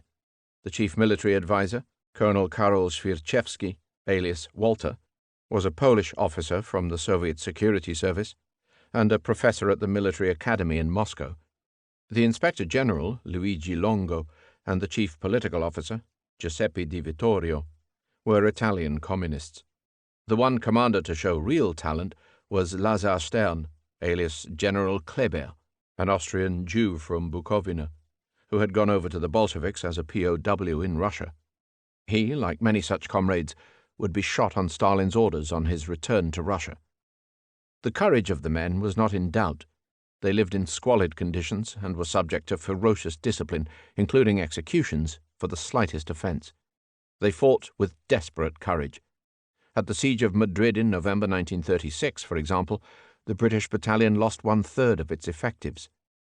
At the Jarama, the same unit suffered 375 casualties out of 600 men. Worst of all, the brigades were used to suppress the communists' erstwhile socialist and anarchist allies by brute force. By the end of 1938, the Kremlin agreed to pull the brigades out. About 12,000 departed, leaving some 6,000 Germans with nowhere to go. A farewell parade in Barcelona on the 15th of November, held under portraits of Negrin, Azaña, and Stalin, was addressed by La Passionara. "You are history. You are legend. We will not forget you. And when the olive tree of peace puts forth its leaves again, and mingles them with the laurels of a victorious Spanish Republic, come back." Thanks to later developments, when the Western powers adopted the anti-fascist cause, the career of the international brigades in Spain attracted much favourable publicity. In fact, they were always outnumbered by the foreigners fighting for Franco. The latter included some fascist regulars, some idealistic volunteers, and some, like the Irish brigade of General O'Duffy, blatant adventurers. To see the overall picture, one has to compare the recruits raised by the communists in 1936-7 with those attracted by the fascists, both in Spain and in the Second World War. Faraón. General Franco's mausoleum at Cuel de Moros in the Valley of the Fallen near Madrid was built after his victory in 1939. It consists of a grandiose underground basilica, larger than the nave of St. Peter's, which is approached through a tunnel hewn through the granite and lined with the tombs of the Civil War dead. On the exterior it is surmounted by the largest Christian symbol ever erected, a stone cross 492 feet high and weighing 181,740 tons. It was constructed by the slave labor of ex-POWs, branded with the letter T for trabajador, or worker, who toiled for 2 decades between the worksite, the quarries, and compulsory church services in the nearby Escorial. They were officially employed by the Board for the Redemption of Penalties Through Labor, a name reminiscent of Nazi slogans. Visiting the site in 1940, a Nazi officer was said to have remarked, "Who does Franco think he is? A new pharaoh?" Hossbach. On the 5th of November 1937, from 4:15 to 8:30 p.m., a conference was held in the Reich Chancellery in Berlin. It was attended by a group of leading German dignitaries, including Göring, Neurath, and Raeder, and was addressed by Hitler on the subject of opportunities for the development of our position in the field of foreign affairs. The contents of his speech, the Führer melodramatically announced, were, in the event of his death, to be regarded as his last testament. They are known from a memorandum written up by Hossbach, the man who took the minutes. The aim of German policy was to secure and preserve the Volksmasse, the racial community, and to enlarge it. It was a question of space. German policy had to reckon with two hate-inspired antagonists, Britain and France, to whom a German colossus was a thorn in the flesh. Germany's problem could only be solved by means of force, and this was never without risk. There still remain the questions of when and how. In this matter there were three cases to be dealt with. Case 1. The period 1943 to 5. After this date only a change for the worse, from our point of view, could be expected. If the Führer was still living, it was his unalterable determination to resolve Germany's problem of space by 1943 to 5 at the latest. Case 2. If internal strife in France should absorb the French completely, then the time for action against the Czechs had come. Case 3. If France is so ambivalent in war with another state that she cannot proceed against Germany, our first objective, if embroiled in war, must be to overthrow Czechoslovakia and Austria simultaneously. Poland, with Russia at her rear, will have little inclination to engage. Military intervention by Russia was, in view of Japan's attitude, more than doubtful. It was to be assumed that Britain, herself at war with Italy, would decide not to act against Germany. The Hossbach Memorandum has featured more than any other document in controversies over the origins of the Second World War. It was produced by Allied prosecutors at the Nuremberg trial and was used to accuse Goering and others for their part in planning the war 1939-45. However, the significance of the memorandum was greatly deflated when a British historian demonstrated that the memorandum did not support the views of the Allied prosecutors at Nuremberg. On the contrary, it showed that in November 1937 the Nazis had no concrete plans for war, and that Hitler had no clear assessment of the developing situation. It showed the Führer ranting rather vaguely about the possibility of a very limited war sometime before 1943-5. Hitler's exposition was in large part daydreaming. He did not reveal his innermost thoughts. The memorandum tells us what we know already, that Hitler, like every other German statesman, intended to become the dominant power in Europe. It also tells us that he speculated how this might happen. His speculations were mistaken. They bear hardly any relation to the actual outbreak of war in 1939. A racing tipster who only reached Hitler's level of accuracy would not do well for his clients. A.J.P. Taylor's analysis was all the more surprising since it came from a historian noted for his Germanophobia. Outraged critics denounced Taylor's alleged disregard for historical context and for the dynamics of Nazi expansionism. In mid-December 1937, they insisted, the German army's directives were changed to envisage military aggression against Austria and Czechoslovakia. They took this change as justification for their interpretation of the memorandum and the conference as marking the point where the expansion of the Third Reich ceased to be latent and became explicit. They failed to notice that German military aggression against Austria and Czechoslovakia did not materialize any more than any of the Führer's other faulty scenarios. In effect, by overturning the almost universal view that Hitler planned the Second World War, Taylor was wrongly accused of trying to absolve Hitler from blame. What Taylor successfully demonstrated was the strange combination in the Führer's makeup of a general aggressive intent and an inability to formulate systematic war plans. Almost 30 years later, one of the striking features of the debate about the origins of the Second World War may be seen in the absence of any mention of Stalin, or of the dynamic interplay of German and Soviet policy. All the participants, including Taylor, confined themselves to a discussion of Germany's intentions. None thought it worthwhile to comment on the intentions of the USSR. Historians were faced with the locked doors of Soviet archives. If a Soviet equivalent of the Hossbach Memorandum exists, it has never yet seen the light of day. There is no way of knowing whether Stalin did or did not speculate about war in a similar way to Hitler. So, in the absence of documentary evidence about Stalin's intentions, most commentators have preferred to assume that there is nothing to discuss. The long tradition of documentary history writing, therefore, has fostered two opposite extremes. One is to say, in effect, if no documents can be examined, then nothing happened. The other view, well expressed in Taylor's law, as formulated by Taylor's detractors, says, documents do not signify anything. Both extremes are equally pernicious. Susanin. On the 26th of February 1939, the Bolshoi Theatre in Moscow resounded to a lavish revival of Russia's most popular opera. Glinka's A Life for the Tsar had lain dormant since the Bolshevik Revolution, and a brief production of it in 1924, under the title of For Hammer and Sickle, had not yet prospered.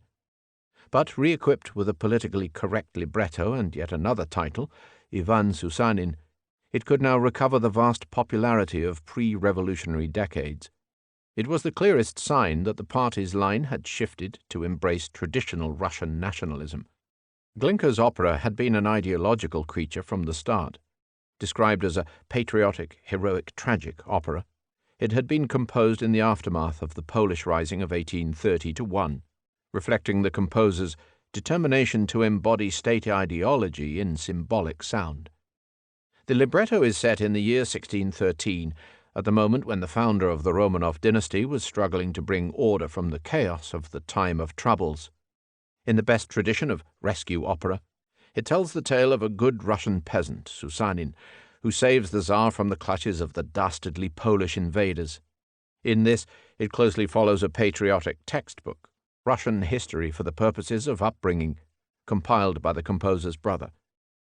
Glinka's aesthetic concept was to use the dichotomy of Russian heroes and Polish villains throughout the spectacle. There are two sets of leading characters, two alternating choruses, Polish and Russian, two contrasting scenographic and musical styles. The faceless Poles are characterized by excess, singing and dancing exclusively in a formal collective to the melodies of the Polonaise, the Mazurka, and the Krakowiak. The Russians sing either charming folk songs or romantic lyrics in the fashionable Italo-Russian style. Nothing is spared to stress the political message. After Susanin's murder, the epilogue reaches a climax with the scene of Mikhail Romanov's triumphant entry into Red Square. Here the music changes to that of a sacred hymn march, the words to those of a super-patriotic anthem. Slavsia, Slavsia, nash Ruski Tsar, Господом дани нам, царь-государь, да будет бессмертен твой царский род, да им благоденствует русский народ. Glory be to our Russian Tsar, to our God-given Tsar ruler. May thy imperial clan be deathless. May the Russian nation grant them blessing. In the 1939 production, the anthem was duly modified. Slavsia, Slavsia, ty, Rus moya, Slavsia ty, Ruskaya nasha земля, да будет во веки веков сильна, любимая наша родная страна. Glory be to thee, my Rus. Glory to thee, our Russian land. May our beloved native country for ever and ever be strong. The power of opera harnessed to nationalism is most frequently discussed in relation to Wagner. But with Glinka, the connection is still more explicit. Indeed, sensitivity to Russian nationalism determined where and when the opera could be staged. In Tsarist Russia, it became the automatic choice for the opening night of each operatic season in Moscow and St. Petersburg. By 1879, it had attained its 500th performance. It was staged in Prague, in Czech, in 1866, in Riga, in Latvian, in 1878, and at the German Theatre in Posen, Prussia, in 1899. But it never found an audience in Warsaw or Krakow. Most significantly, in February 1940, on the first anniversary of its revival in Moscow, it received its premiere under Nazi auspices in Berlin. Katyn. On the 5th of March 1940, Stalin signed an order authorizing the NKVD to shoot over 26,000 Allied prisoners of war. The prisoners, who had been captured during joint German-Soviet operations in Poland the previous September, were being held in 3 separate Soviet camps, at Kozelsk, Astachova, and Starobielsk.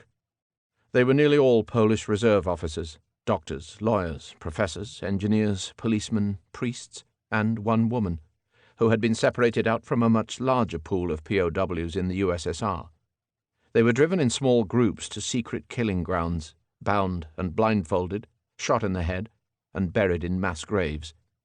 The operation was concluded on the 6th of June. During those same months, in pursuance of a secret clause in the German-Soviet Treaty of Friendship and Demarcation, the Nazi SS and Soviet NKVD were cooperating closely.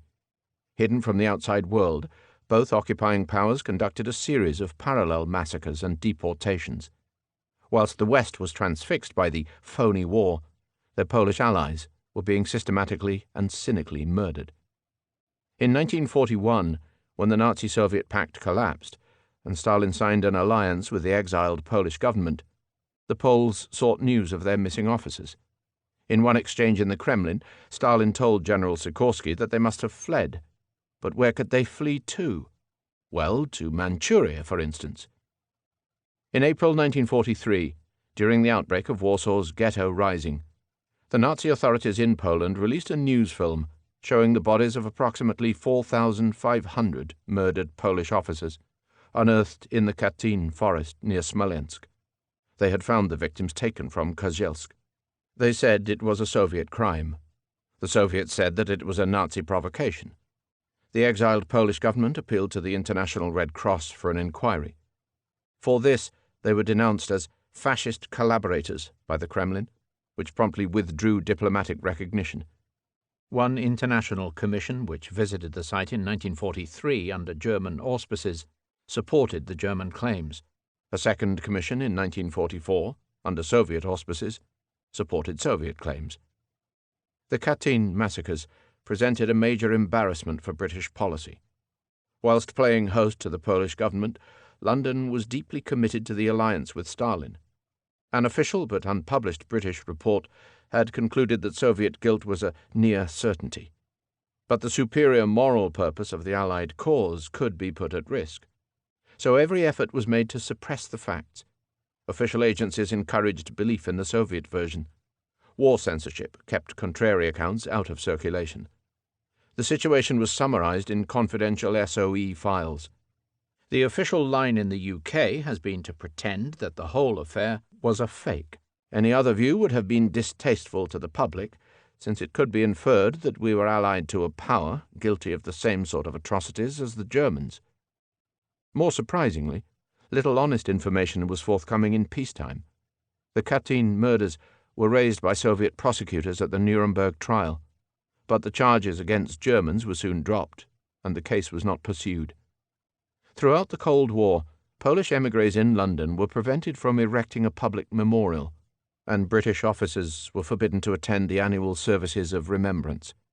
Despite the unequivocal findings of a U.S. Congressional Committee in the 1950s, a British Foreign Office minister was still proclaiming in 1989 that the rights and wrongs were unclear. In 1990-1, when Soviet responsibility was confirmed by President Gorbachev in part, and then by President Yeltsin in full, the British War Crimes Act was carefully designed to exclude Allied criminals from its purview. Several of the alleged NKVD murderers were reported alive and well in Russia. In the USSR and in communist-ruled Poland, Katyn remained a non-subject for exactly 50 years. A major Soviet memorial to Nazi barbarity was erected at a nearby Belarusian village called Katyn, to which millions of visitors were taken in a calculated policy of disinformation. The Black Book of Polish censorship classed Katyn as an event which could not be mentioned, even to blame the Nazis. Possession of the Lista Katyńska, a roll call of the victims published abroad, was a criminal offence. Throughout that half-century, Katyn offered a litmus test for the professional honesty of historians and their grasp of the realities of the Grand Alliance. It was by no means the most extreme of Soviet acts of violence, but it was the issue par excellence which forced commentators to choose between the growing weight of evidence and the self-serving statements of the victorious Western and Soviet governments. Those who chose to tell the truth stood to be dismissed as unscientific. EMU. In the summer of 1940, the German Reichsbank drew up plans for making the Reichsmark the common currency of an economic union throughout German-occupied Europe. Since the Nazis never succeeded in establishing a stable political order, the plans remained a dead letter. A second attempt at monetary union was made 30 years later under the auspices of the European Commission. Post-war arrangements based on the gold-backed US dollar were ailing, and the currencies of the common market, especially the Deutschmark, were uncomfortably strong. First the Bar Report of 1969, then a committee headed by Pierre Werner of Luxembourg, drew up plans for full EMU, European Monetary Union, by 1980. In the meantime, a mechanism nicknamed the snake was to hold the exchange rates of member currencies in line both with each other and with the dollar. The system was quickly disarmed by the USA's abandonment of the dollar's gold standard in 1971, and by the common market's acceptance of Great Britain, which soon left the snake. Only 5 of a possible 9 currencies held to a much modified snake in the 1970s. The third attempt was launched in 1977 by a speech from the British President of the European Commission, Roy Jenkins. His initiative bore fruit 2 years later, with the introduction of the EMS, European Monetary System, together with a new exchange rate mechanism, ERM, and its own supporting currency, the ECU. The system was greatly strengthened in the 1980s by France's policy of the franc fort linked to the DM, and by the Single European Act, 1986, which attracted the pound sterling into the ERM. All seemed to be going well until the reunification of Germany in 1990, and the fateful decision to exchange the worthless East German Ostmark at parity with the Deutschmark. After that, high German interest rates put weaker currencies at a disadvantage, forcing them either to devalue beneath the permitted limits or to float outside the system completely. By August 1993, only the DM and the Dutch guilder remained within the narrow band of the ERM, described by earlier proponents of the Maastricht Treaty as the glide path to EMU. In 1940-5, despite Germany's military victories, a subordinate Reichsbank was never strong enough to put its monetary plans into operation. After 1969, an independent Bundesbank was always strong enough to put its own immediate priorities first. One can only conclude that economic plans conceived in the absence of an effective political framework are always doomed to failure. Moldova. 5 young harvesters are sitting on a rug, eating their lunch on a rise amidst the golden cornfields. A girl in a bright red headscarf has spread out the newspaper on her knees and is reading to her smiling companions. They are sharing a flagon of wine or water, a bowl of bread or rice, and a huge red watermelon. Acres of standing wheat and sheaves roll down to the green valley and to the wooded hills beyond. In the foreground, a gleaming green motorcycle is parked. In the distance, a combine is reaping. The location, as indicated by the pattern of the rug, is Moldavia, now Moldova.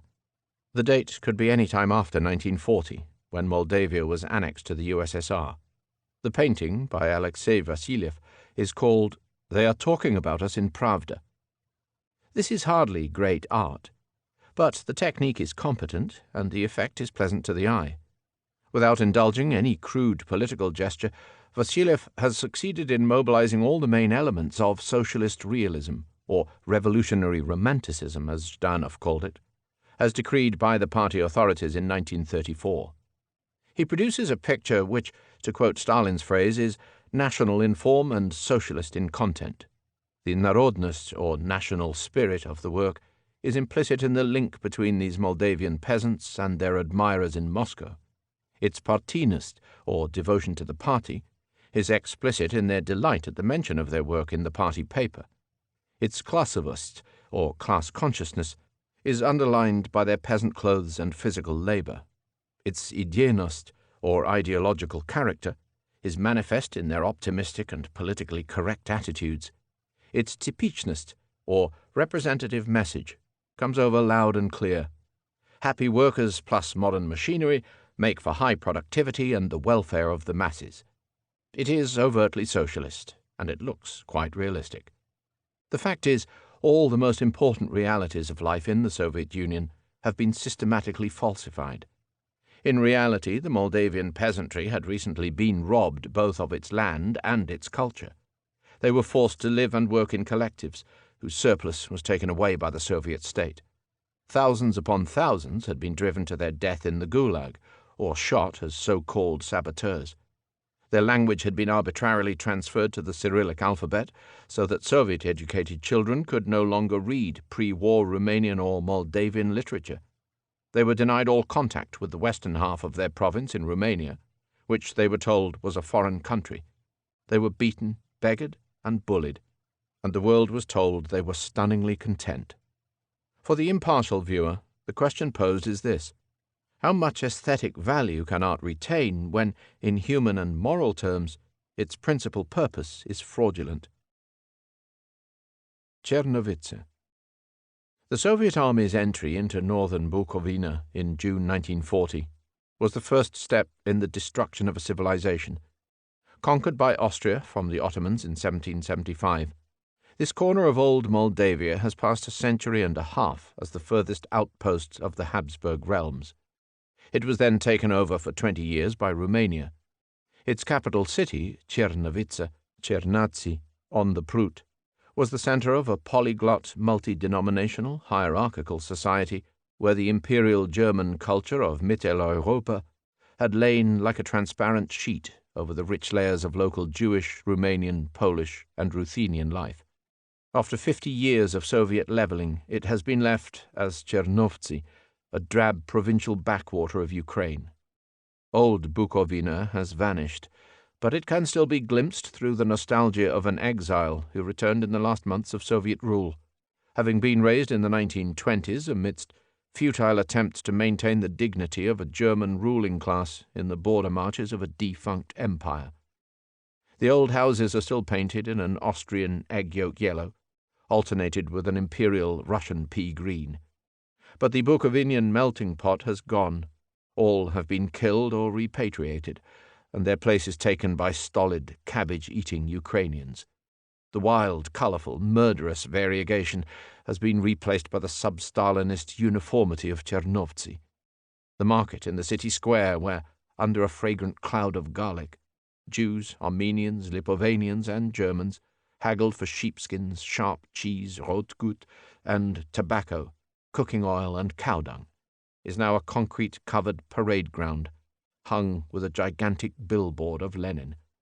The cosmopolitan border world of Austria-Hungary and Tsarist Russia has been transformed into an immense pauper's asylum. One day, too, the walls of that asylum will come down. Smolensk.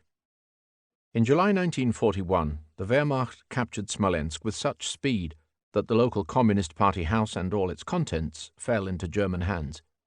The Smolensk archives contain detailed files on all aspects of communist activity since the revolution, including Stalin's purges and the Great Terror. Carried off to Germany, they were duly captured for a second time in 1945 by the American Army and taken to the USA. They were far smaller than the vast collections of Nazi documents which fell into American hands and which would form the core of the American-run Document Center in Berlin. But the Soviet authorities had never granted free access to their state archives, let alone to secret party records. So the windfall from Smolensk had inestimable value. Historical studies based on its files penetrated the fog of Soviet propaganda and Western theorizing, and provided one of the first authentic glimpses into the true nature of communist rule. Many Sovietologists and Soviet apologists, however, were not happy. Having framed their fantasies in the knowledge that little or no primary evidence was available, they had no wish to confront hard facts. Hence, when the scholar who first analyzed the Smolensk archives concluded that Stalin had perpetrated an almost continuous purge in the 1930s, he was promptly denounced. This view, the arch-apologist could glibly declare, is weakly supported by the available primary evidence. Such sophistry often passed for science until the fall of the Soviet Union. Archives have always attracted those who wish to manipulate the writing of history. In 1992, the Russian authorities revealed the existence of the so-called Особый archiv, or Special Archive, which the Soviet regime had kept separate from all other records. Its full contents were still to be determined, but in addition to the Goebbels diaries, they certainly included such items as the records from France's Sûreté Nationale and from Poland's pre-war Dvojka, or military intelligence, even the papers of the British Expeditionary Force and of the Grand Duchy of Luxembourg. It was said to contain all the missing collections of the Nazis' RSHA, Reich Security Main Office. Apparently, Nazi archive hunters had put their swag from all over Europe into various castles and cellars in Poland and eastern Germany, only to see it looted in turn by the Red Army. The Soviets repaid the loss of the Smolensk archive many times over.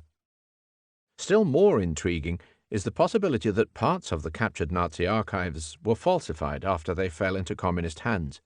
In Warsaw, for example, the post-war Communist Security Office, UB, inherited the contents of the city's former Gestapo secretariat. Armed with the appropriate registers, codes, stationery, blank report forms, and official seals, it was a simple matter to amend the records. The UB had little difficulty providing documents to show that Poland's resistance movement, the Home Army, had been run by Nazi collaborators.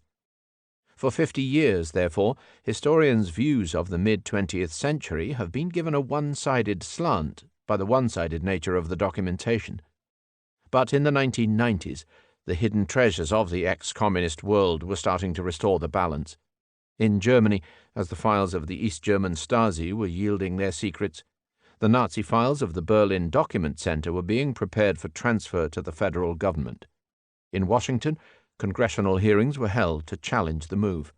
For, as the victors of the Second World War were only too well aware, power brings knowledge, and knowledge power. Lettland. Latvians had no special love for Germany. Germans had formed a ruling caste in the Baltic states since medieval times, and had been loyal servants of Tsarist Russia. Yet such was the effect of the massacres and deportations of Soviet rule in 1940-1 that the arrival of the Wehrmacht promised blessed relief.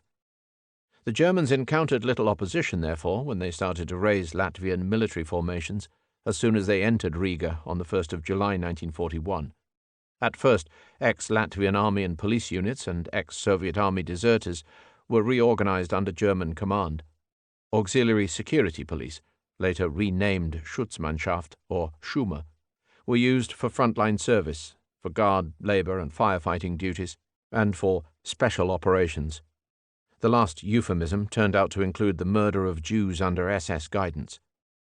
In 1942, a conscription decree greatly increased the numbers, whilst facilitating the formation both of low-grade Hilfswillige, or HV units, and of a regular Latvian Legion.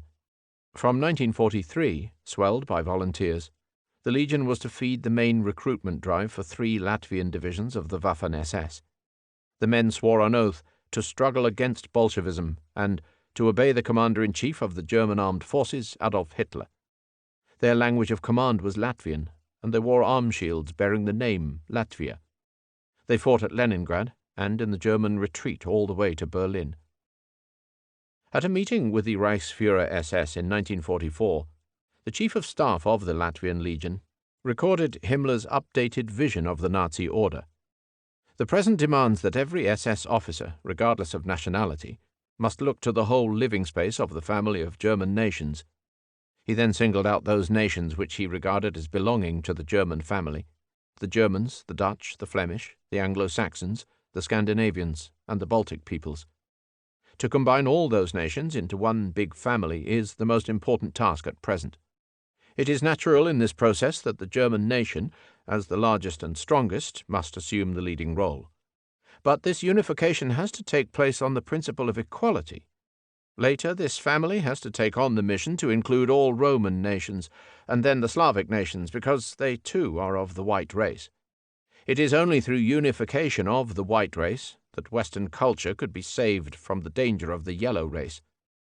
At the present time, the Waffen-SS is leading in this respect because its organization is based on equality. The Waffen-SS comprises not only German, Roman, and Slavic, but even Islamic units, fighting in close togetherness.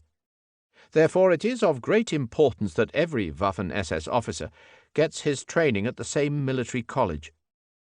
Nazi internationalism only came to the fore in the final phase of the war, when Germany was standing on the brink of defeat. It does not feature prominently in accounts of fascist ideology, nor do the reasons why so many Europeans fought for it. One forgets that the Nazis published a journal called Nation Europa. Responsa. On the 3rd of October 1943, a boy was saved from a Kinderaktion which killed large numbers of Jewish children in the Nazi-built ghetto of Kowno in Lithuania. The man who had saved the boy asked his rabbi whether the boy might be brought up as his own son. The rabbi offered words of comfort, but the answer was no. The boy must always be taught to honor his own father and mother.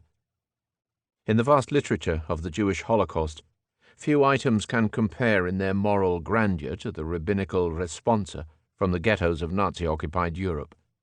Answering queries about the religious dilemmas of their flock was one of the rabbi's central duties, and it was their custom to keep a register of the questions asked and the replies given. Several such registers exist, but none more moving than that of Rabbi Ephraim Ushri of Kaunas, a survivor, who pieced it together after the war. Even the briefest selection of contents reveals a community on the brink of extinction that was still intent on leading a principled existence. Can Jews try to save themselves by obtaining a forged certificate of Christian baptism? It is absolutely forbidden. Is it permissible for a pregnant woman to seek an abortion in the ghetto? Yes, because without the abortion both mother and child will be killed. Is a woman in the ghetto whose husband has disappeared entitled to be released from the usual rules governing remarriage? No.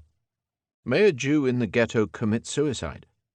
It is better to receive burial after suicide than to be cremated after extermination. Can an apostate Jew wearing a cross be buried in holy ground? Yes, but at a little distance from the other burials. Can a child born from extramarital fornication receive the Pidyon Haben ritual of the firstborn? Yes.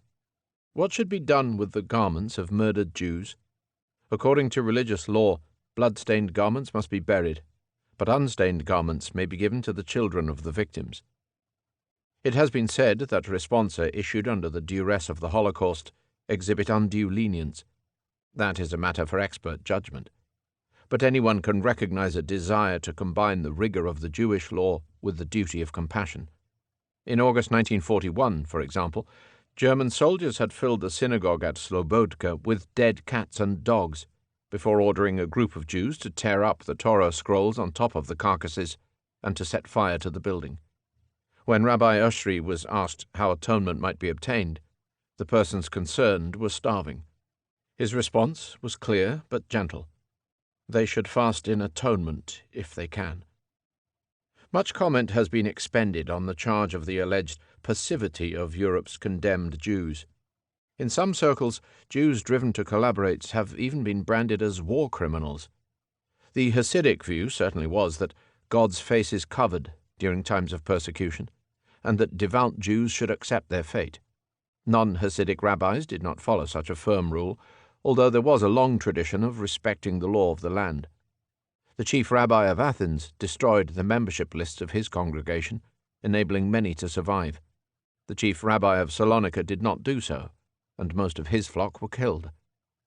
The real point is that decisions, whether to cooperate or to resist, were taken on the basis of positive moral principle. Even where no action was taken, the evidence does not lie on the side of moral passivity or indifference. It is impossible to deny that individuals could commit all manner of treachery, but the counterexamples are legion. A team of Jewish doctors in the Warsaw Ghetto determined to turn their misery to good use and to conduct a scientific study of the symptoms and progress of their own starvation. Hidden in a buried milk churn, their study survived to be published in post-war Warsaw. In the Nazi death camp at Sachsenhausen, a Jewish member of a Sonderkommando, which was carrying out the physical work of extermination, recognized the rabbi of his own congregation on the ramp. The rabbi's one request was that the luz, the top vertebra of his backbone, be salvaged. In Jewish belief, the luz is the core round which the body will reform in the afterlife. So the man cut the bone from the rabbi's corpse, and was last seen vowing to bury it in holy ground in Jerusalem after the war. But 101. In the early hours of the 13th of July 1942, the men of the German Reserve Police Battalion 101 were roused before dawn at the Polish village of Józefów and driven to the nearby town of Atwask. They were not told what awaited them. On arrival, they were ordered by their SS officers to seize all the able-bodied Jewish males in the town and to shoot all the Jewish women, children, and elderly.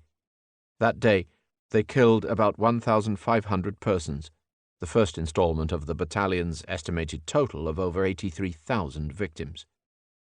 In 1962-72, 210 ex-members of Battalion 101 were examined by West German prosecutors, who prepared detailed files on them. They had all been non-party, middle-aged, largely working-class conscripts from Hamburg, one of the least Nazified cities in Germany. They were the most ordinary of Germans. Almost all expressed revulsion at their wartime duties, and many claimed to be innocent of direct killing. But the great majority took part. It was easier for them to shoot. In every modern society, bureaucratization and specialization attenuate the sense of personal responsibility of those implementing official policy. The peer group exerts tremendous pressure on behavior and sets moral norms. If the men of Reserve Police Battalion 101 could become killers under such circumstances, what group of men cannot? For obvious reasons, little is known about Jews who were placed in a similar moral position to that of Battalion 101. Very few survived. Yet it was standard practice for the SS to employ Jewish policemen in the ghettos and to recruit Jewish Sonderkommandos for the worst tasks in the death camps. Karel Perechodnik was one such recruit. He was an educated man who joined the Jewish police force in the Utvarsk ghetto in the hope of avoiding death and feeding his family. He obeyed Nazi orders and lived quite well. With the help of non-Jewish friends, he escaped to the Aryan side, where he lived long enough to write his memoirs. The memoirs are called Am I a Murderer? For anyone unfamiliar with Eastern Europe, the activities of the communist political police which flooded Poland in 1944-5 are still harder to believe. Popular knowledge in the country has always insisted that the notorious Communist Security Office, UB, contained a disproportionate number of Jews, or rather ex-Jews, and that their crimes were heinous. But few hard facts were ever published, and the stories remained unsubstantiated. Recent disclosures, however, have broken the taboo. They are all the more convincing since they were made by a Jewish investigator on evidence supplied by Jewish participants and in the spirit of Jewish redemption. The study deals with the district of Upper Silesia, and in particular with the town of Gleiwitz. It concludes that in 1945, every single commander and 3/4 of the local agents of the UB were of Jewish origin, that ex-Nazi camps and prisons were refilled with totally innocent civilians, especially Germans, and that torture, starvation, sadistic beatings, and murder were routine. The number of deaths inflicted by the communist regime on the German population is estimated at 60,000 to 80,000. In this light, it is difficult to justify the widespread practice whereby the murderers, the victims, and the bystanders of wartime Poland are each neatly identified with specific ethnic groups.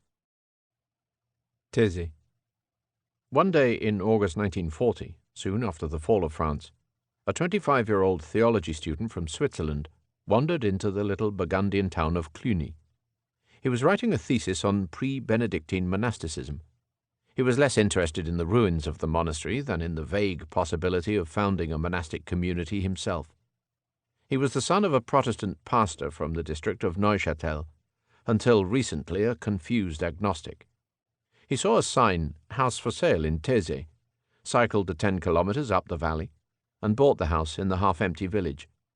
He was Roger Louis Schutz-Marsaucher. Wartime Thésée lay close to the demarcation line between the German-occupied and the Vichy zones. The self-appointed monk lived there intermittently and alone. For 2 years he devoted himself to sheltering Jewish refugees until the Gestapo carried his guests away. In September 1944, after the liberation, he returned again and took to sheltering German prisoners of war. The villagers reacted violently, and one of the prisoners, an ailing Catholic priest, was killed. At the war's end, Roger was joined by his sister Geneviève, and together they provided a home for 20 rural orphans. 7 more brothers arrived. As non-Catholics, they had to apply for special permission to use the deserted parish church. When permission was granted in 1948, It bore the signature of the papal nuncio, Cardinal Roncalli. The community of Taizé defies classification. It has no formal rule and belongs to no denomination. It is inspired by the Beatitudes in their purest form: joy, simplicity, mercy, by the service of youth, by the mission of reconciliation, and by a powerful idea, which is the subject of Brother Roger's book, The Dynamic of the Provisional. It is instantly recognizable from the unique Taizé sound, the sound of energetic young voices singing the simplest of words and melodies in rhythmic, incantatory, four-part harmony. Once the Church of Reconciliation was built on the nearby hill in 1962, it became the focus of a worldwide movement of two-way traffic devoted to the perpetual Council of Youth and the Pilgrimage of Trust on Earth. 80 white-robed brothers manned a spiritual generator which reached out to all continents.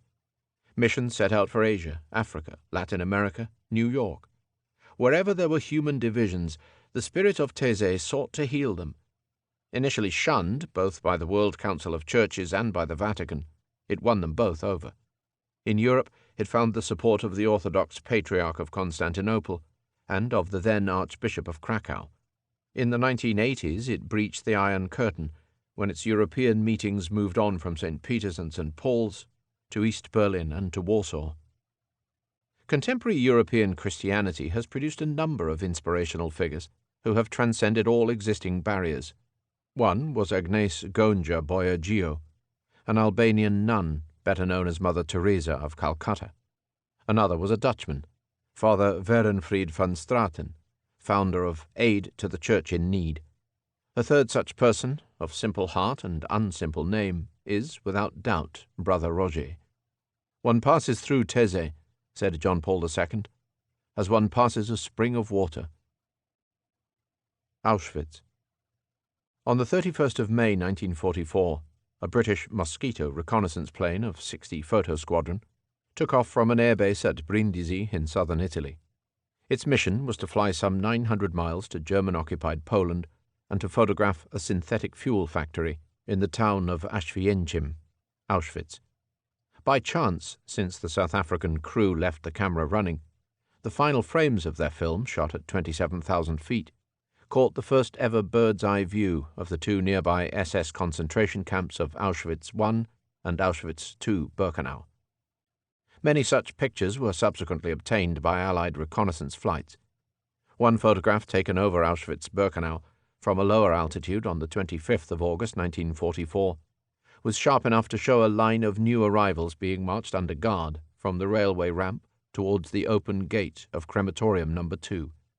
The trains in the siding, the roof vents of the gas chamber, the chimneys of the furnaces, and groups of prisoners are all visible. Later pictures in December showed that the dismantling of the crematoria had already begun. Aerial photography is a valuable tool in several branches of historical research. It is widely used by archaeologists, by urbanologists, and by landscape analysts.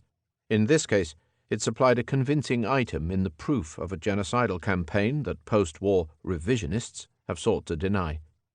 Partial knowledge of the Nazi death camps had been available in the West since late 1942, when the exiled Polish government in London published information supplied by its underground couriers. Despite this, the Allied powers did not see fit to take action.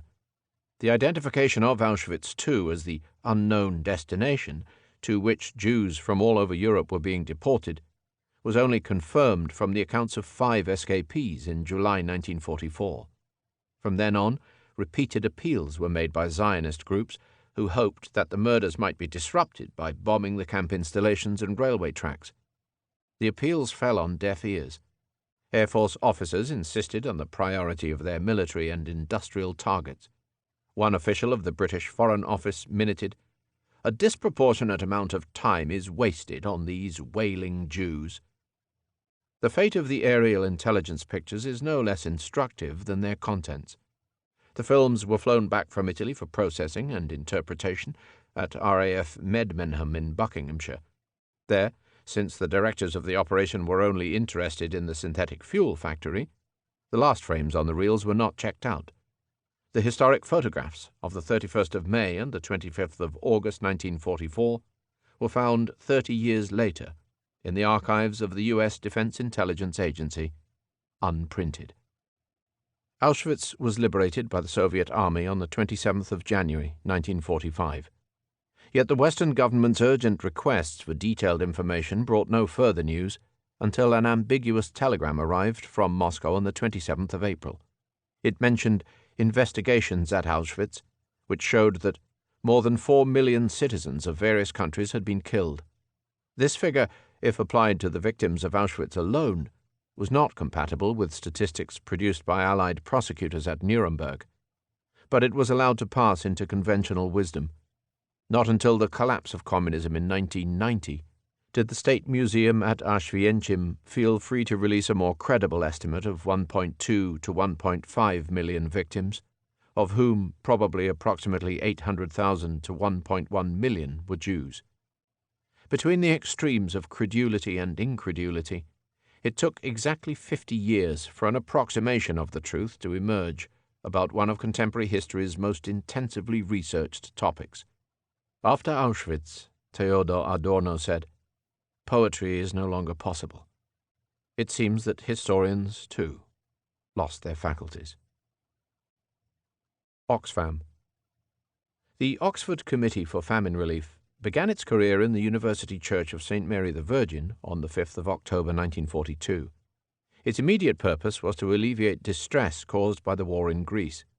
It was by no means the sole agency devoted to international humanitarian relief. The International Red Cross had been operating out of Geneva since 1863, when it was formed by Henri Dunant as a result of horrors witnessed at the Battle of Solferino. In the First World War, campaigns had been organized to assist war victims in Belgium, Serbia, and Galicia. In 1918-21, the American Relief Administration, ARA, provided enormous assistance, especially in Eastern Europe, as did UNRRA after 1945. Almost all the combatant countries, including Germany, had operated some form of relief agency.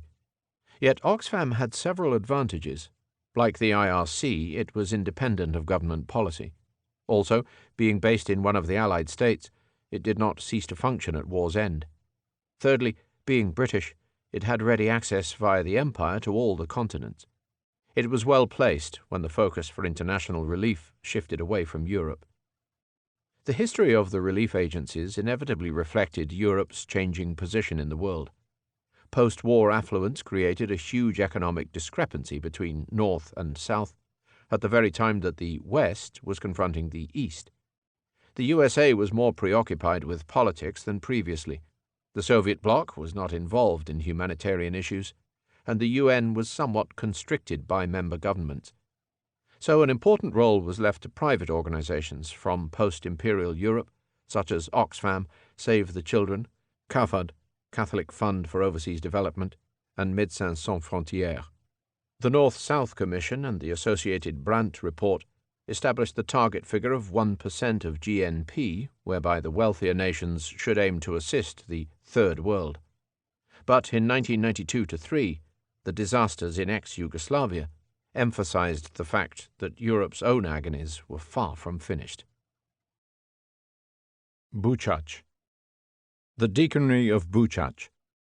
In 1939, this district was inhabited by 45,314 Poles. Among its 17 parishes, Barich numbered 4,875, Buchach 10,257, Koropiec 2,353, Kowalówka 3,009, Monasteryska 7,175. In Barich, a couple of Polish families were murdered by Ukrainians in 1939. One of the Birnackis had a leg severed. But the main attack took place on the night of the 5th to the 6th of July 1944, when 126 Poles were killed.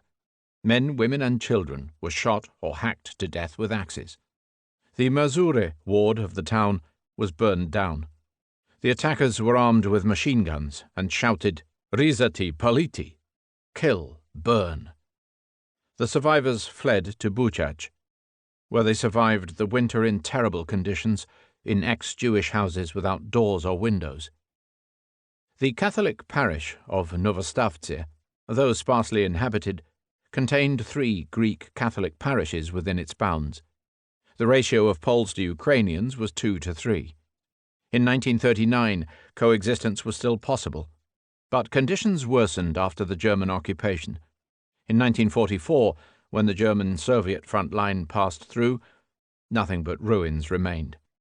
The vicar of Koroschatin reported an attack on his village on the 28th of February 1944. 78 persons were shot, smothered or axed in the vicarage cellar. Some 90 people had perished in an earlier attack in 1943. Then typhus carried off a further 50. A curious thing occurred. The village had 13 so-called wild marriages. All of them died except one. In Koropets, no Poles were actually murdered, but it was reported that the Greek Catholic pulpits resounded to calls regarding mixed Polish-Ukrainian marriages. "Mother, you're suckling an enemy. Strangle it." 40 years after the event, the Roman Catholic Church in Poland was still trying to document the wartime ethnic cleansing perpetrated in the former eastern provinces of Galicia and Volhynia. Estimates of casualties ranged from 60,000 to 500,000. Buchach was one of scores of districts which shared a similar fate.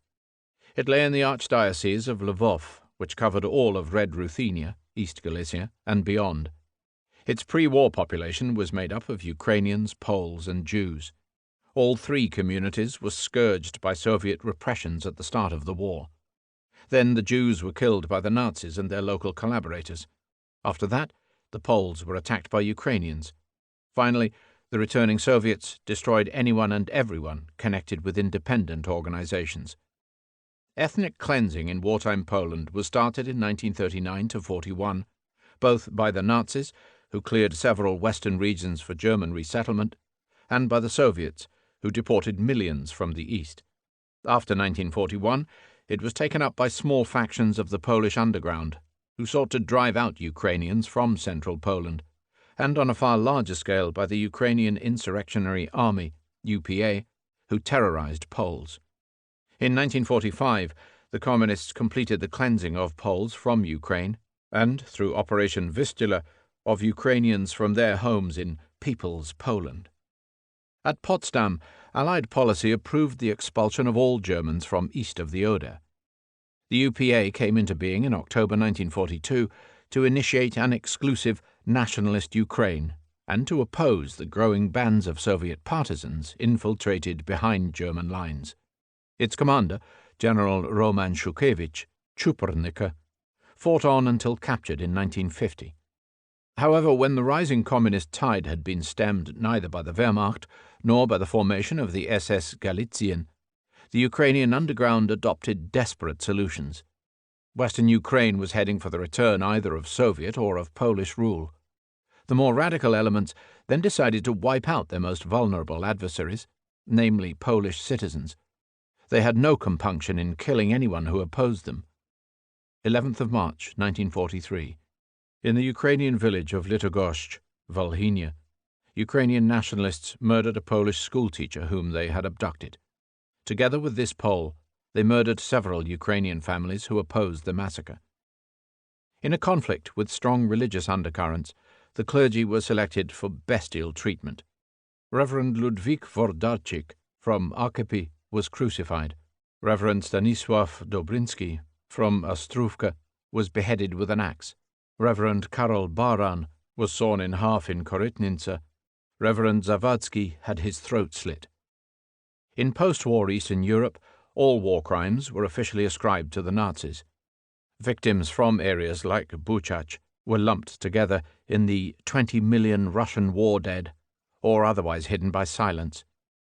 The multinational dimensions of the tragedy were not appreciated. All nationalities have been guilty of publicizing their own losses and of ignoring others, although one sometimes meets accounts of shared suffering. Between May and December 1942, more than 140,000 Volhynian Jews were murdered. Some who had been given refuge in Polish homes were murdered together with their Polish protectors in the spring of 1943, when, of 300,000 Poles living in Volhynia, 40,000 were murdered by Ukrainian bandits. In many villages, Poles and Jews fought together against the common foe. But no overall, even-handed survey of wartime genocide has been undertaken. Attempts to establish Polish or Catholic losses, for example, inevitably sideline Jewish and Ukrainian losses. They stress the role of Jewish and Ukrainian collaborators in the Soviet service or of Ukrainian units under German command. They are not concerned with the activities of Silesian Poles in German Schupo units, nor with the Polish cooperation with the Soviet army. It is not part of their brief to count the UPA's Jewish and Ukrainian victims. Any exercise which looks at one side alone is bound to generate distortions. Buchach, incidentally, was the hometown of Simon Wiesenthal, Nazi hunter extraordinary. Dönhoff. Marion Countess Dönhoff was born in 1909 at the family palace of Friedrichstein, 20 miles from Königsberg in East Prussia. The seventh child of a numerous brood, she followed the timeless routine of the semi-feudal East European aristocracy, unaware that their time was running out. Friedrichstein in the 1900s still offered its residents all the beauties of nature and the benefits of privilege. Set amidst the lakes and forests of the sharp seasons of the East, it drew its children into a blissful round of horses, picnics, and libraries, of tutors, loving nannies, and distinguished guests.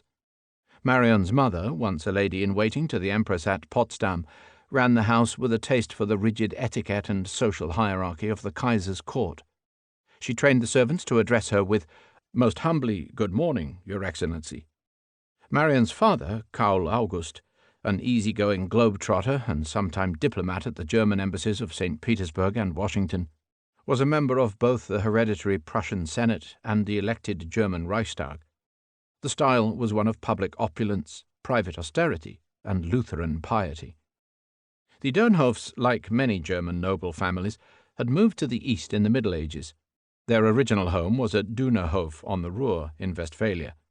Their second, also Dünnerhof, was set up in 1330 near Riga in Livonia, where they remained for 18 generations. That senior Livonian branch of the family, usually known as Denhof, became prominent Polish magnates, palatines, hetmans, starostas, and cardinals. The Prussian Protestant Dönhofs were descended from the Livonian Magnus Ernst von Dönhof, sometime Polish ambassador to Saxony and Brandenburg, who settled near Königsberg in 1620. His son, Friedrich, bought the main estates by the Pregel in 1666.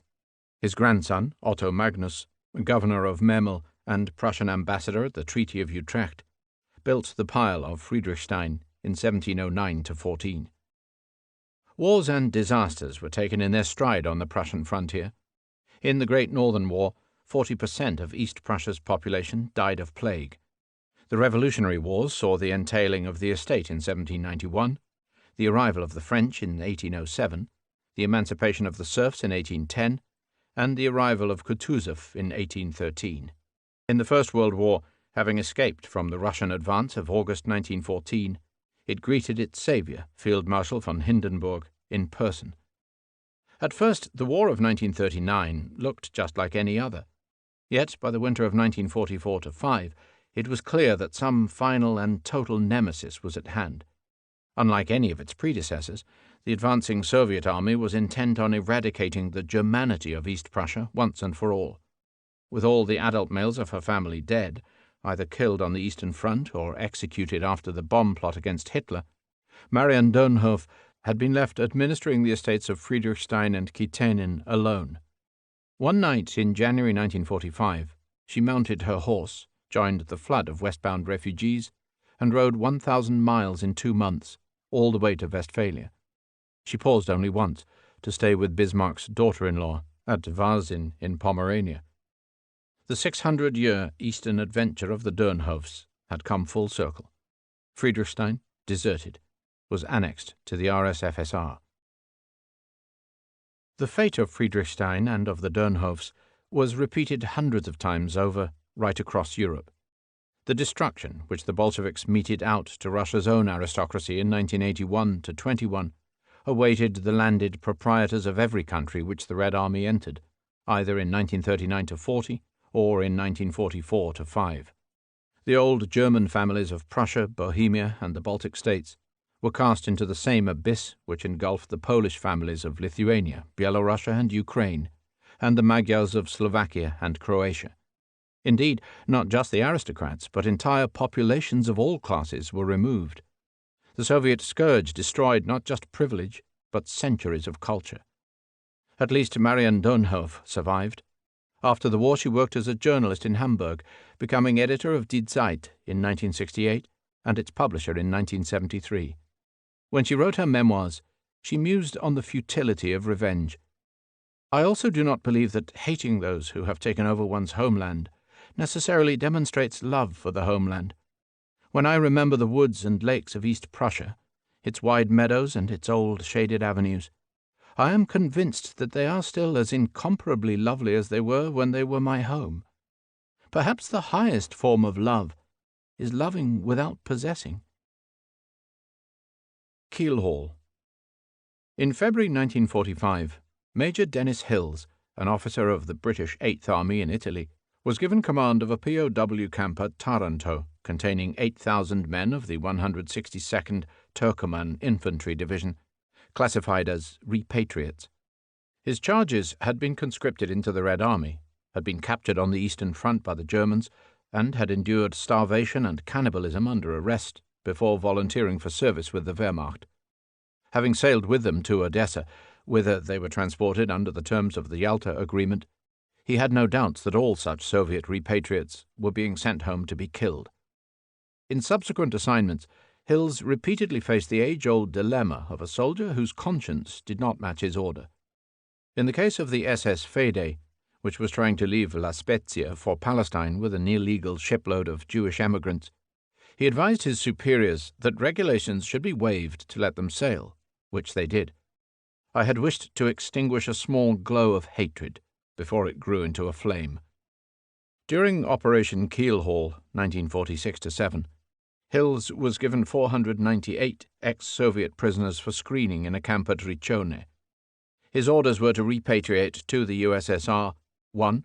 All persons captured in German uniforms, 2. All former Red Army soldiers, and 3. All persons who had aided the enemy. By inventing spurious categories such as paramilitaries, and by privately urging people to flee, he whittled down the number of repatriates to 180.